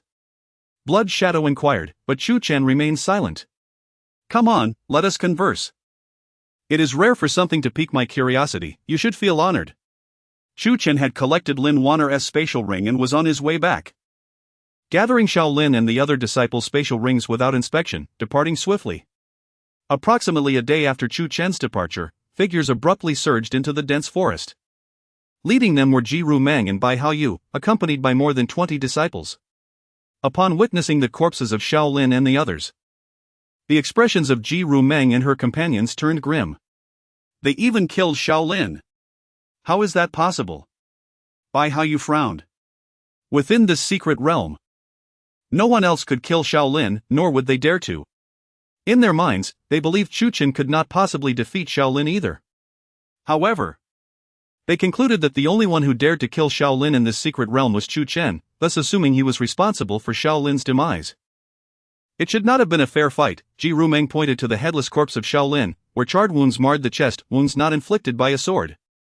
The silver lightning bomb. So that is the case, Bai Haoyu discerned. Does he still possess any silver lightning bombs? Bai Haoyu felt a twinge of apprehension. Uncertain, Ji Rumeng replied. But does that mean we will refrain from killing him? A bomb capable of injuring a 9th-tier Dan condensation realm cultivator is exceedingly rare. I would rather believe he possesses other silver lightning bombs than that he has one capable of injuring a 9th-tier Dan condensation. You are right, Bai Haoyu agreed. Even if he has silver lightning bombs, we must eliminate him. We have promised Elder Lu that we cannot return empty-handed. However, the current dilemma is that even if we wish to capture that boy, it will not be easy. He has already uncovered the secret of the shadow projection. Ji Rumeng paused, then frowned. In that case, I shall have to make a personal sacrifice. Remember, I have paid a considerable price to kill Chu Chen. Hence when we return to report our achievements, the greater rewards shall be mine first. Ji Rumeng formed hand seals, and instantly streams of black gas emanated from her palms, coalescing into lifelike blackbirds that soared into the sky. Ji Rumeng's face paled momentarily, as if she had lost a part of her vital essence. This is the art of bird tracking, a method of tracking. The blackbirds that ascended into the sky would locate the target and relay the information back to the caster's mind. To put it plainly, the blackbirds serve as the caster's eyes. However, this technique is arduous to master and consumes a great deal of energy. Ji Rumeng had refrained from using it until now, but witnessing Shaolin's death, she was compelled to activate it. The art of bird tracking? Bai Haoyu observed Ji Rumeng's invocation of this technique and nodded. Ji Rumeng, if you can locate Chu Chen, what does it matter if you claim the greater rewards first? Meanwhile, after departing from the dense forest, Chu Chen took half a day to discover a concealed cave. Once inside, he promptly retrieved his sword vein, sword bone, and sword heart, which had originally belonged to him. Gazing upon them, a wave of familiar sentiment surged within Chu Chen, yet he found himself in a quandary. Although these items were inherently his, the restoration through the heavenly devouring emperor scripture had granted him new sword vein, sword bone, and sword heart. How should he deal with these? In that moment, the heavenly devouring emperor scripture within Chu Chen activated autonomously. The next instant, the sword vein, sword bone, and sword heart in his hands transformed into brilliant specks of light, entering his body. The specks of light from the sword vein merged with Chu Chen's sword vein, the sword bone with his sword bone, and the sword heart with his sword heart. The merging of these luminous points seemed to expand and enrich Chu Chen's sword vein, sword bone, and sword heart. He felt as though some vital aspects of his existence had returned, rendering his life more complete. The state of his being had undergone a qualitative enhancement. Incredible! They can actually be absorbed. Blood Shadow remarked, "This must surely be your technique assisting you again, right?" "Indeed," Chu Chen nodded. Blood Shadow exclaimed, "You mentioned that Lu Yunfeng seized your Qilin bone. When is your duel scheduled?" "Shortly after the conclusion of the Secret Realm trial." "Excellent. Qilin bone against Qilin bone. I am truly eager for your confrontation. Boy, make sure to show some spirit then." Chu Chen began to sift through his spoils. Among the numerous spatial rings, there were ample cultivation resources. He commenced absorbing these resources for his cultivation. After 2 hours, Chu Chen's sword intent ascended to the 7th stage. Though his overall cultivation had not significantly improved, he continued his seclusion. 7 days later, he emerged from the cave. While his realm had not advanced, his overall strength had surged due to the enhancement of his swordsmanship. At this point, 20 days had elapsed since the trial began. Chu Chen left the cave, continuing his journey of exploration. 2 days later, he arrived beside a mountain gorge, where he witnessed a group of formidable beasts engaged in a fierce battle among themselves. Chapter 74, The Crimson Egg. Beside the mountain stream, 6 or 7 demonic beasts were engaged in a fierce and bloody battle. In a short span of time, 3 of the weaker beasts were slain, their skulls shattered and chests torn open, their hearts and lungs exposed. The remaining 4 beasts continued their relentless struggle. Chu Chen watched the scene with a sense of perplexity. Why were they fighting? Ah, what is that? He noticed a crimson egg situated in front of several beasts. Roughly the size of a human head, adorned with peculiar ripples. It was evident that this was the egg of a demonic beast. However, from a distance, Chu Chen could not discern the species of the beast it belonged to. Were they fighting over this egg? He realized that the 4 beasts were indeed charging towards the egg, but each time they barely made a few steps before being knocked down by the others, causing the egg to remain just out of their reach despite being only several dozen paces away. Were they intending to consume this egg? It was not uncommon for demonic beasts to eat the eggs of their kind. Observing their greedy demeanor, Chu Chen understood that they were vying for the right to devour the egg. Soon, 3 more beasts were killed, leaving only 1 battered and on the brink of death. This solitary beast struggled to approach the egg, but just as it was about to touch it, Chu Chen appeared before it, extending a finger. With a burst of energy, a blood hole appeared in the beast's skull, and it collapsed instantly. "My apologies, I merely wished to examine the egg." Chu Chen retracted his hand and turned to pick up the egg. It felt surprisingly heavy. From a distance, it seemed inconsequential, but upon lifting it, he realized it weighed at least several thousand pounds, akin to holding a small meteorite. What kind of egg is this? Chu Chen scrutinized it closely but was unable to identify its origin. On one hand, it was difficult to determine the species by merely observing the egg without the context of the beast. On the other, this secret realm housed many beasts unknown to the current world. If this egg belonged to one of those creatures, it was no wonder he could not recognize it. Even the knowledgeable entity within him could not ascertain the type of beast that this egg belonged to. Blood Shadow was also examining the egg, unable to identify its species. However, it sensed that the egg was extraordinary, teeming with vibrant life, and undoubtedly delectable. "Boy, hurry and roast this egg for consumption. I will take 70%. And you can have 30. If that doesn't work, I'll settle for 60% and you can have 40, Blood Shadow urged. Chu Chen rolled his eyes inwardly at Blood Shadow's greed. Nonetheless, gazing at the egg stirred a desire within him. He too wished to taste it. Just as he was about to prepare the egg for roasting, a gentle glow emanated from the 9-fold prison tower pendant around his neck, inexplicably propelling itself towards the egg. Simultaneously, the egg began to tremble, as if the glow from the pendant excited it. What? Chu Chen widened his eyes. He was well aware of the extraordinary nature of the 9-fold prison tower. The fact that this egg could provoke such a reaction was indeed remarkable.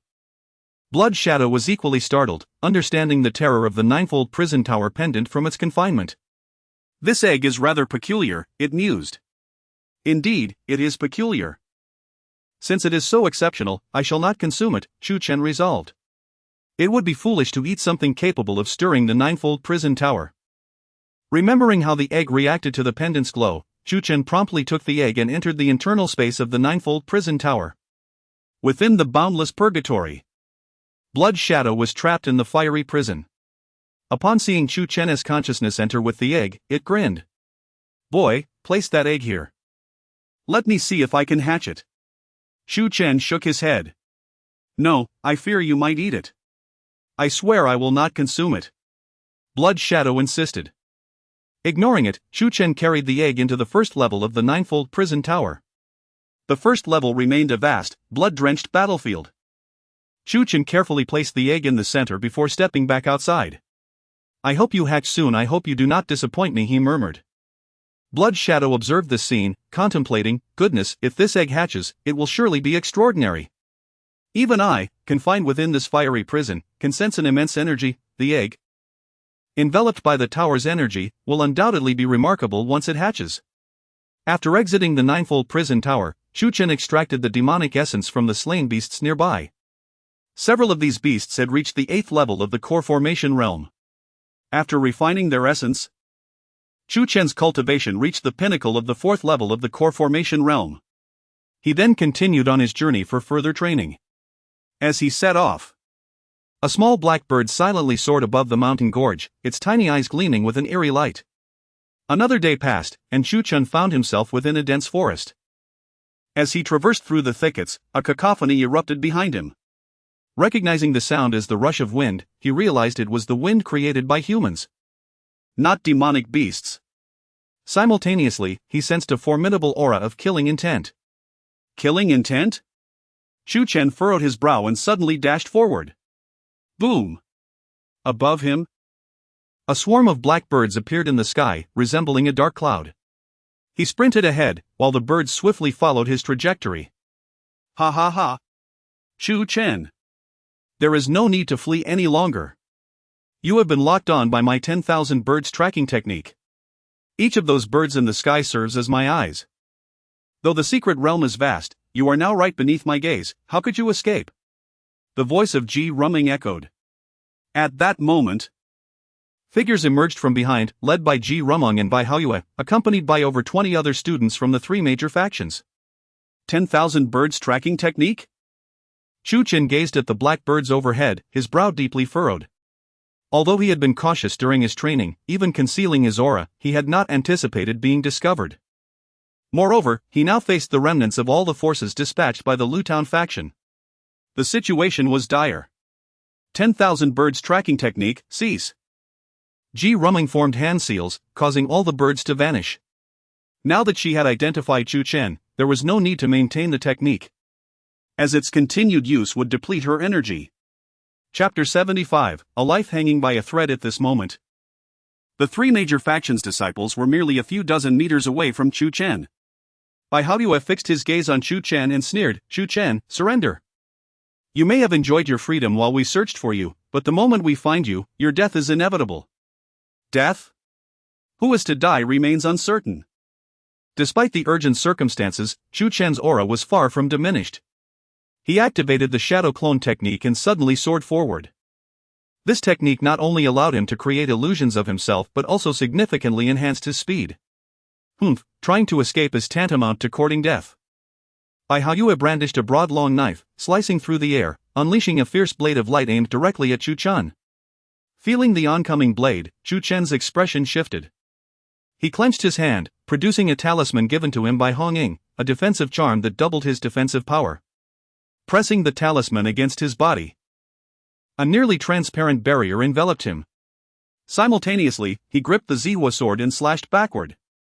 This strike was the second form of the 7 sword techniques, the Azure Rainbow Slash. A stream of azure light surged toward his pursuers. With 7 segments of sword intent combined with the Azure Rainbow Slash, Chu Chen's strength was formidable. Yet, against a top-tier genius like Bai Haoyue, who was at the 9th level of the condensation realm, he was undoubtedly outmatched. With a thunderous boom, the azure light was shattered by the blade's brilliance, the impact striking Chu Chen's defensive barrier and sending him flying. A muffled grunt escaping his lips as his internal organs quaked violently. However, in that moment of turmoil, he quickly retrieved another talisman from his spatial ring and affixed it to his calf, a swift charm given by Hong Ying that would double his speed. In a flash, Chu Chen's velocity surged, propelling him forward like a shooting star. Defensive talismans? Speed charms? This boy is quite well prepared. It was no wonder that Shaolin and the others had fallen to him, his arsenal was impressive. Ji Rumong remarked coldly. Yet all his means are but illusions before us. Everyone, accelerate. We must eliminate him today. Under Ji Rumong and by Hao Yue's leadership, their group continued their pursuit of Chu Chen. Although Chu Chen's speed had increased, Ji Rumong and Bai Haoyue were even swifter, gradually closing the distance. Ji Rumong wielded a delicately crafted knife, as thin as a cicada's wing, and with a single slash, a gossamer blade of light shot toward Chu Chen. In its path stood two massive trees, each requiring 6 people to embrace, but they were effortlessly severed, the cut surfaces as smooth as a mirror, showcasing the blade's sharpness. Thunderous sword slash. Chu Chen dared not be careless, unleashing the thunder sword slash with 7 segments of sword intent. Boom! A colossal collision erupted as the thunderous sword light shattered. The blade struck the defensive barrier, fracturing it and leaving a deep gash in Chu Chen's back, penetrating to the bone. Damn it! A searing pain surged through Chu Chen. Gritting his teeth, he hastily activated another speed charm and defensive talisman from his spatial ring, continuing his flight. The energy of these charms would gradually deplete, but fortunately, Hong Ying had provided him with ample supplies, for which he was immensely grateful. Naturally, he also appreciated Li Yuechan. In his hand, a silver lightning bomb materialized, which he hurled backward. The bomb detonated, failing to harm Ji Rumong and Bai Haoyue but momentarily disrupting them. The silver bomb could only injure those at the 8th level of the condensation realm, indicating that he possessed no bombs capable of threatening those at the 9th level. Bai Haoyue chuckled coldly. If Chu Chen had any bombs that could injure someone at the 9th level, he would have used them by now. We need not fear him any longer. Let us press on. Bai Haoyue and Ji Rumong continued their relentless pursuit. Chu Chen found himself increasingly cornered, their attacks raining down upon him from a distance. He continuously deployed new defensive and speed charms while tossing the remaining silver lightning bombs. Boom! Boom! Explosions echoed through the forest. The silver bombs not harming Bai Haoyue and Ji Rumong but slowing them down slightly, allowing other disciples to catch up. Sparks flew as the forest erupted in chaos, trees splintering and the ground upheaving. In the midst of this pursuit, Chu Chen sustained more and more injuries, his back riddled with numerous wounds, many reaching the bone, his internal organs quaking with dislocation and fractures. Fortunately, Chu Chen possessed the heavenly Dao Qilin body, granting him resilience far beyond that of ordinary individuals, otherwise, anyone else would have succumbed to such injuries long ago. Suddenly, before Chu Chen lay a dense forest, its color a vivid red, reminiscent of blood. It bore a striking resemblance to the blood forest in the forbidden zone of the Qinghe Dao Academy. An instinctive sense of danger emanated from this forest. Yet circumventing it would require several hundred meters of extra travel, and by the time he navigated around it, Ji Rumong and the others would surely have caught up. Without hesitation, Chu Chen plunged into the forest. Yet, just as he had dashed a few meters into the woods, he abruptly halted. Mere feet ahead lay a murky swamp, obscured by a multitude of blood-red leaves, making it difficult to discern. Observing closely, he noticed the swamp teemed with blood-red insects. Never having seen such creatures before, Chu Chen sensed a dangerous aura emanating from them, perhaps an ancient species unique to this locale, and a perilous one at that. He dared not fly over the swamp, opting instead to navigate around it, taking a running leap across. As Chu Chen cleared the swamp, Bai Haoyue, Ji Rumong, and their cohort arrived at the forest's edge. Gazing upon the crimson expanse, a palpable sense of danger enveloped them. A throng of disciples approached from behind, inquiring why they hesitated. After a brief moment of deliberation, they nodded and pressed on in pursuit. If Chu Chen was unafraid, why should they be? He must be eliminated today. Who knew when they would have another chance to find him? Forward! Ji Rumong declared, and a multitude of disciples surged ahead like a tidal wave. 2 disciples, however, failed to heed their surroundings and inadvertently stepped into the swamp. The swamp? Their feet sank deep, but they remained unbothered. What was a swamp to them? They could simply fly away. Utilizing their agility, they attempted to escape the mire. But a horrifying turn of events unfolded. As their feet disengaged from the swamp, swarms of blood-red insects, akin to earthworms, latched onto their soles. Sizzle, sizzle, sizzle. Despite their diminutive size, these insects, nearly invisible, gnawed mercilessly at the flesh of the two disciples. Ah! Accompanied by the chilling sounds of sizzling and the agonized screams of the disciples. Their feet were soon reduced to mere skeletons. The bloodworms ascended their bodies, voraciously biting into their thighs, abdomens, chests, and faces. Some of the insects even devoured their eyeballs, blood spurting forth in a gruesome spectacle. Chapter 76, The Tiger and the Wolf. In a brief moment, 2 students were reduced to mere skeletons, devoured by bloodworms, and fell into the marsh, becoming engulfed in its depths. Ji Rumong, Bai Haoyue, and the others were left in utter shock. However, what caused their expressions to change drastically was yet to come. A multitude of bloodworms was disturbed and surged forth from the marsh, entangling the surrounding students. In an instant, more students were overwhelmed by these voracious creatures. Be cautious. Everyone, be careful. Ji Rumong and Bai Haoyue shouted in alarm. A swarm of bloodworms charged towards them, prompting the duo to channel their energies and strike back. Boom! As their powers erupted, numerous bloodworms were obliterated, yet an even greater number surged forth, leaving them in a perilous situation with no respite. Bang! Bang! Bang! The students scattered, with more bloodworms exploding and several becoming mere skeletal remains. After several breaths, the tide of bloodworms finally began to wane, no longer posing a significant threat. Yet, the number of students had swiftly diminished, from over 20 to merely a handful. Damn it! Ji Rumong and Bai Haoyue seethed with fury. If it weren't for Chu Chen, they would not have suffered such devastating losses. We've only delayed for a few breaths. We must continue the pursuit. Bai Haoyue barked. Ji Rumong and Bai Haoyue led the charge. Moments later, they caught sight of Chu Chen again. Upon noticing the tattered state of their clothes and the significantly reduced number of their ranks, Chu Chen understood they had endured the onslaught of the bloodworms. However, the remaining strength of their adversaries was still formidable, and the situation was dire. Using a swift movement talisman, he dashed ahead. But Ji Rumong and Bai Haoyue gradually closed the gap.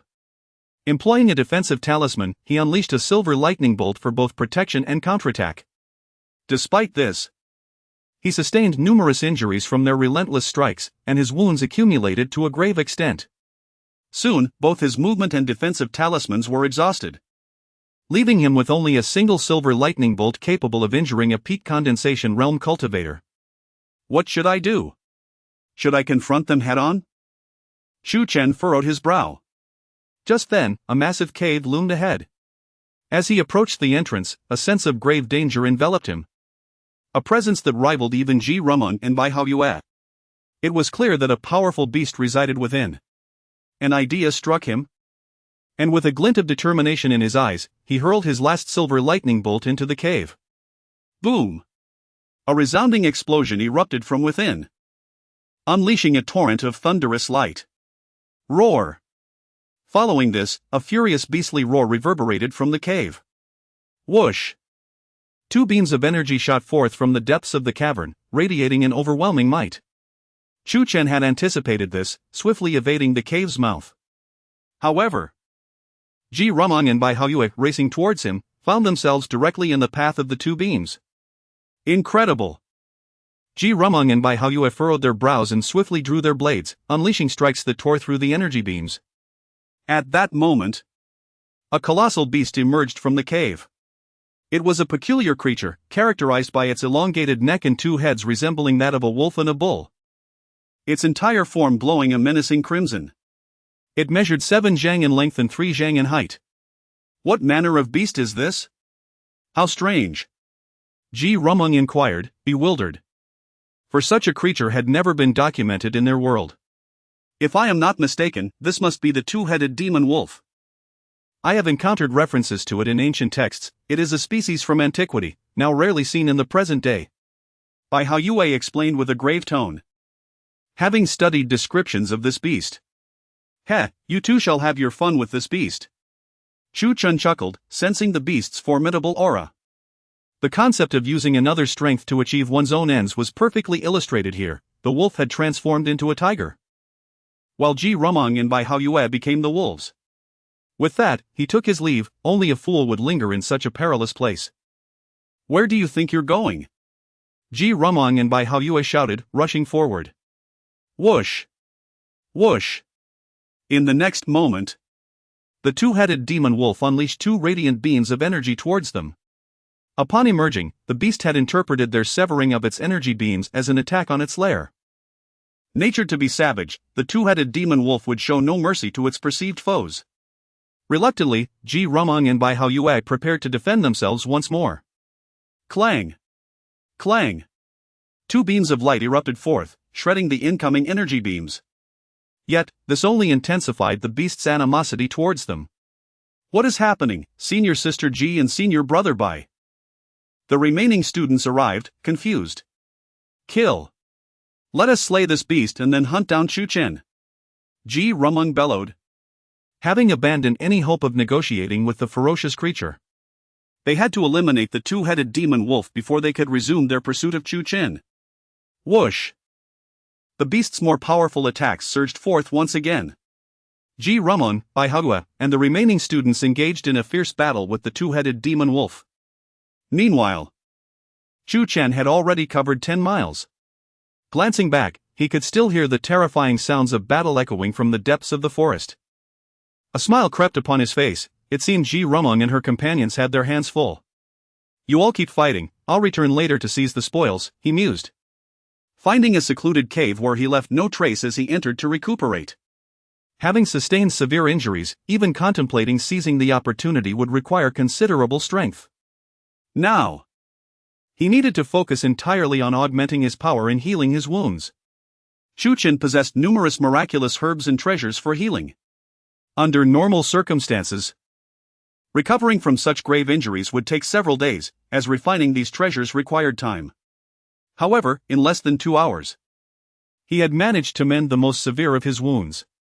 With his extraordinary speed in refining the healing treasures, thanks to the heaven-devouring Emperor's scripture, Chu Chen's recovery was staggering, beyond ordinary comprehension. It was time to check on the progress of the battle. Stepping out of the cave, he made his way towards the site of the conflict. Upon arriving, he found the battleground deserted, with the two-headed demon wolf nowhere in sight. Yet, he sensed that a fierce battle continued elsewhere, marked by the explosive sounds of energy. Clearly, Ji Rumong and the others were still engaged with the two-headed demon wolf, merely having shifted the arena of combat. Resolutely, Chu Chen proceeded towards the source of the tumultuous energy. Chapter 77, Complete Annihilation. Chu Chen swiftly arrived at the location, deep within the dense forest. There, he beheld the remnants of the team led by Ji Rumong and Bai Haoyue, now reduced to a mere 6 individuals. Among them, Ji Rumong and Bai Haoyue were grievously wounded, their bodies marred by numerous scars. The two-headed demon wolf also bore its share of injuries, its massive form riddled with over 100 cuts, the longest nearly severing it in two. Chu Chen felt a surge of satisfaction at the outcome of the battle. He chose to remain vigilant. On the battlefield, Ji Rumong and Bai Haoyue wore expressions of despair. Cursed beast! Let us see who can outlast whom. The two-headed demon wolf, nearly invincible among those at the 9th level of the Dan formation, would have easily bested 5 or 6 ordinary opponents of the same rank. Fortunately, Ji Rumong and Bai Haoyue, both geniuses at the 9th level, were able to withstand the creature's ferocity. Otherwise, 2 ordinary 9th level cultivators would have long since perished at the hands of the wolf. Exchanging glances, they understood each other's intentions. Ji Rumong then commanded the remaining 4 students. You all, charge ahead and create a diversion. The 4 students, trembling in fear, hesitated. Advance! Ji Rumong urged, her tone unyielding. Gritting their teeth, they finally drew their weapons and surged forward, unleashing a barrage of attacks. As they did, Ji Rumong and Bai Haoyue soared into the air, transformed into streaks of light, and charged towards the two-headed demon wolf. With a furious roar, the wolf unleashed 2 beams of energy from its maw, piercing the chests of the 2 students. It then collided with the remaining pair, flinging them aside. They collapsed to the ground, blood pouring from their mouths, their insides crushed and bones shattered, they were beyond saving. At that moment, the wolf lunged at Ji Rumung. Yet, she vanished in a flash, reappearing behind the beast. Snowflakes fall upon the world. Ji Rumung struck, her blade cleaving through the air like a flurry of snow, raining down upon the wolf's head. The creature's skull was soon reduced to a mass of wounds, ultimately severed from its body. Meanwhile, the other head lunged at Bai Haoyue. He did not flinch. With a blade honed for this moment, he retaliated. Black moon envelopes the sky. His dark blade sliced through the wolf's neck, nearly severing it. In a swift follow-up, he struck again. With a resounding crack, the second head fell away. Though the wolf could have survived with just one head, the loss of both rendered it lifeless. Collapsing to the ground in a deluge of blood, akin to a mountain crumbling. Breathing heavily, Ji Rumung and Bai Haoyue landed, exhaling deeply. The two-headed demon wolf had proven a formidable opponent, nearly decimating their ranks and leaving them both severely injured. Cursed Chu Chen! They seethed with resentment. Had it not been for him, their situation would have been far less dire. How much strength do you have left? Bai Haoyue inquired. At most, 20%. Ji Rumung replied. I too have about 20%, Bai Haoyue concurred. Shall we pursue or retreat to recover? Ji Rumung pondered briefly before deciding, let us retreat. It is not fear of Chu Chen, but the numerous dangers within this secret realm. If we encounter another threat like the demon wolf while pursuing him, our survival would be uncertain. Just then, a brilliant sword light surged towards them, aimed at their heads. Their hair stood on end as they hastily raised their blades to block. The clash resonated, the sword light tearing through their defenses. So you wish to depart without seeking me? Chu Chen appeared, a smile playing on his lips. Chu Chen! Ji Rumung and Bai Haoyue were taken aback. They had presumed he would have seized the opportunity to escape, yet here he was, boldly presenting himself. Do not abandon your endeavors. The game is not over until I am slain, Chu Chen remarked with a calm smile. Realizing his intentions, both Ji Rumung and Bai Haoyue exchanged knowing glances. Do you think you can turn the tables on us? You rejoice too soon, Chu Chen. Even in our wounded state, it would not require much effort to eliminate you. Bai Haoyue retorted. It is your fault that we have suffered such losses. Once I capture you, I shall ensure your demise is anything but swift, Ji Rumung vowed. Then come forth. Chu Chen brandished the purple soul sword and struck. Employing the first stance of Sword 7, he unleashed a thunderous sword slash toward Bai Haoyue. The impact was tremendous, as Bai Haoyue's blade was shattered, his body sent reeling back several meters. Such formidable strength! He gasped in shock. A blade of light surged toward Chu Chen, launched by Ji Rumung. Chu Chen executed the shadow clone technique, creating numerous duplicates. While several clones fell to her attack, Chu Chen himself remained unscathed. He pointed a finger, unleashing desolate thunderstrike. A massive ray of energy struck Ji Rumung, sending her flying.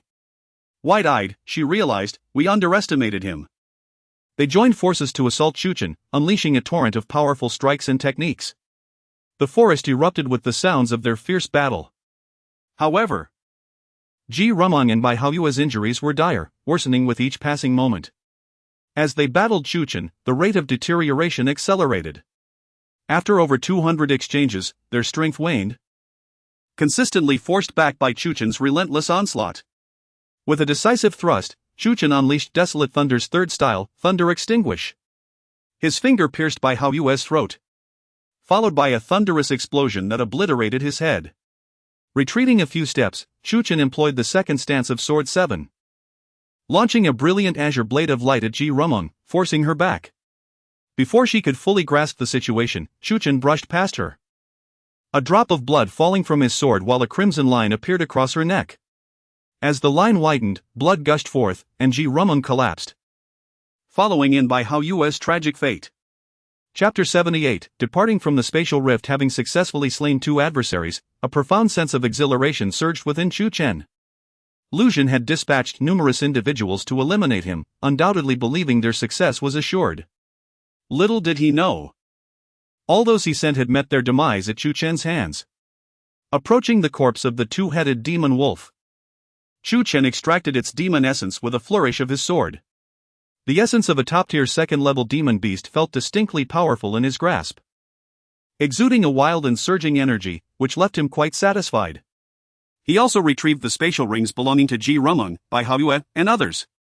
Following this, he retraced his steps, collecting the spatial rings of the other fallen students in the dense forest. After gathering the rings, he meticulously examined them, extracting all available cultivation resources. Once this was accomplished, Chu Chen departed from the perilous forest. Recognizing that cultivation required time and this forest was fraught with danger, he sought refuge in a cave. Inside, he devoted 3 days to refining the demon essence of the two-headed wolf along with a plethora of rare materials, successfully advancing his cultivation to the 5th level of the Dan condensation realm and elevating his sword intent to the 8th tier. The breakthrough in cultivation was relatively smooth, however. The enhancement of sword intent was somewhat strenuous, achieved only after depleting all his resources. With the elevation of his cultivation and swordsmanship, the resources required for further breakthroughs had significantly increased compared to before. At this juncture, only a few days remained until the task's conclusion, and Chu Chen was in no hurry to leave. He remained in the cave, focusing primarily on perfecting the 4th form of the Wild Thunder Finger. As several more days passed, he neared mastery of this technique. On the day marking the end of the mission, Chu Chen emerged from the cave and found himself on a flat expanse. At that moment, a spatial rift manifested in the northwest. Chu Chen observed a multitude of students soaring from all directions into the rift. It was evident that Lu Jin was manipulating the rift from outside. Stepping through it would enable one to exit the secret realm. Chu Chen followed suit and entered the rift. At Qinghedao Academy, on the rear mountain, a spatial rift hung in midair, with students erupting from it like arrows. Lu Jin stood below, a cold smirk adorning his face. A month had elapsed, and he presumed that Chu Chen's remains had long since turned to dust. While he pondered, a tall figure suddenly shot forth from the spatial rift. It was none other than Chu Chen. Lu Jin's gaze sharpened in astonishment. This figure could only be Chu Chen. The other students present were equally taken aback. Having anticipated that Chu Chen would be slain by Ji Rumeng, Bai Haoyue, Shaolin, and the others within the rift. Yet, against all odds, he emerged alive. However, some students' expressions shifted subtly. During their time in the secret realm, they had encountered the corpses of several students Lu Jin had sent into the fray. Now that Chu Chen was alive, it was highly probable that he had been responsible for their deaths. "Old Lu, I must say, I have disappointed you," Chu Chen taunted Lu Jin. "Chu Chen, how did you survive?" Lu Jin exclaimed incredulously. Chu Chen replied with a smile, "In that secret realm, I encountered some vile beasts that were not only malicious but also foolish. Not only could they not kill me, but they also lost their own lives in the process. Perhaps it was simply not my fate to perish. After all, my fortune seems to be quite favorable." His words held a double meaning. Vile beasts could refer to both his pursuers and the demon beasts. Who could discern his true intent? Impossible. Lu Jin, discerning Chu Chen's implication, could not accept the notion that Ji Rumeng, Bai Haoyue, and the others had perished. He fixed his gaze on the spatial rift, waiting impatiently for them to emerge so he could demand answers. Yet he waited long, even after the last student had exited, and still, Ji Rumeng, Bai Haoyue, and Shaolin did not appear. In fact, none of the more than 40 students he had sent into the secret realm returned. Had they all fallen to Chu Chen? How could that be possible? Lu Jin's fury surged, his body trembling uncontrollably. The surrounding students were equally aghast. Over 40 of them had perished at Chu Chen's hands? Ji Rumeng, Bai Haoyue, and Shaolin were formidable cultivators at the 9th level of the Dan condensation realm. How could Chu Chen have defeated them? Chu Chen, you are truly ruthless. You have killed so many.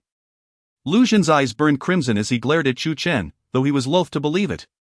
Yet, it was evident that the demise of over 40 students could not solely be attributed to demon beasts. There was certainly a connection to Chu Chen, who must have employed some nefarious means to orchestrate their deaths.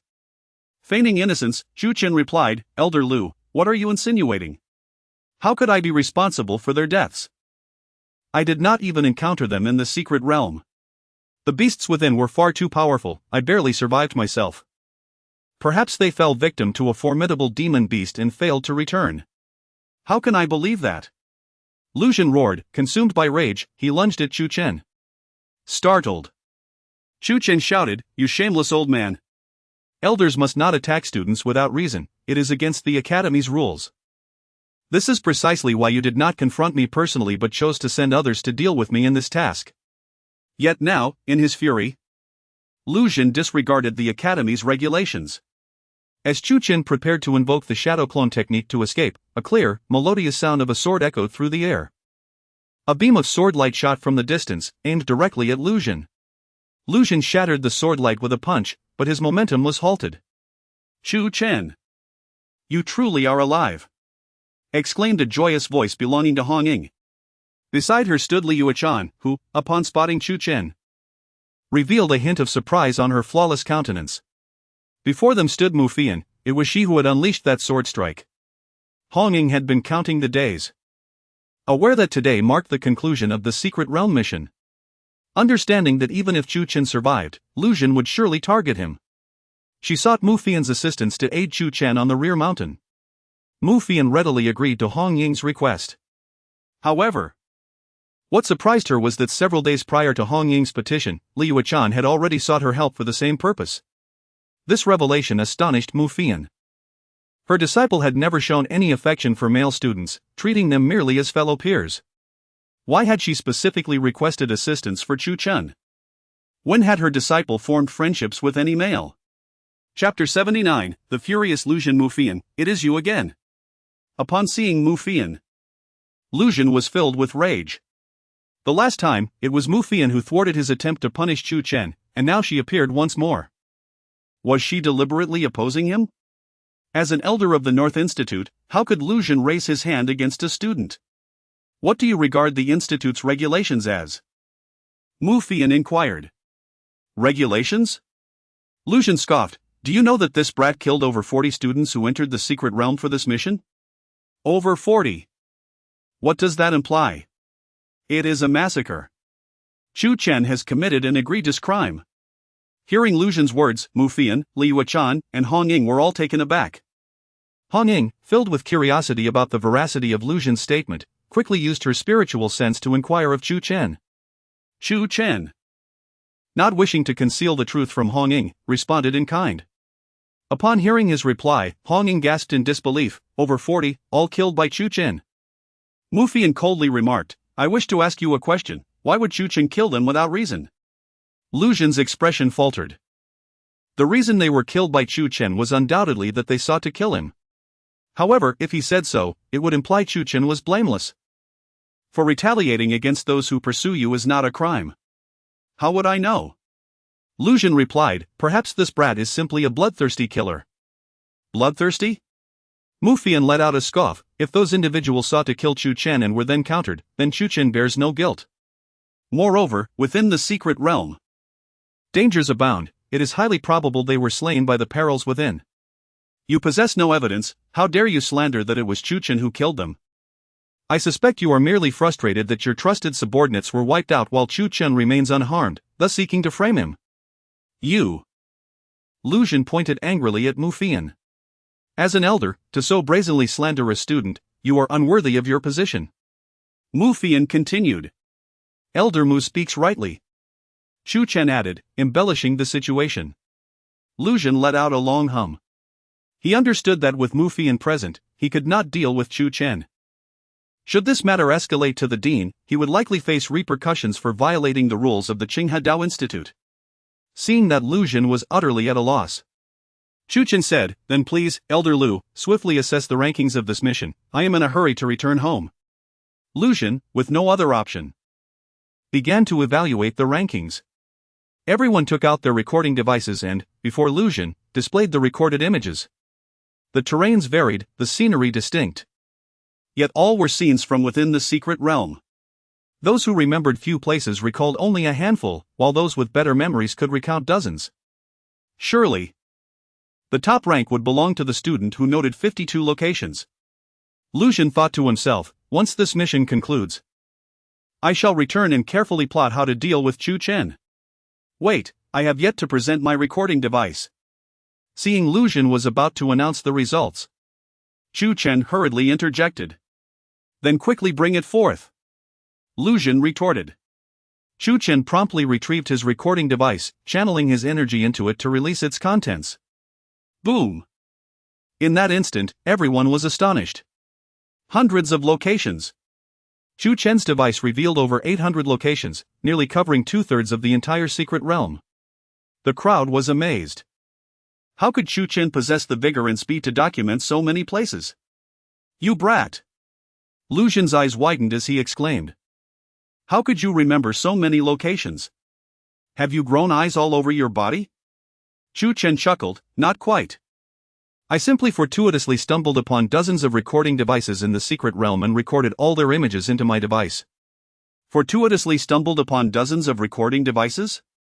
Undoubtedly.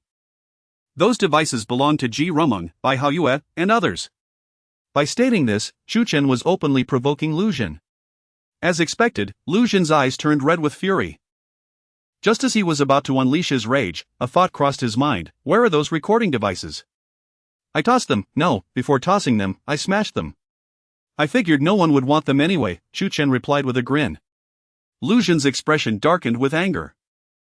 He had intended to use those devices as evidence against Chu Chen for the students' deaths, yet Chu Chen's destruction of them infuriated him even more. Elder Lu, with my performance, I trust one have secured first place, correct? Lu Xun remained silent. Chu Chen continued, what? The esteemed elder of the Blade Path's North Institute is perhaps contemplating withholding the rewards due to the students? Withhold? That is an unfounded accusation. Lu Xun scoffed. As he produced the blue blood fusion fruit and shot it directly at Chu Chen, get lost. His throw was fierce. Should Chu Chen catch it, he would not perish but would surely sustain injuries. However, the blue blood fusion fruit had barely traveled halfway when Mu Fian extended her hand and securely grasped it. Mu Fian handed the blue blood fusion fruit to Chu Chen, taunting Lu Xun. Lu Xun, is this all the narrow-minded tactics you possess? Lu Xun chose not to respond to Mu Fian, but coldly addressed Chu Chen. Chu Chen, you wait, this matter is far from over. I will surely avenge Yun Fei. With that, he swept away, his sleeves billowing. The students glanced at Chu Chen, their eyes filled with astonishment, before turning to leave. They understood that Chu Chen had thoroughly provoked Lu Xun. Though Lu Xun departed now, he would undoubtedly devise further schemes against Chu Chen in the future. Once the crowd had dispersed, only Chu Chen, Li Yuechan, Hong Ying, and Mu Fian remained. Thank you, Elder Mu, Chu Chen expressed his gratitude with a respectful gesture. Mu Fian nodded lightly. Did you truly kill those students? I killed at most half, the rest were mainly eliminated with the aid of beasts, Chu Chen replied honestly. Upon hearing this, Mu Fian was taken aback. Though he claimed to have killed only half, the other half being eliminated by cunning tactics showcased greater intelligence and strategy. A genius with terrifying talent is indeed formidable, but a genius blessed with wisdom and cunning is even more so. Undoubtedly, Chu Chen belonged to the latter category. I also owe my gratitude to senior sister Hong Ying and sister Yuechan. Without the talismans and treasures you both provided, my success in overcoming this ordeal would have been uncertain. Chu Chen looked at Li Yuechan and Hong Ying with sincere appreciation. Hong Ying smiled cheerfully. It's nothing. What kind of relationship do we have? I am still waiting for you to teach me the fourth form of the shadow clone technique. Li Yuechan nodded gently. Mu Fian regarded Li Yuechan and asked, what talismans did Yuechan offer? Hong Ying replied, Sister Yuechan gifted a silver lightning bomb. Mu Fian remarked, I do not recall giving Yuechan a silver lightning bomb. Hong Ying clarified, Sister Yuechan purchased it just before Chu Chen was about to enter the spatial rift. Mu Fian inwardly marveled. She specifically went to purchase it? She scrutinized Li Yuechan and Chu Chen closely but chose not to comment further. Chapter 80, Has Li Yuechan's heart stirred? Hong Ying turned to Chu Chen and inquired, Chu Chen, how many days remain until your life and death battle with Lu Yunfeng? Without a response from Chu Chen, Li Yuechan accurately interjected, 5 days. Chu Chen nodded in agreement. Indeed, it was a mere 5 days. Only 5 days left. Hong Ying's expression turned grave. Are you aware that Lu Yunfeng has recently broken through to the 9th level of the condensation realm? Chu Chen shook his head slightly. Though he was not surprised. Lu Yunfeng's innate talent rivaled that of the former Lu Yunfei, and with the addition of his qilin bone, it was only natural for him to achieve such a breakthrough. Can you contend with someone at the 9th level of the condensation realm? Hong Ying asked. I can fight against someone at the 9th level of the condensation realm, Chu Chen replied, but Lu Yunfeng is not like the others. After a brief pause, he continued. However, you need not worry too much, senior sister Hong Ying. That battle is not solely about Lu Yunfeng wanting to kill me, I also wish to slay Lu Yunfeng. So I will prepare earnestly. There exists a significant threshold between the condensation realm and the transitioning Yang realm. Thus, even formidable talents like Bai Haoyue, Shaolin, and Ji Rumeng, who have reached the 9th level of the condensation realm, do not possess the combat capability of the transitioning Yang realm. Yet, Lu Yunfeng is different. Chu Chen understood that Lu Yunfeng would undoubtedly surpass that threshold. Therefore, at present, Chu Chen was not Lu Yunfeng's match. However, he still had the blue blood fusion divine fruit, which remained his final glimmer of hope. Alas! Hong Ying sighed heavily. When you challenged him, he was only at the 7th level of the condensation realm.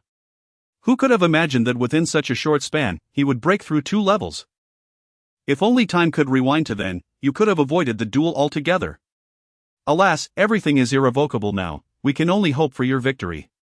At this juncture, Hong Ying abruptly halted.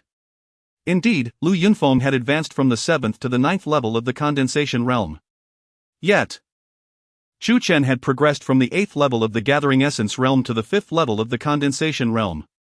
If Lu Yunfeng evoked such sentiments in her, what should be said of Chu Chen's accomplishments? Soon after, the group dispersed.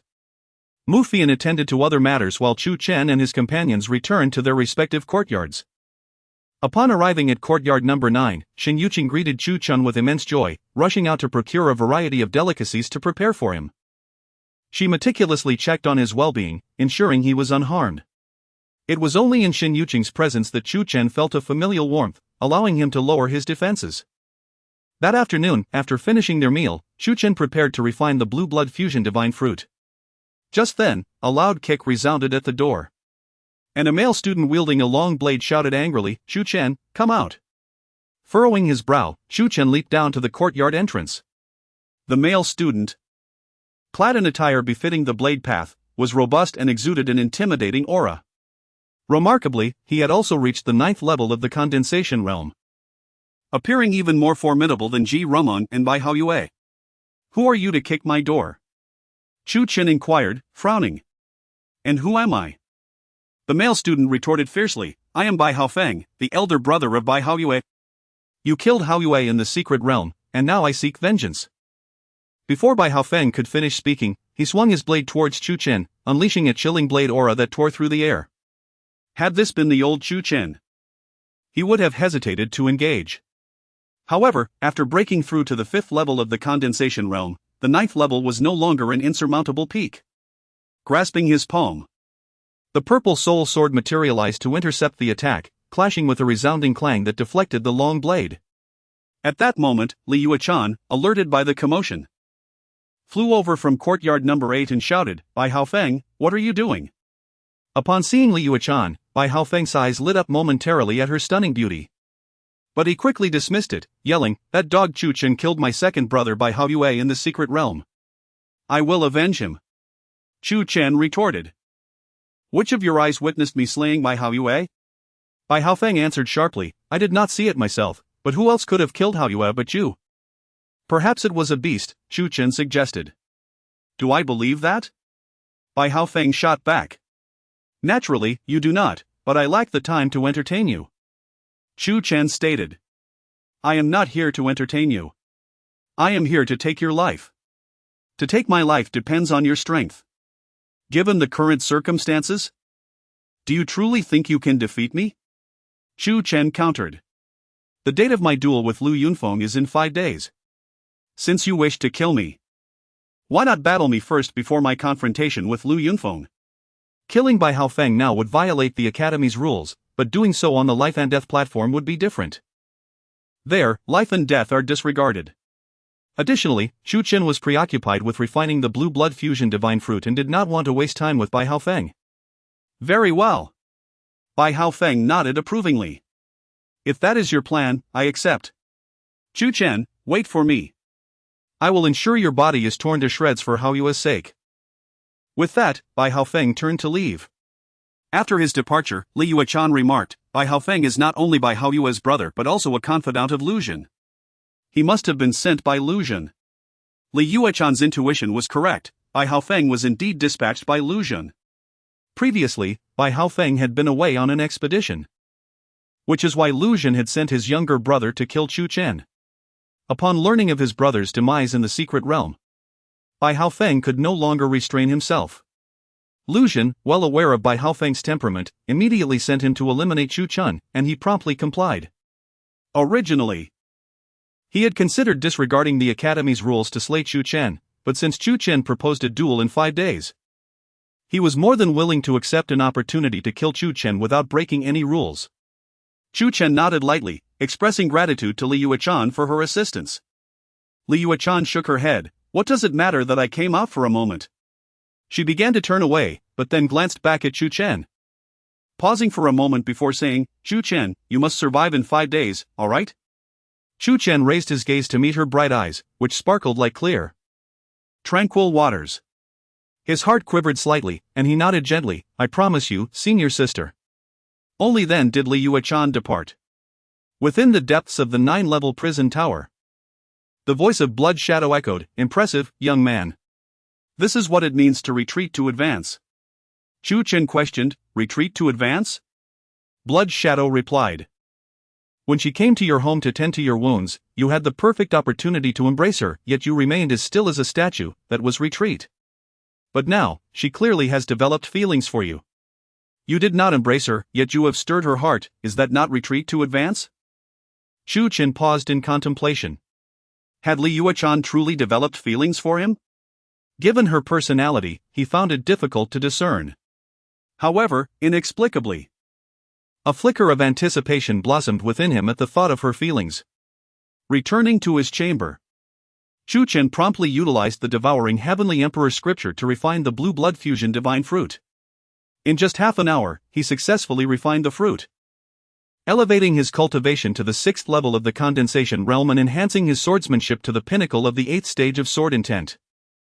Breaking into the 9th stage would not be an easy feat, for the 9th stage of sword intent was regarded as the level of sword marquis, with practitioners at this stage referred to as sword marquis. In the Blade Path North Courtyard, Chu Chen was uncertain whether any sword marquis existed. Following his breakthrough, he began to practice the martial arts Wild Thunder Finger and Sword 7, using his sword intent to refine the Purple Soul Sword. The Purple Spirit Sword has ascended to the 9th rank of yellow grade for quite some time now. Chu Chen can sense that it will not be long before it reaches the profound level. Meanwhile, on Lu Yunfeng's side, he has also heard about the events in the secret realm. This news has driven him into a frenzy. Chu Chen, I will kill you. He never imagined that so many people would enter only to be slaughtered by Chu Chen. Even Lin Wanner fell to his hand. Senior Lu, I just received word that Bai Haofeng will battle Chu Chen to the death in 5 days. Though Chu Chen is loathsome, it seems he may not even survive the confrontation with Bai Haofeng, let alone be a match for Senior Lu, one of his followers remarked. Bai Haofeng? Lu Yunfeng's eyes narrowed, then he coldly scoffed, I actually hope Chu Chen can withstand Bai Haofeng. I want to personally torment him, to shatter his bones one by one, to dismantle him into pieces. As Lu Yunfeng's rage surged, an echo resembling a Qilin's roar resonated from within him. After 5 days, Chu Chen successfully mastered the 4th form of the Desolate Thunder Finger and the 3rd form of Sword 7. Moreover, the rust on the Purple Spirit Sword had diminished significantly, radiating a brilliant purple hue. Chu Chen felt that the sword had transformed qualitatively compared to before. A smile crept onto his face, everything was prepared to its utmost perfection. It was time to settle the score with Lu Yunfeng. On the morning of the 5th day, Hong Ying and Li Yuechan came to find Chu Chen and Xin Yuqing, understanding the significance of this battle for Chu Chen, accompanied them. As Chu Chen strode towards the arena, emboldened by the rising sun, his heart surged with vigor. The arena of life and death was situated within a colossal martial arts square. At this moment, numerous figures congregated in the square, all eager to witness the impending duel. No one believed that Chu Chen stood any chance.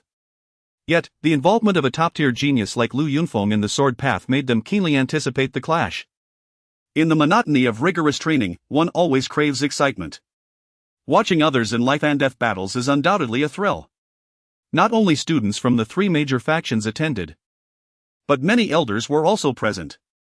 Lu Xun had long since aligned himself with Lu Yunfeng and Bai Haofeng. Mu Fian had arrived early, even before Chu Chen and Li Yuechan.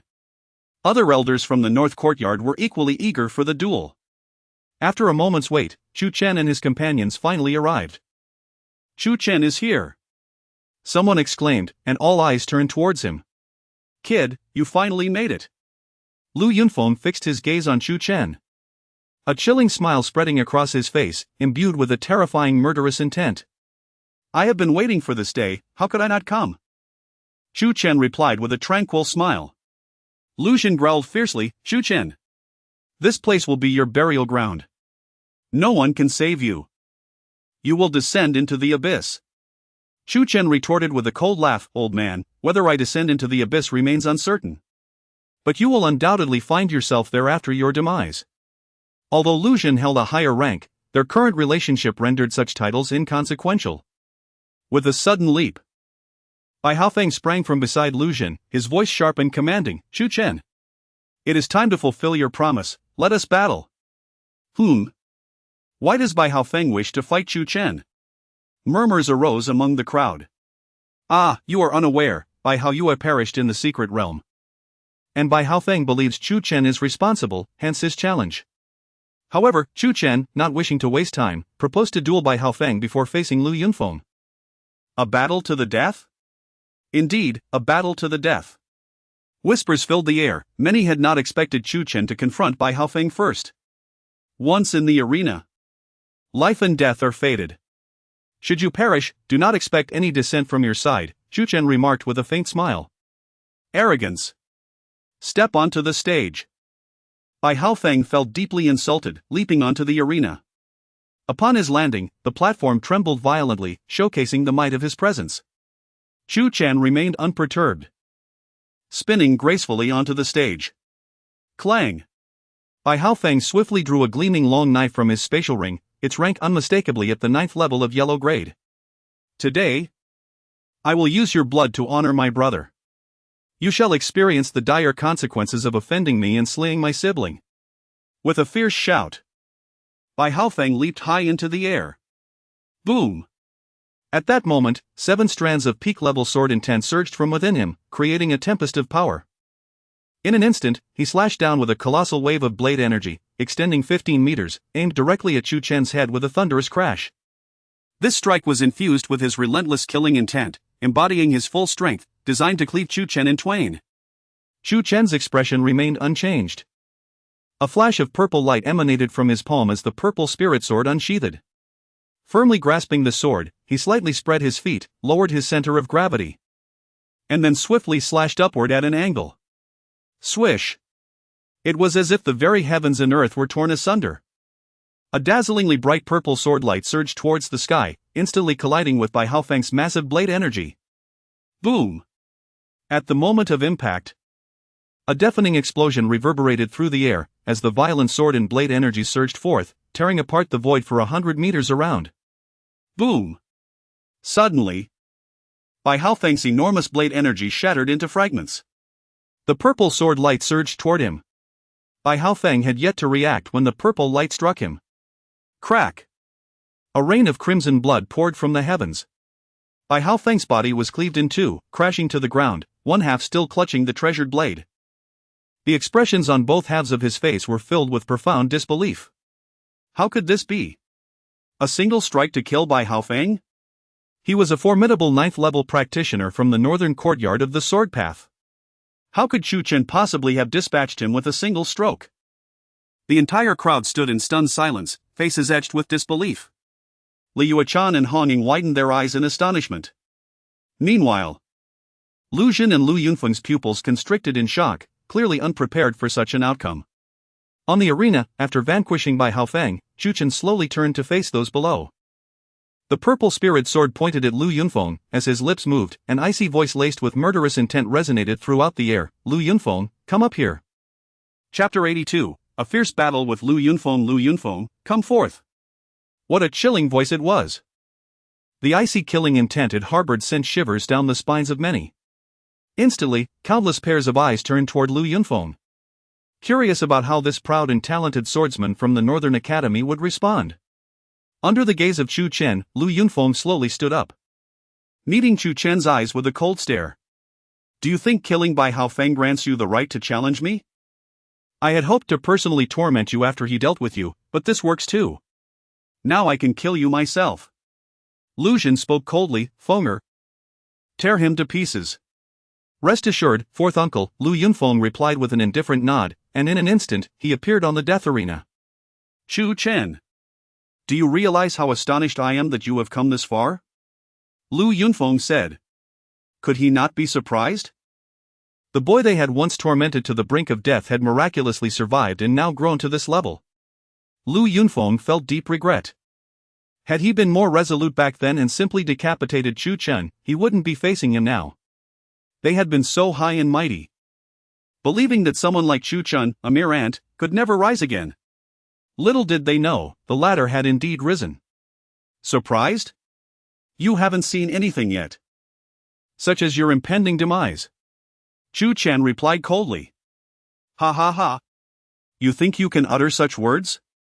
Killing Bai Haofeng has made you fearless? Do you realize that even after slaying Bai Haofeng, the gap between us remains vast? Lu Yunfeng retorted. You are aware of the transitioning Yang realm, right? After I broke through to the 9th layer of the condensing pill realm, I faced a transitioning Yang practitioner and forced him to retreat with a single strike. I possess that level of power. How could you possibly contend with me? His expression suddenly hardened as he declared, You have killed Lu Yunfei and Lin Wanner. Now it is time for me to exact my revenge. Boom! Lu Yunfeng's body trembled as a fierce surge of elemental force erupted from within him, sweeping across the death arena and shattering its surface. Though Lu Yunfeng had only recently broken into the 9th layer of the condensing pill realm, the elemental force he unleashed rivaled most peak practitioners of that realm, even matching the 1st layer of the transitioning Yang realm. The Qilin bone had significantly enhanced his physical capabilities and elemental power. For someone in the 9th layer of the condensing pill realm to battle a 1st layer transitioning Yang practitioner was far from impossible. Boom! Lu Yunfeng leaped forward. His fist clenched tightly as he aimed a powerful strike at Chu Chen. Crack! The air split beneath his fist, producing a sharp sound. Chu Chen, unperturbed, stood firm, his eyes cold as he also threw a punch. Boom! As Chu Chen rooted himself, his fist collided with Lu Yunfeng's.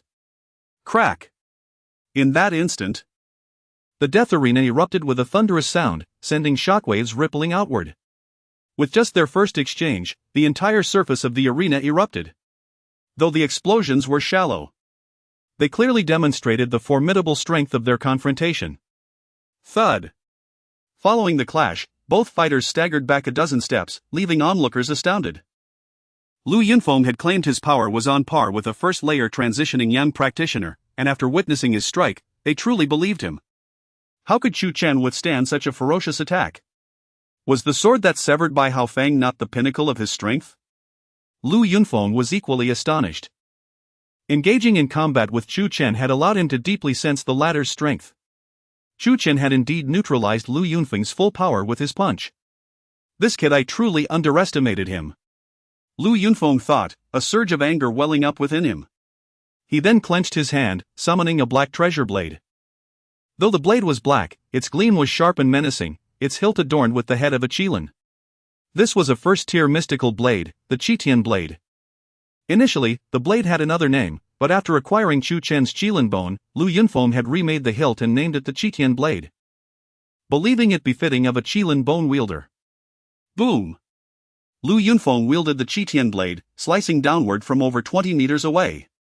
In that moment, an 8th-tier peak level of blade intent erupted from within him, enveloping the blade and materializing a colossal sword of light in the air. The immense blade cleaved through all, crashing down upon Chu Chen. A 1st-tier mystical blade, combined with 8th-tier peak blade intent. As the crowd sensed the power of Lu Yunfeng's blade and the ferocity of his intent, they could not help but marvel at the terrifying nature of his strike. Has he drawn his weapon already? Despite Lu Yunfeng's swift actions, Chu Chen remained unfazed. In his palm, the Zippo sword materialized, radiating a dazzling purple light. Then, an overwhelming sword intent surged forth from within him. A tempestuous strike, infused with immense sword intent, swung forcefully toward Lu Yunfeng. Swoosh! A massive beam of sword light descended toward Lu Yunfeng. When it collided with the enormous sword light from Lu Yunfeng, the heavens erupted with a colossal roar.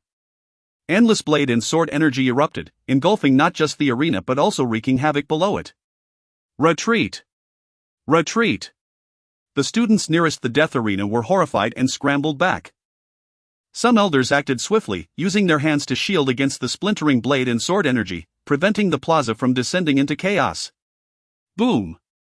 In the aftermath of this astonishing clash, the colossal blade and sword lights shattered simultaneously. Lu Yunfeng and Chu Chen stood amidst a flurry of elemental energy. Brimming with battle intent, neither sustaining any injuries. Chu Chen's weapon was also a first-tier mystical weapon. His sword intent had reached the 8th-tier peak. The crowd, sensing the might of the Zippo sword in Chu Chen's intent, was left in awe. They then cast deep looks at Lu Yunfeng. Previously, they believed that Chu Chen stood no chance against Lu Yunfeng. Now, they realized that for Lu Yunfeng, this battle would be a true test. For Chu Chen's combat prowess had surpassed everyone's expectations. Chapter 83, The Emergence of Martial Arts. Lu Yunfeng's expression shifted dramatically.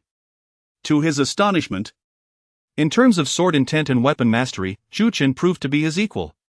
Seeking his own demise, Lu Yunfeng resolutely dismissed the notion that Chu Chen could rival him. With a firm stomp of his foot, he charged forward, brandishing his blade against Chu Chen. Chu Chen remained unfazed, drawing his sword to engage Lu Yunfeng in combat. Clangs and clashes echoed as their weapons collided, unleashing a cacophony of sound upon the arena of life and death. The entire stage bore witness to their fleeting figures, as they exchanged countless strikes in mere moments. Spectators could only surmise that they had clashed no fewer than 100 times. As time passed, Lu Yunfeng still found himself unable to subdue Chu Chen. Suddenly, he created distance, bringing his right hand's index and middle fingers together, pointing at Chu Chen from afar. Silent Annihilation Finger. A renowned second-tier martial art from the Qinghadao Academy's Northern Hall pertaining to the Path of Blades. A robust beam of energy shot forth towards Chu Chen. Unperturbed, Chu Chen mirrored Lu Yunfeng's gesture, his own fingers forming a similar stance, and retaliated with a powerful strike of his own. Raging Thunder Finger. The two energies collided violently in the air, resulting in a dramatic rupture. Rather than retreating, it was Lu Yunfeng who stumbled back a step. Lu Yunfeng had merely executed a basic form of Silent Annihilation Finger, while Chu Chen had unleashed the second form of Raging Thunder. Coupled with the disparity in their martial art levels, leading to Lu Yunfeng's retreat. Lu Yunfeng's eyes narrowed, and he gripped his sword tightly, delivering a fierce blow towards Chu Chen. Blood-cold blade technique. A crimson blade of light surged forth, slicing through the heavens with lethal intent aimed directly at Chu Chen. Goodness! Lu Yunfeng has resorted to the blood-cold blade technique so swiftly? The blood-cold blade technique was indeed a third-tier martial art. One of the pinnacle techniques from the Northern Hall. The rapidity with which Chu Chen forced Lu Yunfeng to employ such a technique indicated the latter's acknowledgement of Chu Chen's formidable prowess. The crowd gasped, realizing that the highest tier of martial arts catalogued in the Academy's library only reached the third tier. Lu Yunfeng's mastery of the blood-cold blade technique was a testament to his immense skill. In response to Lu Yunfeng's invocation of the blood-cold blade technique, Chu Chen summoned his own formidable technique, Sword 7. Thunderous Sword Slash. Chu Chen unleashed the first form of Sword 7, generating a massive blade of lightning that surged towards the incoming crimson beam. Boom! The two energies collided, erupting in a spectacular display. Blood-cold blade technique, blood rain from the heavens. Lu Yunfeng executed another strike, this time without the grandeur of a blade's light. Instead, a multitude of blood droplets coalesced within a 100-meter radius above the arena, vibrating ominously before hurtling towards Chu Chen. Observers noted that each droplet elongated mid-flight, transforming into blood-red daggers. Faced with this onslaught, Chu Chen responded with another strike. Sword 7, Azure Rainbow Sword Slash. A colossal azure blade of light surged forth, cleaving through the swarm of blood-red daggers. Crack! Crack! The sound of shattering filled the air as the azure blade cleaved a path through the sky, obliterating the blood-red daggers in its wake.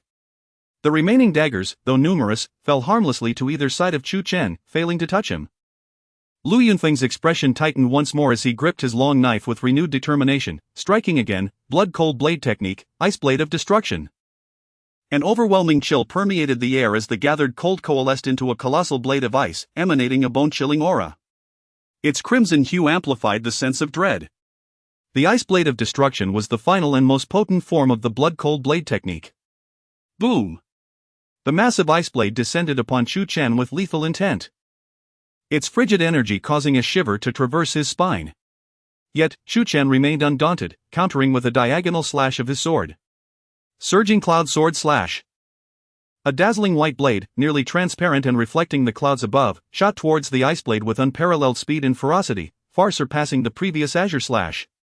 Thunder rumbled as the two energies collided, resulting in the ice blade shattering first. Following its destruction, the volume of the sword light diminished by half. Yet it continued its relentless advance towards Lu Yunfeng. Lu Yunfeng's expression shifted alarmingly as he hastily swung his blade to counter.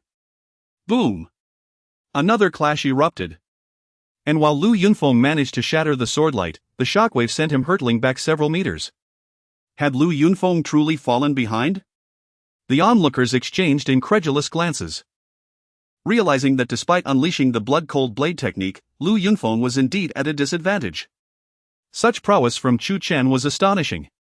Red Sakura gasped in astonishment, exclaiming, "I never imagined he could force Lu Yunfeng into a corner. What sword technique is he employing? I have never encountered it before." Li Yuechan shared her surprise, suggesting, "Perhaps he acquired it during his external training." Mu Fian speculated, "It's possible that it was imparted by his master." Who in the entire Qinghe Dao Academy could rival his master during his travels? Mu Fian turned to Xin Yuqing with a smile, "It must be a gift from Qin Jianzi. Correct?" Xin Yuqing shook her head with a smile, "Elder Mu, I am but a mere mortal and know little of such matters." On the arena of life and death, Lu Yunfeng's countenance darkened. He had never anticipated Chu Chen's might to be so formidable. Suddenly, he formed a seal with his hands, and an endless surge of crimson energy erupted from his being, gradually coalescing into a massive handprint suspended in the air, emanating an overwhelming aura. Blood Heaven Demon Seal, suppress. The Blood Heaven Demon Seal was a third-tier martial art not belonging to the Qinghe Dao Academy, but rather to the Lu family. For a high-ranking practitioner at the core formation stage, mastering a third-tier martial art was no small feat. Lu Yunfeng had not only mastered the blood-cold blade technique but also the Blood Heaven Demon Seal, a remarkable achievement indeed. Chapter 84, Kirin Bone vs. Heavenly Dao Kirin Bone. A colossal handprint surged towards Chu Chen, wielding an overwhelming force as if it could subdue the very heavens and earth. What martial art is this? Some realized that it seemed to be a third-tier mysterious skill, leaving them astonished. Previously, he had unleashed the blood-cold blade technique, and now he was employing this great handprint. Could it be that Lu Yunfeng had mastered two third-tier mysterious skills? Chu Chen's gaze remained indifferent as he brought his right hand's index and middle fingers together once more, then thrust towards Lu Yunfeng, Wild Thunder Finger, Thunderfall style. The Wild Thunder Finger consisted of only 4 forms, with Thunderfall being the 4th. Its power was evident. A massive bolt of thunderous finger light materialized in the sky, then struck towards that great handprint. Boom! When the two collided, a deep, resonant sound echoed. To everyone's astonishment, the enormous palm was pierced by the thunderous finger light, creating a gaping hole.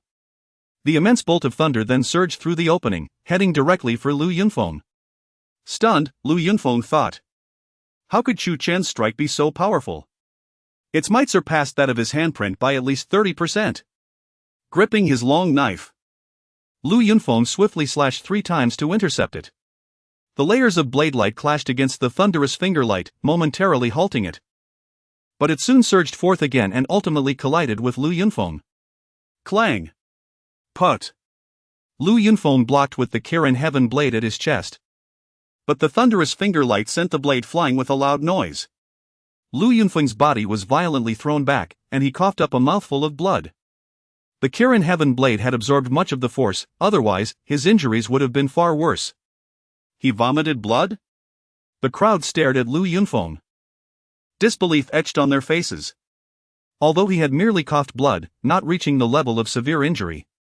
Having consecutively unleashed 2 third-tier mysterious skills indicated that he likely had no more powerful techniques left. With no stronger means and his current abilities insufficient to contend with Chu Chen, it was highly probable that Lu Yunfeng would face defeat if the battle continued.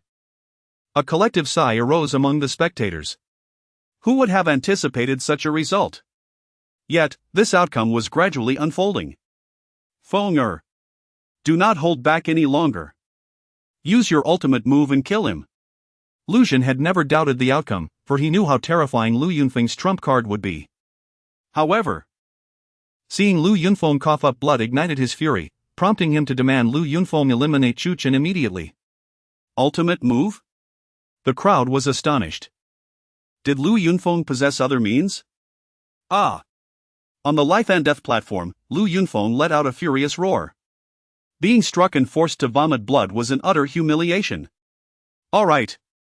Chu Chen. You have forced my hand. Lu Yunfeng cried out, suddenly shaking his arms. A brilliant golden light erupted from his entire being. Roar! As the golden light exploded, an enraged beast's roar emanated from within him. The spectators could see a magnificent beast materializing above his head, antlers of a deer. Eyes of a tiger, body of a deer, scales of a dragon, and the tail of an ox. It was indeed a Kirin. What is this? Could it be a Kirin? I have seen descriptions of the Kirin in ancient texts. The crowd gasped in astonishment. Kirin bone. Some elders watching were left agape. What? Kirin bone? Someone inquired. Indeed. This is the Kirin bone. The power of the Kirin, released through the Kirin bone. An elder exclaimed. Shocked, Lu Yunfeng possesses Kirin bone. The conclusion that Lu Yunfeng had Kirin bone quickly spread throughout the square. Upon learning of Lu Yunfeng's possession of Kirin bone, everyone was astounded. Kirin bone is an extraordinary physique. Its bearer experiences a dramatic increase in cultivation speed and comprehension of martial arts, as well as the ability to unleash the power of the Kirin. Lu Yunfeng's innate talent was already remarkable, and with the Kirin bone, his potential could only be described as monstrous.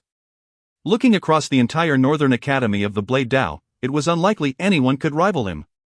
Even within the entire southern region, in terms of innate talent, he would undoubtedly be considered a prodigy. Mu Fian and others gasped in shock. This is the power of the Kirin. Chu Chen is in danger. The power of the Kirin will increase with the cultivation level of its bearer. Although Lu Yunfeng's current cultivation is still low, the strength he can unleash through the Kirin bone will undoubtedly surpass that of the blood-cold blade technique and the blood sky demon seal. Lu Yunfeng's Kirin power posed a significant challenge for Chu Chen. Humph. Chu Chen, prepare to meet your demise. Lu Xun's confidence in Lu Yunfeng stemmed from the latter's Kirin bone. Fixated on the enormous golden Kirin above Lu Yunfeng, Chu Chen's eyes brimmed with intense hatred. That was his precious bone, forcibly taken away by Lu Yunfeng. Using my precious bone against me, Lu Yunfeng, you truly are cunning. Chu Chen declared coldly. Lu Yunfeng dared not vocalize his thoughts and transmitted his voice. Chu Chen, await your fate. I wish to witness your expression as you perish beneath your own Kirin bone. Then you shall be disappointed. The Kirin bone is not yours alone. Chu Chen replied nonchalantly, his body trembling as a resonant roar erupted from within him. Before the spectators' eyes, a colossal beast appeared above his head. This beast also bore antlers, tiger eyes, a deer body, dragon scales, and an oxtail. It was yet another Kirin. However, unlike the one released by Lu Yunfeng, this Kirin was blood red. Ordinary Kirin bone releases Kirin power of only one level, which increases with cultivation. But the Heavenly Dao Kirin bone is different. It boasts 3 levels: Blood Moon Kirin, Eternal Calamity Kirin, and Immortal Kirin. Previously, Chu Chen had been restricted by his low cultivation and could not unleash it. Now, he was capable of releasing the power of the Blood Moon Kirin. Yet, another Kirin? Could it be that he also possesses Kirin bone? Chu Chen has Kirin bone too. The resemblance of Chu Chen's Kirin to Lu Yunfeng's was uncanny, leading the crowd to confirm that Chu Chen also harbored Kirin bone. However, why was Chu Chen's Kirin blood red? In stark contrast to Lu Yunfeng's? The spectators were engulfed in confusion, although they confirmed that Chu Chen possessed Kirin bone. They remained unaware of the existence of Heavenly Dao Kirin bone. This illustrated that Blood Shadow's knowledge far surpassed theirs. Li Yuechan and Hong Ying were left speechless, their mouths agape in disbelief. Having trained alongside Chu Chen for so long, they were only now discovering that he had concealed his extraordinary physique. Kirin bone. How is this possible? How could you possess Kirin bone as well? Lu Yunfeng's eyes widened in shock, his expression one of disbelief. His mind racing with 1,000 thoughts of incredulity. Chu Chen's Kirin bone had clearly been extracted by him, how could it possibly reappear now? What is impossible? It can be excavated and reborn, and the newly formed Kirin bone is even more formidable than the previous one. Chu Chen chuckled coldly at Lu Yunfeng. Lu Yunfeng, prepare to die. As Chu Chen's voice fell, the massive blood-red Kirin above his head charged toward Lu Yunfeng with a thunderous roar. Humph! I do not believe it. I refuse to believe that your Kirin bone is genuine. Even if it is Kirin bone, mine is the only true Kirin bone. Lu Yunfeng, nearly driven mad, roared, pressing down with both hands as the enormous golden Kirin above him charged towards Chu Chen. Boom! The golden Kirin collided with the blood-red Kirin in mid-air, unleashing a thunderous explosion. Waves of crimson and golden light surged from the void. In the celestial sphere, it seemed as though two oceans of light were forming, one of golden brilliance, the other of blood-red radiance.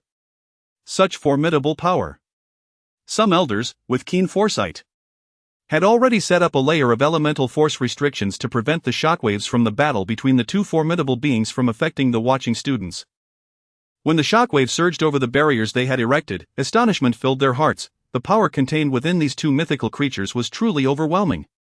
Lu Xun observed the clash between the two and snorted disdainfully, saying, "How could a mere imitation of the Qilin bone stand against a true Qilin bone?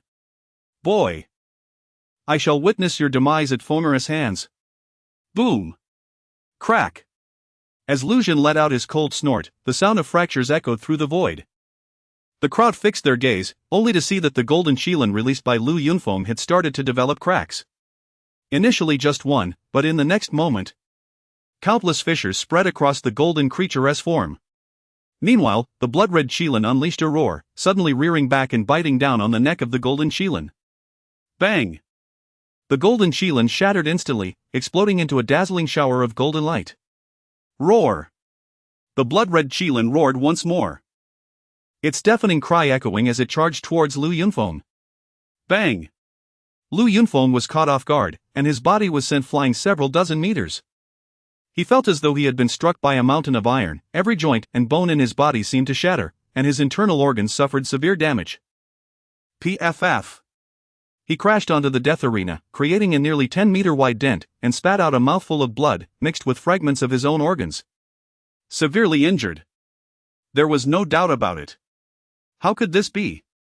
Within the death arena, Lu Yunfeng felt the severity of his injuries and looked up at Chu Chen. His eyes filled with incredulity. He never imagined that Chu Chen, from whom he had previously extracted the Qilin bone, would once again manifest a piece of Qilin bone.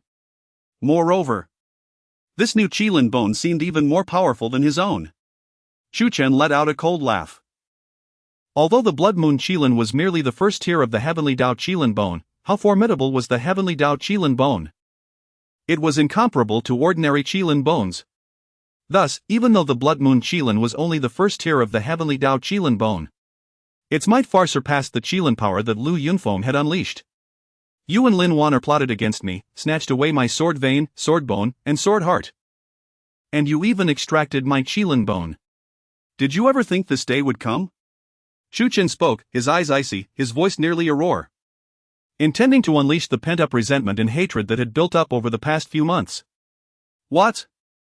Lin Waner and Lu Yunfeng conspired to take Chu Chen's sword vein, sword bone, sword heart, and Qilin bone? The Qilin bone on Lu Yunfeng's body was originally Chu Chen's? The crowd gasped in shock. Chu Chen! I regret not delivering a fatal blow after I extracted your bone. Had I struck again at that moment, this would not have happened. I truly regret not having killed you completely. Lu Yunfeng was now utterly deranged, roaring with a grimace. What? Lu Yunfeng truly did extract Chu Chen's bone. Upon hearing Lu Yunfeng's words, the crowd widened their eyes in disbelief. They had never expected that the Qilin bone on Lu Yunfeng's body originated from Chu Chen. To extract someone's precious bone was akin to taking their life. Such an act was no different from that of a thief. They could not fathom that Lu Yunfeng, who usually presented himself as a refined gentleman, could be so cruel and hypocritical. At that moment, their hearts were filled with disdain for Lu Yunfeng. As for how Chu Chen's precious bone could regenerate after being extracted, the crowd speculated that perhaps Lu Yunfeng had not extracted it thoroughly, or that the essence remained, allowing the Qilin bone to be reborn. They did not understand, but that was of little importance. Their prevailing emotion was one of contempt and disgust for Lu Yunfeng. Hong Ying and Li Yuechan were taken aback. They had not anticipated such events unfolding around Chu Chen. A hint of deep concern flashed in Li Yuechan's beautiful eyes. Chu Chen stared at Lu Yunfeng and said, "You took my bone, now, it's time for you to return it to me." Chu Chen swiftly flew towards Lu Yunfeng, clearly intent on reclaiming his bone. "You dare!" Lu Xun's eyes widened in shock. Everything happening today was beyond his expectations. But he could not allow Chu Chen to reclaim Lu Yunfeng's bone. "Lu Xun, this is a battle between them, your interference is inappropriate." But as Lu Xun surged forward, Mu Fian had already charged at him. With a sword strike, she unleashed a torrent of sword energy, enveloping Lu Xun. "Mu Fian! Do not obstruct me!" Lu Xun bellowed, drawing his precious blade to engage Mu Fian in battle. Boom! Boom! Boom! The clash of blades and swords produced tremendous energy. The crowd watched the fierce battle between the two elders, astonished that the two from the Northern Academy would engage in such a conflict. However, the most riveting spectacle remained on the death arena, where all eyes were focused. On the death arena, with Lu Xun occupied by Mu Fian, Chu Chen faced no interruption. He approached Lu Yunfeng, who, upon seeing Chu Chen, felt a surge of panic, and for the first time, fear flickered in his eyes. "Chu Chen, what do you intend to do? You want to extract my bone? You dare! That is my bone." He turned to Lu Xun, crying out in desperation, "Fourth uncle! Save me!" But how could Lu Xun easily break through Mu Fian's blockade? "Your bone?" Chu Chen laughed. "Even at this moment, you still shamelessly claim it as yours. Lu Yunfeng, you leave me utterly speechless." Chu Chen struck Lu Yunfeng with a palm, causing further injury and rendering him immobile. Then, he flipped Lu Yunfeng over, exposing his back. Taking out a dagger, Chu Chen inhaled deeply, a surge of crimson hue filling his eyes. The grudge from that day could finally be avenged. He thrust the dagger down fiercely towards Lu Yunfeng. Chapter 86, The Annihilation of Lu Yunfeng. A dagger plunged mercilessly into Lu Yunfeng's back, its sharp tip nearly piercing through his body. With a violent sweep, Chu Chen made a decisive cut, and the resounding sound of flesh being torn apart echoed in the air. Is this cruelty? Indeed, it is.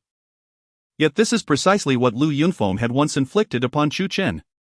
Thus, the proverb goes, return the favor in kind.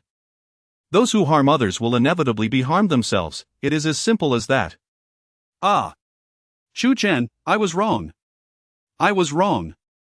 Spare me. Even the mightiest, when confronted with death, will ultimately reveal a cowardly aspect. For their hearts are base by nature. Lu Yunfeng epitomized this truth. Now that he recognizes his errors, it is too late. Chu Chen smirked, withdrawing the dagger and making another horizontal slash. Crack! Flesh was once more torn asunder. And Lu Yunfeng let out a harrowing scream. The onlookers listened to his anguished cries, their hearts stirred not by sympathy but by a profound respect for Chu Chen. They believed that after today, the name of Chu Chen would reverberate throughout the three great factions. No one would dare to regard him as a weakling any longer. After delivering 4 slashes to Lu Yunfeng's back, Chu Chen finally extracted the Qilin bone. The golden Qilin bone, no larger than a palm, radiated a dazzling brilliance. Suddenly, the heaven-devouring Emperor's Sutra activated on its own. The Qilin bone transformed into specks of golden light, merging into Chu Chen's body, becoming one with the heavenly Tao Qilin bone within him. At that moment, Chu Chen felt as though his life had reached a new level of completeness. As if the final missing piece of his existence had been restored. On the ground, Lu Yunfeng lay gasping for breath.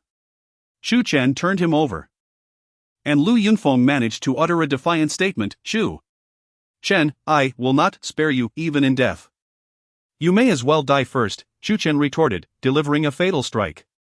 A myriad of swordlights cascaded down upon Lu Yunfeng. Boom! Lu Yunfeng was reduced to a mass of flesh, then transformed into a gruesome paste, followed by a torrential downpour of blood. Lu Yunfeng's spatial ring had already been taken by Chu Chen. Witnessing Lu Yunfeng's obliteration, Lu Zhen was consumed by rage. "Chu Chen, I will tear you apart." His eyes blazed crimson, and an overwhelming aura of blade intent erupted from him. The blade intent expanded, claiming dominion over the space. This was the blade domain. "Old man. You've unleashed the blade domain," Blood Shadow chuckled from within the 9-tiered prison tower. "Lu Zhen, enough." Lu Yunfeng and Chu Chen are engaged in a life-and-death battle.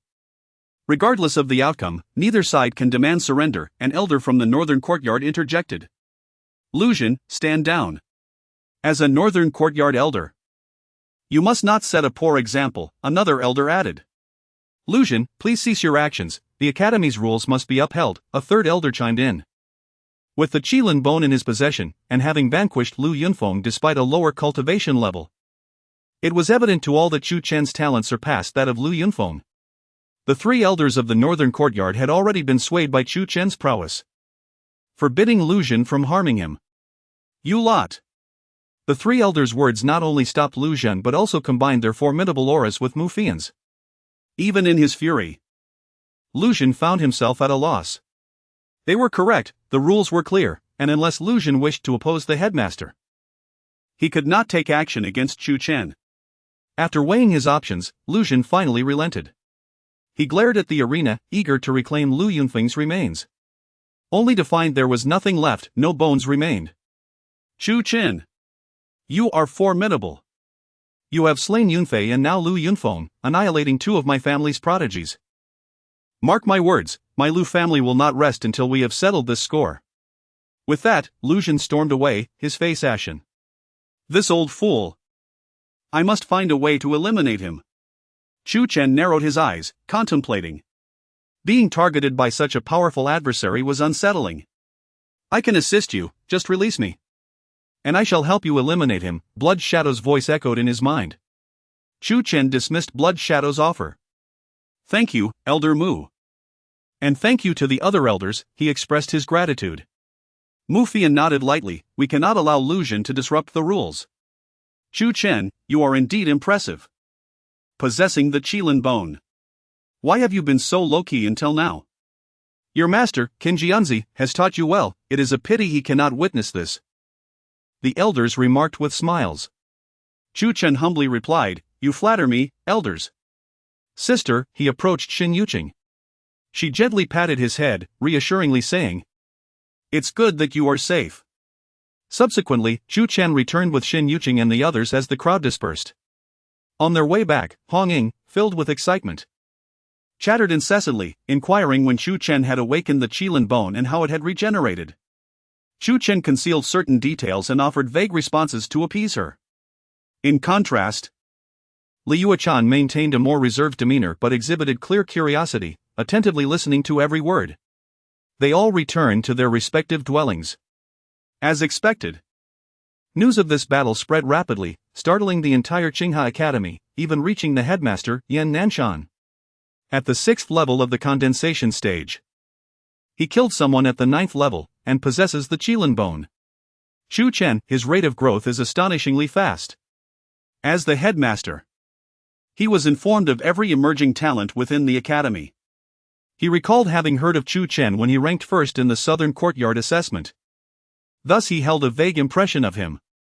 However, he had never anticipated such rapid advancement, nor the awakening of such a rare treasure as the Qilin bone. Elder Lu. Have we finalized the quota for the King's War? Yan Nanshan inquired of an elder. The elder replied, it was finalized, with Lu Yunfeng being one of the participants. But now that he is dead. Then transfer that quota to Chu Chen, allowing him to participate in the King's War. Yan Nanshan commanded. Understood. The elder nodded. Since Lu Yunfeng was slain by Chu Chen, it would be absurd not to let him participate. Unbeknownst to Chu Chen, he had already been confirmed as a participant in the King's War. At that moment, he was in his room, sorting through the spoils from Lu Yunfeng's spatial ring. Young man, I offer you an opportunity. Do you wish to accept? Blood Shadow's voice suddenly intruded. Seeing Chu Chen's triumph over Lu Yunfeng, he could not help but be impressed by his talent. Once, he had experienced a similar regret, and now he sought to aid Chu Chen. Opportunity? Chu Chen raised an eyebrow. Tell me more. Blood Shadow replied, it is a secret realm. A secret realm? Is it akin to the spatial rift behind the Qinghe Academy? Not at all. That secret realm is of no consequence. Intrigued, Chu Chen pressed for details. Blood Shadow continued. Do you think I would waste my time in this desolate place known as the Southern Domain unless I had discovered traces of a secret realm?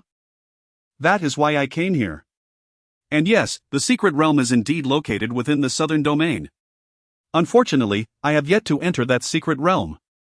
While passing by Qinghe Academy, I fell victim to the schemes of your academy's old geezers and have been imprisoned here for 7 long years. However, although I have never set foot inside, I am aware that the secret realm is extraordinary, harboring monumental opportunities. Chu Chen inquired, then tell me, where is it? I cannot disclose that just yet, came the reply. Chu Chen responded, Blood Shadow remarked, I merely wished for you to explore that secret realm. Fulfilling a personal desire of mine, I never stated that I would reveal it to you immediately. Then what is the point of this? Chu Chen retorted. Blood Shadow shot him a look, the reason I am not telling you now is that your power is too feeble. Entering could likely lead to your demise. And you still fail to appreciate my concern. Very well, Chu Chen nodded. After a moment of contemplation, he said, then grant me some other opportunities. What sort of opportunities? Martial arts, he replied. I have mastered the Thunderous Finger and have grasped 3 forms of Sword 7. I now have ample time to study martial arts. Initially, you deemed my cultivation too low and only provided me with 7th-tier martial arts. Now that I have surpassed several levels, you must provide me with something of a higher grade. Virtue. Blood Shadow shot him a glance, what do you desire? A palm technique and a body technique, please. Chu Chen had yet to find a suitable palm technique. As for the body technique, the Shadow Clone technique was somewhat lacking in level. However, the Shadow Clone technique indeed possesses boundless utility. Its cloning characteristic proves remarkably effective in combat. Nevertheless, mastering a higher-level body technique would be advantageous. After a moment's deliberation, Blood Shadow transcribed 2 martial arts techniques.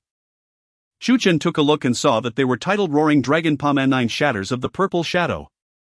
Both are 9th-tier martial arts. A level sufficient for you to digest at present. The description of Roaring Dragon Palm is clear, what I wish to emphasize is 9 Shatters of the Purple Shadow. Unlike your Shadow Clone technique, which is divided into several forms, it is categorized merely into small, medium, large, and perfected stages. 9 Shatters of the Purple Shadow is distinct from other body techniques, which primarily serve to evade or confuse. It possesses an attacking function. An attacking body technique? Chu Chen raised an eyebrow and hastily opened 9 Shatters of the Purple Shadow. Upon a cursory examination, he realized that while evading an opponent, it could also accumulate power. The small stage of 9 Shatters of the Purple Shadow can grant the practitioner a 3-fold increase in momentum, the medium stage a 6-fold increase, the large stage a 10-fold increase, and the perfected stage a 20-fold increase. That is to say, double the power. Imagine, in the midst of battle, suddenly augmenting your strength 2-fold. How bewildered would your opponent be? Wouldn't they be utterly crushed by your might? Thus, Blood Shadow claimed that 9 Shatters of the Purple Shadow possesses an attacking capability. Excellent body technique. Chu Chen glanced at Roaring Dragon Palm and decided to first cultivate 9 shatters of the purple shadow before studying Roaring Dragon Palm. After providing the martial arts, Blood Shadow requested that Chu Chen bring in a few jars of fine wine, which he then consumed alone. Chu Chen continued to sift through the spoils within Lu Yunfeng's spatial ring. There were numerous low-grade elemental stones and a wealth of cultivation resources. Although none could directly facilitate a breakthrough, absorbing the resources from the ring would undoubtedly enhance his cultivation. Subsequently, Chu Chen began his training. 5 days later, he completed the 4th form of Sword 7, and 7 days later, the 5th form. He was now prepared to cultivate 9 shatters of the purple shadow. At this juncture, Mu Fian unexpectedly visited him, announcing that the director had decided to grant him a spot in the King S battle. The King S battle? Upon hearing this name, Chu Chen's brows furrowed in curiosity. He recalled how Fang Yifeng had urged him to participate in the King S battle, intending to confront him there. At that time, he had brushed it off, never considering that he would vie for a position. Yet now, the opportunity had unexpectedly fallen into his lap. Surely, it was due to his recent duel with Lu Yunfeng that had caught the director's attention. The most gifted talents from the 3 sects and 3 palaces would participate in the King S battle, and Chu Chen was eager to witness their prowess. Thus he did not decline the offer. Almost instinctively, he inquired whether Li Yuechan would also take part. Mu Fian nodded, confirming her participation. After stating this, she turned to leave but paused, glancing back at Chu Chen. "You seem quite concerned about my disciple." Chu Chen was momentarily taken aback and smiled. "I am merely friends with Sister Yuechan." Humph, Mu Fian raised her fist, her expression fierce, though Chu Chen could tell it was not genuine ire. "Well, your marriage is approved by the elders, the rest is up to your own efforts," Blood Shadow remarked. "What nonsense are you spouting? Stop pretending. In 10 days, the King S battle would commence, but according to Mu Fian, they would set off 3 days earlier, leaving Chu Chen with 7 days to cultivate at Xingha Academy." He began to delve into 9 shatters of the purple shadow. 5 days later, he had yet to reach the small accomplishment stage of 9 shatters of the purple shadow. Yet his cultivation in sword intent had already seen breakthroughs. During this period, he had been absorbing resources from Lu Yunfeng's spatial ring, making the breakthroughs quite logical. His cultivation advanced to the 7th stage of the Dan formation, while his sword intent reached the 9th level. The 9th level of sword intent. This is the sword intent of a sword marquis. Chu Chen had attained the rank of sword marquis. At this moment, a voice suddenly reverberated in Chu Chen's mind. Sword marquis achieved, the first great realm of the devouring heaven emperor scripture, Yuan explosion, is now unsealed. Accompanied by this booming voice, a torrent of complex information surged into Chu Chen's mind. As he processed this information, he found himself utterly bewildered. Chapter 88, Who inflicted serious injury on Blood Shadow? The distinction between martial arts and cultivation techniques is significant. Martial arts primarily serve the purpose of offense, while cultivation techniques are mainly utilized to refine one's elemental force, accelerate the pace of cultivation, or for other subtle applications, rather than for direct attack. Nonetheless, many powerful cultivation techniques in the world also possess offensive capabilities. However, the Heavenly Devouring Emperor scripture has always seemed somewhat lacking in its attack potential, despite allowing Chu Chen to absorb and refine resources at an astonishing speed. This perplexity lingered in Chu Chen's mind until he received a revelation. It was not that the Heavenly Devouring Emperor scripture lacked offensive power, rather, his swordsmanship had yet to reach a requisite level. The Heavenly Devouring Emperor scripture comprises 9 major realms, each characterized by the ability to instantly amplify a warrior's elemental force tenfold upon its activation. The first realm grants a 10-fold increase, the second, a 20-fold increase, and the 9th, a staggering 90-fold. The requirement to unlock the first realm is for the sword practitioner to attain the rank of Sword Marquis. Upon grasping this information, Chu Chen was filled with fervor. Just imagine, during a confrontation with an adversary, if one's elemental force were to surge tenfold, what could the enemy possibly do? The mere thought sent waves of excitement through Chu Chen. Truly, this is an imperial-grade technique. It does not flaunt its capabilities but delivers a resounding impact when unleashed. However, after careful consideration, Chu Chen understood that the activation of such realms has its limitations in duration. The higher the swordsmanship level, the longer the effect lasts. As for Chu Chen, having just entered the 9th stage of sword intent as a novice sword marquis, the duration would be rather brief. 2 days passed, and Chu Chen had cultivated Purple Shadow 9 breaks to a minor completion. The day of the King of Kings tournament had arrived. Li Yuechan and Hong Ying arrived at the Xuanzi No. 9 courtyard. "Sister Hong Ying, are you participating in the King of Kings tournament?" Chu Chen inquired. With a roll of her eyes, Hong Ying replied, "I would love to participate, but with my current strength, is that even possible? The Academy has sent some students to observe the tournament, hoping they can gain insights from the battles of those top-tier talents. I am one of those observing students." "Ah. I see," Chu Chen responded, turning to Li Yuechan, who radiated an aura distinctly different from that of the condensation realm. "Sister Yuechan, what is your current realm?" "First stage of the transitioning sun realm," Li Yuechan replied. "I broke through 3 days ago." "Not just me. But since you went to the back mountain for the secret realm mission, all students with hopes of participating in the King of Kings tournament have been working hard. Some who were previously at the peak of the 9th stage of the condensation realm have now also broken through to the transitioning sun realm." Li Yuechan paused before adding, "Lu Yunfeng is strong, but he is not the strongest in the entire North Courtyard." This served as a reminder to Chu Chen that many formidable opponents existed. If the Qinghe Academy was thus, what of the other 8 major forces? Chu Chen nodded. "I shall take my leave, Master." He had already informed Shin Yuqing of his intention to participate in the tournament, so after bidding farewell, he departed from the Xuanzi No. 9 courtyard. Watching Chu Chen leave, Shin Yuqing's hand suddenly revealed a small black wooden box, a keepsake left for Chu Chen by Qin Jianzi. She gently caressed the box. The three arrived at the square, where a massive cloud ship was anchored. The cloud ship could be considered a unique spiritual artifact, capable of flight, offense, and defense when supplied with resources. It was the preferred mode of transportation for many significant forces. Upon boarding the cloud ship, Chu Chen noticed nearly 30 figures already standing on the spacious deck. Hong Ying informed him that among them, only 6 were participants in the King of Kings tournament, the others were merely observers. This time, the Qinghe Academy had 8 students participating, including Chu Chen and Li Yuechan, 4 from the martial arts department, 1 from the knife arts department, and 3 from the sword arts department. The proportion of top-tier geniuses in the martial arts department was far less than that in the sword and knife arts departments, however. It boasted a greater number of participants. The number of martial arts students was tenfold that of those in the sword and knife arts departments, making it quite normal to have 4 slots. Originally, both the knife arts and sword arts departments had only 2 slots each. After Chu Chen replaced Lu Yunfeng's slot, the knife arts department was left with 1, while the sword arts department had 3.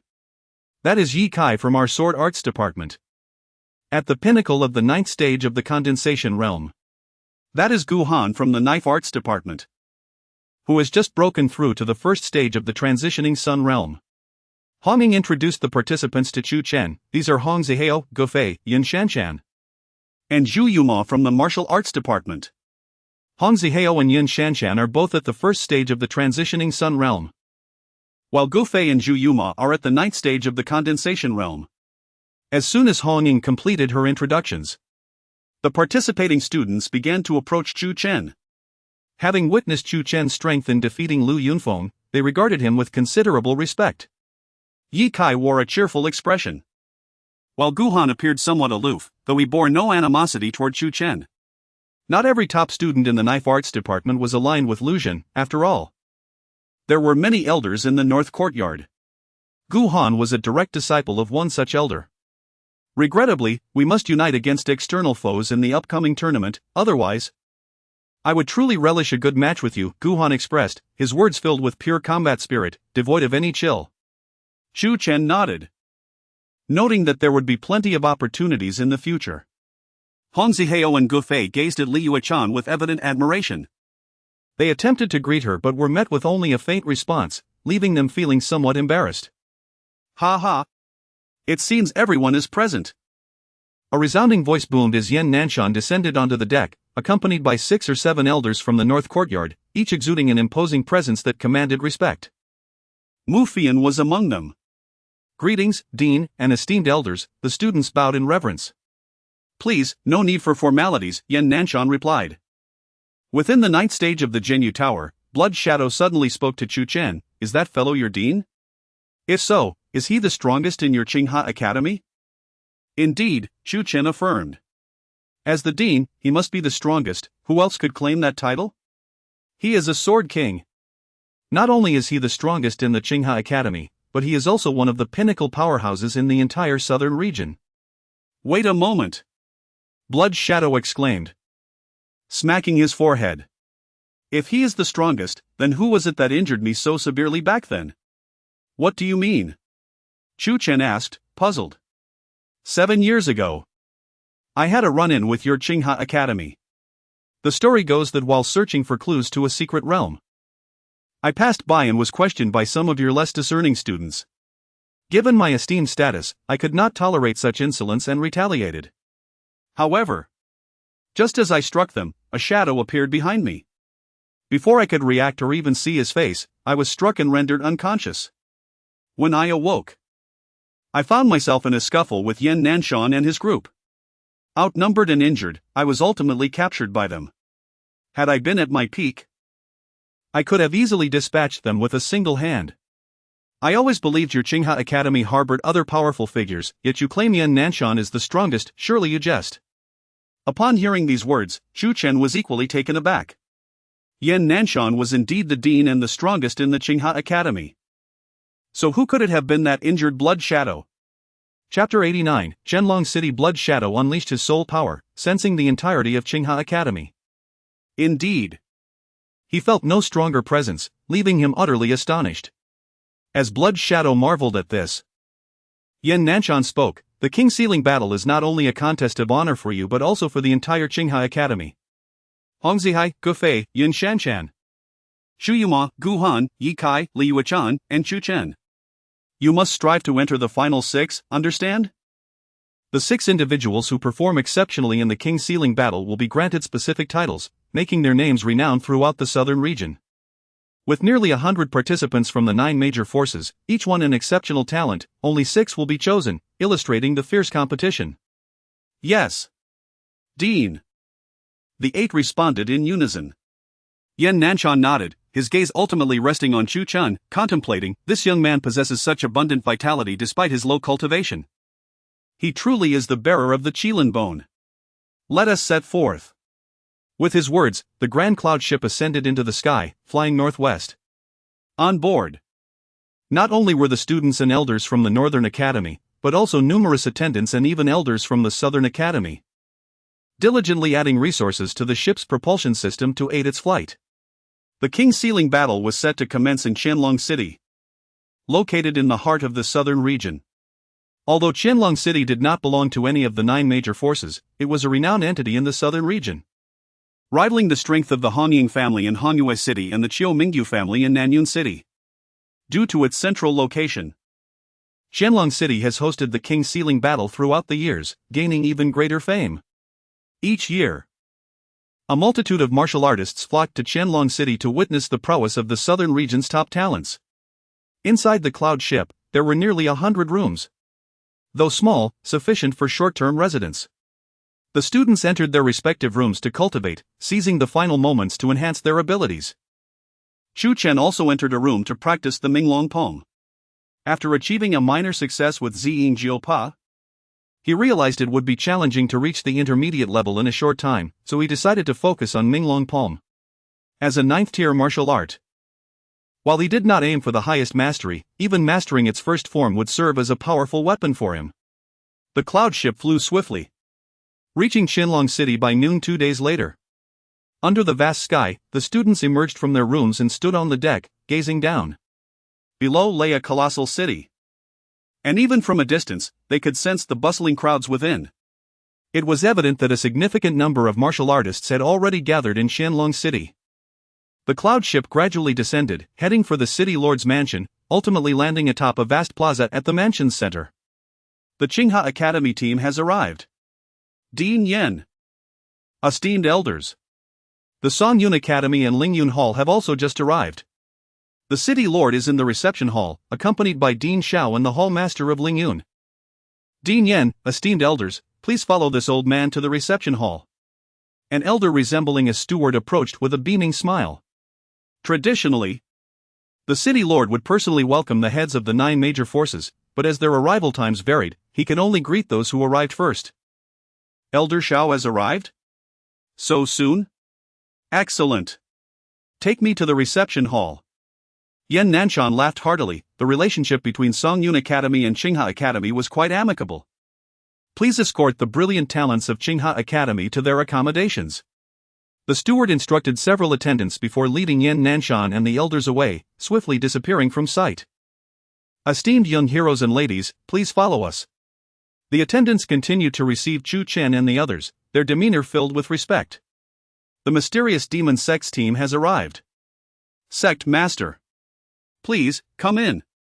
The city lord awaits you in the reception hall.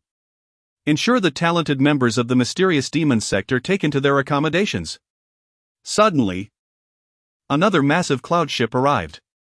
Under the guidance of another steward, a group of formidable figures disembarked, making their way toward the reception hall. A cadre of young talents exited the ship, heading toward their lodgings.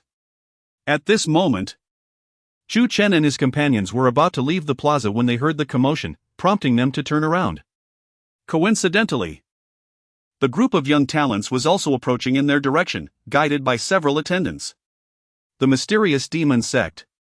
Chu Chen murmured, observing the group of young elites. This sect is one of the 3 major sects, known for the remarkable strength of its physical bodies. He could faintly perceive a hint of malevolence emanating from these young talents. Furthermore, it appeared that this sect had some unresolved issues with Qinghe Academy. While the conflict between Qinghe Academy and them was not as pronounced as that with the Burning Heaven Palace, they had clashed over interests in the past. It was not unusual, all 9 major forces bore some grudges against one another, though some were rooted in friendship and others in enmity.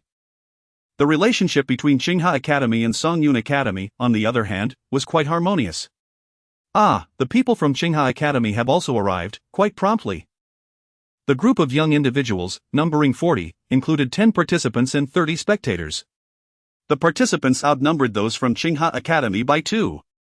This was not due to any preferential treatment for the mysterious demon sect, but rather Qinghe Academy's deliberate choice to send fewer representatives. According to the regulations of the King Sealing Battle, each sect could send up to 15 disciples to participate. However, Yan Nanshan believed that only a few would ultimately earn titles, questioning the necessity of sending so many. After all, a humiliating defeat could leave them with egg on their faces. Historically, some forces had sent 15 individuals only to see none advance to the top 10, resulting in a disgraceful retreat and becoming the subject of ridicule. In recent years, the 9 major forces rarely dispatched the full 15. They would carefully select the best candidates from their ranks, sending only as many as deemed worthy, avoiding any unnecessary numbers. Among the disciples of the mysterious demon sect, 6 were at the 9th level of the Dan Condensation Realm, and 4 were at the 1st level of the Turning Sun Realm. One of whom was at the peak of the 1st level, seemingly only a hair's breadth away from the 2nd level. Hong Ying seemed well informed about them, telepathically conveying to Chu Chen that the peak Turning Sun Realm disciple was named Meng Jin. He was the strongest disciple within the inner sect of the mysterious demon sect and a formidable contender for a title in this King Sealing battle. Not too late. I see you have arrived as well? Hong Zihai replied nonchalantly. Given the tension between the mysterious demon sect and Qinghe Academy, his attitude towards the former was naturally indifferent. What, has Qinghe Academy sent only 7 participants this time?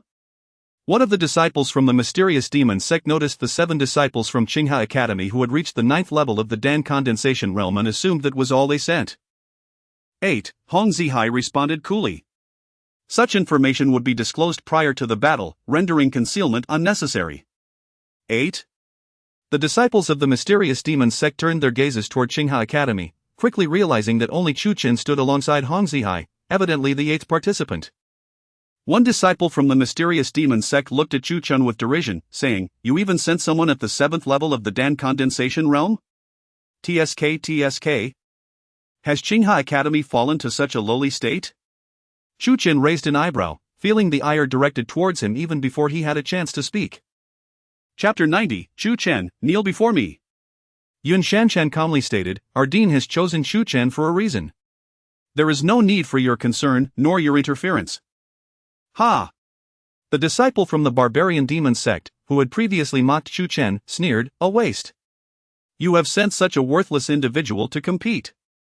It seems your Qinghadao Academy has completely surrendered in this battle for the throne." "You!" Hong Ying exclaimed in anger, finding the remark utterly excessive. Clang! In response to the disciple's taunt, a sharp blade of light erupted, emanating from Gu Han. Though Gu Han was typically aloof, he understood the need for unity while representing Qinghadao Academy. The humiliation of Chu Chen could not go unchallenged, and thus he took action. Boom! Meng Jin, a towering figure, unleashed a powerful punch, shattering the blade of light in an instant. Tension escalated as disciples from both sides, each in the first stage of the young transformation realm, prepared to clash. The disciple who had ridiculed Chu Chen felt a jolt of fear. Having just broken through to the 9th level of the Dan condensation realm, he realized the peril he faced should he be struck. A glint of menace flickered in Meng Jin's eyes as he addressed Gu Han. He merely called that person a waste. Your eagerness to retaliate seems rather excessive. The disciple retorted, so what if I spoke the truth? You sent a mere 7th level Dan condensation waste to the battle. Is that not a declaration of surrender in the fight for the throne? Afraid of being laughed at? If so, why send someone so pitiful? It's laughable. At first, I thought he was merely here to spectate. His words incited a wave of laughter from the barbarian demon sect. Upon hearing this, the members of Qinghadao Academy were inflamed with rage. You have gone too far. Li Yuechan spoke coldly, her icy sword intent radiating from her presence. Yi Kai, Hong Zihao, and the others wore grim expressions. Sister, there is no need for anger. Chu Chen stepped forward, seeing him take the initiative. Hong Zihao and the others refrained from stopping him. After all, Chu Chen had slain Lu Yunfeng, his combat prowess was likely on par with theirs. You dare call me a waste, yet you seem quite confident in your own strength? Chu Chen observed the disciple from the barbarian demon sect who had mocked him. Not particularly confident, I am simply aware that I cannot compete with the 6 strongest in this battle for the throne, the disciple replied with a smug smile. But I am still far superior to you, a mere waste, by at least 10-fold. Chu Chen declared, very well, then let us battle. If you fall to me within a single strike, you shall kneel and proclaim yourself a waste 3 times. The notion of being defeated within a single strike shocked the disciples of the barbarian demon sect. Has this fellow lost his mind? A 7th level Dan condensation practitioner daring to boast he can defeat a 9th level in one blow? Has he gone mad? Ha! Your Qinghadao Academy is certainly amusing. Not only have you sent a waste to compete, but you've also dispatched a madman, a fool. Are you here to entertain us in this battle for the throne? Meng Jin held a strong animosity towards Qinghadao Academy, stemming from a relative who had suffered injury during a conflict with them over a decade ago.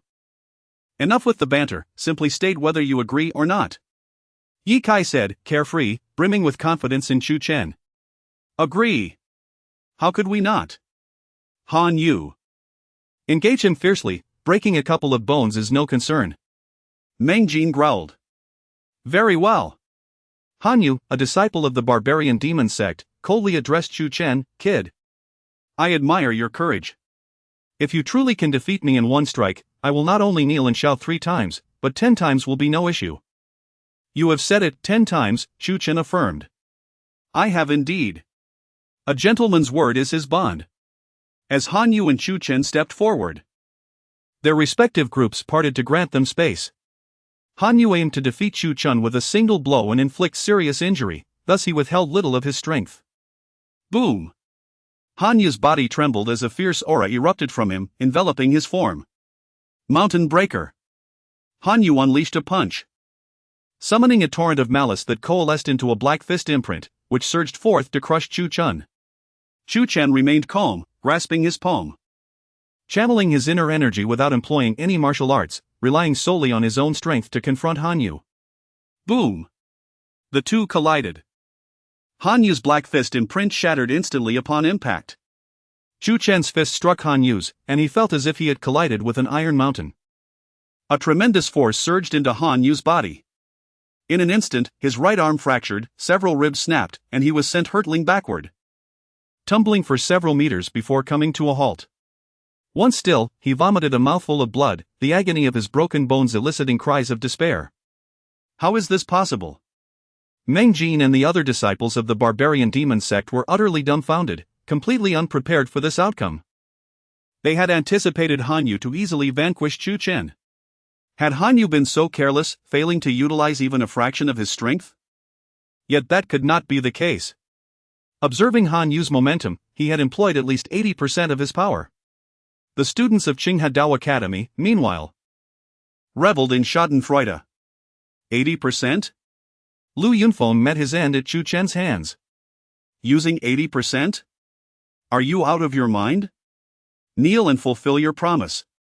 Chu Chen stated coolly. Han Yu's strength, even within the ranks of the barbarian demon sect, was among the weakest. In terms of combatability, he was likely even inferior to Bai Haoyue from the past. You! Han Yu clutched his agonizing ribs, unable to rise, his face contorted with fury. You what? Hurry and fulfill your promise, I have matters to attend to. Chu Chen remarked dismissively. Under the watchful eyes of the crowd, Han Yu, unable to go back on his word, knelt down and proclaimed himself a waste 10 times. As this scene unfolded, the disciples of the barbarian demon sect turned ashen-faced. Though it was Han Yu kneeling, it was their collective pride that had been thoroughly trampled. Chapter 91. I never glance at the master when I strike the dog after Han Yu's call. He was assisted back to the ranks of the barbarian demon sect by several onlooking disciples. Meng Jing looked at Han Yu with fury in his eyes, seemingly blaming him for the disgrace brought upon the barbarian demon sect. Let us go, said Chu Chen and his companions, turning to leave without delay.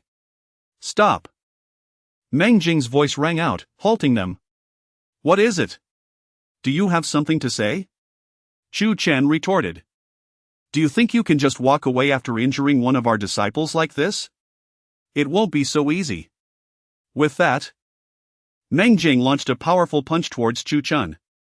As he struck, a torrent of black energy surged forth, embodying the might to rend mountains and shatter the earth. Meng Jing, do not go too far. Hong Zihai and Yun Shanshan stepped forward, each unleashing a palm strike to dissipate Meng Jing's force. Meng Jing, undeterred, advanced, closing the distance to within 5 meters of Chu Chen. At that moment, Li Yuechan intervened. A fierce beam of sword light sliced towards Meng Jing, infused with formidable sword intent. Li Yuechan. Chu Chen instantly recognized the 9th-tier sword intent emanating from her strike. The sword light effectively countered Meng Jing's second wave of assault, compelling him to halt. Li Yuechan coldly stated, Meng Jing, if you wish to engage in battle here, I have no objections. However, I suggest we save it for the royal battle. Meng Jing furrowed his brow slightly and replied, it seems you are the most formidable among the Qinghadao Academy team. Pausing, he fixed a cold stare at Chu Chen and added, very well, I will give you this face, we shall settle it in the royal battle. Your name is Chu Chen, correct? You have already injured one of our barbarian demon sect disciples before the royal battle has even commenced. Just wait. We will ensure you receive a proper reckoning in the royal battle. I eagerly anticipate it. Though it was barbarian demon sect that first provoked Chu Chen and Meng Jing had instigated Han Yu to injure Chu Chen prior to their confrontation. He now found it intolerable that Chu Chen had turned the tables on Han Yu. Chu Chen, lacking any desire to comment on such individuals, retorted sharply.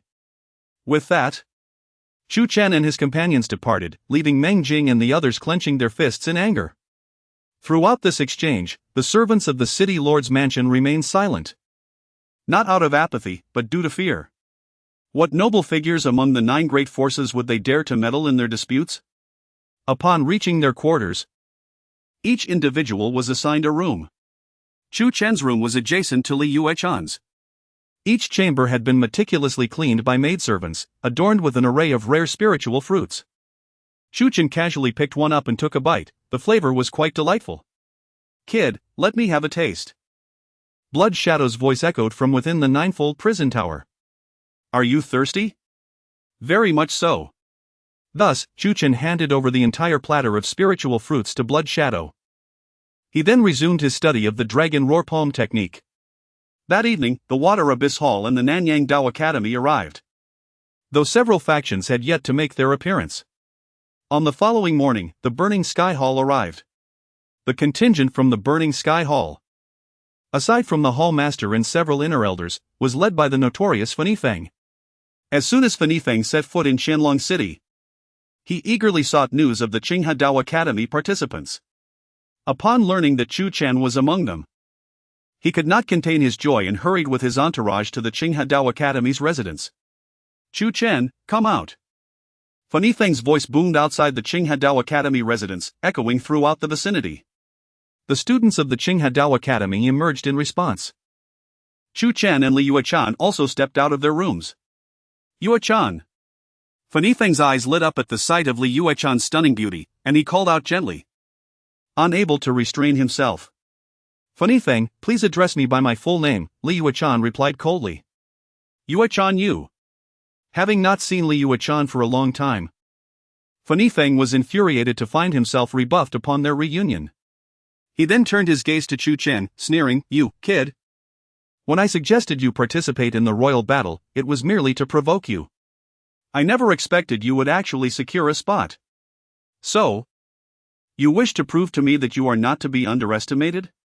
Chu Chen chuckled at this. "Who gave you such confidence? What did you say?" Fanifeng's expression darkened. "You dare to speak to senior brother Fun like that?" The disciples of the Burning Sky Hall exclaimed in unison. Fanifeng was the second son of the Hall Master, and they revered him greatly. Seeing Chu Chen's cultivation at merely the 7th layer of the condensed Dan realm, they were genuinely astonished. To have garnered a spot in the royal battle at such a level, surely, the Qinghe Dao Academy was jesting. Hong Zihai and the others quickly deduced Fanifeng's motivations for targeting Chu Chen, knowing that his pursuit of Li Yuechan was common knowledge. Given Li Yuechan's close relationship with Chu Chen, it was only natural for Fanifeng to bear animosity towards him. "Do you wish to hear that again?" I said. "Who gave him such confidence to utter such laughable words?" Chu Chen responded nonchalantly. Fanifeng's face turned icy. "Kid, you remain as arrogant as ever. Senior brother Fun, allow me to teach this kid a lesson." A disciple from the Burning Sky Hall stepped forward. He was among the observing disciples for this event. His cultivation at the 8th layer of the condensed Dan realm. Having heard of the rivalry between Chu Chen and Fanifeng over Li Yuechan, he thought that if he could teach Chu Chen a lesson, he might win Fanifeng's favor. Fanifeng glanced at this disciple and nodded in agreement. If the observing disciples could thoroughly humiliate Chu Chen, it would be the perfect retribution. Witnessing this scene, Hong Zihai and the others exchanged glances, shaking their heads in resignation. Here comes yet another disgrace. "Kid, how dare you speak back to senior brother Fun? You must be tired of living. Today, I will teach you a lesson so you understand the consequences of crossing senior brother Fun." As the disciple's words fell, a gleaming halberd materialized in his hand. Gripping it tightly, he unleashed his full power, launching a fierce strike towards Chu Chen. With a force capable of turning the tides, this attack carried the weight of a formidable weapon, the halberd's tip radiating with a greenish brilliance, seemingly capable of slicing the heavens and splitting the earth. The halberd descended with blinding speed, but Chu Chen's reaction was swifter still. He sidestepped slightly, causing the halberd to graze his shoulder and plunge deeply into the earth below. The disciple yanked the halberd back, but Chu Chen extended 2 fingers and lightly flicked the weapon. Clang! The halberd trembled violently, a powerful shockwave emanating from it, shattering the disciple's grip, leaving him reeling. Chu Chen seized the moment to strike out with a palm. A phantom imprint of a palm, forged from pure energy, landed heavily on the disciple's face. With a splatter, blood poured from the disciple's nose and mouth, and several teeth were knocked out as he was sent flying, crashing in front of the Burning Sky Hall's contingent. Chu Chen withdrew his hand, his expression calm. As the saying goes, when hitting a dog, one must regard its master. But when I strike a dog, I never pay heed to its master. Clang! The atmosphere in the arena instantly thickened, as if one could hear the gritted teeth of the disciples from the Burning Sky Hall. Chapter 92, Bloodline of the Spirit King. With a loud exclamation, Fanifeng shouted, "Kid!" Upon witnessing Fanifeng's fury, Hong Zihao, Yi Kai, and the others stepped forward. Fanifeng was indeed formidable. Having reached the pinnacle of the 1st level of the Transformation Sun realm, his combat prowess rivaling that of Meng Jing. Li Yuechan interjected, Feng. I implore you to leave immediately. It is inappropriate to cause a disturbance in the living quarters of my Qinghadao Academy. Chu Chen, weary of wasting time with Feng, responded, any issues can be resolved during the king as sealing battle. Even if you wish to challenge me then, I shall not flinch. Fight me? You think you deserve that privilege? Feng scoffed, believing that any member of the Hentian Hall would easily surpass Chu Chen. Did he wish to elevate himself through a duel with him? Did he possess that qualification? Chu Chen, wait for the king as sealing battle. I will ensure you realize the cost of offending me. You will come smiling, but return in tears. Perhaps, you may not even have the chance to weep. Feng had merely come to observe Li Yuechan and Chu Chen. Having accomplished this, he had no reason to linger, and he departed with his entourage. As they watched Feng leave, Hong Zihao and the others turned their gazes toward Chu Chen. Having just arrived in Qianlong City, it was unfortunate for Chu Chen to encounter members from the barbarian demon sect in Hentian Hall so soon. Although there were specific reasons for these encounters, it seemed rather unlucky for Chu Chen. Could this be the infamous trouble-attracting physique? Well then, let us retire and continue adjusting our states. Yi Kai chuckled. And the group returned to their chambers. At noon, the Xian Yuan sect and the Wen Tian sect also arrived. With this, the 3 sects, 3 halls, and 3 academies were finally gathered. The 3 sects were Wen Tian sect, Xian Yuan sect, and Barbarian Demon sect. The 3 halls were Hentian Hall, Lingyun Hall, and Shui Ming Hall. The 3 academies included Qinghe Dao Academy, Songyun Dao Academy, and Nanyang Dao Academy. Servants from the city lord's mansion informed Chu Chen and the others that there would be a banquet that evening. The official commencement of the King's sealing battle would take place the following day. Chu Chen and the others understood that this was an opportunity for the geniuses of the 9 great powers to familiarize themselves with one another before engaging in friendly competition the next day. Such a banquet was an opportune moment to witness the elite talents of the southern region, and no one would decline such an invitation. 3 hours later, evening approached. The group from Qinghe Dao Academy made their way to the banquet venue. The event was held in a grand hall, brilliantly illuminated, already bustling with numerous figures. Some young talents roamed among the crowd, toasting with their goblets, exuding an air of sophistication. Chu Chen. Upon entering, the members of the barbarian demon sect spotted the group from Qinghe Dao Academy, their expressions darkening, particularly towards Chu Chen, whose presence elicited a chill in their gazes. What a coincidence to meet again so soon, Chu Chen remarked with a faint smile directed at Meng Jing, the leader of the group. What a coincidence indeed. Tomorrow will be even more fortuitous. Meng Jing threw a harsh remark before taking his seat. Chu Chen paid them no mind and settled at a nearby table, pouring himself a drink. Feng narrowed his eyes but chose not to speak further, leading his group away. As more young talents entered, Hong continued her role as an informant, introducing Chu Chen to the group seated across the hall, identifying them as members of Shui Ming Hall.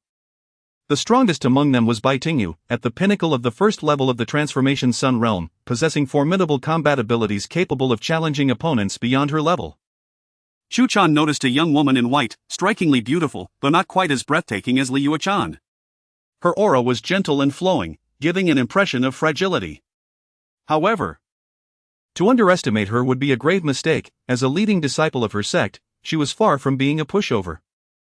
Seated nearby were the disciples of Songyun Dao Academy, with whom Qinghe Dao Academy shared a close relationship. The 2 factions had previously held discussions privately. They sent 9 participants to the battle, the strongest of whom, named Mo Yun, was also at the pinnacle of the first level of the Transformation Sun Realm. In another corner sat the representatives from Nanyang Dao Academy. Although both Nanyang and Qinghe Dao Academies belonged to the same 3 academies, their relationship was not as close. They were, in fact, closer to Hentian Hall. They had sent 11 contestants, led by a disciple named Yilin, who stood at the pinnacle of the first level of the Transformation Sun Realm. Lastly, there were the members of Lingyun Hall, led by a disciple named Xiangjin, who had just reached the first level of the Transformation Sun Realm, far from its peak. Yet he possessed a unique bloodline known as the Bloodline of the Spirit King, endowing him with significant combat prowess, making him a strong contender for the top 6. The Bloodline of the Spirit King? Chu Chen's gaze flickered. This special bloodline was said to allow its bearer to unleash the true form of the Spirit King, greatly enhancing their strength. He observed Xiangjin, clad in white. His features sharp and striking, hardly the kind to possess such a powerful bloodline. Just an ordinary bloodline, blood shadow urged from within the ninefold prison tower. Hurry and bring me a few jars of that fine wine from your table, I can already discern its fragrance. That's not easily done, Chu Chen replied. Are you foolish? Just bring it in directly, who would suspect you were sending it into that pendant? Others would think you merely placed it into a spatial ring. Easy for you to say, this is a banquet. Chu Chen thought internally, yet his hands never ceased their movements. In an instant, several jars of exquisite wine vanished from the table. Everyone assumed Chu Chen had stored them in a spatial ring, casting him odd glances. This is a banquet. If you wish to drink, then drink. Why pack it up? Even if you intend to take some home, the banquet has yet to conclude. The wine is simply too delightful, I can't help myself. Please, continue. Chu Chen smiled awkwardly, casting a sidelong glance at Blood Shadow. Blood Shadow took a hearty sip and sighed, excellent wine. He then boldly proclaimed to Chu Chen, stop rolling your eyes. I'm even prepared to share that secret realm with you. How considerate of me. Honging continued, the group seated over there comprises members of the Wen sect. Among the 9 top powers of the southern region, there has never been a definitive ranking. In one era, one power may reign supreme, while in another, it may be a different force. In this generation, the overall strength of the Wen sect is the most formidable among the 9 powers. The Wen sect had dispatched the largest number of participants, totaling 13. Among them, 5 were at the first level of the Transformation Sun realm, including one remarkable individual who had astonishingly reached the second level of the Transformation Sun realm, Chen Nan. He was the only participant among the 9 great powers at this level and would undoubtedly earn a title, making his name resound throughout the southern region.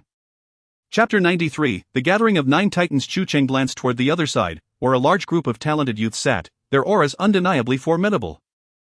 Among them was a young man, approximately 18 years old, adorned in splendid attire, with a resolute face and piercing gaze. His presence was the most substantial, surpassing that of anyone present. It was evident that he was Chen Nan. Within the 9 great forces, the students of the 3 academies were categorized as Southern Academy students, Northern Academy students, and Celestial Academy students. The disciples of the remaining 6 forces were classified as outer disciples, inner disciples, and core disciples. The second level of the Transcendent Yang realm was quite rare among the Northern Academy students and inner disciples of the 9 great forces. Achieving the second level of the Transcendent Yang realm at around 18 years of age, Chen Nan's talent was indeed remarkable. Nearby were members of the Cang Yuan sect. Renowned for their formidable strength, their overall prowess ranking subtly among the top 2 of the 9 great forces. This time, they had dispatched 12 individuals to participate in the King Sealing battle, including 5 at the first level of the Transcendent Yang realm. Wait. Why was there one less? Had one not arrived yet? Hong Ying muttered, noticing that only 4 individuals from the Cang Yuan sect were at the first level of the Transcendent Yang realm. Just then, a low murmur of astonishment rippled through the banquet hall, a sound Chu Chen was familiar with, reminiscent of the gasp that followed Li Yuechan's entrance. Turning his head, Chu Chen beheld a young woman in a blue dress entering the grand hall. She appeared to be 18, tall and statuesque, her figure notably curvaceous. Clad in an icy blue gown, her long, fair neck exuded an air of nobility.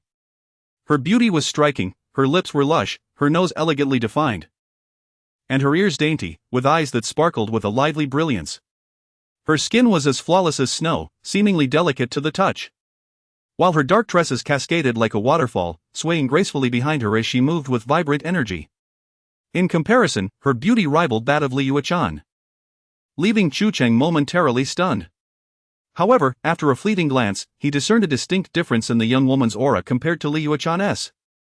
While Li Yuechan embodied a gentle grace, moving with a leisurely elegance, this girl walked briskly, her bright eyes hinting at a playful mischief, radiating vitality.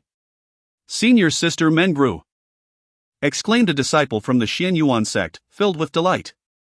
Many other disciples from various factions gazed at the girl with admiration, including Funifeng.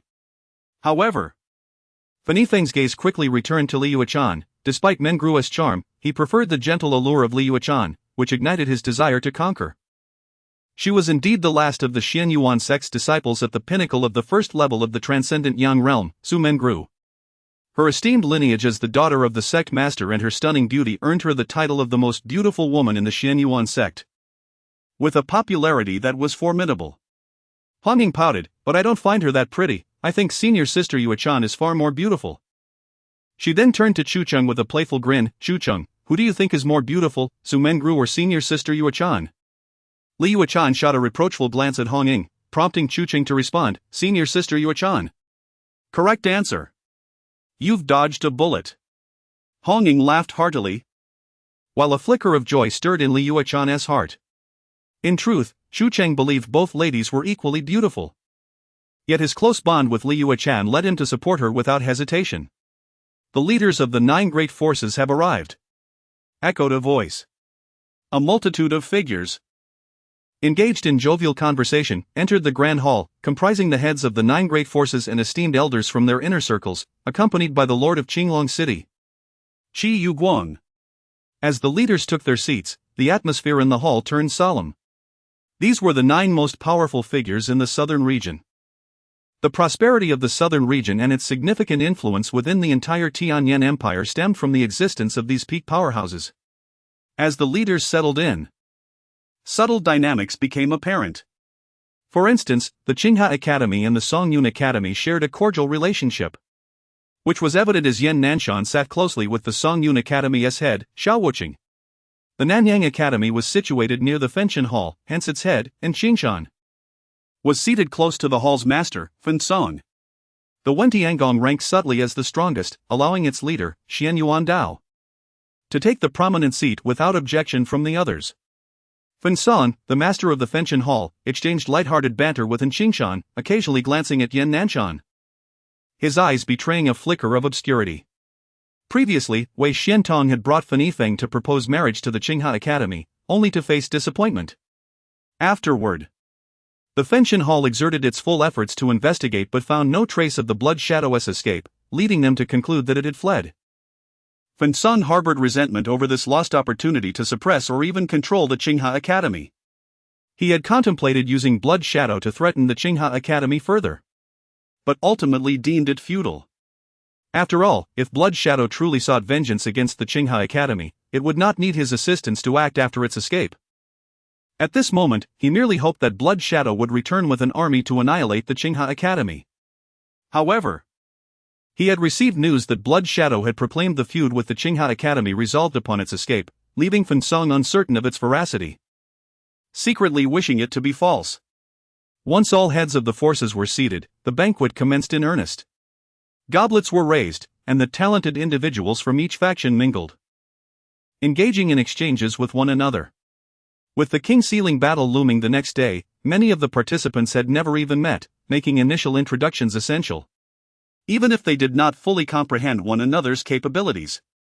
Among them, Li Yuechan and Su Meng Gru commanded the highest popularity. Numerous young elites approached them with raised glasses.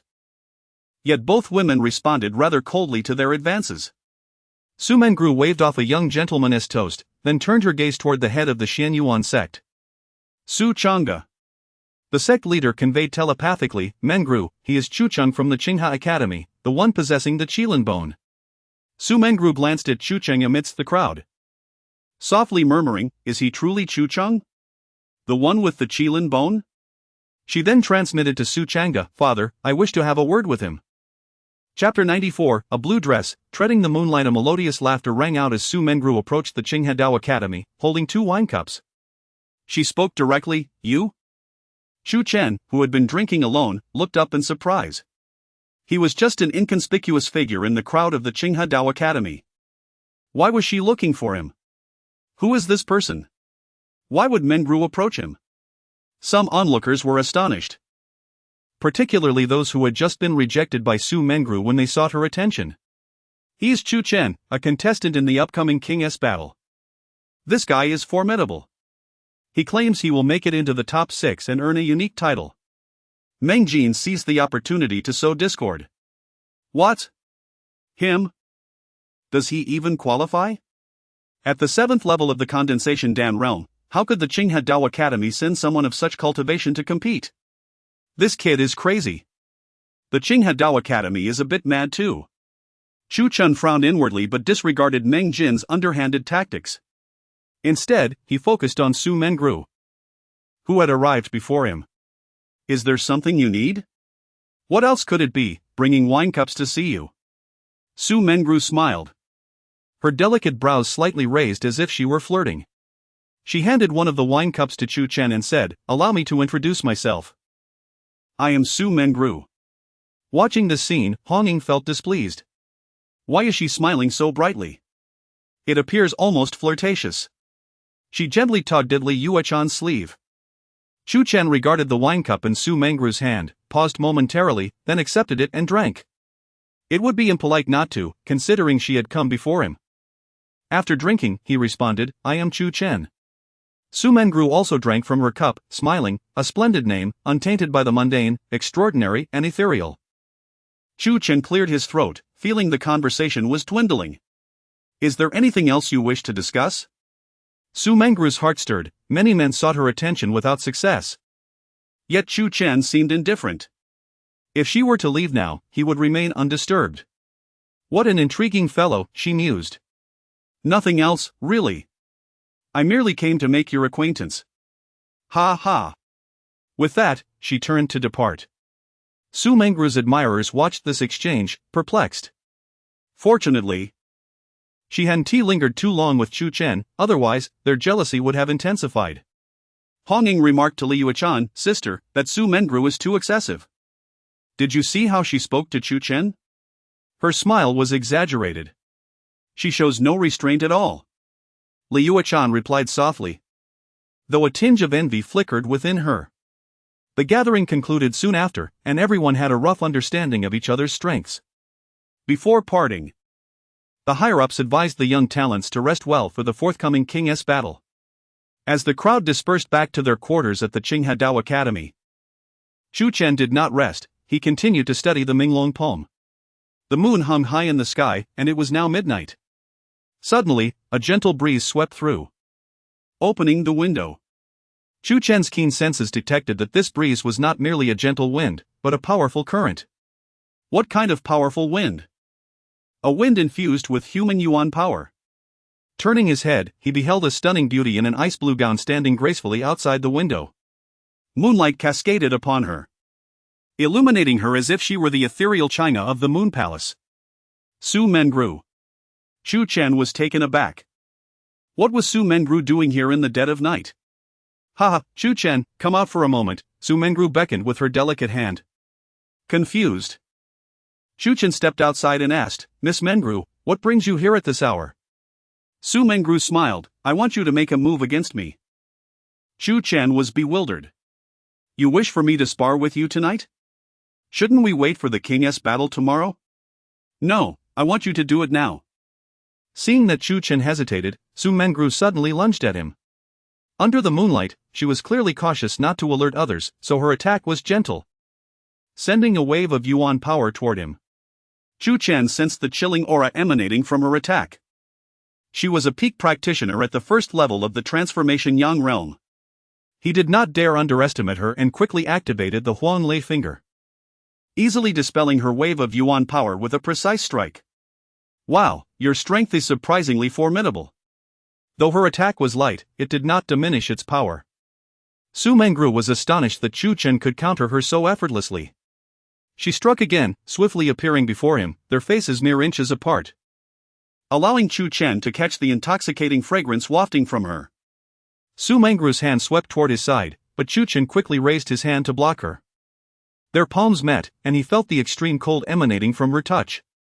With a sudden surge of yuan power, they both withdrew. "I didn't expect you to be this strong." Su Mengru, increasingly intrigued, launched another assault. "Miss Mengru, please stop." Chu Chen sensed that she bore no malice, as if this was merely a friendly sparring session. However, he did not wish to engage in an unprovoked duel. "Why aren't you using your Qilin power?" Su Mengru continued her onslaught, and after several exchanges without Chu Chen revealing his Qilin strength, she inquired, You know I possess Qilin bones? Chu Chen raised an eyebrow. He. Our Xianyuan sect has investigated you a bit earlier than other sects, she replied with a cunning smile. Then why would I reveal my Qilin bones? They are my trump card, and I prefer not to employ them lightly. Oh, come on. If you don't use it, I'll just keep pestering you until you do. Su Mengru teased, her expression almost playful. Chu Chen. Chapter 95. The Ice Spirit Bloodline. Chu Chen could not help but feel a flush of embarrassment. What did it mean to be entangled until he moved? Such words were indeed quite shameful. When spoken by someone as ethereal and beautiful as Su Mengru, they held a certain allure. Buzz. Chu Chen's body trembled slightly as waves of golden energy emanated from within him. It was not violent but rather immensely potent, the essence of the Qilin's power. Although Su Mengru's playful demeanor and her words might be irresistible to many men, Chu Chen was not compelled by temptation, he merely wished to hasten her departure. The celestial Qilin bone allowed for the release of various attacks, including the Blood Moon Qilin, the Eternal Qilin, and the Immortal Qilin, as well as the ordinary Qilin power. The Qilin power, a unique form of energy derived from the celestial Qilin bone, differed from elemental force, yet retained considerable strength. However, it was less abundant than elemental force. As the myriad energies of the world could be absorbed and transformed into elemental force, while Qilin power could only be generated from the celestial Qilin bone. Once Chu Chen had unsealed the Blood Moon Qilin, he was able to release Qilin power normally. As he unleashed this power, he struck out with a palm towards Su Mengru. The golden Qilin energy swirled above his hand, enhancing its strength and sharpness. Is this the Qilin power? It truly radiates an intense masculine energy. Sensing the overwhelming yang aura emanating from the Qilin power, Su Mengru was stirred. She responded by striking back with her own palm. Bang! The two palms collided, producing a barely perceptible sound. The Qilin power in Su Mengru's energy diffused outward, one exuding extreme heat, the other a chilling coldness. What happened next astonished Chu Chen. After their brief contact, Su Mengru paused, tilted her elegant neck back like a swan, and took a deep breath, inhaling the dissipating Qilin power into her delicate nose. Ah! She then let out a soft sigh, a hint of blush blooming on her enchanting face, as she parted her rosy lips and exhaled contentedly. What? This scene genuinely surprised Chu Chen. What does this mean? She is absorbing my Qilin power? And enjoying it so much? Is my Qilin power truly that pleasurable? Indeed. Su Mengru playfully licked her soft lips, revealing her pearly teeth, and gazed at Chu Chen with a smile. Chu Chen tensed involuntarily. What am I nervous about? I'm not going to eat you. Su Mengru replied with a mischievous grin. I am genuinely afraid you might. Chu Chen retorted. He. Su Mengru simply chuckled.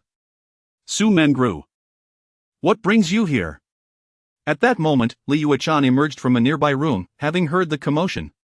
Observing Su Mengru and Chu Chen amidst the lingering waves of elemental energy in the air, she instinctively felt a sense of caution towards Su Mengru. It was evident that they had engaged in a confrontation. Sister Yuechan. Chu Chen greeted Li Yuechan. Li Yuechan had seen Su Mengru during the banquet in the southern region. Many compared her to Li Yuechan, claiming they were the two beauties under 18. Initially skeptical, she became convinced after seeing Li Yuechan at the banquet. What a coincidence that you also reside nearby. Su Mengru giggled. Su Mengru, what are you doing here at this hour? Li Yuechan inquired. I came to find Chu Chen. We met during the day and agreed to meet here tonight. Chu Chen's hair stood on end. How could you slander someone like that? Su Mengru laughed. But inwardly mused, this fellow is quite amusing. If it were any other man, even if it were a lie, they would be thrilled to claim it was an arrangement. Perhaps even asking me to meet again afterward. Yet, he outright denies it. Li Yuechan, of course, believed that Chu Chen had made no such arrangement with Su Mengru. She scrutinized Su Mengru and asked, what is it that you truly desire? Su Mengru regarded Li Yuechan with a curious glint in her eye, and asked, what is your relationship with Chu Chen? Li Yuechan replied, we are fellow disciples. Su Mengru remarked, if you are merely fellow disciples, why the agitation? I thought you might be Chu Chen's Tao partner, huh? Li Yuechan, you. Su Mengru chuckled, taking note of Li Yuechan's bashful demeanor, and teased her further. All right. I won't tease you any longer. Is it all right if I take my leave? She fixed her gaze on Chu Chen, scrutinizing him for a moment before stating, Chu Chen, you are quite interesting. Chu Chen, interesting? You are different from other men when you are with me, Su Mengru declared before gracefully departing. As she passed by Li Yuechan, she suddenly leaned in, brushing her nose against Li Yuechan's fair cheek. The proximity made Li Yuechan acutely aware of the enchanting fragrance that surrounded Su Mengru. Truly, she is the renowned beauty everyone praises. Having said that, Su Mengru vanished completely. Li Yuechan stood there, her cheeks flushed with embarrassment. Su Mengru had been rather presumptuous. Chu Chen couldn't help but smile. How could someone be so lively? Li Yuechan regained her composure and remarked, I have heard tales of the spirited and lively nature of Su Mengru, daughter of the Xian Yuan sect's leader. Now, I have witnessed it firsthand. Chu Chen agreed. I have as well. Li Yuechan looked at Chu Chen and asked, what did she want from you? Chu Chen replied, I do not know. Li Yuechan continued. It seems you two sparred? Chu Chen suggested, perhaps she sought to practice with me? Li Yuechan perceived that Chu Chen was not lying and said, then there is no issue. Rest well, tomorrow we shall engage in the king sealing battle. With that, Li Yuechan turned and entered her room, closing the door behind her. In the courtyard, the voice of Blood Shadow suddenly echoed from within the ninefold prison tower. I did not expect that girl to possess the Ice Spirit bloodline. The Ice Spirit bloodline? A lineage imbued with ice attributes, capable of releasing chilling powers, highly effective when cultivating ice-related martial arts. Its level is comparable to the Spirit King bloodline possessed by that earlier lad. Having awoken from a nap just as Chu Chen and Su Mengru's duel was nearing its conclusion, Blood Shadow discerned from the lingering aura of elemental energy that Su Mengru indeed possessed the Ice Spirit bloodline. But why did she absorb my Qilin power? Chu Chen pondered, bewildered. Chapter 96, Divine Intent Pill. How could I possibly know? By the time I awoke, you were almost finished with the battle, Blood Shadow remarked.